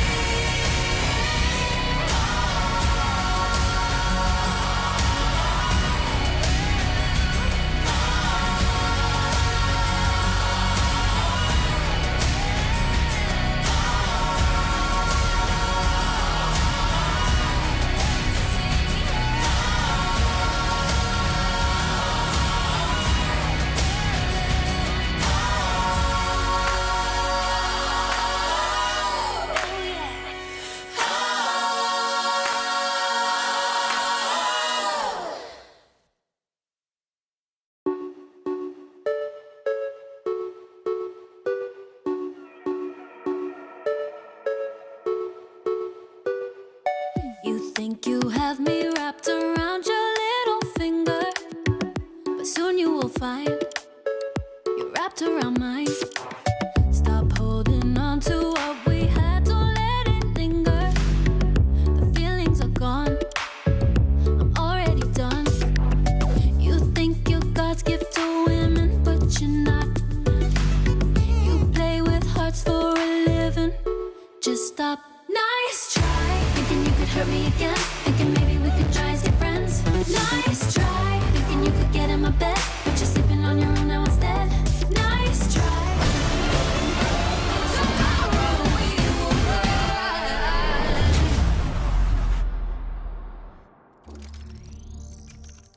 Well, it was a very scary map 1. Blue Otter Karma did end up the victor, though, but it was a hard-fought battle. Yeah, a very Dust hard-fought 2 battle. was not.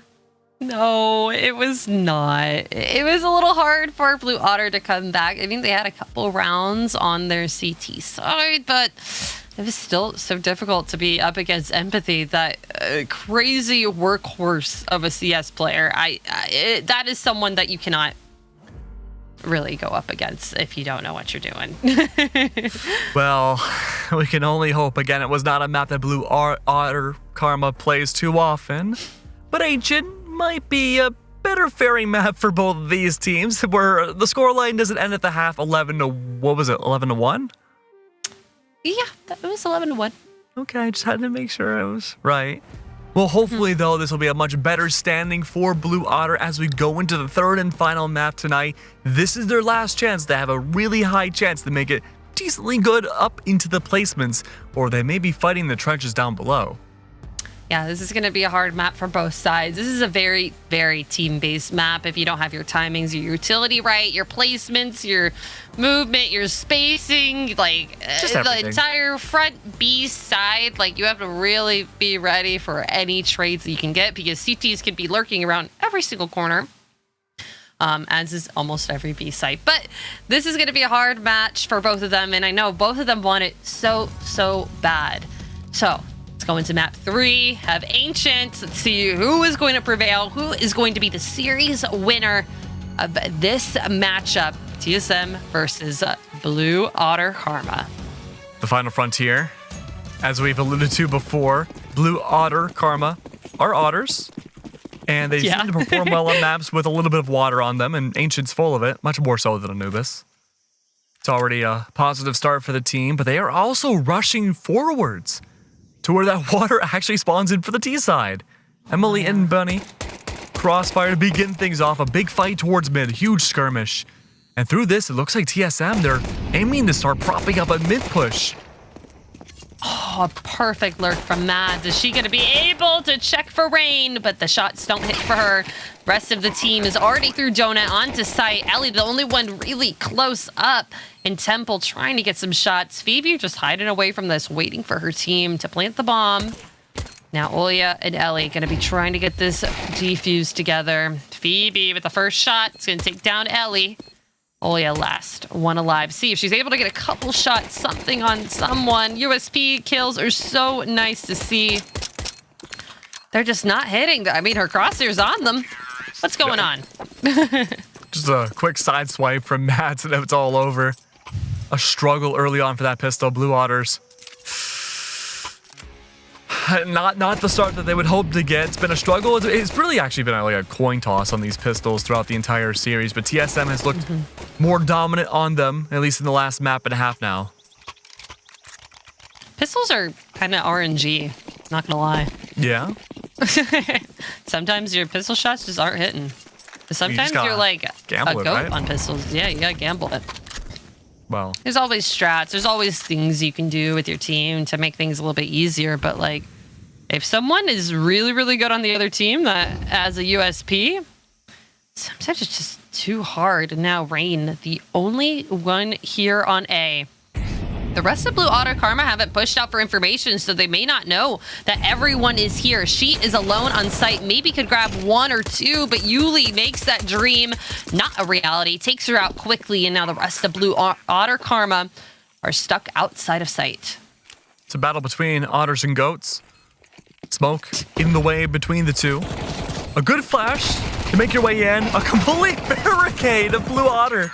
Trying to brute force their way through to pick up any weapons. Only one body had fallen, and that's Mads.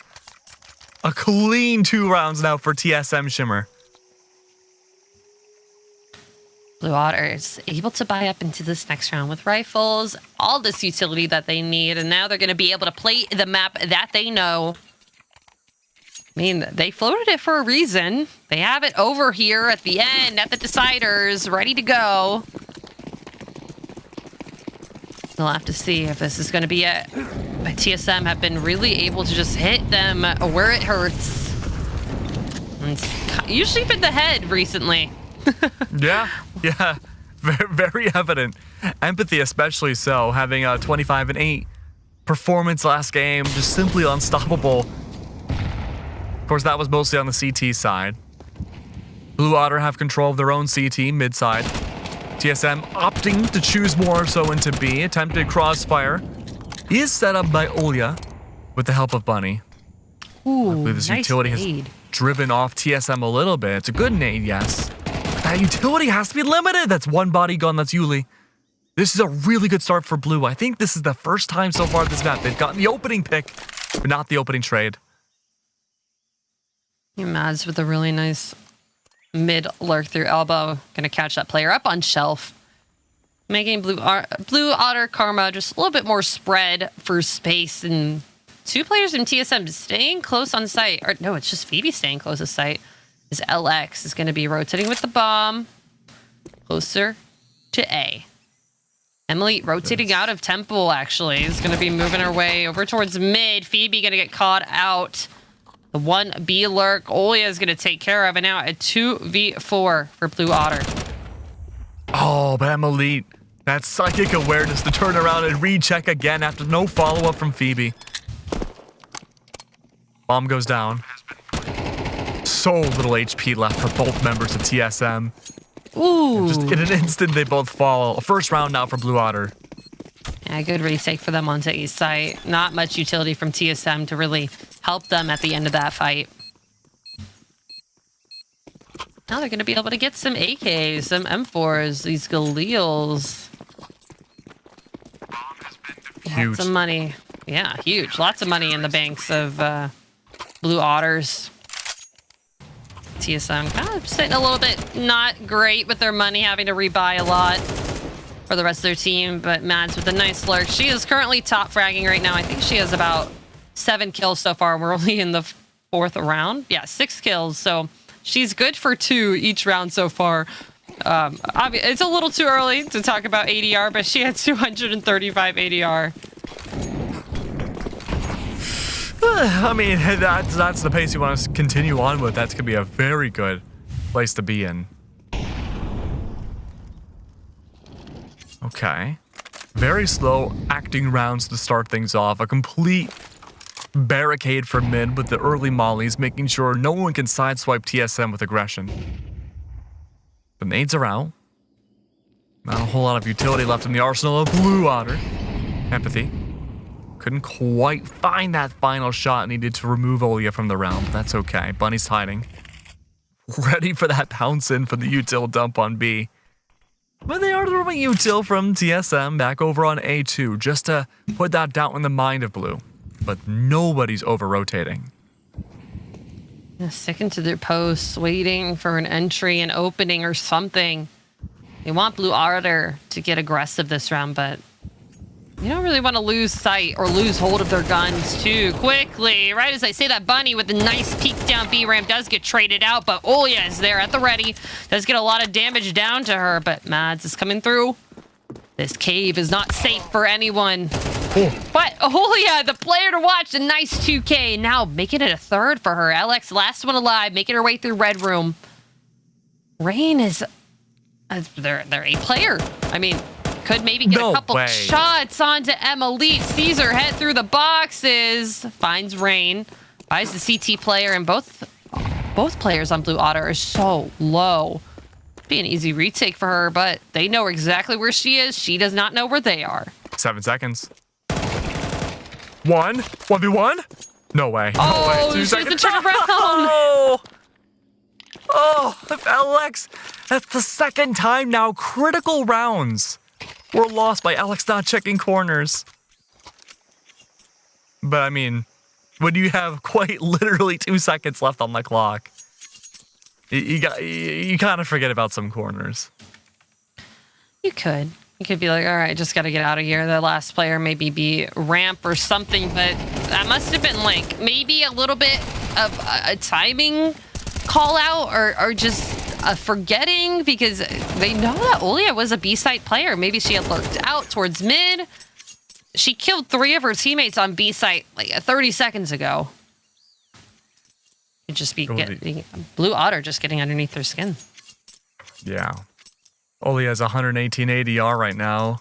Yeah, has been an absolute goalie when it comes to B. Not a single soul can get on there from TSM's side. Tac timeout called by TSM.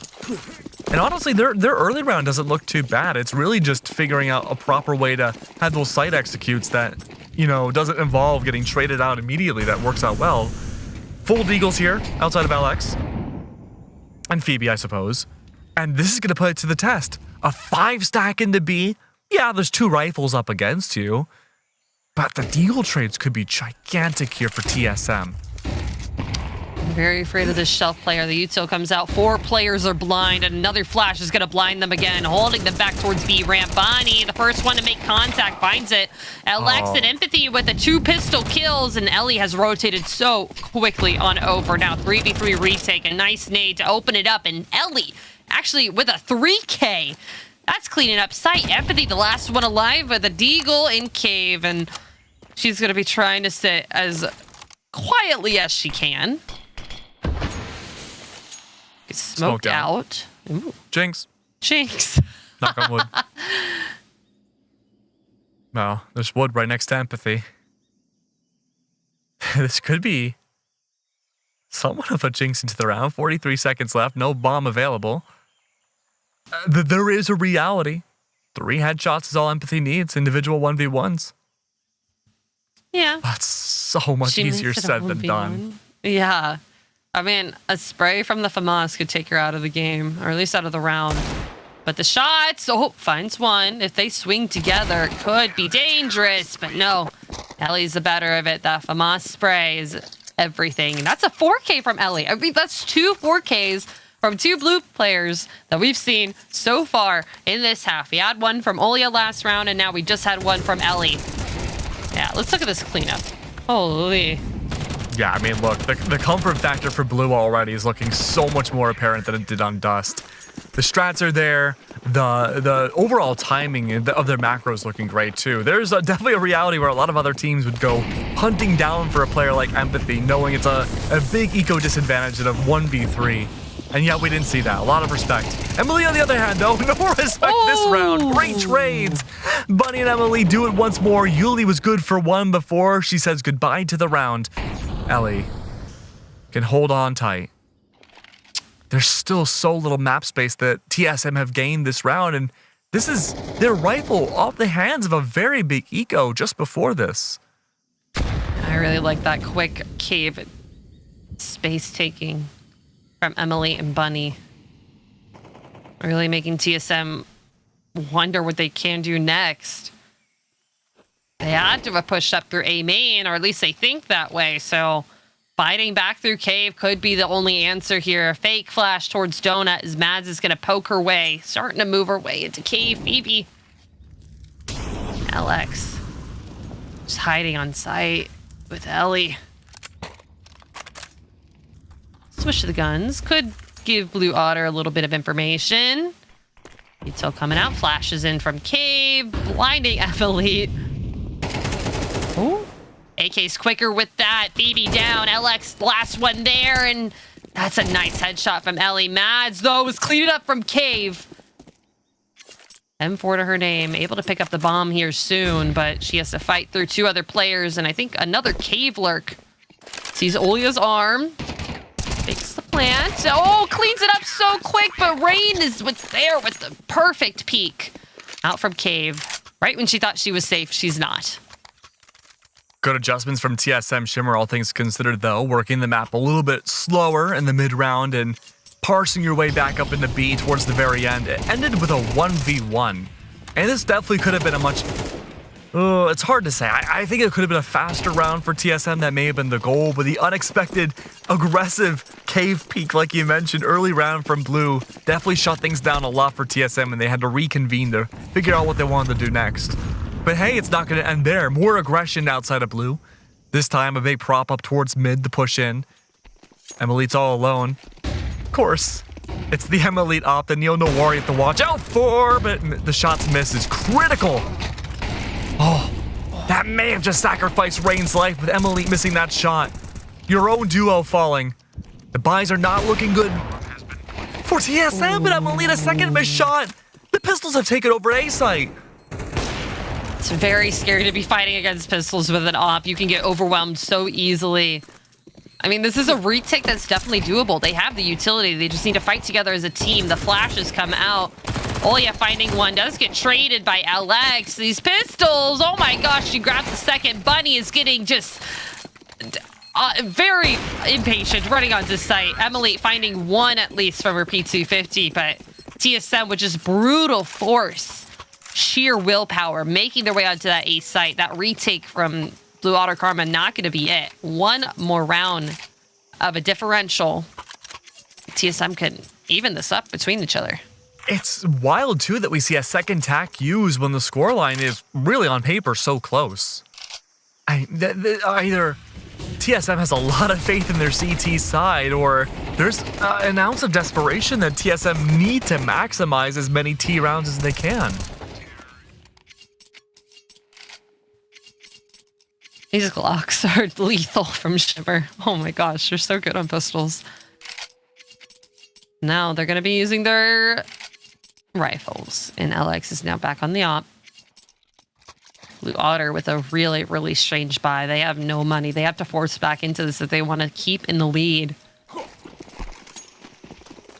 It's broken. I mean, the idea here is you really need to get those opening picks and just feed weapons into Blue. Or into TSM, I should say. All right, aggressive push up once more. This early control has worked in dividends for Blue Otter. Buddy. Emily. All stacked up together. Scout may be able to find some damage, but not quite. But at least there's big identification about TSM and how far up mid they are. But look at the bomb, Apples. It's not picked up. There's no dedication yet. Look at the bomb, but then also look at this three-player lurk through elbow. Bunny falling down, but Empathy with a really nice kill through Cave. 4v4. Mads with the lurk through mid, catching Ellie off guard. That's the one gun other than an MP9 that Blue Otter had. Now with this very long lurk that they ended up having. Could be able to get some exits here. Not much you can do. Emily trying to find a better weapon for herself as well. I mean, theoretically, right? You could have Empathy now with the op. It was originally LX's. Run back towards CT spawn. Or I should say T-spawn, excuse me. And give that op over to Emily and redeem herself for those missed shots on the last pistol. Mm-hmm. Oh, no. Oh, wrong way. Not the direction that Blue was hoping for. Okay, hold on. Emily. Oh, they all tied a bomb except for LX. But wow, Emily just made actually a lot of money for her team. $600 a kill with that MP9. And while this is going to be another save, that's going to set her up for the op pretty nicely into the next round. Yeah, these are... It feels like Blue Otter has the right reads about where Shimmer's going to be going, but Shimmer's just like thinking in 3D chess all around them, and the lurks have been so well. Mads, the lurk master, is taking mid, and I like... This is an interesting 3 stack in mid. 1 back red room, 2 close to the smoke doors, and 2 in donut. They're completely giving B site up. Could be a free plant for TSM, or it could be a trap. Oh yeah, Shots Ellie had the outside way. B. Oh, yeah, Ellie is at the ready here with the flash. If anyone comes up mid, anyone comes into red. That's 2 kills that Olia and Bunny could both get. Oh, huge opening pick. That's Emily gone. Beginning of the smoke, there is that grind that Olia and Bunny have. There is the flash to push out. Does it find success? The answer is yes. Yes, it does. Phoebe, on the other hand, a triple raids there to shut down Phoebe. A 1v2, only with a pistol. 46 HP. Now, one of which is an op wielder. Alex does have the tack. Oh, the swap off. What a call. Whoa, big push out. The distraction, mistiming. Alex is the lone survivor yet again. That was a great eco from Blue Otter. They did a lot of damage to Shimmer's economy. You can see they're going to be rebuying into this next round, but they don't have much money to really talk about. Yeah, these pistol shots is set up. The splash into mid was really, really well done. Catching them off guard. The timing was impeccable. And then the lurk out from the smoke from Rain. While they did lose, they did a lot of damage. Oh, what is happening? That is so many mollies everywhere. The whole map is on fire, and so are the players. Just the incineration instantly. It leaves Bunny to get nearly, well, it could have been the collapse. Phoebe's there to make sure that doesn't happen. And it leaves, in literally the blink of an eye, 2 players left for Blue.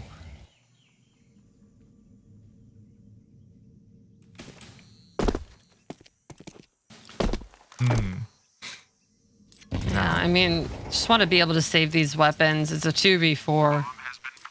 It's going to be very, very hard for them to get a retake. So Olia and Ellie just going to go ahead and hide over on this A site. See if maybe if they can get an exit, but they don't want to toy too much with Shimmer. Wouldn't be surprised if a call maybe is made just for the end part of this first half for Blue, just to get at least one more round and prepare yourself for T-side. Oh yeah, Empathy getting a little antsy. Oh, you're gonna be taking that gun away from her. Nice AK picked up, and Phoebe here. Trying to see if anyone's gonna exit through Donut, but not gonna really grab anything. But when the truth now, only a few more rounds left. Blue Otter certainly performing better than they have on Dust 2 already. The set strats are there, the comfortability is back. That's not to say they're in a good position though. They won map number 1. TSM Shimmer handedly won map number 2. 13-3. Now, tack has been used. And as we said before, this is Otter's chance now to be like, okay, well, we have a chance to bring the 6-6. But how do we bring it 6-6 and dominate into the T side too? Mm-hmm.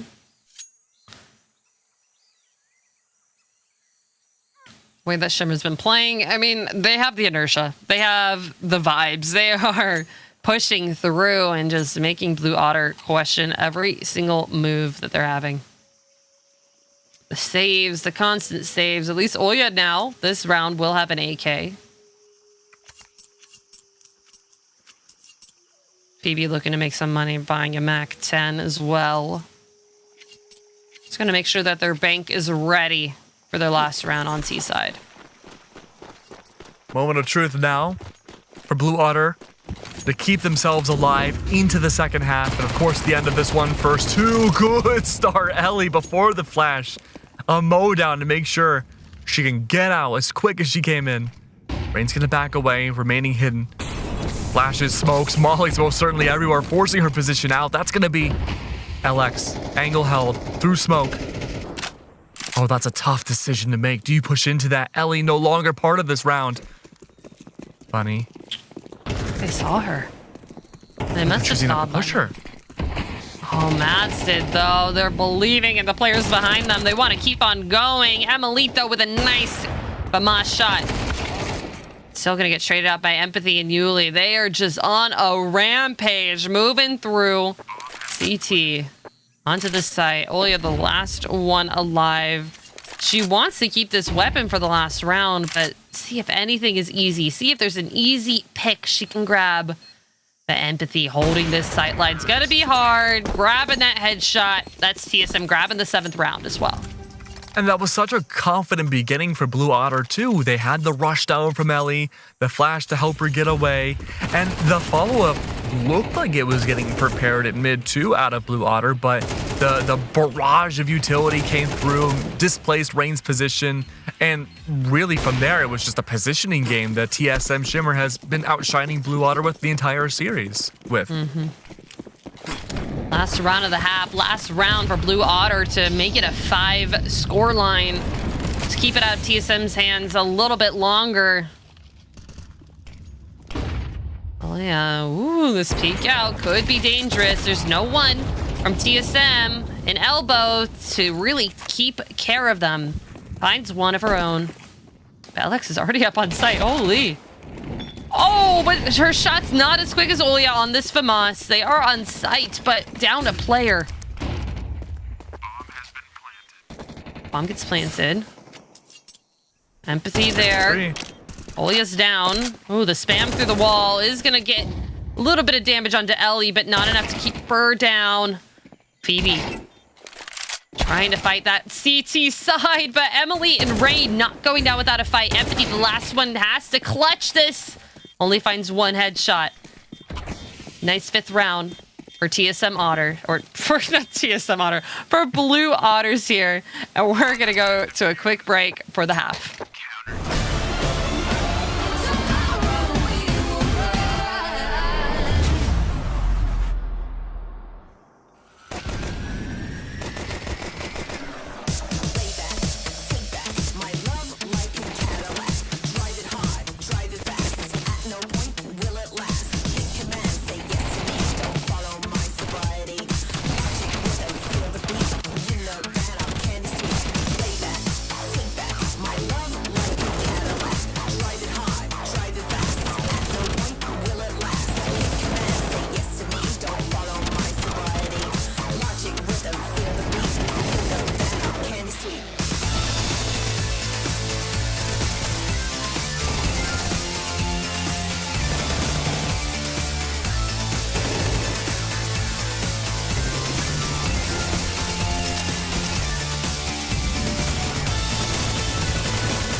We've truly seen it all, the series between TSM Shimmer and Blue Otter Karma. An even half, not so even half. And of course, one where TSM barely inches out above, but this is a direct rush in from Blue Otter. They want to go out with a bang. Oh, they want this B site now, and they're going to try and take it. 3 players from TSM still alive and kicking over towards Shelf, but Mads on the lurk, on site with those dualies. That was a 25-second round. Unbelievable there. And Blue, I mean, just rushed in there. It looked like they had full dominant B-side controlling. You know what, to be honest with you, Apples, I blinked. I blinked. I guess it was a 25-second blink because it was over when I looked up again. It was over. It's gone. I mean, it went faster than my brain synapses could process. Yeah. I don't even. That was like a TSM pistol round W, Mads, with the dualies. Able to teach us how to use them, and now Blue Otter trying to force themselves to just use the Glocks again. Empathy, though, is going to be mowing it down with the FAMAS, just switching on over to the USP, trying to take care of this team. Yuli with the double, and Phoebe cleaning it up towards the end on B ramp. Wow. Making their way towards 9. I mean, not 25 seconds, but it was certainly a quick round from TSM Shimmer. Just full, utter cave and B main control to shut down Blue Otter yet again. I have to wonder. Okay. Well, for Blue Otter, this is their T side. It's been, frankly, a little bit of their weaker side so far this series. At least in terms of consistency. This is their chance now to split things up and work the map more. They've had a lot of good rounds. But it's just been a struggle since Dust 2 to really be consistent. And again, it's just the spray through Phoebe. And Ellie, it's all of them at once through mid. There's one left. Did both teams just like say, all right, we're going to finish out the next couple rounds as like quickly as we can? Because holy crap, Bunny left alone now in a 1v3. 3 of the strongest players from TSM. Honestly, everyone on TSM has been very strong this map. Everyone over 10 kills. That's at 15. Bunny has a lot to do here. Not much time. And LX is going to take that away from her. All of her time. Double digits for TSM. 3 rounds separating them from the win, match, and series point. I mean, 15 minutes ago, it was TSM Shimmer inching ahead of a 1-round lead. Now suddenly we look up and sides have swapped and they have double the points over Blue Otter Karma. Yeah, this is looking very different from the Dust 2 half switchover when TSM was leading. Blue Otter at least got a couple rounds on them, but right now I haven't been able to do much, even with AKs and Gleals. Having to use some Tech 9s and some upgraded pistols, couple bits of utility, but you could just look at the difference on Shimmer. How much they have in their back pocket to be able to get this next round done and ready. I mean, I'm just really curious to see what Blue Otter has in store for their set strats after this attack timeout. You know, the buys are not looking that great. They have usually responded to these timeouts with aggression, but that's how they've been starting all of these rounds on T side. So are they going to slow the pace down, or are they going to just rush A? They're rushing A. You called it. You guessed it. They're going to throw a little setup utility. Looks like a CT smoke and a donut smoke. Ready for the pop. Only one player here, and that's LX. Temple finally able to buy an op. Utility coming out. You can see her calming with her team. Shot not going to hit. Wasn't able to see anyone. Was not mollied out. Smoked out quicker. She was able to see them. Now it's looking like a 5v5 retake with pistols. We saw this on TSM side. They were able to keep this round away from Blue Otter, but oh my gosh, Phoebe through the smoke and mow down 2 kills of her own.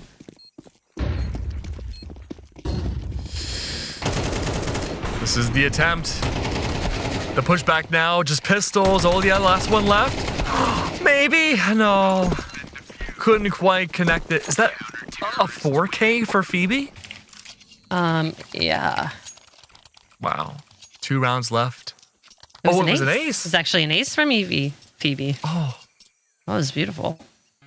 Unbelievable. She's feeling good after there. that. Let's take a look at these. Yeah, these 2 spam from the smoke. A main. 3. Temple, Oh, okay. 4, and then Donut. 3 of those kills were through the smoke, by the way. Oh, I see. I wasn't aware that Phoebe was the one that removed Bunny from the round. Okay, I see. I wasn't aware of your game, Phoebe. I mean, Phoebe and Empathy have just been a dangerous duo, but honestly speaking, TSM Shimmer as a whole has been dangerous. It is just the shooting gallery for TSM Shimmer. And let me tell you, they are truly shining here. Wow. They are taking this shelf aggression, this CT aggression so perfectly well. Blue Otter Karma weren't able to really get that down. They weren't jumping up shelf once they saw no one was in elbow, in mid. They weren't taking all that control. And TSM is. Now it's bringing them to series point, 12-5 against Blue Otter Karma. After a really convincing, good first map from Blue Otter, it's looking really, really dire. It's now or never. It's now or never. Yeah. Empathy already taking a quarter of HP. Gone. Maybe a good solid start for Blue Otter. But they have gained so little map space. Concern factors Ellie now. So close early on, but Olia falls. That's one of the more paramount players for Blue Otter. She's been an MVP for a lot of these clutch rounds, but could be out for the last 10. Bunny the same. 3 left alive. Ellie, not sure what happened, but at least got the kill. That's Empathy gone. Oh, man. Body disadvantage now. LX, simple positioning there. Ellie now gone. Left 2, Emily and Rain, a duo that's existed in this game and frankly multiple games for a very, very long time. You gotta put that synergy to the test. That's just hurt her, dropped down, able to get the kill on her. Now it's all down to Emily. A main with the bomb. LX is already here looking for her head. Keg. Oh my gosh. I think this is it. Emily, up the up above. Would you check the sniper's nest? Yeah. Oh, the head was shown. Both their heads were. Emily removes LX. Okay, there's still 3 more. 1 emerging from Donut. That's Mads. And Mads has been so good at ending these games. All it takes is a simple straight. 13 seconds. A collapse now. 1 by 1 they fall. There's 2 left. Emily punches the numbers in, possibly the victory or defeat. 50 HP left, surrounding her completely. 1 shot, but not necessarily for her.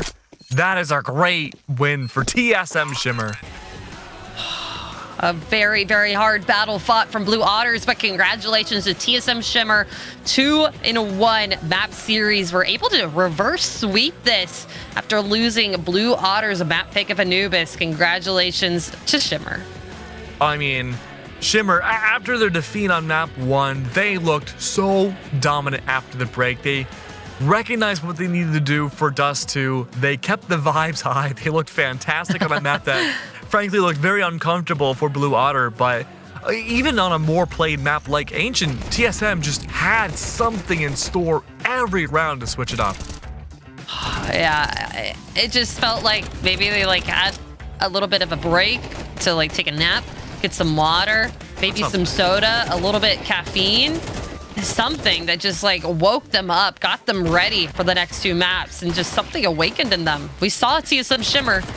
We didn't see them the first map, but we finally saw them again. Absolutely correct. And look, TSM Shimmer, they've looked great. They've had a hard road ahead when it came to their matchups so far this season, and they are fighting amongst Titans, so much so that I dare say they are one of them inside the bracket themselves. Look at this. They're kind of very equal here as well. Empathy has 13 assists. That's actually crazy. Almost more equal assists to kills.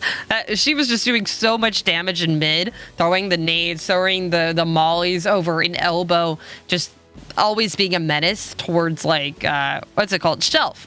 Always just being there at the ready to be able to shut down anything that Blue Otter wanted. But we cannot say anything against Blue Otter. They were able to take a huge map off of TSM that we've seen them play before. They just were not able to really match up to that for the next two maps. Like, they were not able to replicate that kind of performance, unfortunately for them. But TSM able to prevail here, and congratulations. Yeah, a hard congratulations right there for TSM. I mean, and again, speaking to what you were saying before, there's not necessarily a player that had those huge, shiny moments. The hard carry. There was no hard carry for TSM Shimmer throughout the series. Yeah. But there was one player that if we had to put that moniker on, I guess we could say it was a pretty solid Kidia MVP of the series. And you'll never take a guess about who you think it was? Yeah, it was Empathy. Empathy had an amazing map too, but the whole series, there was just never really a dire moment for her. Never a dire moment. 56 kills on her, 23 assists, and 11 entry kills. We saw her so many times, even on Anubis, the map that they lost. She was like, if you did not take care of her in E-Box, there would be an issue. And I feel like she was kind of running circles around them in the last two maps, especially in mid. They were not really able to enter into it. Blue Otter was afraid of it because of what she was doing. And then Anubis in mid again, she was just not letting them have any space at all. So this is definitely the most valuable player for this matchup for Kidia. Yeah, it seems like that's a consistent thing with TSM throughout the entirety of all series we've watched from them so far this season, is that Empathy has just been such a tip of the spear. So good at leading charges and really dictating a lot of very impactful rounds for TSM to skyrocket their way up the bracket. Yeah, absolutely. So them losing that first map, I don't feel like it tilted them as much as it could have after that amazing performance on Dust 2. I mean, 13 and I think it was 3. Holy, what a scoreline. Like, that is something that you see FlyQuest Red do. That is just something that TSM, I expect to see from them a lot more coming in the next coming weeks, because it was a little bit rough for them last week going up against FlyQuest Red, but I feel like this is a really good ego boost for them to win against a team that did take a map off of them earlier. And both teams here, we also said it earlier, have beaten Lotus before, who is a very, very strong team this season. So I know Blue Otter does have a lot of work to go and fix for the last two maps, but I mean, you can go into VODs, you can go demo review. That's what I think TSM Shimmer did a little bit as well. Yeah, I mean, we talked about we talked about the uncomfortability when it came to all like the nuke styles that we had seen from TSM. They played fantastic there last week. The other maps, you know, they weren't the best. But again, as you mentioned, huge, remarkable improvement. And we're still kind of in the beginning of the season. We got a whole we have a long ways to go. Is this John ESL? Hello? It's Jane ESL. Hello, Matt. Oh, hello, how is Jane. it going? Hello. Hi, guys. Going pretty good. How's it going? I mean, look, where to begin, right? We saw the big matchup between TSM Shimmer and FlyQuest. I believe about a week ago. You brought out FlyQuest to an uncomfortable nuke, but the other two maps were okay, to say the very least. But now that you fight against Blue Otter Karma, you had stellar Dust 2s and Ancients. What was the prep like going into this matchup? I think it was more so just looking into what we did wrong versus FlyQuest, because we knew if we could fix that, then we wouldn't really have an issue with the maps anymore. So I think it was more just looking into stuff that we could fix instead of stuff that like bringing anything, and making small changes really made a difference, which was nice. So after that loss of a map on Anubis, how did you kind of all keep your heads in the game to be able to get a 2-map victory after them? Because they were pretty quick maps. It just felt like a switch had flipped. How did that work out? Yeah, so we knew that it was just, you know, it was like a game from us. We knew that we could have done better on that map. So I kind of just said, you know, guys, forget the map even happened. Like, we've got 2 good maps coming up. You know, we know we're better than that, and we just move forward. You kind of think about it as like a clean slate, I guess, when you have a new map to play. And my team did really good at resetting and making sure that we came into the next map and, you know, with our game plan and did our job. I mean, talk about a clean slate, right? It feels like you dirty it up for any enemy teams that you play before you even get into map number 1. It's the vetoes that leave big mysteries, I think, for your enemy teams to get into that second map.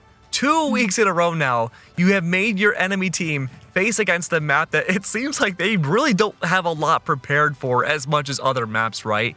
How are you able to find such uncomfortability for your enemy teams to play against every single map too? I think it's just doing your homework, you know, like watching maps that you know that maybe you could out-aim somebody on, or like look at different flaws within different teams, and each team has like a different flaw, you know. But I think that it's really nice that our vetoes have changed, because last season it was, you know, we crammed in a lot of maps since I joined late, and it's kind of nice to have like a good map pool down. So I think having that like helps a lot. So you've faced FlyQuest, you've now faced Blue Otter Karma. Is there any other team that you're looking forward to go up against in this season? I guess Impact, because we lost against them with a sub, I guess, in Cash Cup, and I want to prove to them that was a fucking fluke. So yeah, I'm kind of ready to go up against them, and yeah, pretty much it. Put them in their place. Valid. Well, F is for fluke, and it also stands for friends as well, Mads. After this and your reign of supreme with TSM, right? You know, you have friends, you have family, and I'm sure you might have some new enemies now. Who knows, right? What do you got to say to all of them? It's at the end of the day, it's competition. So, you know, there's no personal vendetta against anybody. It's just business at the end of the day. It's how my mind works, and I love shit talk. It's just fun. Yeah. Wish my ranked partners knew that lesson too. But Mads, thank you so much. I really appreciate you coming on here. And for the way things are going, I'm sure this won't be the last time we interview you either for TSM Shimmer. I really can't wait to see what your journey looks like for the rest of the season. Thank you. Love you guys. Bye. Mads out. Okay, I'm a respect. big Mads fan. I'm a big Mads fan. Oh man, well, I'm so sad, Apples. Did you know that? Why are you sad? Why are you sad? It's the end of the night, you know. It is the end of the night. We're out of games to play, but we do need to see where everyone's at. Let's take a look at the standings. Let's take a look at how NA is starting to shape up now in our third week. Halfway through, FlyQuest Red, they did take the victory over Nouns FE a little bit earlier tonight at the top of the leaderboard, and Impact right behind them. TSM Shimmer have lost 1, so Impact is above them 2-0. They play tomorrow. That's gonna be spicy. Ooh. Okay, that's a difference maker. If TSM takes that, they are number 2 in the entire standings. Oh yeah. Fluffy Mafia right below them, and Blue Otter Karma, unfortunately, losing this match is going to add to their loss streak, but they won 1. They can go back up there. Now it's FE below them, and then Lotus Aware at the bottom of the leaderboard, 0-2. But we are still halfway through the week. There are more matches coming tomorrow. Wow. I honestly forgot it was Wednesday. But you know what I can't forget about? Not just America. We have the whole world to watch, and we have our top 5 of the greatest plays from all regions from today. You should check it out. It started off with Phoebe's ace on Ancient. We saw it earlier. We were excited, and so was she. Holy. And also, 3 of these kills were through the smoke, by the way. Unbelievable. I mean, that's just TSM all day. But number 4 was Yuli's 4K and the Ninja Diffuse on Anubis A site. It just kept on going. Oh my gosh, yeah. This AK pickup. She doesn't even need it. You can hear the Tech 9 shooting through the smoke. She has a flash at the ready. I think that even blind Emmy. Oh my gosh, beautiful. Going into number 3, we have Cat's 3K Inferno Molotov Bomb for a round win on the A site. Oh, nice. Oh, she kept them from defusing. That's incredible. But we also have Polly's 3K on Inferno A site too. There was so much Inferno today. I love Inferno. Well, Inferno loves you. Thank you, Inferno. Going up at the top, we have Mari's 4K with these dualies on Ancient. Oh my gosh, they just all lined up for her. Oh my god. Holy. Wow. Unbelievable gameplay. And you know what? Perfect example again. If the games that we covered today wasn't enough, the top 5 would show that the skill gap is completely closing in all of these different regions. That truly, yeah, we still are in the beginning of this season. It's anybody's game to win to be the champions of ESL Impact. And we still have more games coming at you tomorrow. North America will be starting, but we have a lot of regions. We have EU, we have South America, we have North America. We have a long broadcast, so you better be here tomorrow to watch it with us, Keg. All right?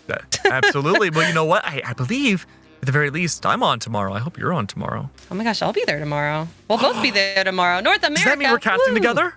I think so. Oh, no way. Well, you know what? You'll have to check it out tomorrow, but we need to get some sleep so we can be the best casters we can possibly be. And same with the players, too. We'll see you tomorrow. Have a good night.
Get along, well, baby.